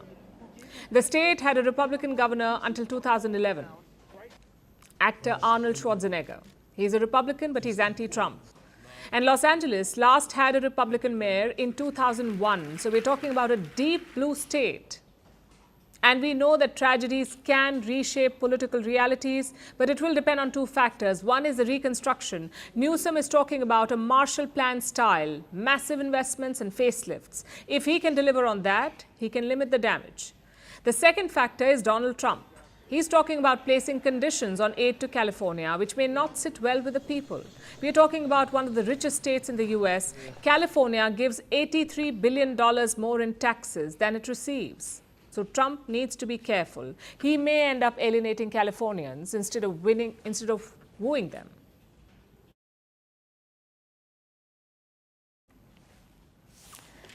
Now let's talk about the incident that has shocked India's financial capital, Mumbai. Bollywood actor Saif Ali Khan was stabbed in his home by an intruder. He was immediately rushed to hospital. The actor suffered some deep wounds, injuries on the neck and near the spine. He's now out of danger, but the incident has raised a lot of questions. Saif lives with his family in an upscale Mumbai neighborhood. Flats here range from 50 to 70 crore rupees. So where was the security? How did this intruder get in? Was it just a robbery attempt or an inside job? Our next report tells you. It happened in the dead of night. According to police sources, an intruder entered the house next to Saif Ali Khan's building. He then scaled the wall and landed in Khan's compound. Once inside, the intruder took the stairs at the back, reaching the 11th floor of the building. He entered Saif's house via the fire escape. The intruder was hiding in the room of Saif's youngest child, Jay. That's when he was spotted by a help working for the family. She screamed, alerting the actor. The two got into a scuffle. The intruder stabbed Saif 6 times before escaping, and CCTV footage shows him leaving from the rear of the building. Saif was soon rushed to the Lilavati hospital in Mumbai. The actor sustained a major injury to the thoracic spinal cord. It's due to a knife lodged in the spine. There were 2 other deep wounds, one on his hand and the other on his neck. The actor is currently out of danger and recovering. Surgery was performed spinal fluid. 2 other deep wounds on his left hand and one on the neck was repaired by plastic surgery. He is completely stable now. He is recovering well. The exact details of the assault are still not clear. Police have formed teams to investigate. The hunt is on to nab the suspect who has been caught on the CCTV camera. The accused fire escape का use करके इनके घर पे गया था. अभी तक के इन्वेस्टिगेशन में ये एक चोरी का अटेम्प्ट था. एक्यूज को जल्दी अरेस्ट करने की कोशिश हमारी चल रही है. 10 डिटेक्शन टीम्स हैं जो अलग डायरेक्शंस में काम कर रही है. Meanwhile, messages of solidarity have poured in on social media from Bollywood, from politicians, and from the actor's fans. Many are questioning the lack of law and order and the need for tougher security. The attack took place in Bandra West, an upscale neighborhood in Mumbai. Saif lives in a 12-story building with his family, where the family occupies 4 floors. According to current market estimates, Saif Ali Khan's luxurious residence is valued at a staggering 70 crore rupees. This has sparked a wave of questions online. How could a property of such high value lack robust security measures? Adding to the mystery, initial reports suggest the possibility of an inside job, whether the attacker may have been acquainted with someone in the family's inner circle. The incident has also shed light on the increasing intrusion of paparazzi culture. Many argue that the relentless spotlight on celebrities compromises their privacy, leaving them exposed to such threats in their own homes. Saif Ali Khan is one of Bollywood's most popular actors.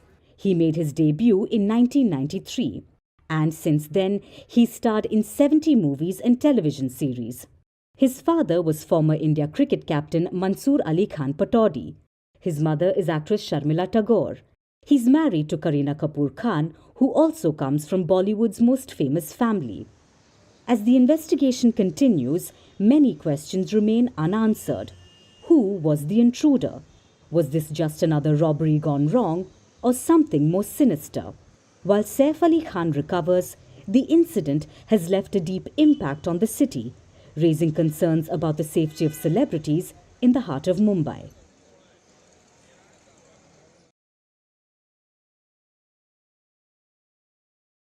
For centuries, moving freely across borders was a privilege, a symbol of power, trust, and status.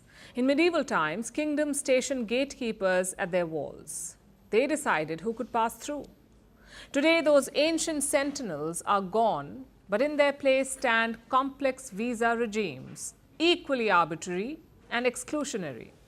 The gates may look different, but mobility is still a privilege, and the cost of rejection is borne by millions. For Indians, this modern gatekeeping has come with a steep price. Let me show you a new report. In 2024, Indians lost 664 crore rupees in visa rejections.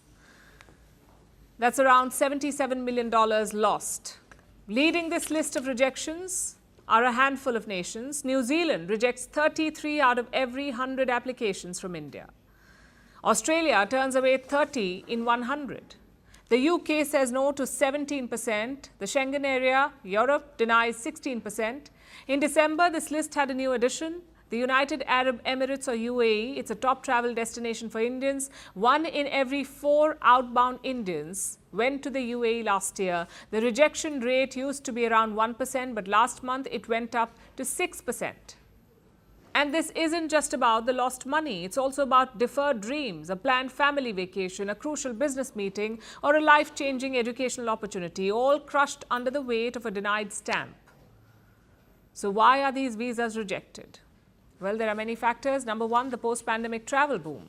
25 million Indians traveled abroad between January and October last year, which is a 12% rise since 2019. This is fueled by a growing middle class and social media. But while travel is on the rise, so are anti-immigration sentiments and anti-tourist sentiments as well. That's reason number two. Visa policies across the globe have hardened. Take Dubai, for example. The UAE has changed its visa rules. Travelers now need to carry proof of at least 5,000 dirhams in their bank account, a return ticket, and accommodation bookings. If any of that is missing, your visa is rejected. Which brings us to the third reason, complicated visa procedures. Look at the Schengen visa.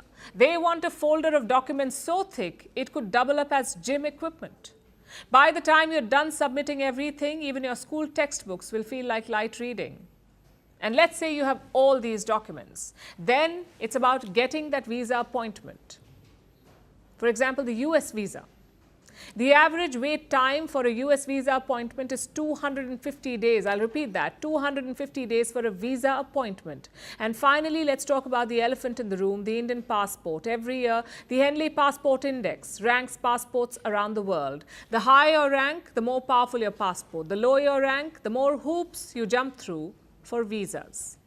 India is at the 85th position this year, 85th. This impacts the visa restrictions that Indians face. But let me give you some examples that might raise eyebrows. Kosovo is on the 63rd position. It is not even recognized by half the world. Cuba is on the 80th position, a nation under heavy sanctions. Burkina Faso is on the 82nd position. It is a country under military rule, not exactly the poster child for stability. So what is the logic here? How do these nations outrank the world's 5th largest economy? The West won't answer that. But here's something that India could do. First, use its economic leverage, use trade relationships to push for better mobility, better access. The West relies on Indian talent, and it's time they offer easier travel for it. Second, consider aligning your visa requirements with Western policies. It would highlight the importance of equitable practices and foster mutual respect.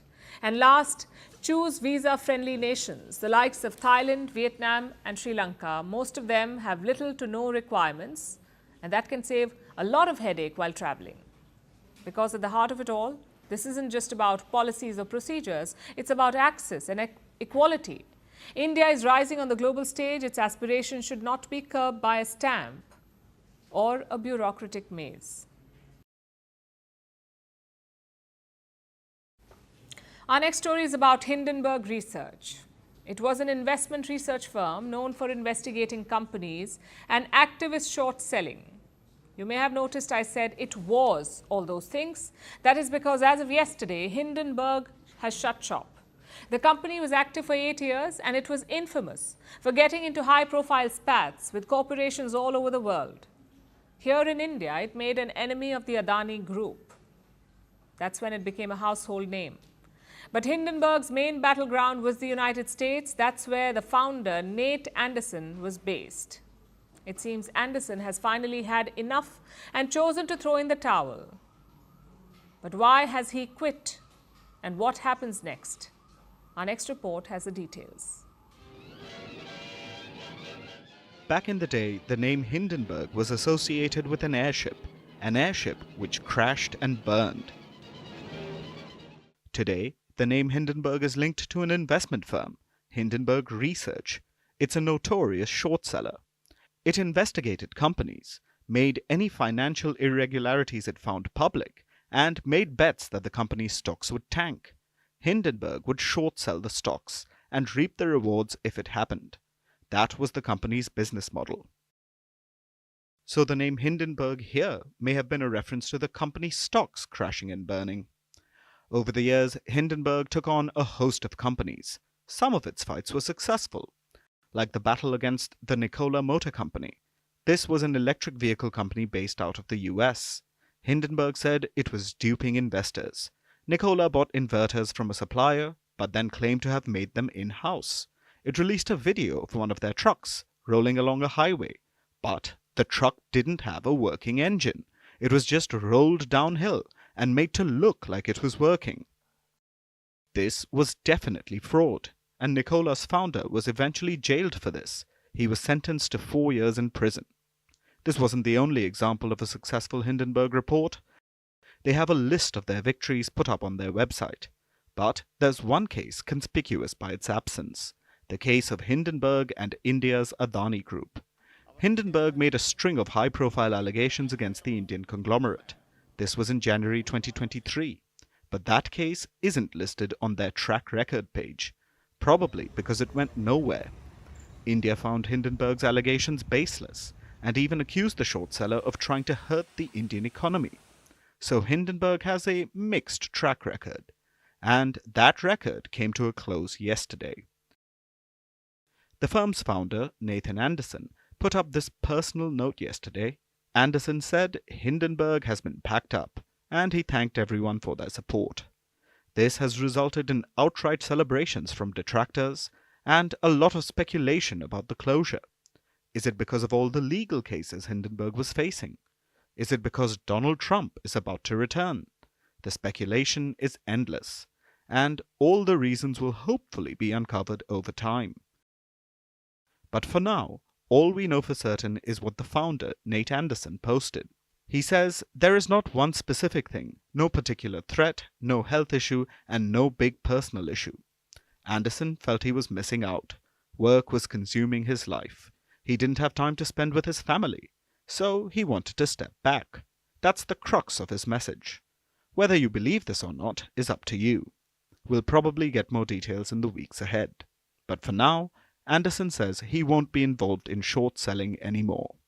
However, he did add something. Some of his Hindenburg colleagues are starting their own research firm, so the team behind Hindenburg will still be active. They will keep conducting their investigations and making their allegations, just under a different name.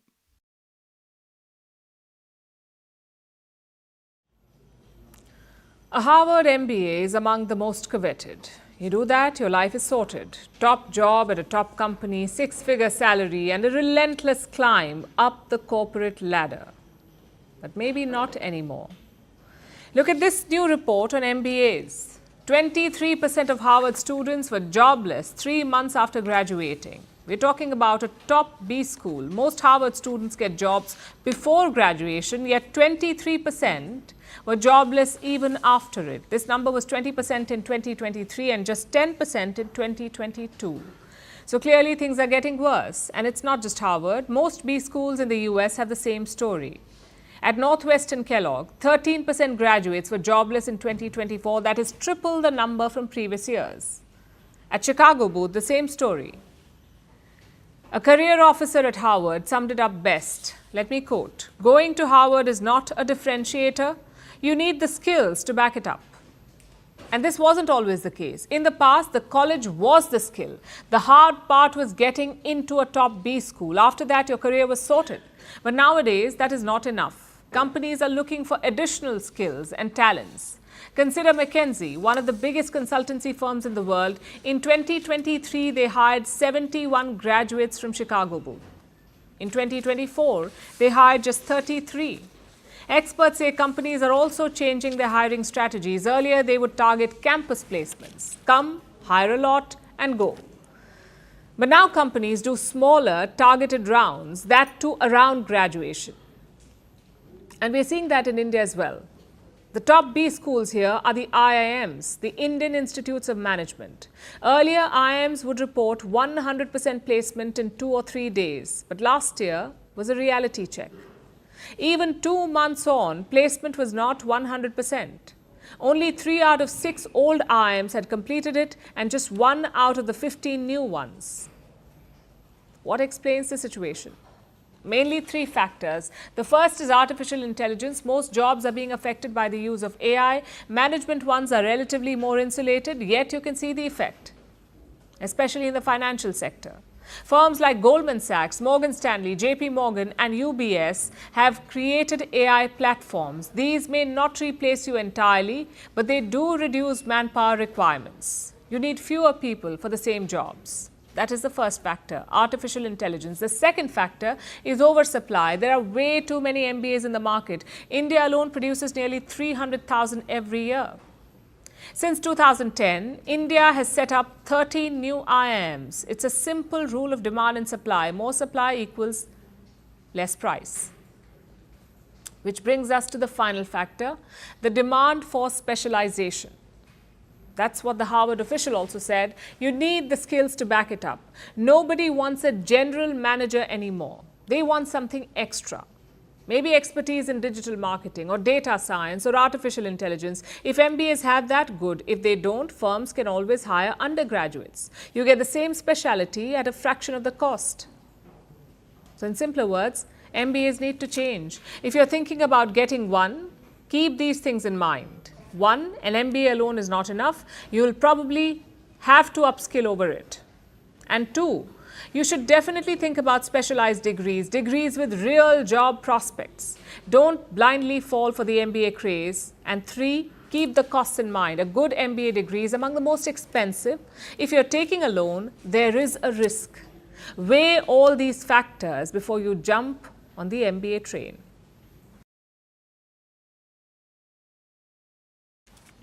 Now let's turn our attention to India. It is a historic day for the country. India has achieved space docking. Docking happens when 2 aircraft latch onto each other And this is crucial for space missions. But it's difficult to achieve.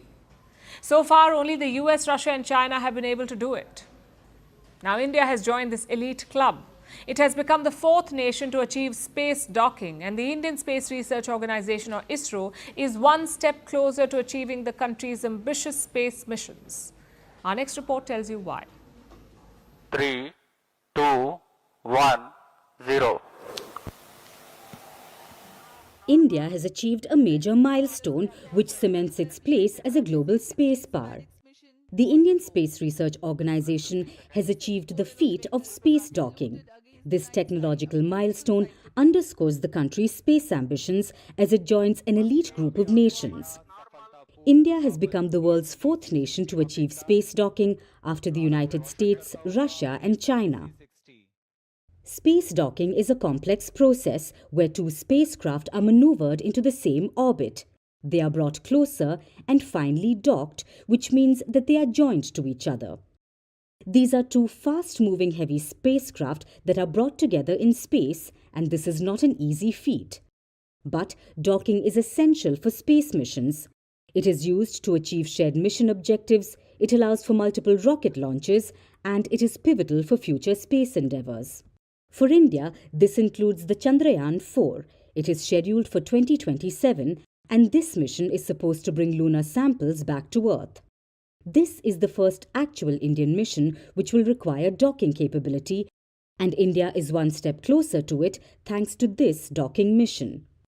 It was launched on December 30th last year. It's called the Space Docking Experiment, or SpadeX. It involved blasting off two small spacecraft weighing about 220 kilograms each into low Earth orbit. Their docking was twice postponed on January 7th and 9th due to technical issues because the spacecraft drifted more than expected during the maneuver to bring them closer. But finally, they have been successfully docked, which is a historic moment for India. Lauding the achievement, Prime Minister Narendra Modi has congratulated the team at ISRO and called it a significant stepping stone for India's space missions. After all, India's space ambitions have accelerated in recent years. In 2023, India became the fourth country to land a spacecraft on the moon and the first to make a soft landing close to the moon's unexplored South Pole. Now, apart from the 2027 Chandrayaan mission, India wants to launch its first orbital mission to Venus in 2028, build its own space station by 2035, and launch its first crewed mission by 2040, a feat that has only been achieved by the United States. Successfully space docking has brought India closer than ever to achieving these space missions and asserted its place on the global stage and the space race.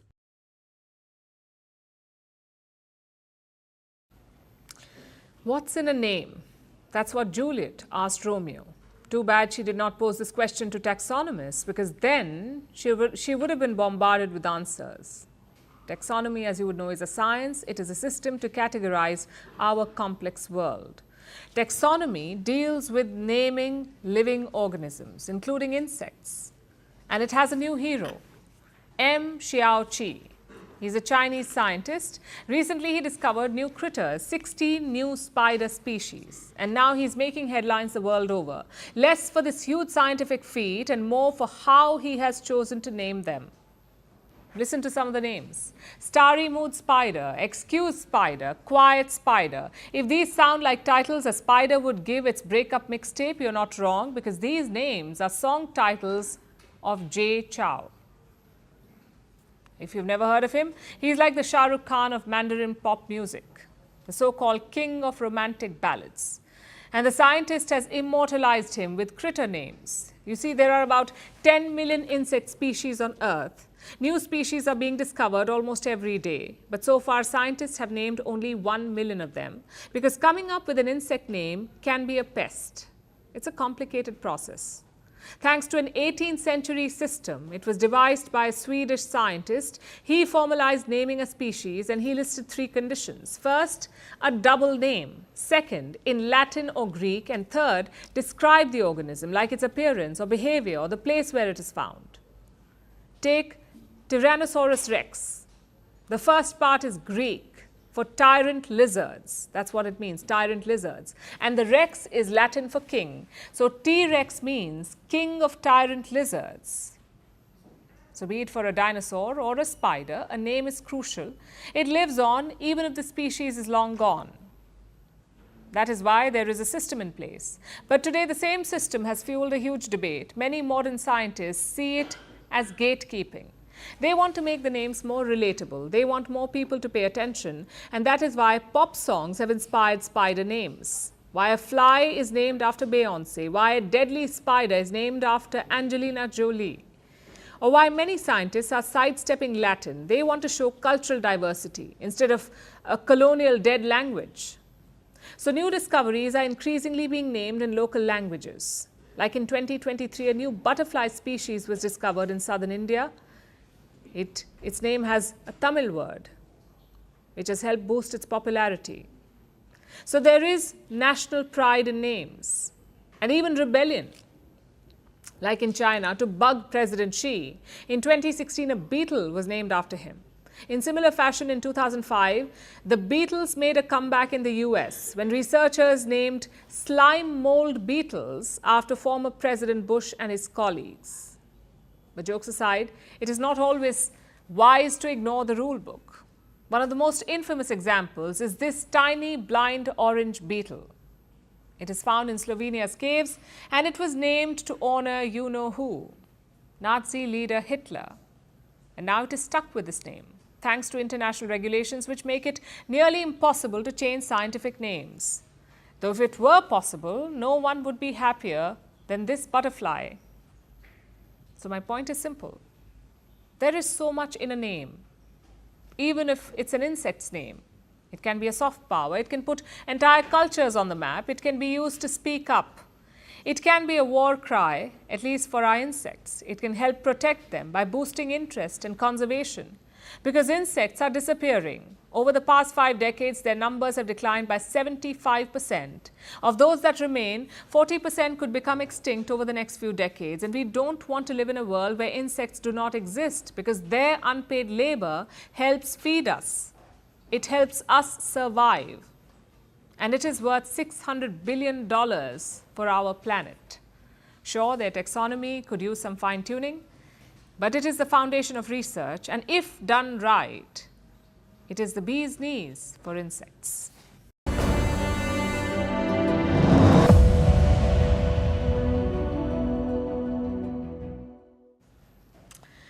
The US is days away from a big transition, one that will reshape American politics and society. Obviously, I'm talking about the TikTok ban. It's due on January 19th, which is Sunday, but Americans are not too worried because they are transitioning from TikTok to Red Note. Just one problem though. Red Note is also a Chinese app. People are having a lot of fun with it. They're joking about meeting Chinese spies on the app. What's worse, they're calling themselves refugees, which is frankly a bit ironic. When Americans create refugees, they're homeless and wounded. I don't think switching apps in your AC room counts. As TikTok users would say, it is peak Delulu. Take a look. So the Chinese spy that I've been working with on TikTok, giving all of my information over to the Chinese government to control my mind through my Chinese phone and my Chinese TV. And no, she's Lao. She's not Chinese.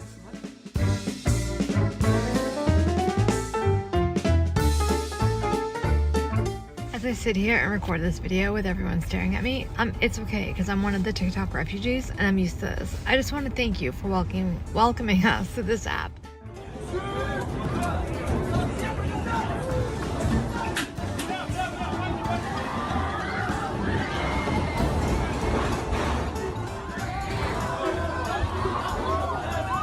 The government said, we're taking away TikTok because the Chinese government having our data is a threat, to which hundreds of thousands of millennial, Gen Z, and Gen X Americans went, and we, myself included, downloaded an even more Chinese app and went, here's our data. Now give us the dancing cats.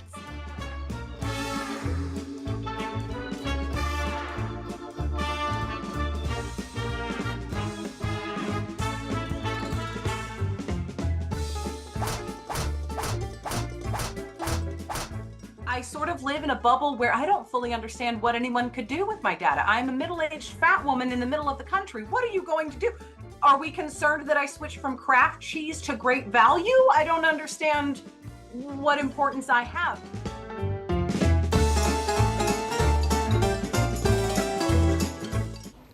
Now it's time for Vantage Shots, images that tell the story. Stuck NASA astronaut Sunita Williams steps out on a spacewalk after 7 months in orbit. A Hawaii volcano spews a fountain of lava in a new eruption. And a 22 feet tall puppet wows crowds in Chile. Finally, we're taking you back in history. On this day in 1991, the first Gulf War broke out. American fighter jets pounded Iraq after Saddam Hussein decided to invade neighboring Kuwait.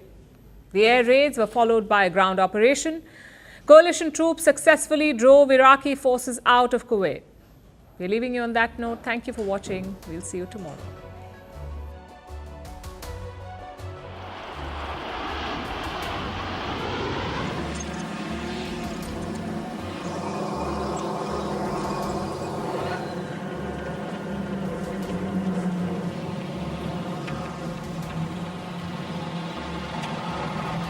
التي يعقدها العراق مع الشركات والدول وكيف تمارسان ضغوطهما لمنع وصول الغذاء والدواء إلى العراق. Get ready to. And there's a great look at Expedition 72 Commander Sonny. And while they make their way across, flight controllers have given the command that is today's priority task of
Hello, everyone, and welcome to Firstpost America. We're live in Washington, D.C., and over the next few minutes, we'll take you from the United States and around the world, covering all the top stories of the day.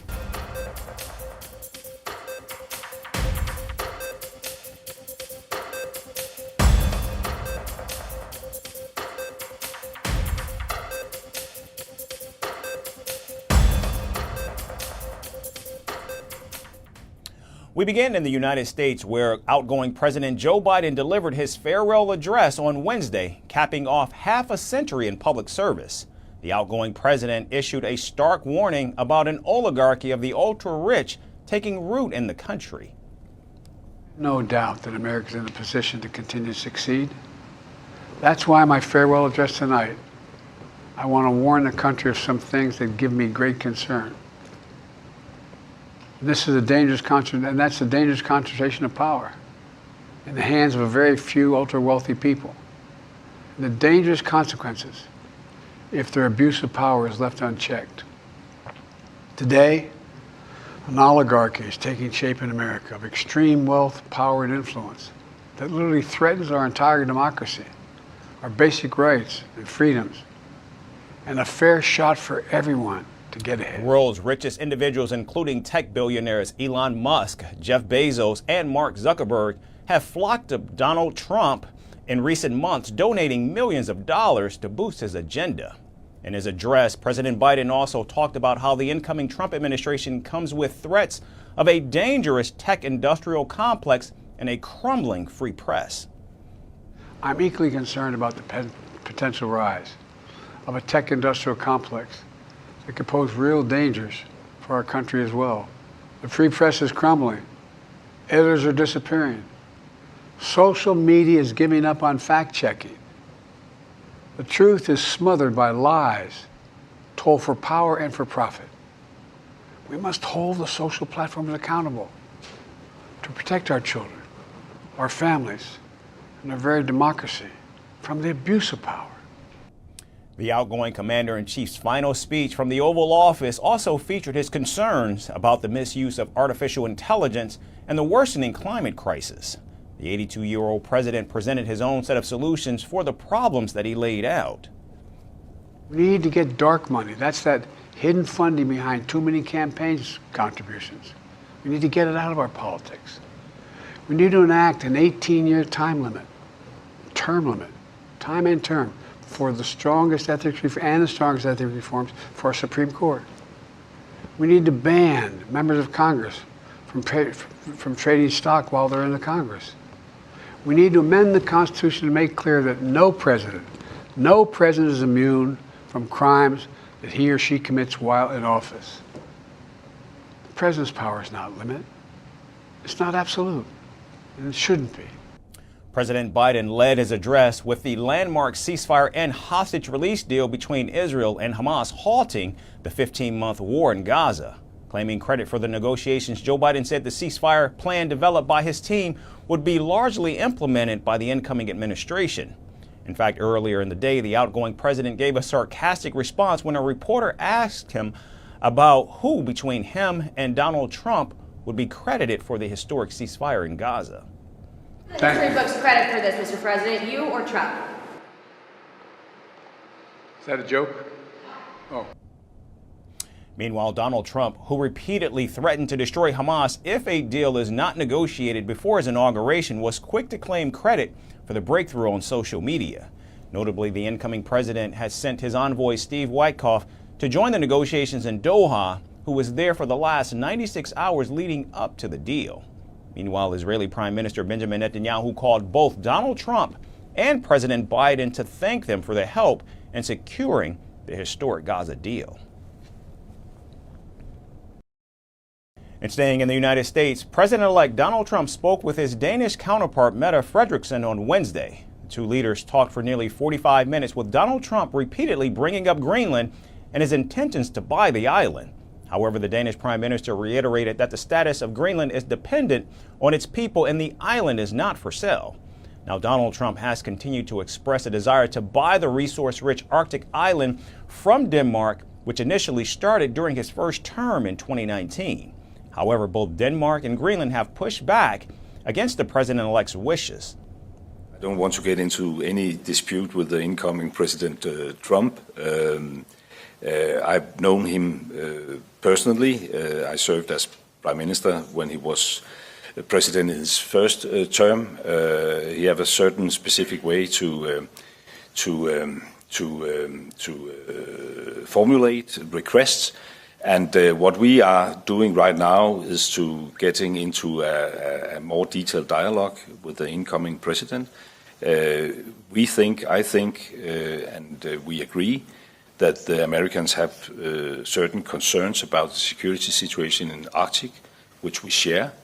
And therefore, in close cooperation with Greenland, we are ready to continue talks with the incoming president in order to ensure, I would say, legitimate American interests. Now, Donald Trump remains adamant that it's vital for the United States to have physical control over Greenland, and he's even threatened to put tariffs on Denmark over the island. We need Greenland for national security purposes. I've been told that for a long time, long before I even ran. I mean, people have been talking about it for a long time. You have approximately 45,000 people there. People really don't even know if Denmark has any legal right to it. But if they do, they should give it up because we need it for national security. That's for the free world. I'm talking about protecting the free world. You look at, you don't even need binoculars. You look outside, you have China ships all over the place. You have Russian ships all over the place. We're not letting that happen. We're not letting it happen. And if Denmark wants to get to a conclusion, but nobody knows if they even have any right, title, or interest. The people are going to probably vote for independence or to come into the United States. But if they did do that, then I would tariff Denmark at a very high level. And now Republican lawmakers have started gathering support in the House of Representatives to pass legislation that would authorize Donald Trump to enter formal negotiations to buy Greenland. The bill, which is being called Make Greenland Great Again, has already gathered 10 sponsors. If passed, the bill would allow Donald Trump to take legal action to acquire Greenland as soon as he takes office after his inauguration on January 20th. According to an Axios report, several Democrats are also open to the idea and have signaled their support for the bill. Meanwhile, Danish officials have reached out to the incoming Trump administration to express their willingness to expand U.S. military presence in Greenland. However, calls for independence from Denmark have been growing louder in Greenland, with the island's prime minister calling for an independence referendum in April of this year. With Greenland's capital closer to New York than Copenhagen, it looks like Donald Trump will continue to pursue ownership of the island, even if it risks the deterioration of ties with a NATO ally. And staying with Donald Trump, once taking office on Monday, the president-elect is planning to sign an executive order that could delay the law banning TikTok by 60 to 90 days. This would buy time for the new administration to cut a deal with an American buyer to save the popular Chinese app from a ban in the United States. Now, last year, President Biden approved a law requiring TikTok's parent company, ByteDance, to either sell the app or to an American company or shut down operations in the United States by January 19th.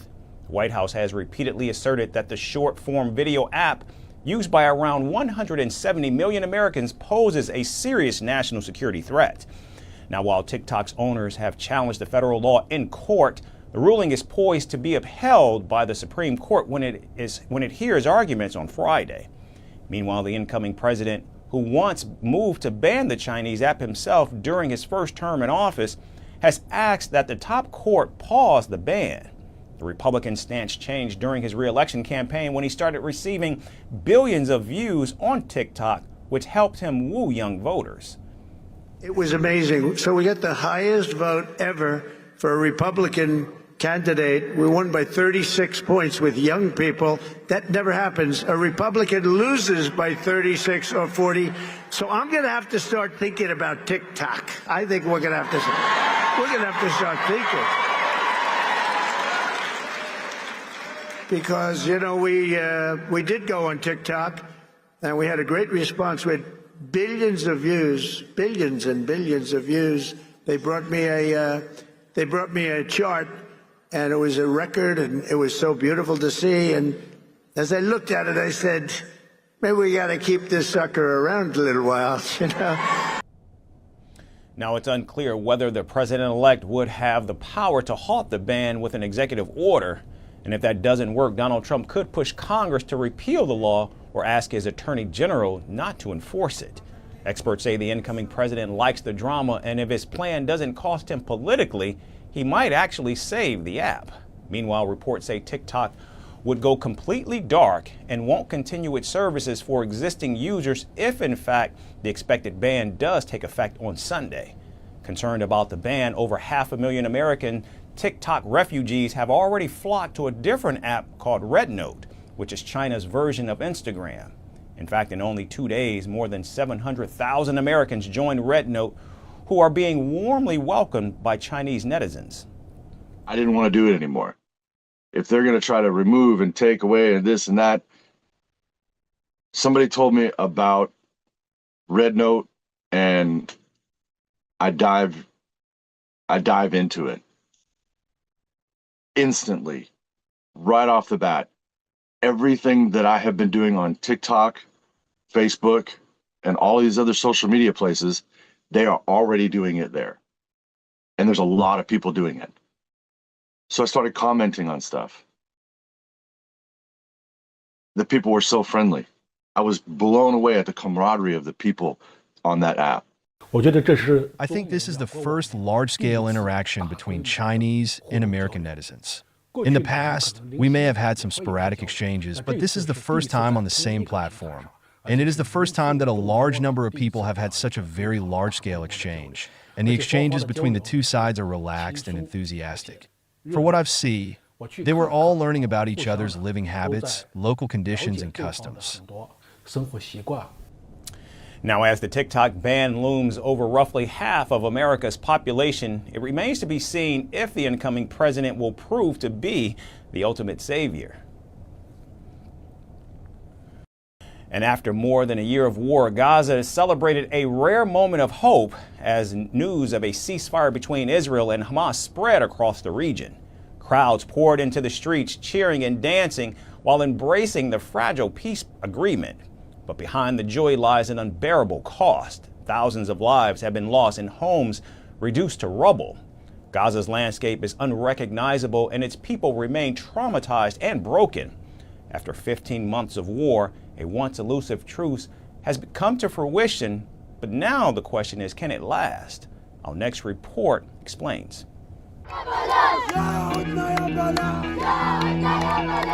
The streets of Khan Yunis erupted in celebration on Wednesday evening. For the first time in 15 harrowing months, Gaza exhaled. Horns blared, people danced, and voices shouted with joy.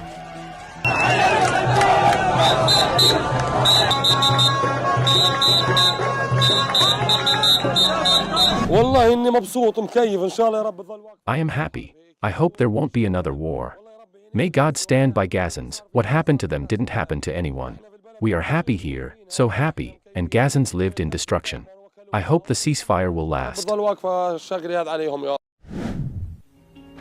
News of a ceasefire between Israel and Hamas spread like wildfire, igniting fleeting hope in a land scarred by devastation. But beneath the cheers, the cost of this fragile peace was unmistakable, a cost too heavy to bear. Gaza is no longer the Gaza of yesterday. It's a graveyard of dreams and homes, reduced to a shadow of itself. The war has turned this once vibrant enclave into a wasteland, and now over 170,000 structures lie in ruins. According to the United Nations, schools have vanished, 90% destroyed. The organization's comprehensive report calculates nearly 7 in 10 schools in Gaza have been hit since the beginning of the war. The pressure on the health infrastructure in the region is also relentless. Nearly 1,000 healthcare workers have been killed, and out of the 36 hospitals, the WHO reported that only 16 are partially operational. Electricity is also a memory for the displaced, with 90% of the grid destroyed. And out of 150 desalination plants, only one limps along, providing a mere 7% of Gaza's water needs. The numbers are staggering, yet they fail to capture the human suffering. The official death toll stands over 46,000, but estimates from The Lancet suggest over 186,000 lives have been lost, and at least 18,000 Palestinian children have been killed. But the true count may never be known, as thousands remain buried beneath rubble, their names silenced. It all started on October 7, 2023, when Hamas launched an attack on Israel. At least 1,700 Israelis were killed, and about 250 were taken hostage, including women, elderly, and even infants. Israel has lost around 400 troops since the military operation against Hamas was launched. Some of the hostages are still alive and in Gaza, but among the abducted were Israeli children who never got the chance to grow up. Kafir Bibaz, the youngest hostage, was just 9 months old when he was ripped from his mother's arms. He was taken with his parents Yarden and Shiri and his 4-year-old brother Ariel. Even though Hamas later claimed the children and their mother were killed, the truth remains unverified. Stories like theirs are endless, and on both sides. The children in Gaza sleep hungry, suffer from malnutrition, and pray to see the light of next day. While on the other side, Israeli families wait to reunite with their loved ones. Earlier deemed to be shocking, the misery of the Palestinians has become an everyday affair. However, this is not the first time a ray of hope has cast a shadow on the people of war. Back in 2023, a temporary ceasefire between Israel and Hamas took effect from November 24, 2023 to November 30, 2023. The initial agreement, mediated by Qatar, stipulated a 4-day break in fighting, during which 50 Israeli hostages held in Gaza and 150 Palestinian prisoners in Israel were released. Then on 27 November, Qatari Ministry of Foreign Affairs announced a 2-day extension to the ceasefire in which 20 Israelis and 60 Palestinians were released. So tonight, Gaza celebrates, but tomorrow the weight of what remains will crush that joy. Survivors will return to rubble, to streets they no longer recognize. They will grieve family members who will never return. And beginning afresh won't be easy, because the cost of rebuilding is unimaginable. $50 billion, perhaps more. Yet no amount of money can restore the countless lives lost or the spirit of a people who have endured unspeakable trauma. The ceasefire is a pause, not an end. But can the world muster the will to rebuild and heal? Or will Gaza remain trapped in an endless cycle of destruction? Birthdays often bring cake and candles, but for Italian Prime Minister Giorgia Meloni, her 48th was celebrated with a diplomatic twist. In the grand setting of Abu Dhabi's World Future Energy Summit, Albania's towering Prime Minister Edi Rama stole the show. Kneeling on one knee, scarf in hand, Rama serenaded Meloni with a birthday wish, blending charm with a heartfelt gesture. But the celebration wasn't just about melodies and gifts.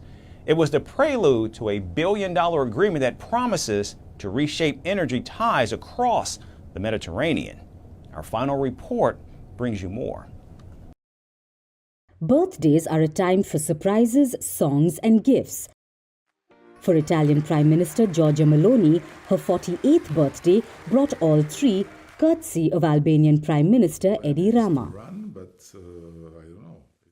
At the World Future Energy Summit in Abu Dhabi, Rama gave the celebrations a unique diplomatic flair, proving that politics can have its lighter moments. Rama, known for his towering height and vibrant personality, knelt before Meloni to present her with a gift.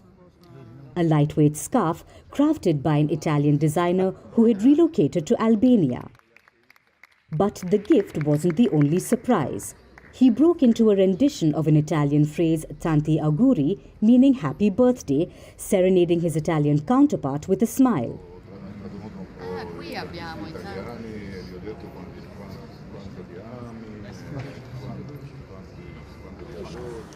The two leaders share a good working relationship despite their stark political differences.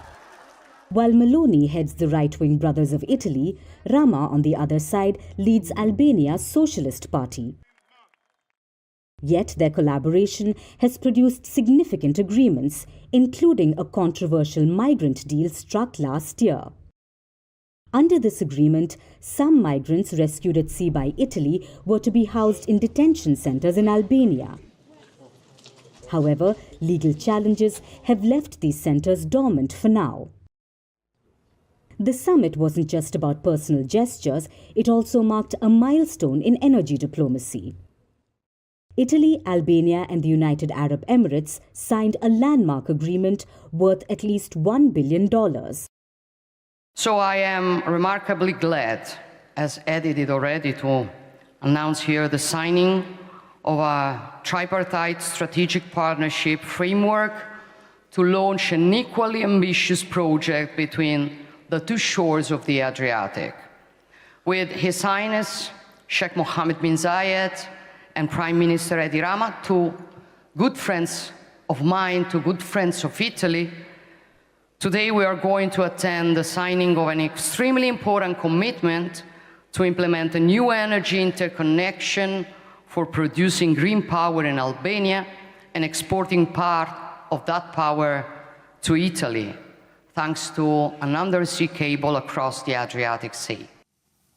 The project aligns with Meloni's goals of reducing Italy's dependence on Russian gas, a priority since the invasion of Ukraine. And under the project, the undersea cables, which were once operational, will transport clean energy from Albania to Italy, boosting the region's renewable energy capabilities. It's a win-win for all parties, demonstrating how collaboration can bridge nations and oceans alike. We strongly believe in this project involving our three governments, as well as our private sector and grid operators. And I am personally proud of this initiative, because it tangibly shows new forms of cooperation can be built, even among seemingly distant partners, at least geographically speaking.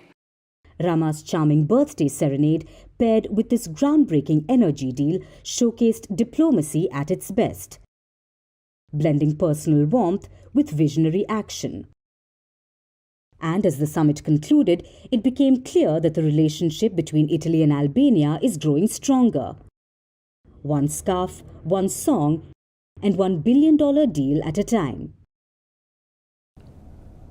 That's all we have time for today. Thanks everyone for tuning in. We look forward to seeing you right back here again tomorrow. Thanks for watching. Donald Trump's return to the Oval Office is imminent. He will soon take the oath of office and once again lead the nation. God spared my life for a reason.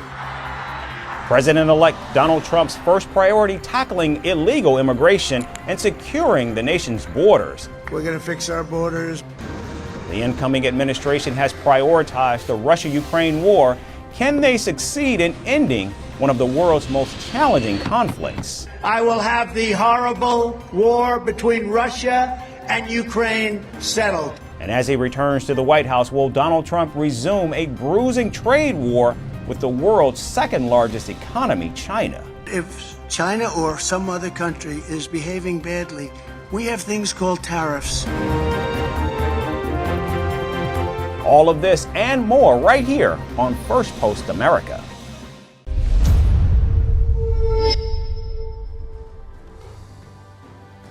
Hello and welcome to Firstpost Africa, where we get you the top stories from the continent and from across the world.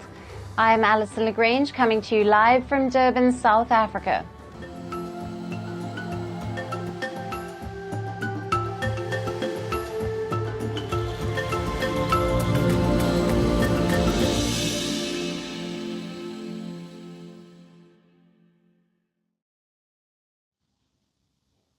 Hello and welcome. Our top focus is on Mozambique, where a new president has taken oath amid deadly protests.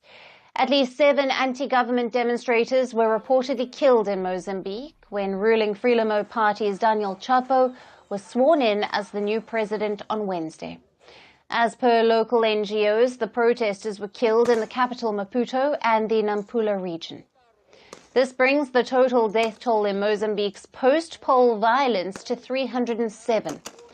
Though the police, which have been accused of a brutal crackdown on those protesting the disputed election results, have refused to comment on the latest deaths. The Wednesday ceremony took place in Maputo amid heightened security. Roads were blocked and many streets were deserted. Military planes and helicopters circled the capital and its suburbs. The event was expected to be a gathering of over 2,500 people, with many foreign and regional leaders in attendance.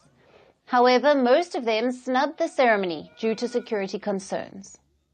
Only 2 heads of state, South Africa's Cyril Ramaphosa and Guinea-Bissau's Umaro Sissoco Embalo, had attended the event. Some 15 countries sent their diplomatic representatives. Even Zimbabwe's president and the chair of the regional bloc, SADC, who is considered to be a close Frelimo ally, was not present. In front of the elite gathering, Chapo then delivered a well-crafted speech. He called for national unity amid months of violent protests against his win. Mozambique's future is in our hands. Today, more than ever, we need unity, courage, and determination. It won't be an easy journey, but we have to have full confidence in the strength of the Mozambican people, of our national unity, which is the secret of our success. Now, the controversial session was boycotted by two opposition parties that do not recognize the results of the elections, while the opposition presidential candidate, Venancio Mondlane, who calls himself the true winner, threatened to paralyze the country by protesting every single day if necessary.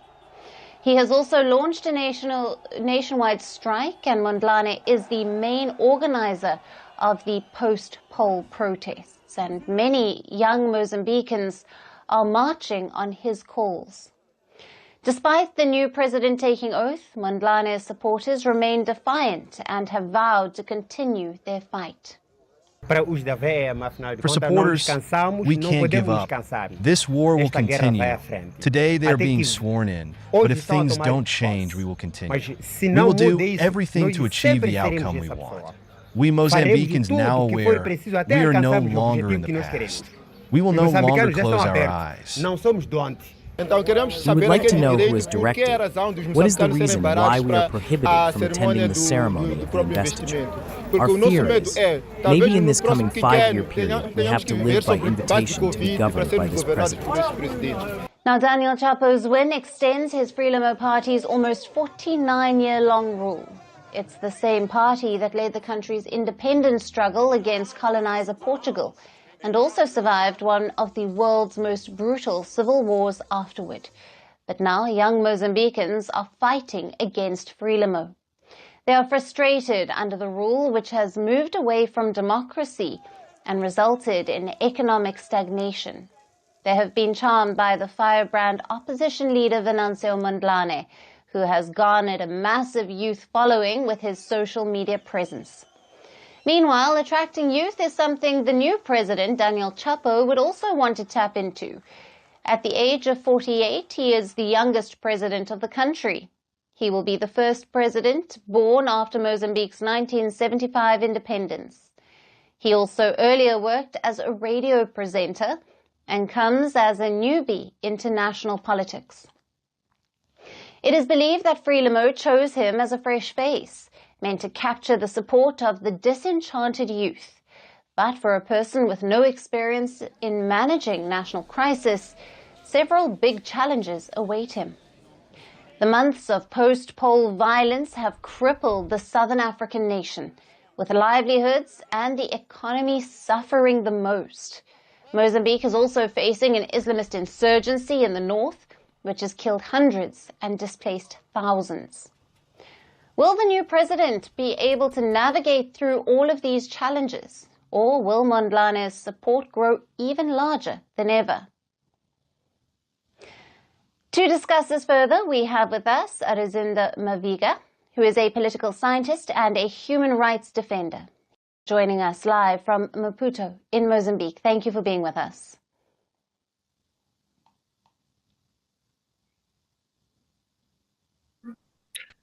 Good afternoon. Thank you so much for having me. It's a pleasure to be here to discuss a bit about my country that I love it so much, and also to discuss about the situation that Mozambicans are living in the last 2 months, 2 and 3 months.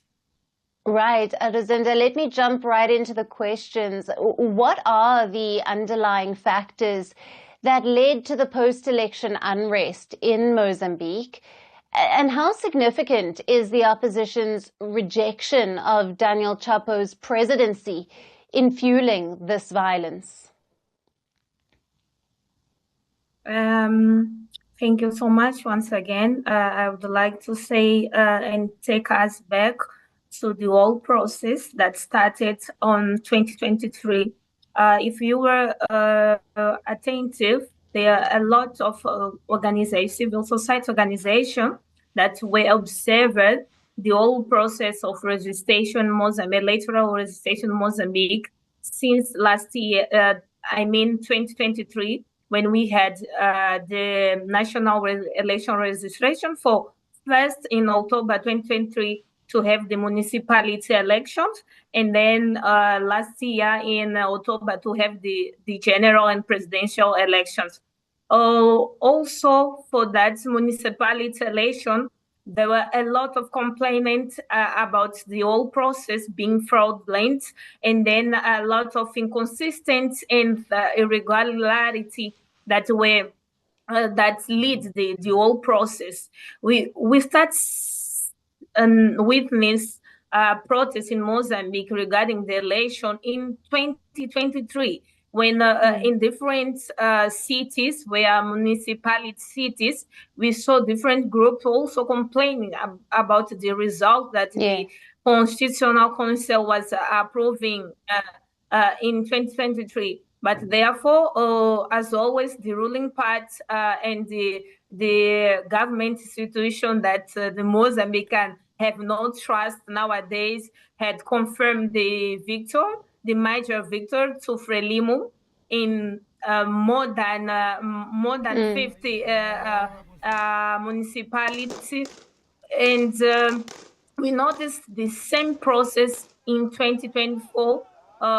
This was one of, according to the observer on the field, there were a lot of fraud, a lot of elements that were unconstitutional that lead the process, the whole electoral process. So this is where the contest actual and the demonstration started. In 2023, we saw the government controlling people contest. We saw the government controlling different parts because they were aware on the places that the demonstrators were starting demonstration, cities such as Maputo, Nampula, Beira.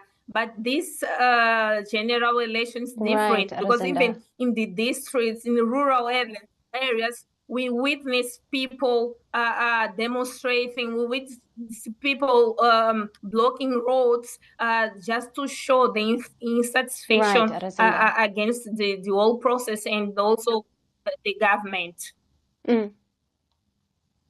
Yes.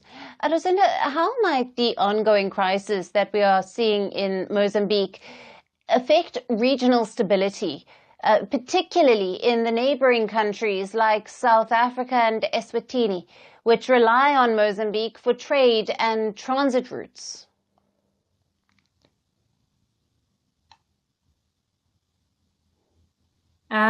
This has been 2 months hard, even for Mozambicans, as well as we can see from different countries that are neighbors, such as Zimbabwe, Zambia, also that depend on the Beira ports. And then since the demonstration started, we have a lot of instability and roads blocked that were actually making difficult, let me put like that, making difficult this whole trade process between these different countries. And then we notice this historic closure of the border, the main border in Mozambique that's shared with South Africa. Something unexpected, but it was more than a week that the border was closed, which was something bad for the trade, the whole trade process. We see now South Africa more worried about the consequence of this closure. But meanwhile, we are used to see a South Africa that shows that they don't depend to Mozambique. And then I think the border closure forced the government of South Africa to come and start to see what will be their role in order to help Right. this whole process of peace in Mozambique. We have the border that we Jacinda. share with Eswatini, it wasn't that affected as the Resano-Garcia border, but we see that the movement also reduced a lot, and then we see also lacking of a lot of basic needs produce that we have in Mozambique as well as in Swatini. Jacinda. Thank you very much for being with us on First Post Africa and for your latest update and all the valued insights there. Thank you so much.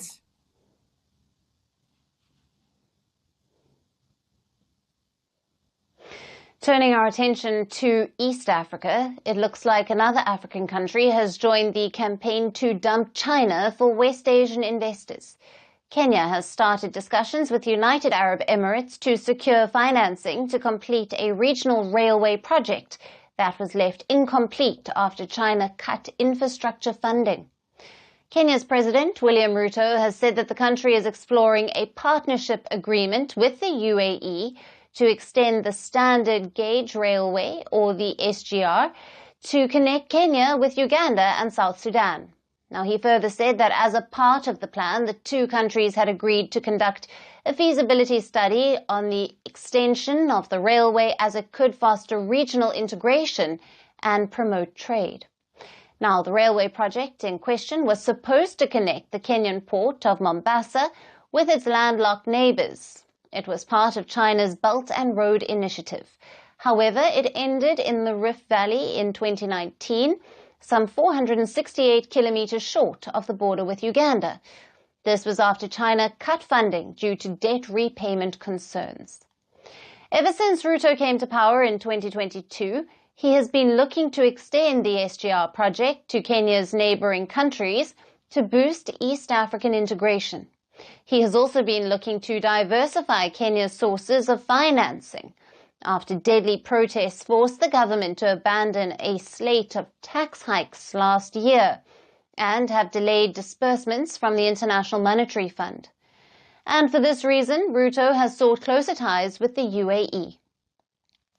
This week, the East African nation has also signed a comprehensive economic partnership agreement with the UAE that aims to boost trade volumes by removing barriers, simplifying customs processes, and promoting investments. Additionally, Kenya is finalizing a $1.5 billion commercial loan from the UAE for budgetary support. The UAE is the sixth biggest export market for Kenyan goods, as well as its second biggest source of imports. The value of the trade stood at over $3 billion in 2023, with the UAE buying agricultural products, while Kenya bought petroleum, machinery, and chemical products. The UAE's Abu Dhabi National Oil Company and the Emirates National Oil Company were among three Gulf firms that Ruto's government had picked in 2023 to supply Kenya with oil. And all of this has come at a time when China faces significant challenges with its Belt and Road Initiative projects in Africa. Now, after its funding peaked in 2016, Chinese-backed projects have faced several issues such as corruption, labor violations, environmental hazards, and public protests. This has pushed China to cut its funding in Africa. From 2016 to 2023, Chinese loans to Africa fell reportedly from almost $30 billion to less than $5 billion. Reports also suggest that between 2021 and 2022, the Belt and Road Initiative's financing to African countries dropped by nearly 55%. And this has left nations in Africa concerned, as well as scrambling to find new partners to fund their economic development. Hence, as Africa looks to diversify its sources of financing and to reduce its over-reliance on China, is this a new hurdle for China's ambitions in the continent?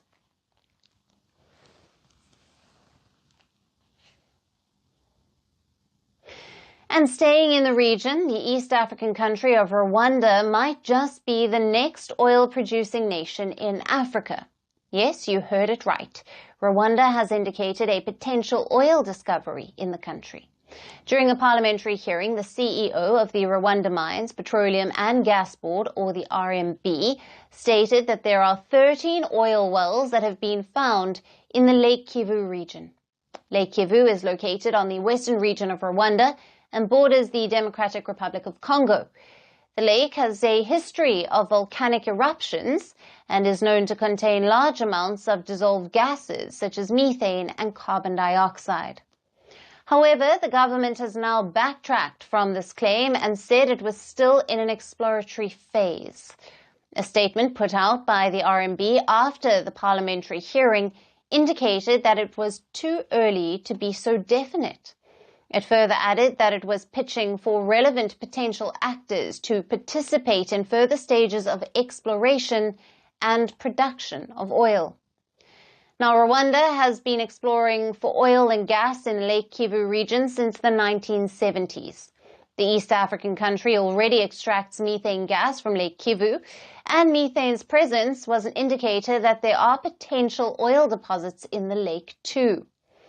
Currently, there are a number of oil-producing countries in Africa.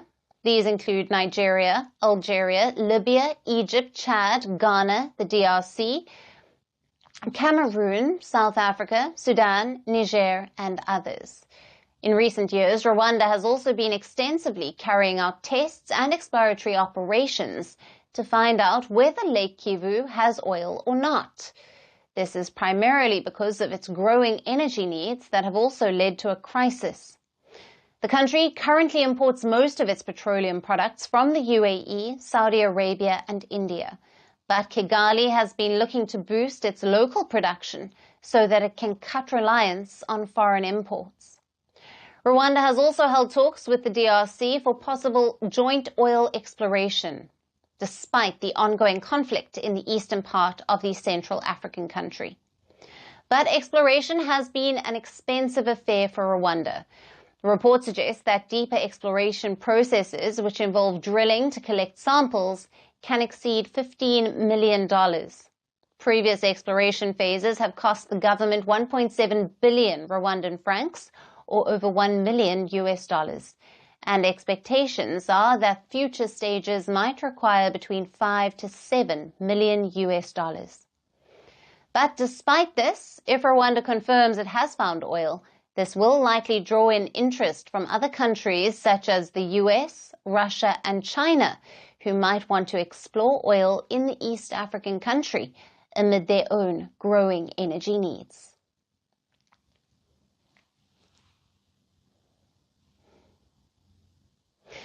And our final story today is from Nigeria. Lagos, the city that never sleeps, has officially claimed its crown as Africa's ultimate party capital.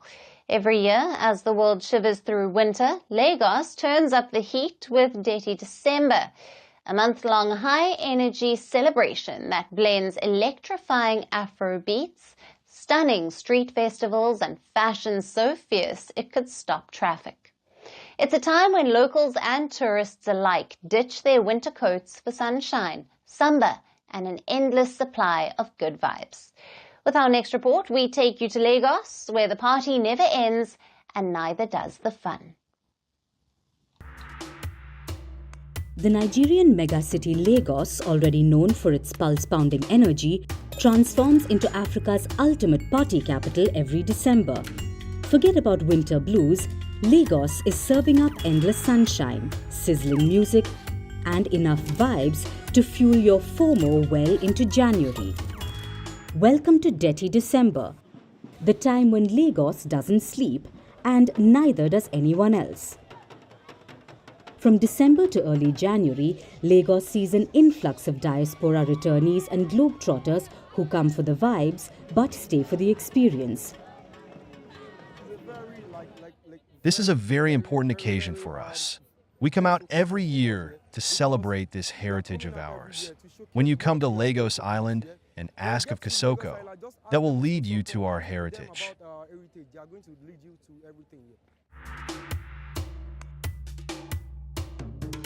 Dirty December isn't just a party, it's a full-on cultural movement. Nigeria's entertainment scene hits its peak during this time with superstars like Burna Boy, Wizkid and Thames. Add to that a cocktail of festivals like the Calabar Carnival, also known as Africa's largest street party, and Flytime Fest, an annual multi-day festival. But the party doesn't stop there. Local brand Culture FM, with its finger firmly on the pulse of Africa's music scene, puts on a show like no other. Collaborating with major players like Air Peace, Pepsi Nigeria and Hennessy, the brand stages events that feel like a celebration of African pride. But what really makes it stand out? A block party in Surulere, the birthplace of Afrobeats legends, featuring DJ booths on yellow minibuses and a performance by none other than Oxlade. Dirty December fuels a worldwide social media frenzy, with everyone and their mothers posting photos and videos of their Lagos adventures. From glamorous weddings to beach parties, family reunions and house parties, there's never a dull moment in Lagos from December to January. And if you're wondering about crowd, you'll be happy to know that favorable currency exchanges makes the event popular among tourists, with more and more travelers from places like the United Kingdom, the United States and Canada arriving for the month-long party. From within the continent, hundreds of Gen Z and party chasers from Ghana and South Africa are in attendance. That's right, local businesses, from restaurants to vendors to hotels, thrive during this time, giving the Nigerian economy a much-needed boost while making you feel like a VIP. What makes Dirty December truly special? It's more than the non-stop partying and music, it's the perfect showcase of Nigerian culture, from the food to the fashion to the music that's taking the world by storm. Afrobeats is at the forefront of the global music scene, and Lagos is the beating heart of that movement. You've got Nollywood-inspired Y2K fashion making a comeback, delicious traditional dishes fueling late-night adventures, and every corner of Lagos feeling like a celebration of Nigeria's cultural richness. The key aspect of the celebration is that everyone comes home. We deliberate, and there is progress in the community. We have amongst our kinsmen those who teach in the university, and we inform them about our young ones who intend to go to the university for higher learning, and we receive support from them. Dirty December is not just a holiday, it's a celebration of African excellence. And Lagos is where it all comes together. And that's it on the show for today. We will see you again tomorrow at the same time. Thank you for watching, and goodbye.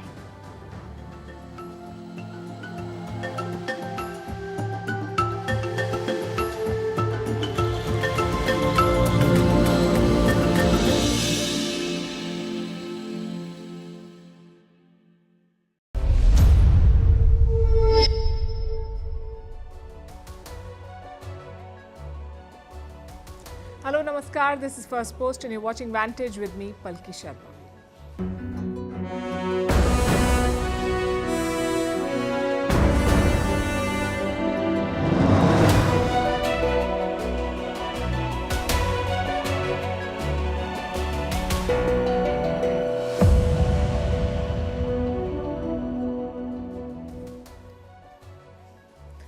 In 2 days from now, Donald Trump will take oath as the US president. His to-do list for day one in office is quite long, and one of the top agenda items is slapping tariffs on China. A trade war will most certainly follow. Tonight, we'll tell you how it will hurt India. Meanwhile, in Pakistan, Imran Khan has been sentenced to 14 years in jail. What happened to his party's negotiations with the government? Is this the end of his political career? We'll discuss that. The US Supreme Court has upheld the ban on Tik Tok. Will Donald Trump save it? What is the new deal that Iran and Russia have signed? What does their partnership mean for the region and the world? Why was a reporter dragged out from Blinken's last press conference as US Secretary of State? How Mark Zuckerberg is bending over backwards and rebranding himself and his company to woo Donald Trump. What are meme coins? Why are they popular, and why you should be wary? In Indian cricket, it's the BCCI versus star players. The board has cracked the whip with 10 new rules. How spam calls do not spare even world leaders. We'll tell you what happened with the Thai Prime Minister. And how the moon ended up in the latest list of endangered cultural sites.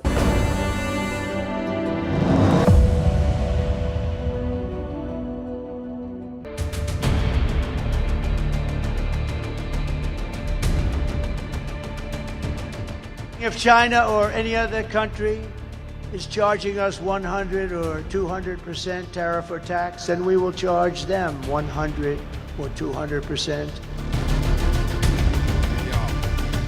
And we'll also pass the Trump Reciprocal Trade Act. In other words, it's an eye for an eye.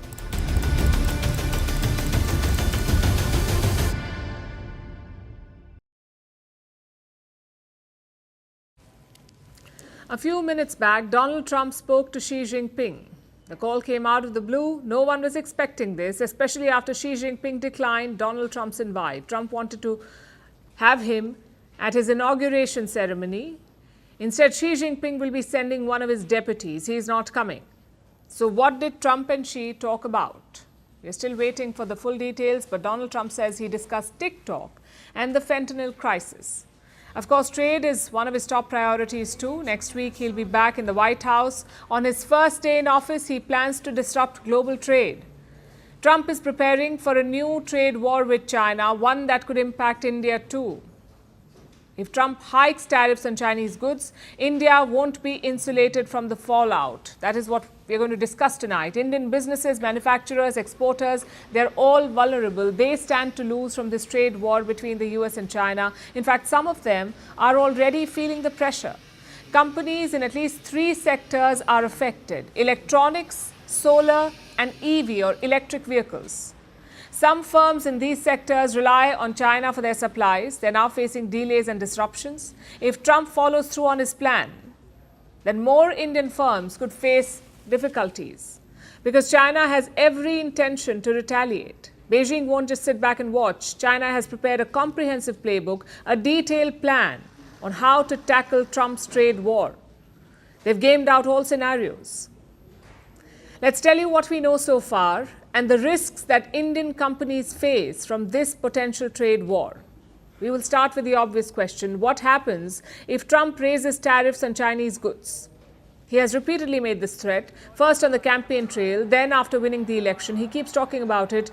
He's most likely going to walk the talk. Trump says he wants more taxes on Chinese goods. He's yet to spell out the specifics, but he has proposed a range: 10 to 60% in additional taxes on Chinese imports. That's what he wants. And he's obsessed with this plan. Donald Trump says tariff is his favorite word. And I say the most beautiful word in the entire dictionary of words is the word tariff. I love tariff. I can make anybody do anything through the use of tariffs. Just so I don't get myself in trouble, I'm going to say the third most beautiful: love and religion. And then the word tariff. Effectively, Trump wants to raise the entry barrier on Chinese imports. He wants to make it harder for China to send goods to America. Beijing plans to respond to this in 2 ways. First, by finding new markets for its goods. And for this, Asia is on China's radar, specifically India. Experts have warned about this. They say that if China loses the US market, it could start pushing more goods into India. They're warning about Chinese dumping. And that is the first risk, the glut of Chinese goods in Indian markets. The second risk is on the manufacturing side. Many Indian companies rely on China for raw materials, for parts, for components. We spoke about electronics, solar, and EVs a bit earlier. These sectors heavily depend on Chinese supplies. And Trump's trade war could hurt this supply. Meanwhile, China is planning export restrictions. It has changed some rules recently in an effort to weaponize supplies, to use supply chains as leverage against the United States. So if America targets Chinese imports, China could block critical supplies. It could target manufacturers in America as well as countries like India. Remember, India has been positioning itself as an alternative to China, as a player that can replace Chinese supplies in developed markets like the US. So for China, India is also a rising threat. It is already targeting Indian suppliers. Indian firms are talking about informal restrictions. What does that mean? What is informal restrictions? It's exactly what it sounds like. Without any formal announcement, Chinese exporters are cutting supplies to India. And the Indian government has been concerned about this. Recently, the Ministry of Electronics and IT weighed in. It raised complaints from Indian manufacturers. They say that they're unable to source equipment. Component supplies are being held back, and so is skilled manpower from China. You see, Chinese companies often send professionals to India. These professionals provide training to Indian workers. But now Indian manufacturers are complaining because the Chinese professionals are no longer available. The worst hit of the lot is Foxconn. Foxconn is the world's biggest iPhone manufacturer. It has factories in Tamil Nadu and Karnataka in India. These facilities are used to assemble iPhones. Foxconn has stopped deploying Chinese workers to these factories. Instead, it is sending staff from Taiwan. And this trend might catch on because India is going to have to identify alternatives like Taiwan. Last year, China was India's largest source of imports. But if this trade war between the US and China intensifies, if Trump increases trade pressure on Beijing, India could feel the impact. China was already an unpredictable customer to deal with. The next US president is set to make it worse.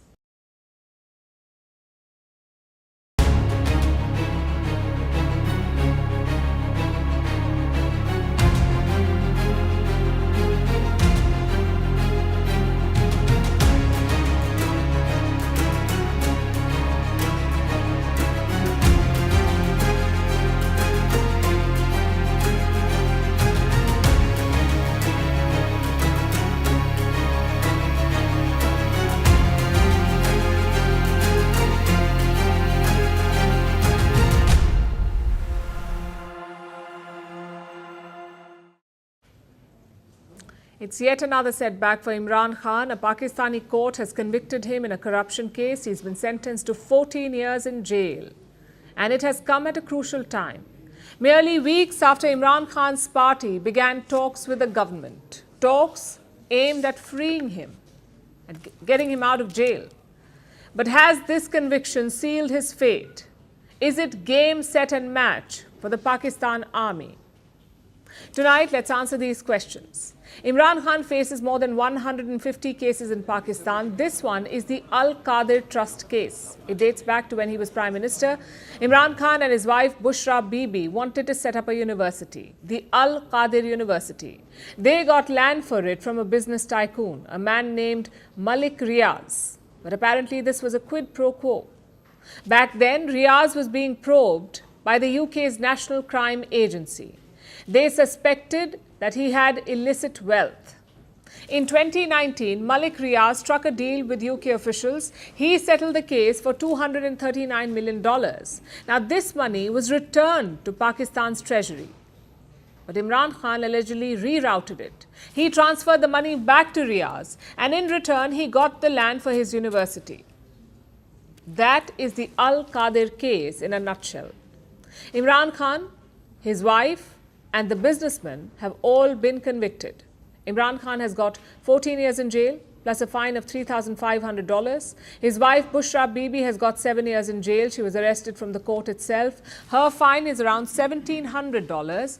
Imran Khan's party workers are staging protests in Islamabad. They have refused to accept the verdict. We consider this to be a verdict which is not based on facts. It's against the evidence. It is actually a witch hunt. It's political victimization. Khan Sahib has done no wrong. He has committed no crime. He is simply there in the jail just to put a pressure on him, and it's a political victimization. What can Imran Khan do now? Well, he can always appeal to a higher court, but the problem here is not the law. The problem here is the politics. Corruption is second nature to Pakistani politicians. Just look at former Prime Minister Nawaz Sharif. He too was convicted and jailed in a graft case, but look where he is now. His brother is Prime Minister of Pakistan. His daughter is Chief Minister of Punjab. How did that happen? Because he cut a deal with the army. Although Imran Khan says he won't do that. Let me quote from his statement. This is what Imran Khan said. I want to make it clear that no matter what tactics are used, I will not make any deal. I'm not Nawaz Sharif who seeks to get his billions made through corruption forgiven. I have lived in and will die in Pakistan. I will always stand for my nation. This is out of syllabus for Pakistan's army. Most ousted prime ministers simply drift away. Some go abroad in exile, others choose house arrest in Pakistan. Imran Khan says he was offered both these options and he rejected them. Why? Because he does not want to drift away, as he puts it. He wants to make a political comeback, and for that he needs a clean chit, not an exile or house arrest. Last month he agreed to begin talks with the government. 3 rounds of talks have been held. The latest was yesterday. Imran Khan's party submitted a charter of demands. They have 2 main requests. The first is a judicial inquiry into the violence of May 2023, the violence that followed Imran Khan's arrest. That's the first demand. Second, the release of political prisoners, basically to free his party workers. The regime was waiting for these demands. They had delayed the Al-Qadir verdict thrice, from December 23rd to January 6th, from January 6th to 13th, and from January 13th to today. So clearly they wanted to see Imran Khan's demands, but they don't seem to be impressed by it. Of course, the final decision will be the army's. Army Chief Asim Munir met Imran Khan's party leaders this week, but the outcome remains unclear. The Imran camp says that political issues were discussed, that the army chief gave positive signals. But army sources say that no political issues were raised, that the talks focused on terrorism. So the situation is pretty fluid right now, and Imran Khan knows this. He has every reason to be defiant at this point. His party has a strong ground presence. His case is being pushed by Donald Trump's team. And Pakistan is grappling with multiple issues. You've got rising Taliban attacks, border tussles with Afghanistan, not to mention the seemingly permanent economic crisis. So it's a question of how patient and resolved Imran Khan is.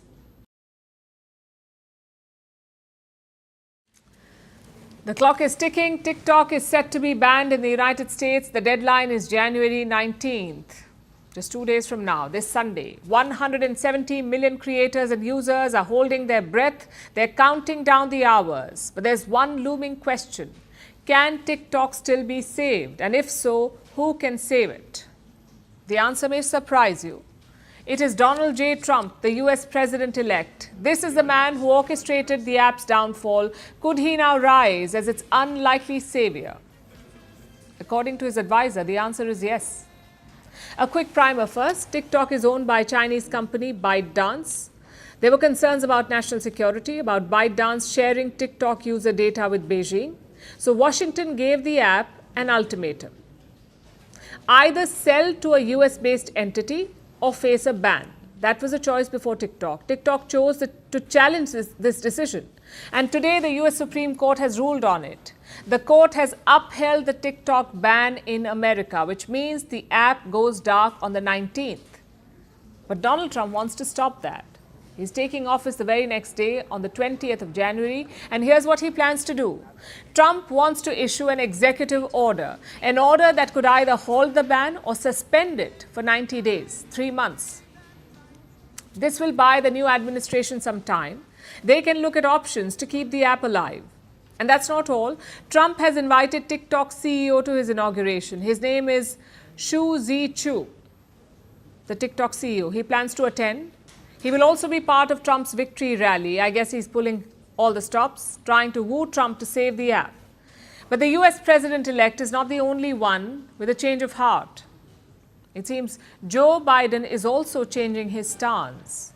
He rallied to get Tik Tok banned in America, but in the last week, his administration has softened its position. The Supreme Court upheld the ban today. It should take effect from Sunday, but Biden will still hold office on that day when the ban takes effect. But insiders say that he has no plans to enforce the Tik Tok ban. Instead, he is preparing to pass the buck to Trump, leaving him to decide Tik Tok's future in the United States. We don't know what that will look like, but Tik Tok users are not waiting around. They're already looking for alternatives, other apps that can fill the void. And there is one that is topping the list. Xiaohongshu, or the Red Note as it's called in English. It is another Chinese social media app. Thousands of people are signing up for it. So when I first discovered Redno was on TikTok because everybody was talking about Redno. It's like TikTok refugees on Redno. And I really enjoy it. I downloaded it and I'm really enjoying it right now. Many Americans are even learning Mandarin, all for the sake of using this Chinese app. Why? Because Red Note is designed for a Chinese audience. Its default language is Mandarin, and that's not stopping Americans from using it. They're flocking to language learning apps like Duolingo. There's a 216% spike in people learning Mandarin, all for this app. It's both hilarious and ironic. The US is banning one Chinese app. Its citizens are downloading another and learning Mandarin to boot. You can call it dedication or intense FOMO, but it has left Washington alarmed. With Tik Tok, at least there was an American presence, some guardrails at least. Red Note has none of that. It is worse than Tik Tok. It is based completely in China. So the US is not happy about this development. What about China? What does it say? Well, China says social media use is a personal choice. Regarding the other form of social media, Red Note, you mentioned, we believe that the use of social media is a personal choice. As a matter of principle, China has always supported and encouraged strengthening people-to-people exchanges and the promotion of people-to-people bonds with all countries.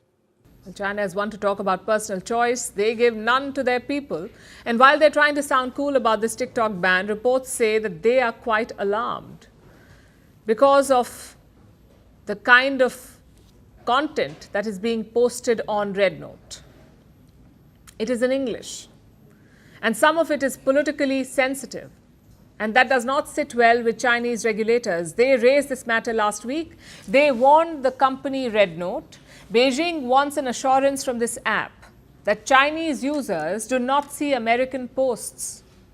So basically, no one is happy with the way this is going. Washington wants to protect its data, Beijing wants to censor it, and users want to be on the app of their choice. Come January 19th, who will have the last laugh? Will Trump save TikTok? We'll be tracking this one for you.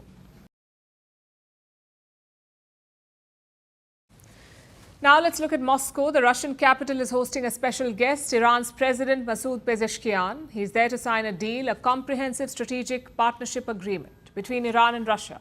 And this deal has the world on alert because it's between two of the West's biggest rivals, Iran and Russia.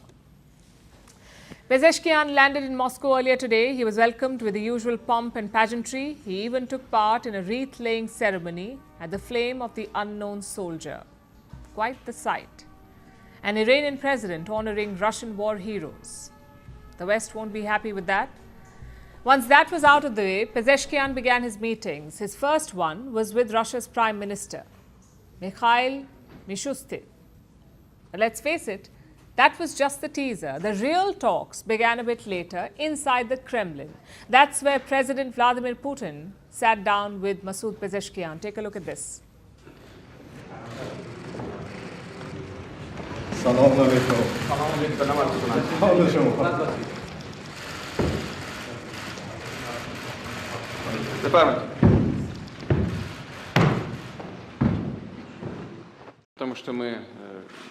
Dear Mr. President, dear friends, we are very glad to see you all in Moscow. Welcome. Your visit today is of particular importance because we will not only have the opportunity to discuss all areas of our cooperation, but we will also sign a major basic agreement between Russia and Iran on a comprehensive strategic partnership. A comprehensive strategic partnership between Russia and Iran. They're talking about their relationship. They're taking it to the next level in every field. I am confident that today, after signing our big agreement, which covers all areas of activity of the two countries, including in the sphere of culture and economy, as well as humanitarian relations, I am confident that this will give a great impetus to the development of bilateral relations, and this will become a solid foundation for further movement forward. That's a lot of diplomatic jargon. Let's break it down for you. What is this agreement and how will it change things? First, look at the existing situation, the existing ties. Russia and Iran already have very good ties. They've been working together for years. In fact, they already had an agreement in place. It was signed in 2001. However, this new deal is an upgrade. It will last for 20 years and cover a range of issues. Let's start with trade. It's been on the rise. Putin said bilateral trade was up by 17% in 2024, and he wants to build on this. The new deal aims to give trade a boost, possibly with the help of better railway connections. Like the International North-South Transport Corridor, this railway line is supposed to start in Russia, go through Azerbaijan, cross Iran's heartland, and end in the Persian Gulf. And that is just the rail part of the corridor. After hitting the Gulf, Russian goods will take to the seas and eventually make their way to Mumbai in India. That's the plan anyway. And with the new agreement, Iran and Russia seem to be promoting this corridor. Next, we have nuclear power, civilian, not military. The agreement that we have in place for the nuclear power station, the work is progressing well, and the related agreements that we have in this area will be finalized during our meetings and will be actioned.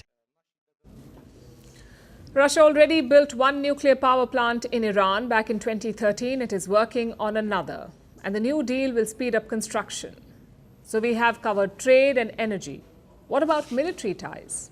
Well, they won't see much of an impact because the two militaries are already working together, especially since Russia invaded Ukraine in 2022. Iran is accused of supplying drones and missiles to Russia, although Tehran denies this. Then there's Syria. Remember, Iran and Russia worked together there to prop up the Assad regime. So military cooperation has been going on for years. Putin and Pezeshkian said that military ties would improve like everything else. But what wasn't mentioned may be of greater interest.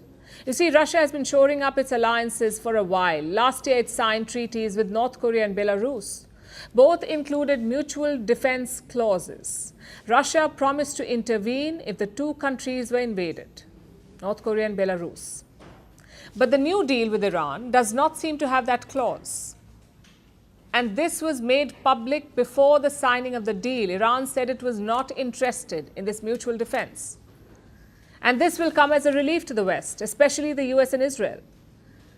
The Iran-Israel rivalry is not going anywhere. The last thing the world needs is an excuse for Russia and the US to fight directly. That's all that we know about the new Iran-Russia agreement for now. We'll probably get more details in the days and weeks to come. But we already know one thing for sure.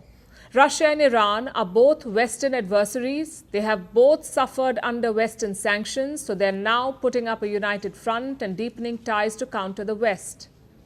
Let's see if their plan works. Israel and Hamas are on the brink of a truce. It's due to begin on Sunday. Israeli hostages will be released in exchange for Palestinian prisoners, and the guns will finally fall silent. That's the crux of it anyway. US Secretary of State Antony Blinken was talking about and talking up the truce yesterday during his final press conference as America's foreign minister. He was highlighting the US role in these ceasefire talks. But should the United States really get credit for the truce? Or should it be blamed for the war, for helping fuel the death and destruction? It seems some reporters at the presser chose to blame the US and Blinken in particular, and this led to chaotic scenes with multiple journalists being carted out while they told Blinken exactly what they thought of him. It's probably not the kind of final presser that Blinken wanted, but that's what he got. Here's our report. Blinken was all smiles when he entered the room. It was to be his final press conference as the US Secretary of State. He thought he would celebrate the ceasefire in Gaza and talk up the role of the Joe Biden administration. Blinken had a statement prepared and everything, but things went off script pretty fast. You smirk through genocide. Thank you. 300 reporters in Gaza were on the receiving end of your bombs. Why did you keep the bombs flowing when we had a deal in May? We all knew we had a deal. Everyone in this room knows we had a deal, Tony, and you kept the bombs flowing. Why did you sacrifice the rules-based order on the mantle of your commitment to Zionism? Why did you allow my friends to be massacred? Why did you allow my friends' homes in Gaza to be destroyed when we had a deal in May? You helped destroy our religion, Judaism, by associating it with fascism. You waved the white flag before Netanyahu. Are you compromised by Israel? Why did you allow the Holocaust of our time to happen? How does it feel to have your legacy be genocide? How does it feel to have your legacy be genocide? You too, Matt. That was an independent journalist named Max Blumenthal. He gave Blinken a piece of his mind before being shoved out of the presser. And Blumenthal wasn't the only one. His dismissal may seem quite mild compared to the next one. Finally, I just wanted to share this morning. Get your hands off me. Get your hands off me. Get your hands off me. Answer a damn question. I look forward to answering questions in a few minutes. You know about Israel's nuclear weapons. Everybody from the ICJ. I was sitting here quietly, and now I'm being manhandled by 2 or 3 people. You pontificate about a free press. You pontificate about a free press. You are hurting me. You are hurting me. You are hurting me. I am asking questions after being told by Matt Miller that he will not answer my questions until I'm asking. Please, sir, respect the process. We'll have an opportunity to take questions in a few minutes. Wasn't the point of the May 31st statement to block the ICJ orders? You blocked the ICJ orders. Please, sir, respect the process. Thank you. Oh, respect the process. Respect this process. Well, everybody from Amnesty International. From Amnesty International to the ICJ saying that Israel's doing genocide and extermination, and you're telling me to respect the process. Criminal! Why aren't you in The Hague? Why aren't you in The Hague? Genocide? That was another independent journalist. His name is Sam Hosseini. And well, you heard him. He called Blinken a criminal and said he belonged in The Hague. It was quite the last press conference for the outgoing Secretary of State. Blinken did get a chance to deliver his statement. He spoke about how the Gaza ceasefire was a relief for both Israelis and Palestinians, and that the ceasefire would get implemented on Sunday. Then he took questions at the end, from people who respected the process, apparently. But all of this was overshadowed by the hecklers. It shows just how much anger there is towards Biden and his team. There seems to be uncertainty. Even the other journalists, the respectful ones, they accused Blinken of rolling over for the Israelis. There's a sense out there that you gave. They expressed doubts about the ceasefire, especially because Israel has been bombing Gaza since the truce was announced. They have reportedly killed over 100 people in the last 2 days. That doesn't really inspire confidence. So even if peace does come to Gaza, if the guns do fall silent, it doesn't look like anyone will thank Biden, Blinken and the rest. They seem destined to shoulder the blame for thousands of needless deaths.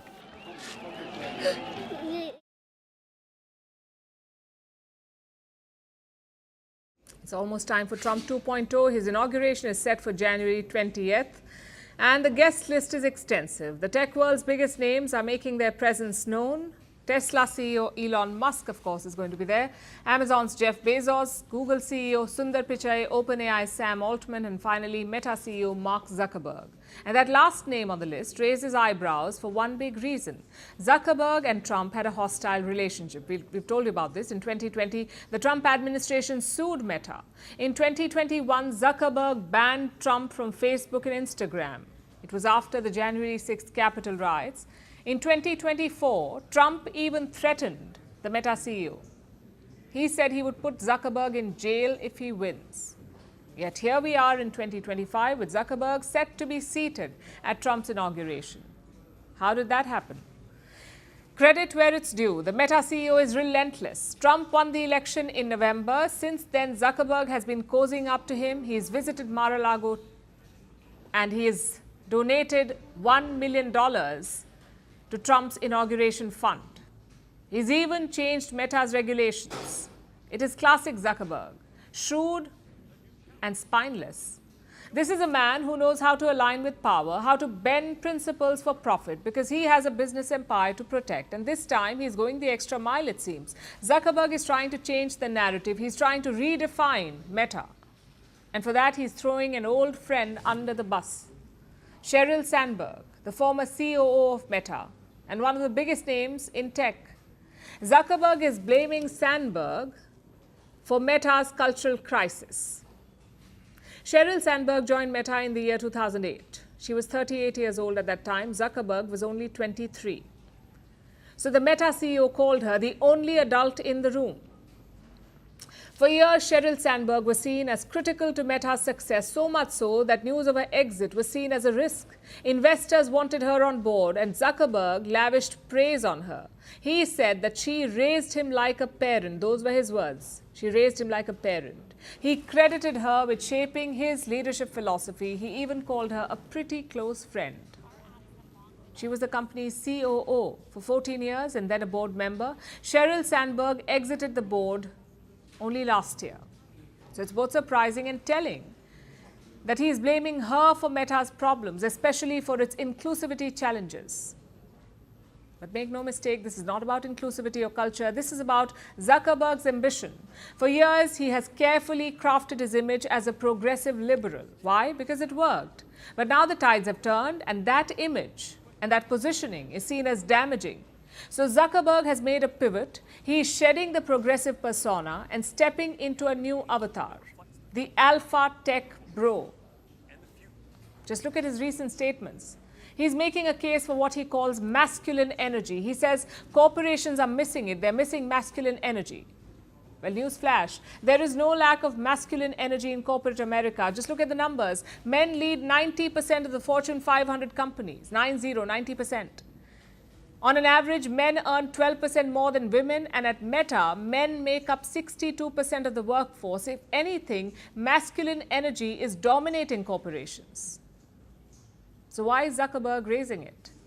Well, he's just pandering to a new audience. But this rebrand may come at a cost.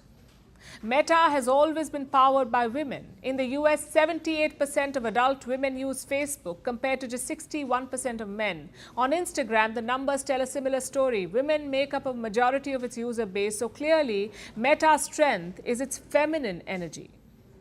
They are the lifeblood of this platform. And Zuckerberg risks alienating the very demographic that has fueled his empire. Where does that leave Meta? Rebrands are not new to tech CEOs, but they don't always work out. Will Mark Zuckerberg succeed with his? Will it secure him a new place in the power structure in America, or will it turn into a case study on the dangers of forgetting who got you there in the first place? As they say, only time will tell.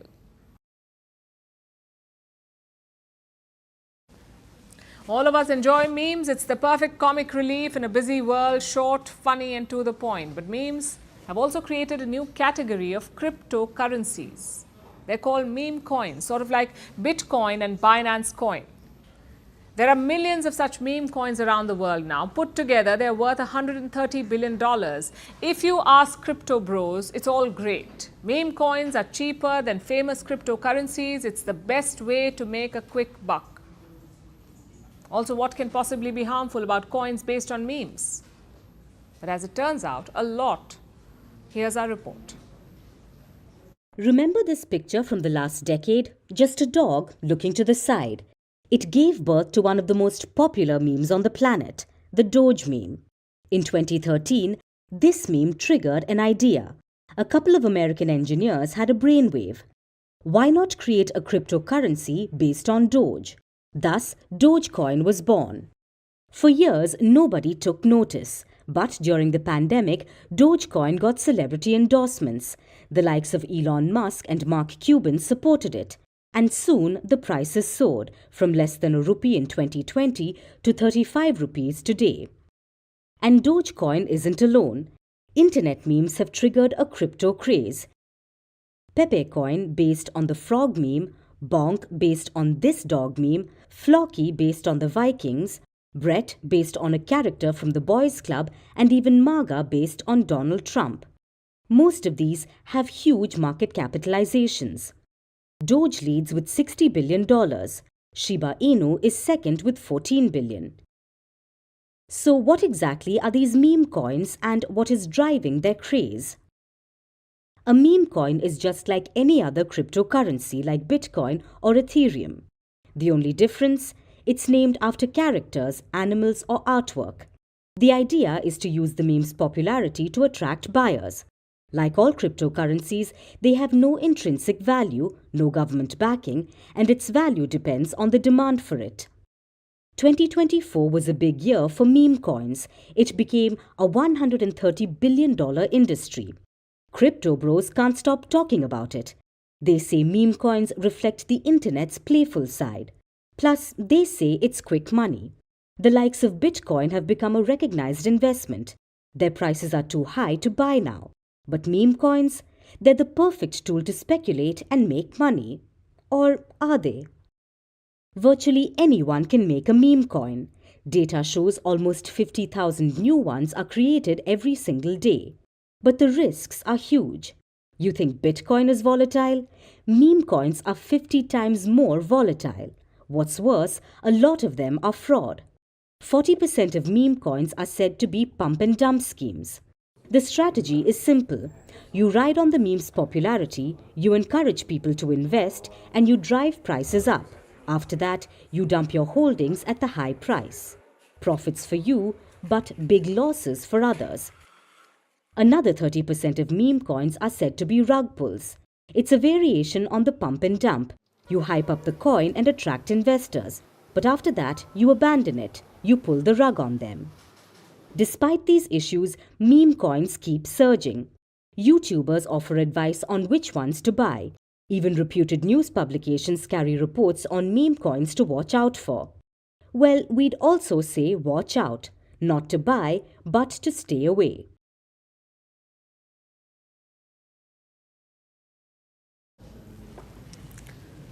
In sports, you can get complacent easily. You forget your routines, you forget your discipline, and ultimately it shows in your results. When that happens, someone needs to crack the whip, which is what the Indian Cricket Board is doing. That's the BCCI, or the Board of Control for Cricket in India, BCCI. The men's cricket team is under fire after losing to Australia. So the board has jumped into action. They have issued a 10-point policy. Let's go through them quickly.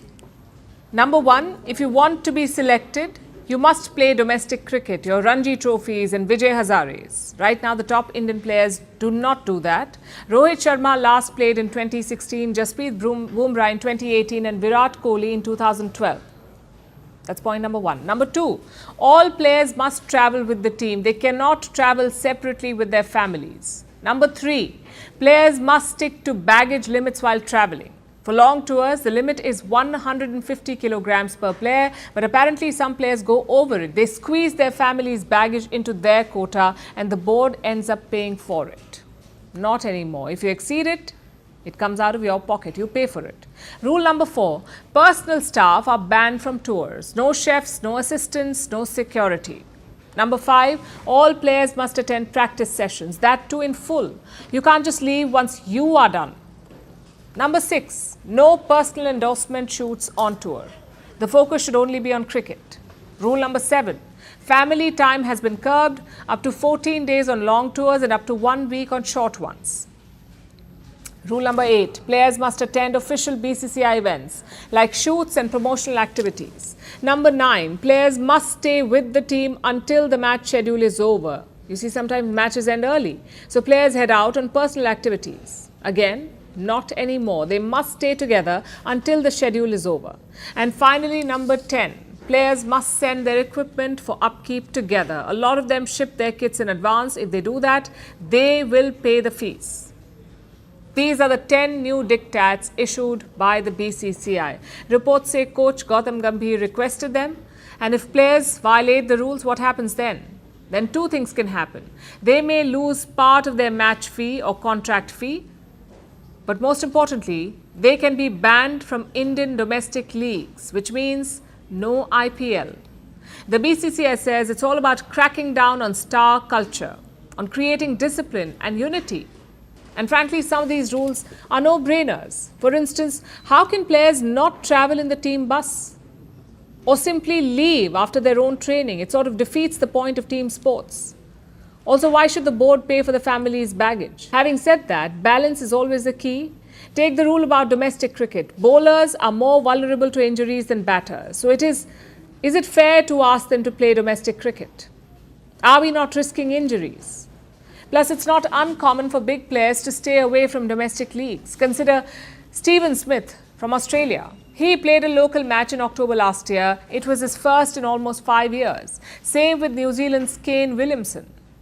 He played a domestic league match in November last year. It was his first since 2019. So it's not just Indian stars. Overseas players do the same as well. But there's a key difference. Those players returned to domestic cricket when they lost from international matches. They regained it. They lost form in international matches and they regained it in the local circuits. So they were back in form for international games. Indian stars do not do that. We saw that in Australia with Kohli and Sharma. They failed repeatedly when it counted, which is unfair on the team.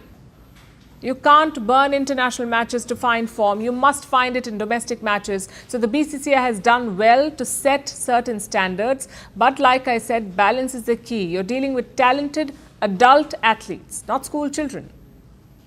The board would do well to remember that too. Being a world leader is not easy, but it does come with some privileges, like being able to avoid traffic. Though no matter how far they go, even world leaders cannot run from spam, because apparently they're just like us. They eat, they sleep, and they too get spam phone calls. Recently, Thailand's Prime Minister received one. On the other end was the voice of another world leader, but just the voice. It was replicated with AI to scam the Thai Prime Minister, and she almost fell for it. Though she is not the only one. Here's a report. There are few things humanity unites over, including spam calls. We all hate them, but we're all vulnerable to them, including world leaders. Just ask Thailand's Prime Minister Paetongtarn Shinawatra. Recently, she got a voice message. On the other end was the voice of a famous world leader. It said, "How are you? I want to work together." The voice was very clear. Shinawatra recognized it immediately. Soon after, she got a call from the same number, but she missed it. After which, she received another voice message. This time, the apparent world leader cut to the chase, asking for a donation, saying, "You are the only country that hasn't donated yet." The message was so rude that finally alarm bells rang. Shinawatra was taken aback. She realized that, quote-unquote, something was off. And she was right. It wasn't a world leader on the other end of the call, it was a scammer, using artificial intelligence to replicate a voice and scam the Prime Minister. The investigation is underway. So far, no one knows who the scammer is or how they got a Prime Minister's contact details. After all, it's not easy to contact a world leader, obviously. Now, sometimes the details leak, like in 2021 when Emmanuel Macron had to change his phone after it was targeted by spyware. But scammers don't always have to go that far. Sometimes a world leader's personal contact is sitting online for years. Like in the case of Boris Johnson, the former Prime Minister of the United Kingdom.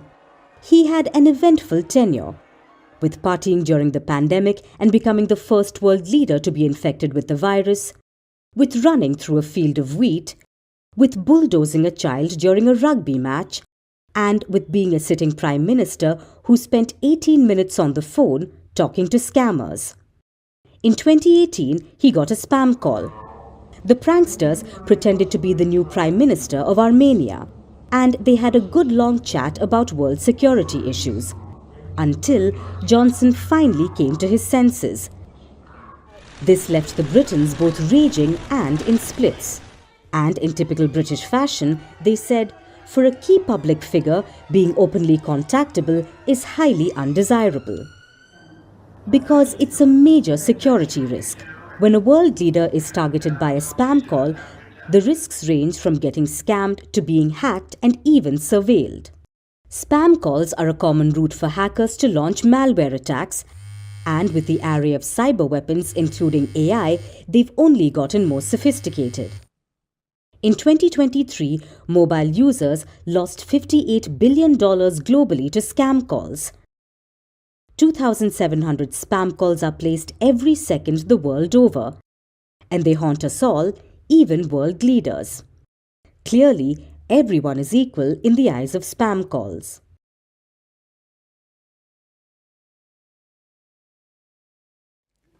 Humans love lists. We have a list for everything. Today, let me introduce you to another one, the list of at-risk cultural sites. It is released every 2 years by the World Monuments Fund. It draws the world's attention to vulnerable sites, like the historic water systems or Baolis of India, or the temples of Cambodia.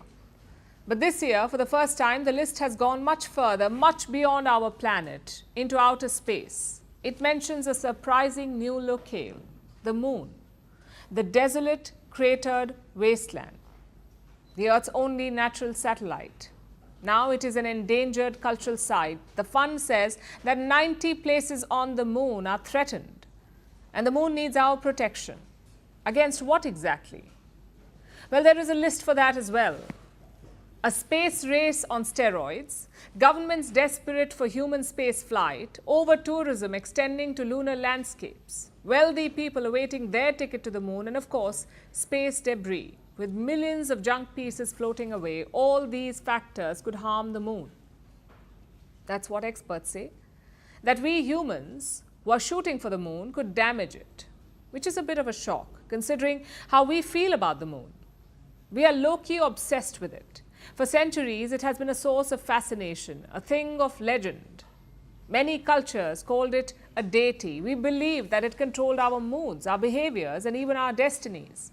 The moon has found its way into myths, art, literature, lullabies, and of course, Bollywood songs. But as technology developed, our relationship with the moon began to change. It started in 1609, when Galileo Galilei used his new telescope. He looked at the moon. Then he grabbed his watercolors and painted the cratered surface. This was the first time humanity learned what the moon actually looked like. Then came the moon race. It began in 1959 when the Soviet probes got the first close-up pictures of the moon. In 1969, humans got much closer with the Apollo 11. The US landed humans on the moon, and this alien world turned more familiar. That's when astronauts first walked on the moon. It was in one lunar location, the Tranquility Base. That's what the place is called, where Neil Armstrong and Buzz Aldrin walked. And do you know what happened next? They left footprints there on the moon. You can still see them. They also left behind 106 artifacts, tools, food packaging, wet wipes, 100 packets of urine and excrement. Apollo 11 was an engineering milestone. Its achievement inspired global wonder. But it also behaved like an unruly house guest, and this was more than half a century ago.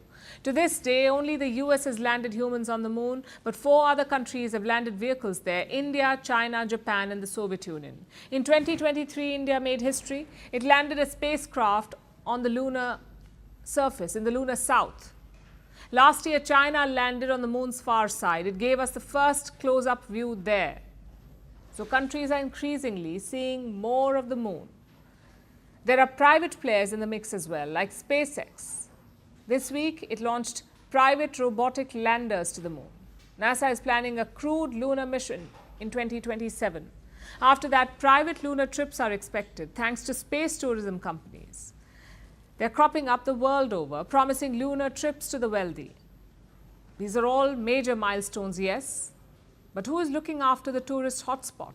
Who is protecting the moon? Governments say apparently the Artemis Accords. They talk about moon exploration by using best practices, by protecting its heritage. 52 countries have signed these accords. It sounds well-meaning, but it is as good as howling at the moon. Artemis Accords are mere expectations. They list out norms, not guidelines. Worst of all, they're not legally binding. So no repercussions if you leave a pee bag up there. And this is the problem. What makes the moon special is also its Achilles heel. The moon does not belong to anybody. It stands alone, it is lifeless, it possesses very little except what we bring to it, whether with our imagination or with our robots and trash.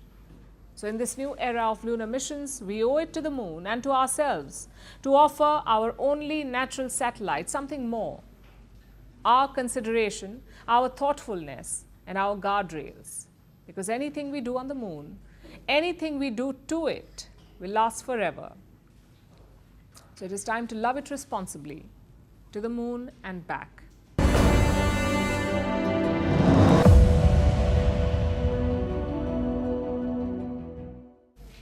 It's been a big week for private space companies. First, Jeff Bezos tested a new rocket, then Elon Musk launched his Starship.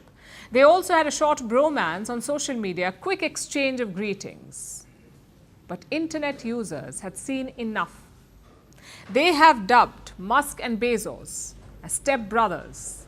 It's apparently the new space race. The old one was about ideology. Who would reach the moon first, capitalist America or communist Russia?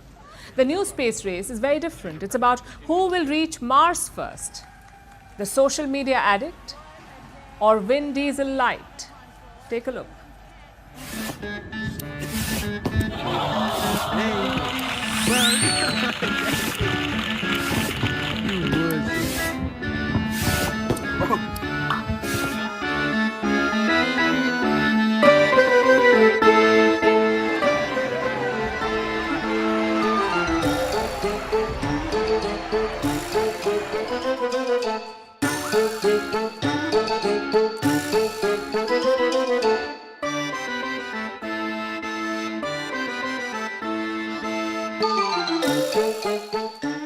What? Did we just become best friends? Yup.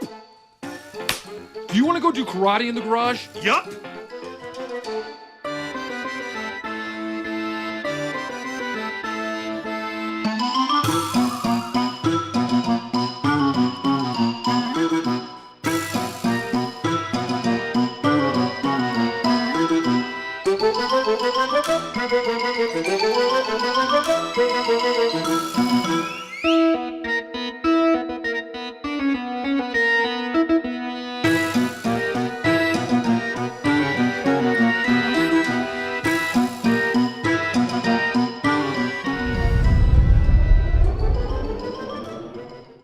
Now it's time for Vantage Shots, images that tell the story. In Los Angeles, the Palisades fire leaves behind a trail of destruction in Malibu.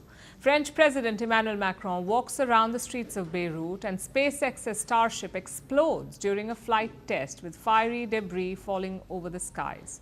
Finally, we are taking you back in history. On this day in 1945, the Soviet army liberated Warsaw from German occupation. The Red Army entered the Polish capital, facing weak resistance from Nazi groups. After hours of fighting, the Germans fled. 85% of the city was in ruins when they left. We're leaving you on that note. Thank you for watching. Have a good weekend.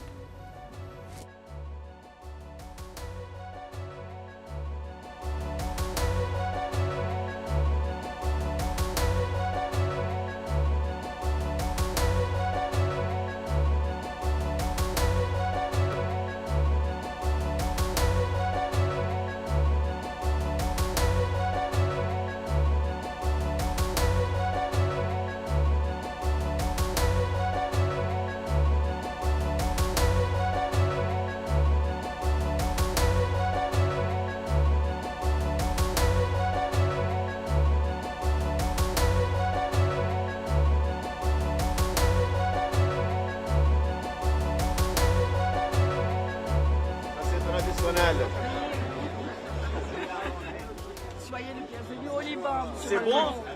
15 ans.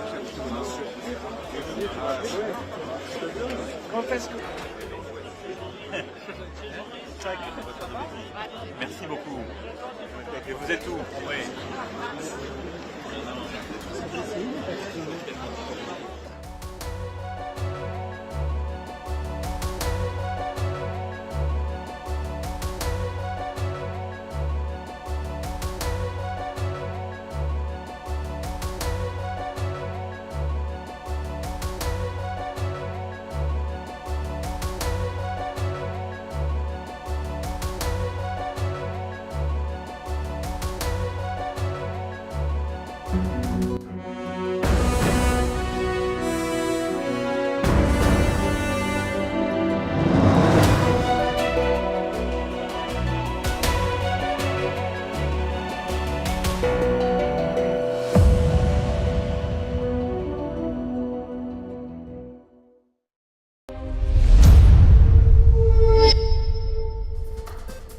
Hello and welcome to Firstpost America. We're live in Washington, D.C., and over the next few minutes, we'll take you from the United States and around the world, covering all the top stories of the day.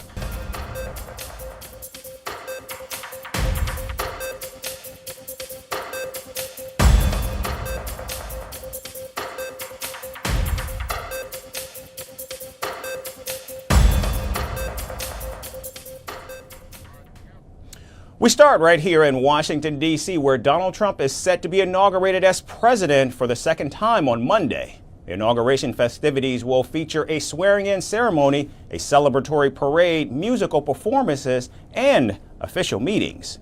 And breaking with tradition, leaders across the globe have been invited to attend the momentous occasion as personal guests of the president-elect. Topping the guest list are Italian Prime Minister Giorgia Meloni and Argentina's President Javier Milei, who will attend the ceremony if their schedule permits. Basically, I have to tell you that we will indeed move forward with a free trade agreement with the United States. Just yesterday and today, it was reaffirmed by the spokesperson of the President-elect of the United States, Donald Trump, that we will work to achieve a free trade agreement with the United States.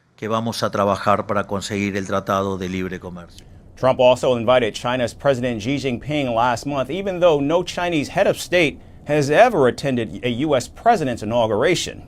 But in a big surprise, China is sending its vice president to Washington, signaling a new strategy of outreach to the incoming commander-in-chief.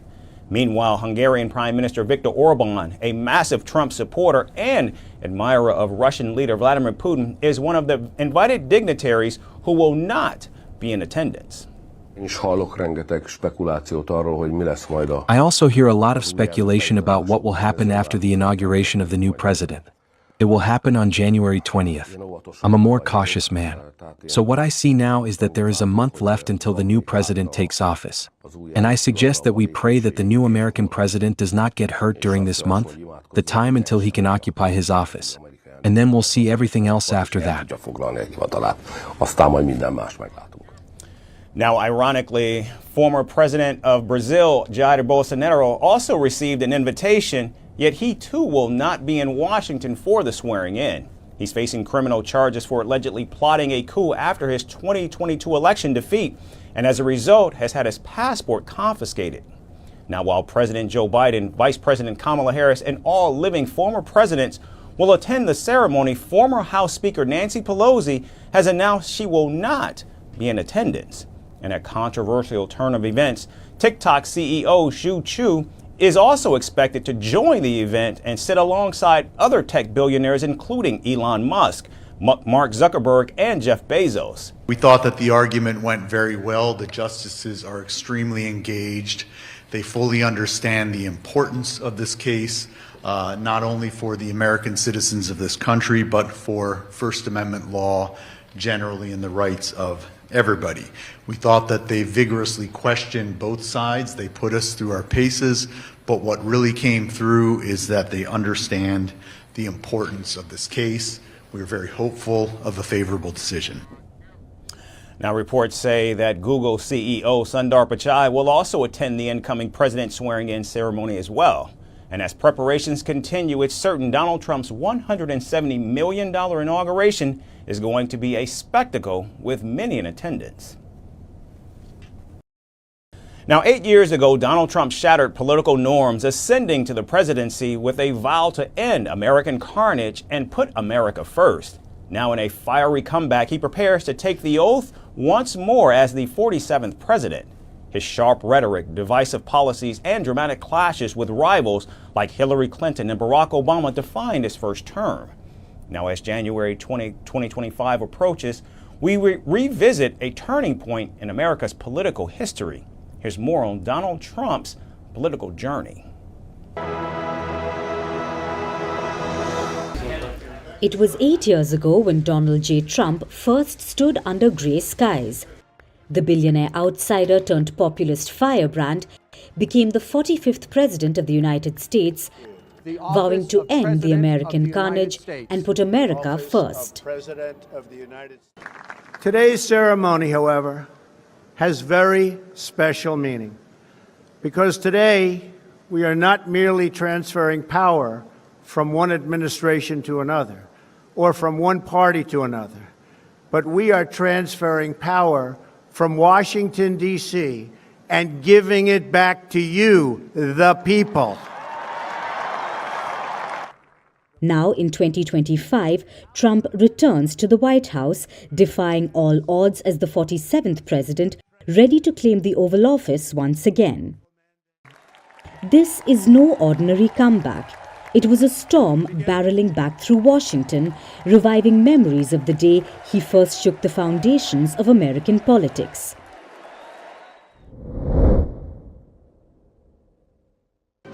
It began with two Bibles. One belonged to Abraham Lincoln, a symbol of unity during division. The other, a childhood gift from Trump's mother, was a reminder of his roots and defiance. At noon, with his hands on both, Trump pledged to preserve, protect, and defend the Constitution. And with that, the reign of Trump began. Please raise your right hand and repeat after me. I, Donald John Trump, do solemnly swear. I, Donald John Trump, do solemnly swear that I will faithfully execute that I will faithfully execute the office of President of the United States the office of President of the United States and will, to the best of my ability, preserve, protect, and defend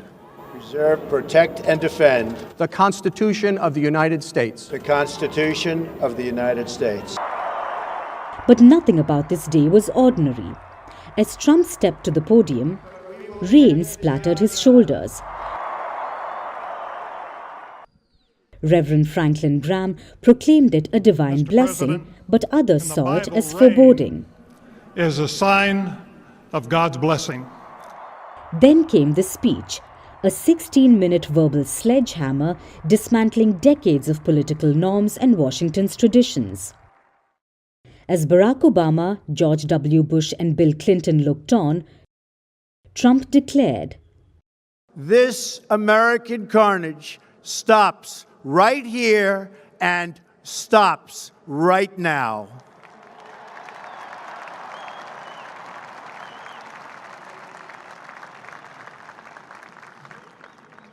We are one nation, and their pain is our pain.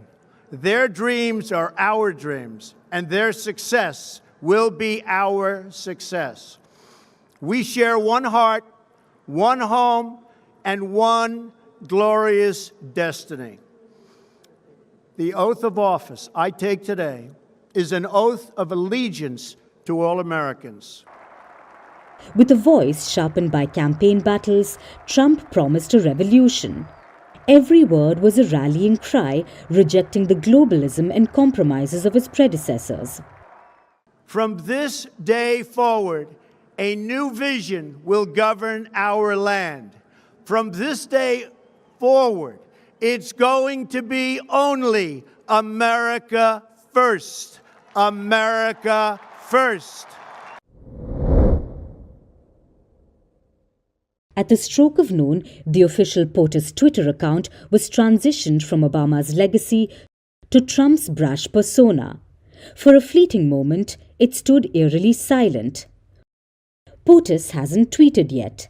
The world waited, and then Trump took over, redefining presidential communication in 280 characters or less.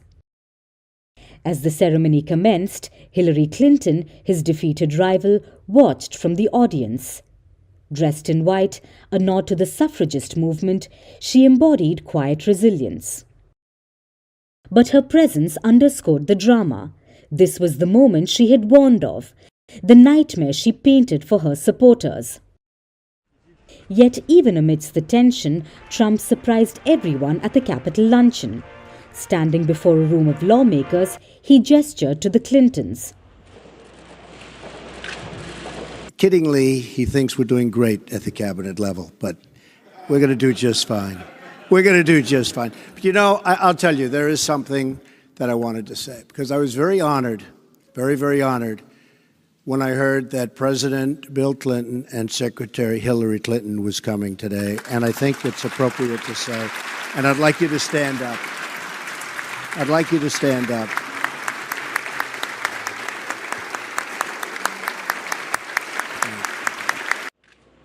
Either it was an unexpected olive branch or perhaps just another twist in the Trumpian playbook.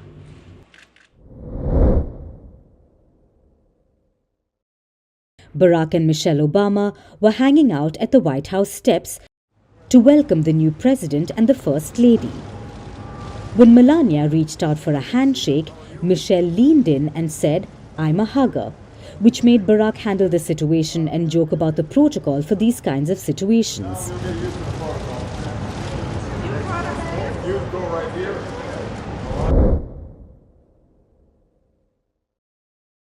But the look on the former First Lady's face was strikingly different, a gleam of sadness that pulled at the heartstrings. What was running through her mind as she stood there? After all, it was Michelle Obama who had powerfully challenged Trump on the campaign trail for Clinton, and Trump's inaugural address was a dramatic rejection of everything her husband had fought for during his presidency. So, as the air filled with the notes, Barack and Michelle Obama stood together, embracing their last public moment on the final day of Obama's presidency.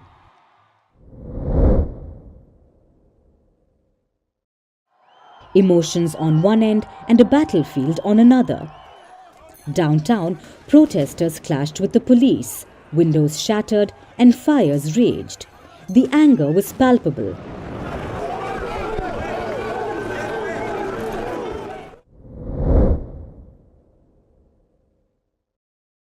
And now, 7 years later, the stage is set again.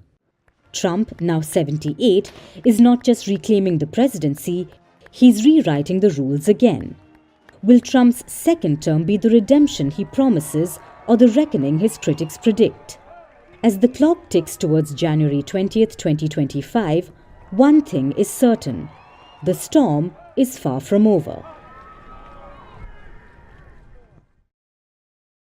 And staying in the United States, incoming President Donald Trump's incoming border czar, Tom Homan, is being mocked and trolled on social media platforms, including Facebook and X.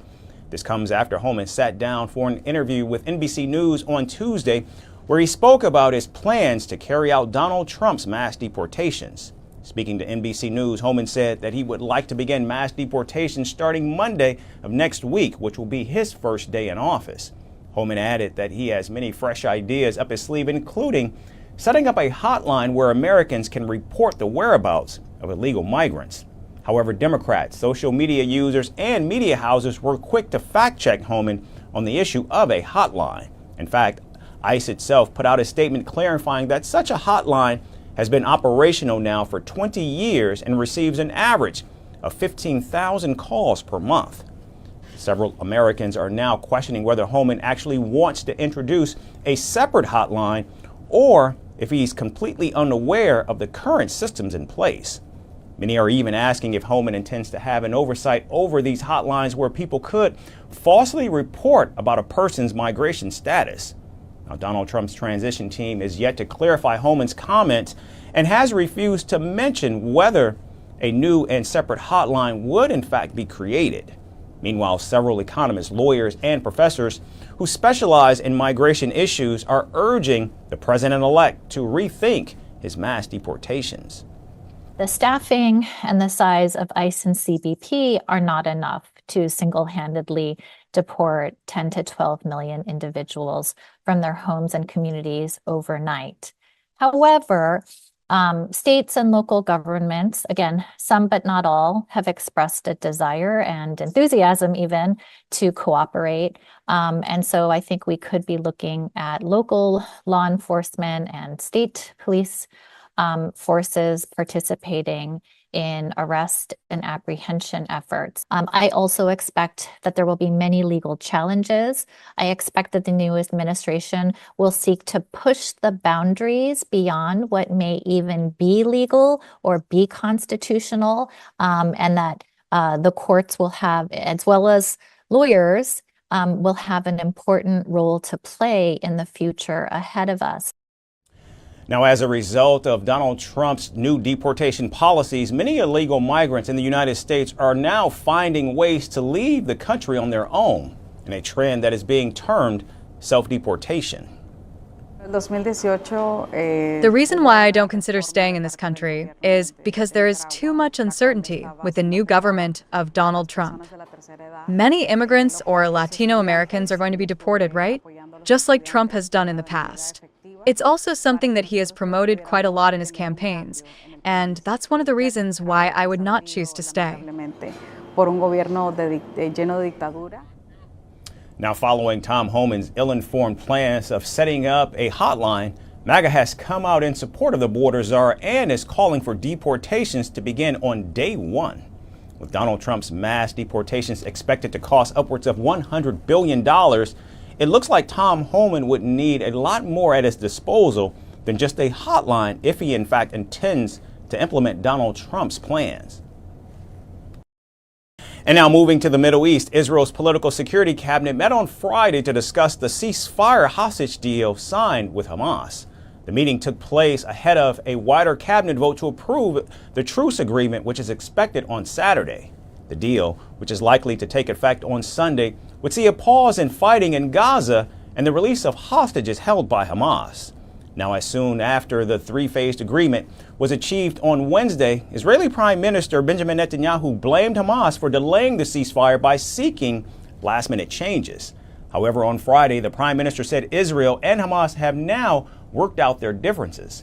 Meanwhile, Secretary of State Antony Blinken said the ceasefire in Gaza would be implemented as planned despite any challenges. But during a press conference, Blinken was heckled by several journalists who were outspoken about American support for Israel. This led to an independent journalist being forcibly removed from the room after he called the top diplomat a criminal. Get your hands off me. Get your hands off me. Get your hands off me. Answer a damn question. I look forward to answering questions in a few minutes. You know about Israel's nuclear weapons. Everybody from the ICJ. I was sitting here quietly, and now I'm being manhandled by 2 or 3 people. You pontificate about a free press. You pontificate about a free press. You are hurting me. You are hurting me. You are hurting me. I'm asking questions after being told by Matt Miller that he will not answer my questions until I'm asked. Please, sir, respect the process. We'll have an opportunity to take questions in a few minutes. Wasn't the point of the May 31st statement to block the ICJ orders? You blocked the ICJ orders. Please, sir, respect the process. Thank you. Oh, respect the process. Respect this process while everybody from Amnesty International. From Amnesty International to the ICJ saying that Israel is doing genocide and extermination, and you're telling me to respect the process. Criminal! Why aren't you in The Hague? Why aren't you in The Hague? Why aren't you in The Hague? Now, according to the ceasefire, Hamas is due to free 33 hostages in the first phase, and a list of the captives has now been released. The names of these hostages, including 2 Americans, are not in order of release and do not indicate whether they are dead or alive. However, friends and families of these hostages hope the agreement will be implemented fruitfully with the help of incoming President Donald Trump. We are fully confident that these are only disturbances and spins because, you know, the base needs some attention. But we are fully confident that President Trump is the new sheriff in town and he's taking care of things, and we really hope and pray that his efforts will be fruitful and we can get all our hostages back as soon as possible. This has been a tremendously amount of pressure on the families, and we just hope this period will be over. We don't see any point in the schedule, this lengthy schedule of the deal. We think that everyone could be back home in 2 weeks, and we want them back as soon as possible, of course. Meanwhile, Israel's hardline right-wing politicians have denounced the ceasefire deal, and hundreds of their supporters are protesting against Netanyahu. And never submit to terror, and never give any part of the living body of Eretz Israel to anybody, not to leave, as Ramban said, not to leave Eretz Israel to enemies and not to leave it desolate. We will settle Gaza. We will settle Lebanon. We will settle the entire promised land. Thank you very much.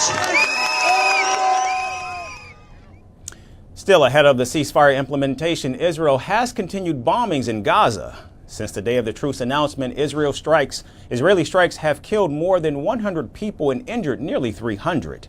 The Israeli forces have defended the strikes, saying they are eliminating dozens of terror targets across Gaza. And finally, we head to Mexico, where the Pacific Ocean has become a battleground of cocaine, crime, and cartels. Mexico's Navy has been involved in high-speed chases, daring raids, and massive drug hauls. Yet the cartels remain relentless, with their reach stretching across borders and oceans. But as Donald Trump prepares to retake the White House, tensions between Mexico and the United States are boiling over. What lies ahead in this escalating conflict? Our final report tells you more. The Pacific Ocean witnessed a dramatic pursuit on the 15th of January when the Mexican Navy seized 2.19 tons of cocaine near Cabo San Lucas. 3 boats packed with drugs were intercepted using helicopters, airplanes, and patrol vessels. The high-speed chase then resulted in the detention of 9 crew members, all Mexicans, and the contraband was handed over to the prosecutors. But for the Mexican Navy, that wasn't all for the day. In a separate incident, the officials located and even dismantled a clandestine drug laboratory in Sinaloa state, preventing the production of synthetic drugs. The operation, conducted in coordination with the Federal Attorney General's office, uncovered a lab near the state's capital, spanning approximately 1,500 square meters. Authorities said they seized 15 kilograms of finished product and large quantities of chemical precursors and equipment. The lab and materials were neutralized on site to prevent further drug manufacturing. Now, this is just the latest chapter in a relentless saga. Last year in November, the Mexican Navy intercepted a semi-submersible go-fast boat 246 kilometers off Acapulco. On board were 102 tightly packed bricks of cocaine weighing 3.6 tons or 3,265 kilograms. 9 crew members were detained, out of which 6 were foreigners, hinting at the international reach of Mexico's drug cartels. But August last year marked a turning point. In a high-stakes chase captured on dramatic video, Mexican naval forces stopped 3 speedboats near Manzanillo. The raid netted 5.6 tons or 5,600 kilograms of cocaine, the largest single seizure in the current administration. A further 1.6 tons were retrieved from floating packages in a second operation near Lázaro Cárdenas, bringing the day's total haul to over 7 tons or 7,000 kilograms. Arrests followed, with 15 suspects apprehended and over 1,000 liters of fuel confiscated. Even though the operations are daring, the stakes are higher than ever. The routes used by cartels span thousands of miles, from South American production hubs to the United States, their largest market. And, despite these dramatic victories, the flow of cocaine remains unbroken. But as Donald Trump prepares to retake the White House in the coming 3 days, a storm brews on the horizon. His administration is sharpening its focus on the cartels. Marco Rubio, Trump's pick for Secretary of State, took no time to think it over when he declared the cartels as terrorists. They basically have operational control over huge swaths of the border regions between Mexico and the United States. It is important for us to not just go after these groups, but identify them and call them what they are. The cartels are terrorizing America with mass migration and a flow of drugs. Mexico, meanwhile, faces a delicate balancing act. While its pharmaceutical exports to the United States reached over $1 billion in 2023, its waters are flooded with illicit cargo. Even then, Mexican President Claudia Sheinbaum welcomed diplomacy with the incoming Trump administration and hoped that the US and Mexico could work jointly and cooperatively to crack down on Mexican cartels. U.S. President-elect Donald Trump's nominee for Secretary of State Marco Rubio also in his statement mentioned the possible declaration of groups associated with terrorism, of these criminal groups, of the cartels. He says it has its complications because of the way they operate. So we also obviously agree with this, that declaring a group a terrorist group has many implications. So what happens next? As the Trump administration readies for a hardline approach, will these crackdowns escalate, or will the cartels fight back to protect their drug kingdom?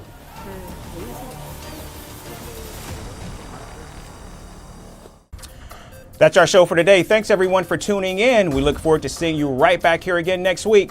Thanks again for watching. Donald Trump's return to the Oval Office is imminent. He will soon take the oath of office and once again lead the nation. God spared my life for a reason. President-elect Donald Trump's first priority tackling illegal immigration and securing the nation's borders. We're going to fix our borders. The incoming administration has prioritized the Russia-Ukraine war. Can they succeed in ending one of the world's most challenging conflicts? I will have the horrible war between Russia and Ukraine settled. And as he returns to the White House, will Donald Trump resume a bruising trade war with the world's second largest economy, China? If China or some other country is behaving badly, we have things called tariffs. All of this and more right here on Firstpost America.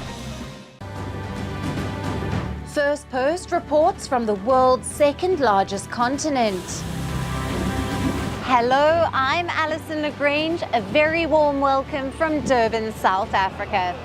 We get you the news and the newsmakers from Africa.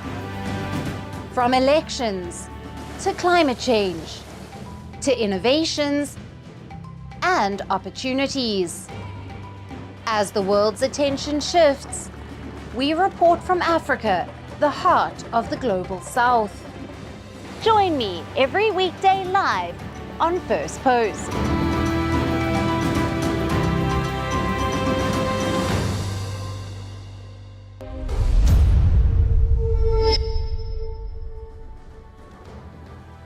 Hello and welcome to First Post Africa, where we get you the top stories from the continent and from across the world. I'm Alison LaGrange, coming to you live from Durban, South Africa.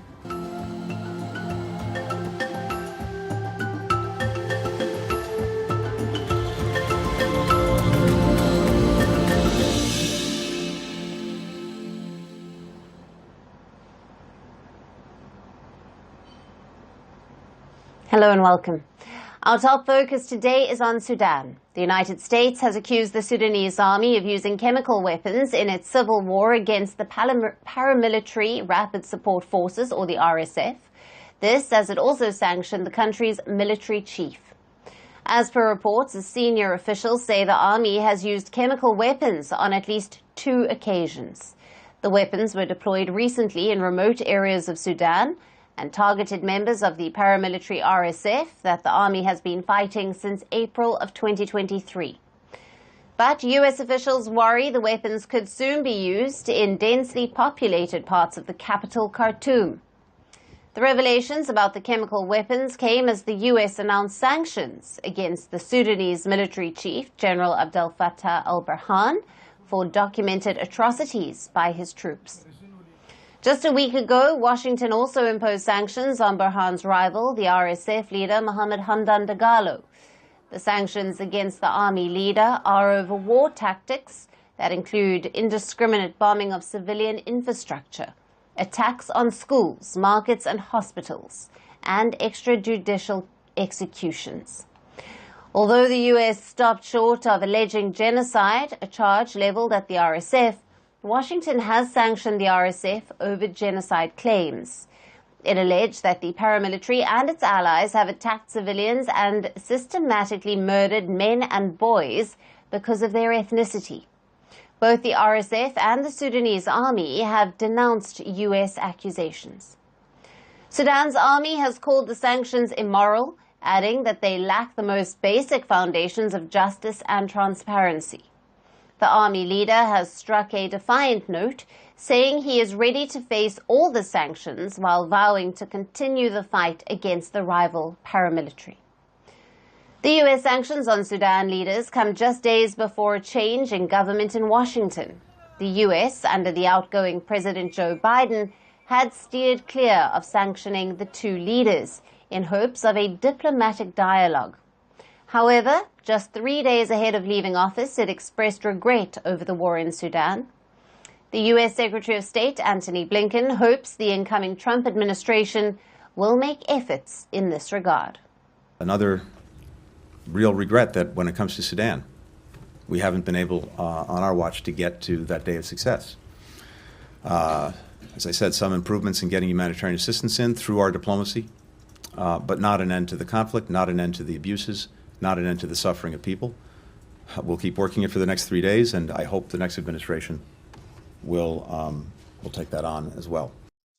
The Sudan war erupted in April of 2023 as a power struggle between the army and the RSF.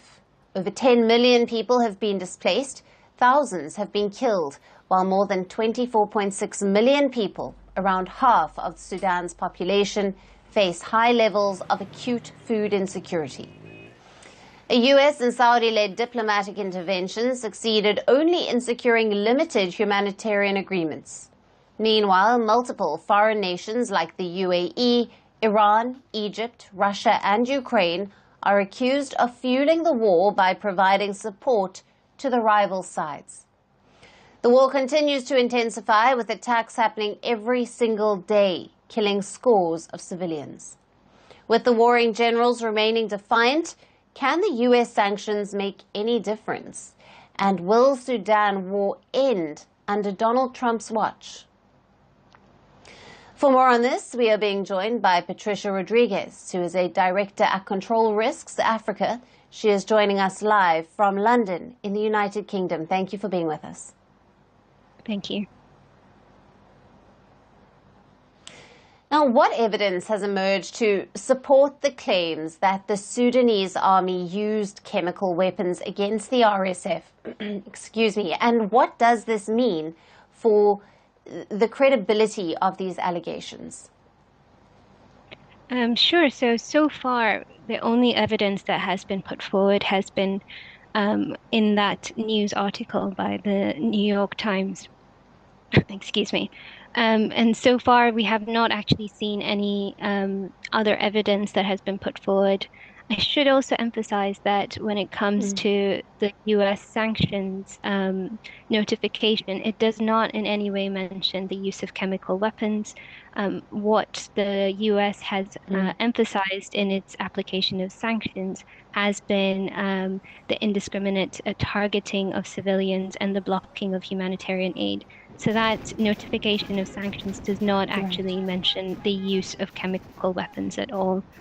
This notion of the use of chemical weapons is primarily from the media, but I will also highlight that in the past, in 2016, Amnesty International had uncovered use of chemical weapons by the former president, the former regime under Omar al-Bashir.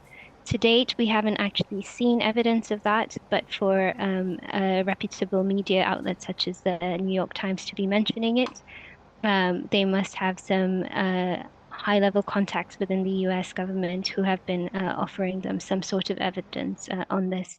But publicly available evidence is not in the public domain at this point in time. To your question around what that means for potential humanitarian access, so far the U.S. has blamed both sides on restricting access to various areas of Sudan. And in fact, just a couple of days before the sanctions were announced, the Sudanese army had said that, or committed to being open to having humanitarian access into Darfur and securing a humanitarian corridor from Chad, something which they had been very reluctant to do until recently. So it does seem that the sanctions are having the intended effect of opening up some humanitarian corridors. Right. And Patricia, what legal or international mechanisms exist to hold the Sudanese army accountable for the alleged chemical weapons use? And what role could regional and global powers play in addressing this issue? Ultimately, there does need to be more thorough investigations. So the likes of the UN and the International Criminal Court have already been involved in previous investigations into alleged war crimes in Sudan. So the international mechanisms are there via the UN Security Council, who can then refer the case to the International Criminal Court. There are currently two major obstacles here. The first being that the UN Security Council is currently divided in their approach to Sudan. There have been some vetoes by particularly Russia and China when it comes to making definitive statements on issues to do with Sudan. And then secondly, Sudan itself is not a member of the Paris agreement, which allows the International Criminal Court to have jurisdiction over it. So while the ICC is an option for investigations and, as you mentioned, accountability over the alleged use of chemical weapons, at this point in time, Sudan is not party to that accord. And it would require Sudanese authorities to be welcome for these sorts of investigations, for them to be able to be held accountable at the international level. Right.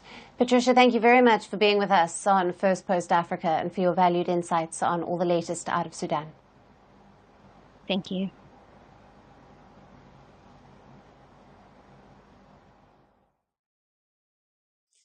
From Sudan now, let us shift our focus to the eastern part of the continent. Uganda's king of controversies and President Yoweri Museveni's son is back in action on social media, and this time he has promised to shake up the world.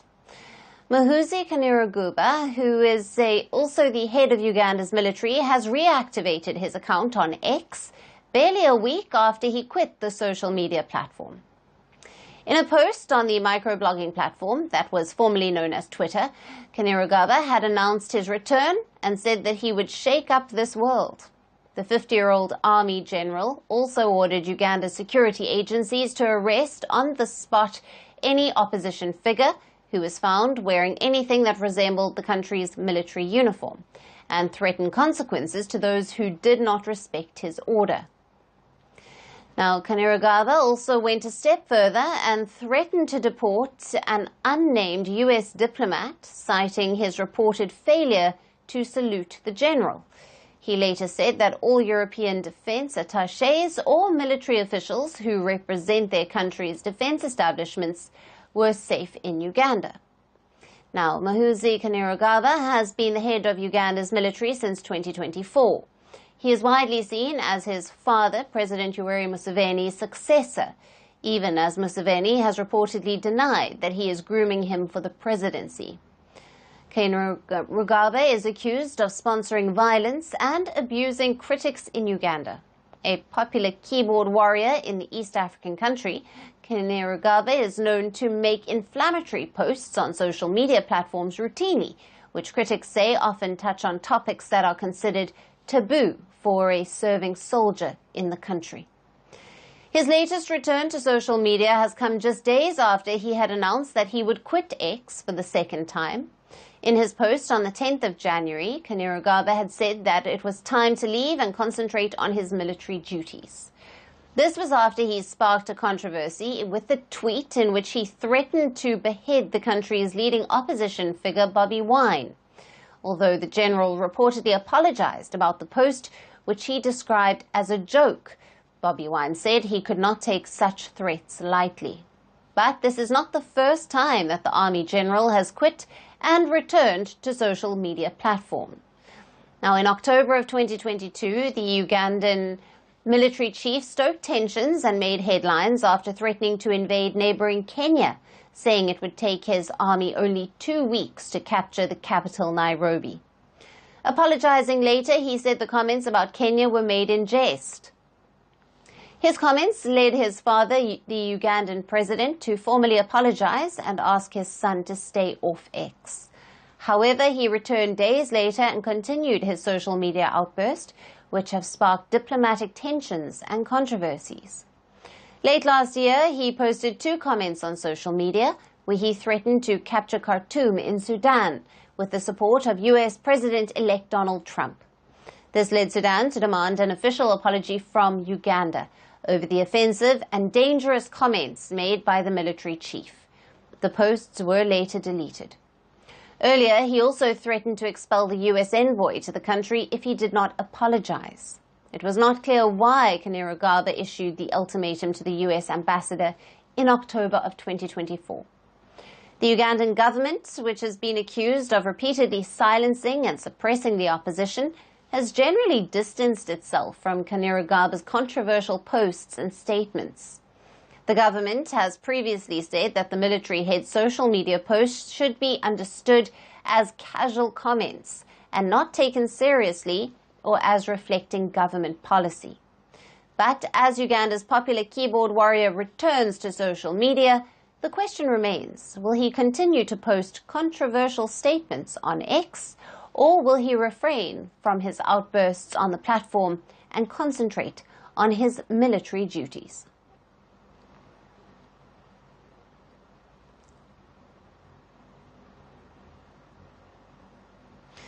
Let us now shift our attention to the Horn of Africa, where excitement is running high over Donald Trump's return to the White House next week. In Somalia's breakaway region, Somaliland, many people are reportedly convinced that the United States, under the incoming presidency of Donald Trump, is poised to become the world's first country to recognize the self-declared republic. Reports suggest that many Somalilanders have called Trump their savior and are urging him to recognize Somaliland, which broke away from Somalia more than 3 decades ago. On social media platform X, some users have asked the incoming president-elect to reorganize Somalia and restore peace in the region, while others have called his return an opportunity to sway the international community in Somaliland's favor. Now, Somaliland had declared unilateral independence from Somalia in 1991. Strategically located along the Gulf of Aden, the territory has maintained relative stability and self-governance over the years. But the international community has not yet recognized the self-governing state. Somalia still considers the region as a part of its territory. Last year, landlocked Ethiopia struck a deal with Somaliland that irked Somalia. As per the deal, Ethiopia had agreed to a possible recognition of Somaliland's independence in exchange for a stretch of coastline for its naval base and commercial port. However, later that year, Ethiopia struck a peace deal with Somalia in Turkey, in which the landlocked country agreed to arrangements that would ensure access to the sea under Somalia's sovereign authority. Since then, Somaliland, which has said the deal with Ethiopia is still intact, has been looking to other countries to get international recognition. In December, reports suggested that Somaliland had planned to grant the United States a strategic base along the Red Sea coastline in a bid to persuade the incoming Trump administration to recognize the breakaway Somali territory. Currently, the U.S. has an air base at Baal Doggle in northwest of Somalia's capital, Mogadishu, through which they have been conducting regular airstrikes against Islamist insurgents in Somalia. Additionally, the U.S. has also got a base in Djibouti, which is just north of Somaliland. A base on Somaliland's coastline would serve as a critical asset for the United States in countering Houthi threats to Western and Israeli vessels that are traversing through the Red Sea. It will also serve as a counter to growing Chinese presence in the region. And so, in recent months, some politicians from Trump's Republican Party have pushed for recognizing Somaliland. Last month, Congressman Scott Perry introduced a bill proposing formal U.S. recognition for Somaliland. Even during the first Trump administration, several officials working on Africa advocated for recognizing Somaliland, while also appreciated Somaliland's relation with Taiwan, another unrecognized self-governing territory in East Asia. Trump's decision to withdraw the U.S. forces from Somalia in 2020 was also interpreted by Somalilanders as a pivot toward a new Somalia doctrine in Washington. So, with Trump returning to the White House on Monday and Republicans getting back control of the House and the Senate, is Somaliland on the cusp of being internationally recognized? We will continue to get the updates on this right here on Firstpost.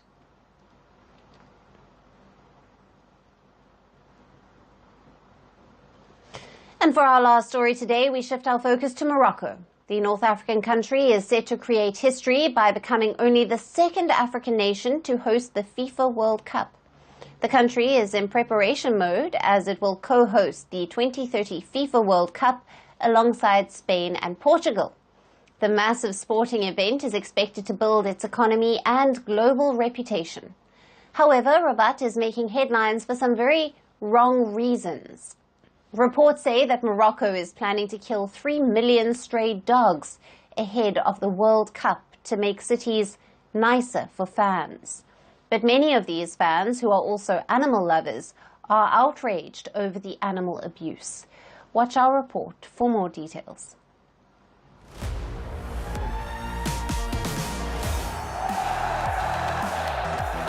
The FIFA World Cup, a sporting spectacle that unites football fans across the globe. With a recorded viewership of over 5 billion, it's the planet's most popular sporting event, taking place every 4 years and features several teams from around the world. The stakes are high and so are the emotions.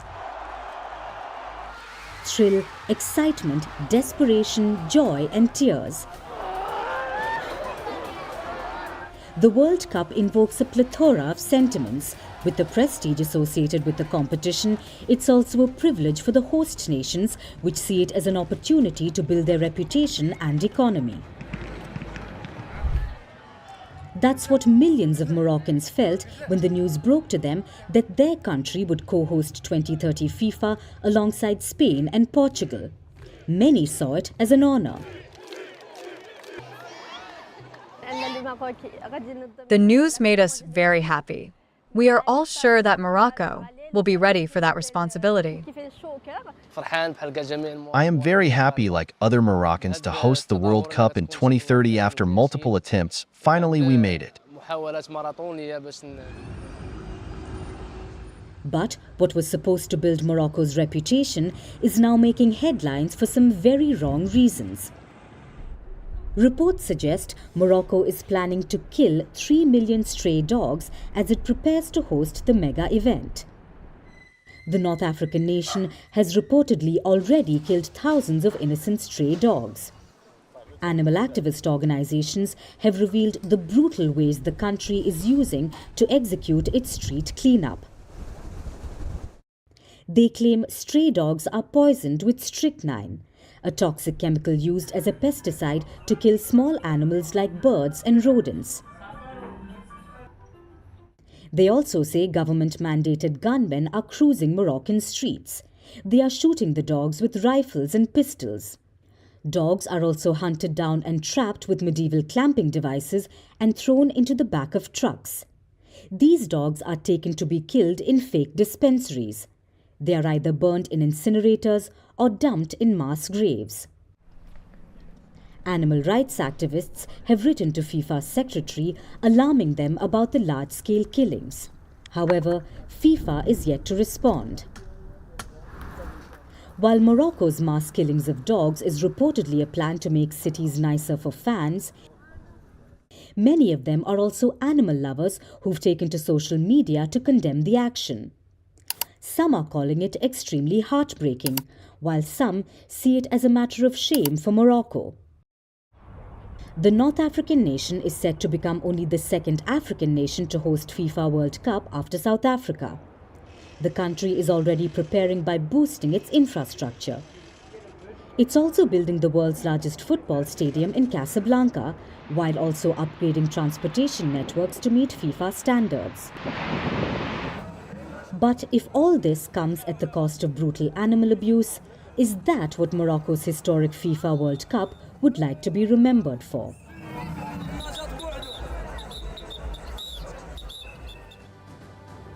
And that's it on the show for today. We will see you again at the same time on Monday. Have a great weekend. Thank you for watching, and goodbye.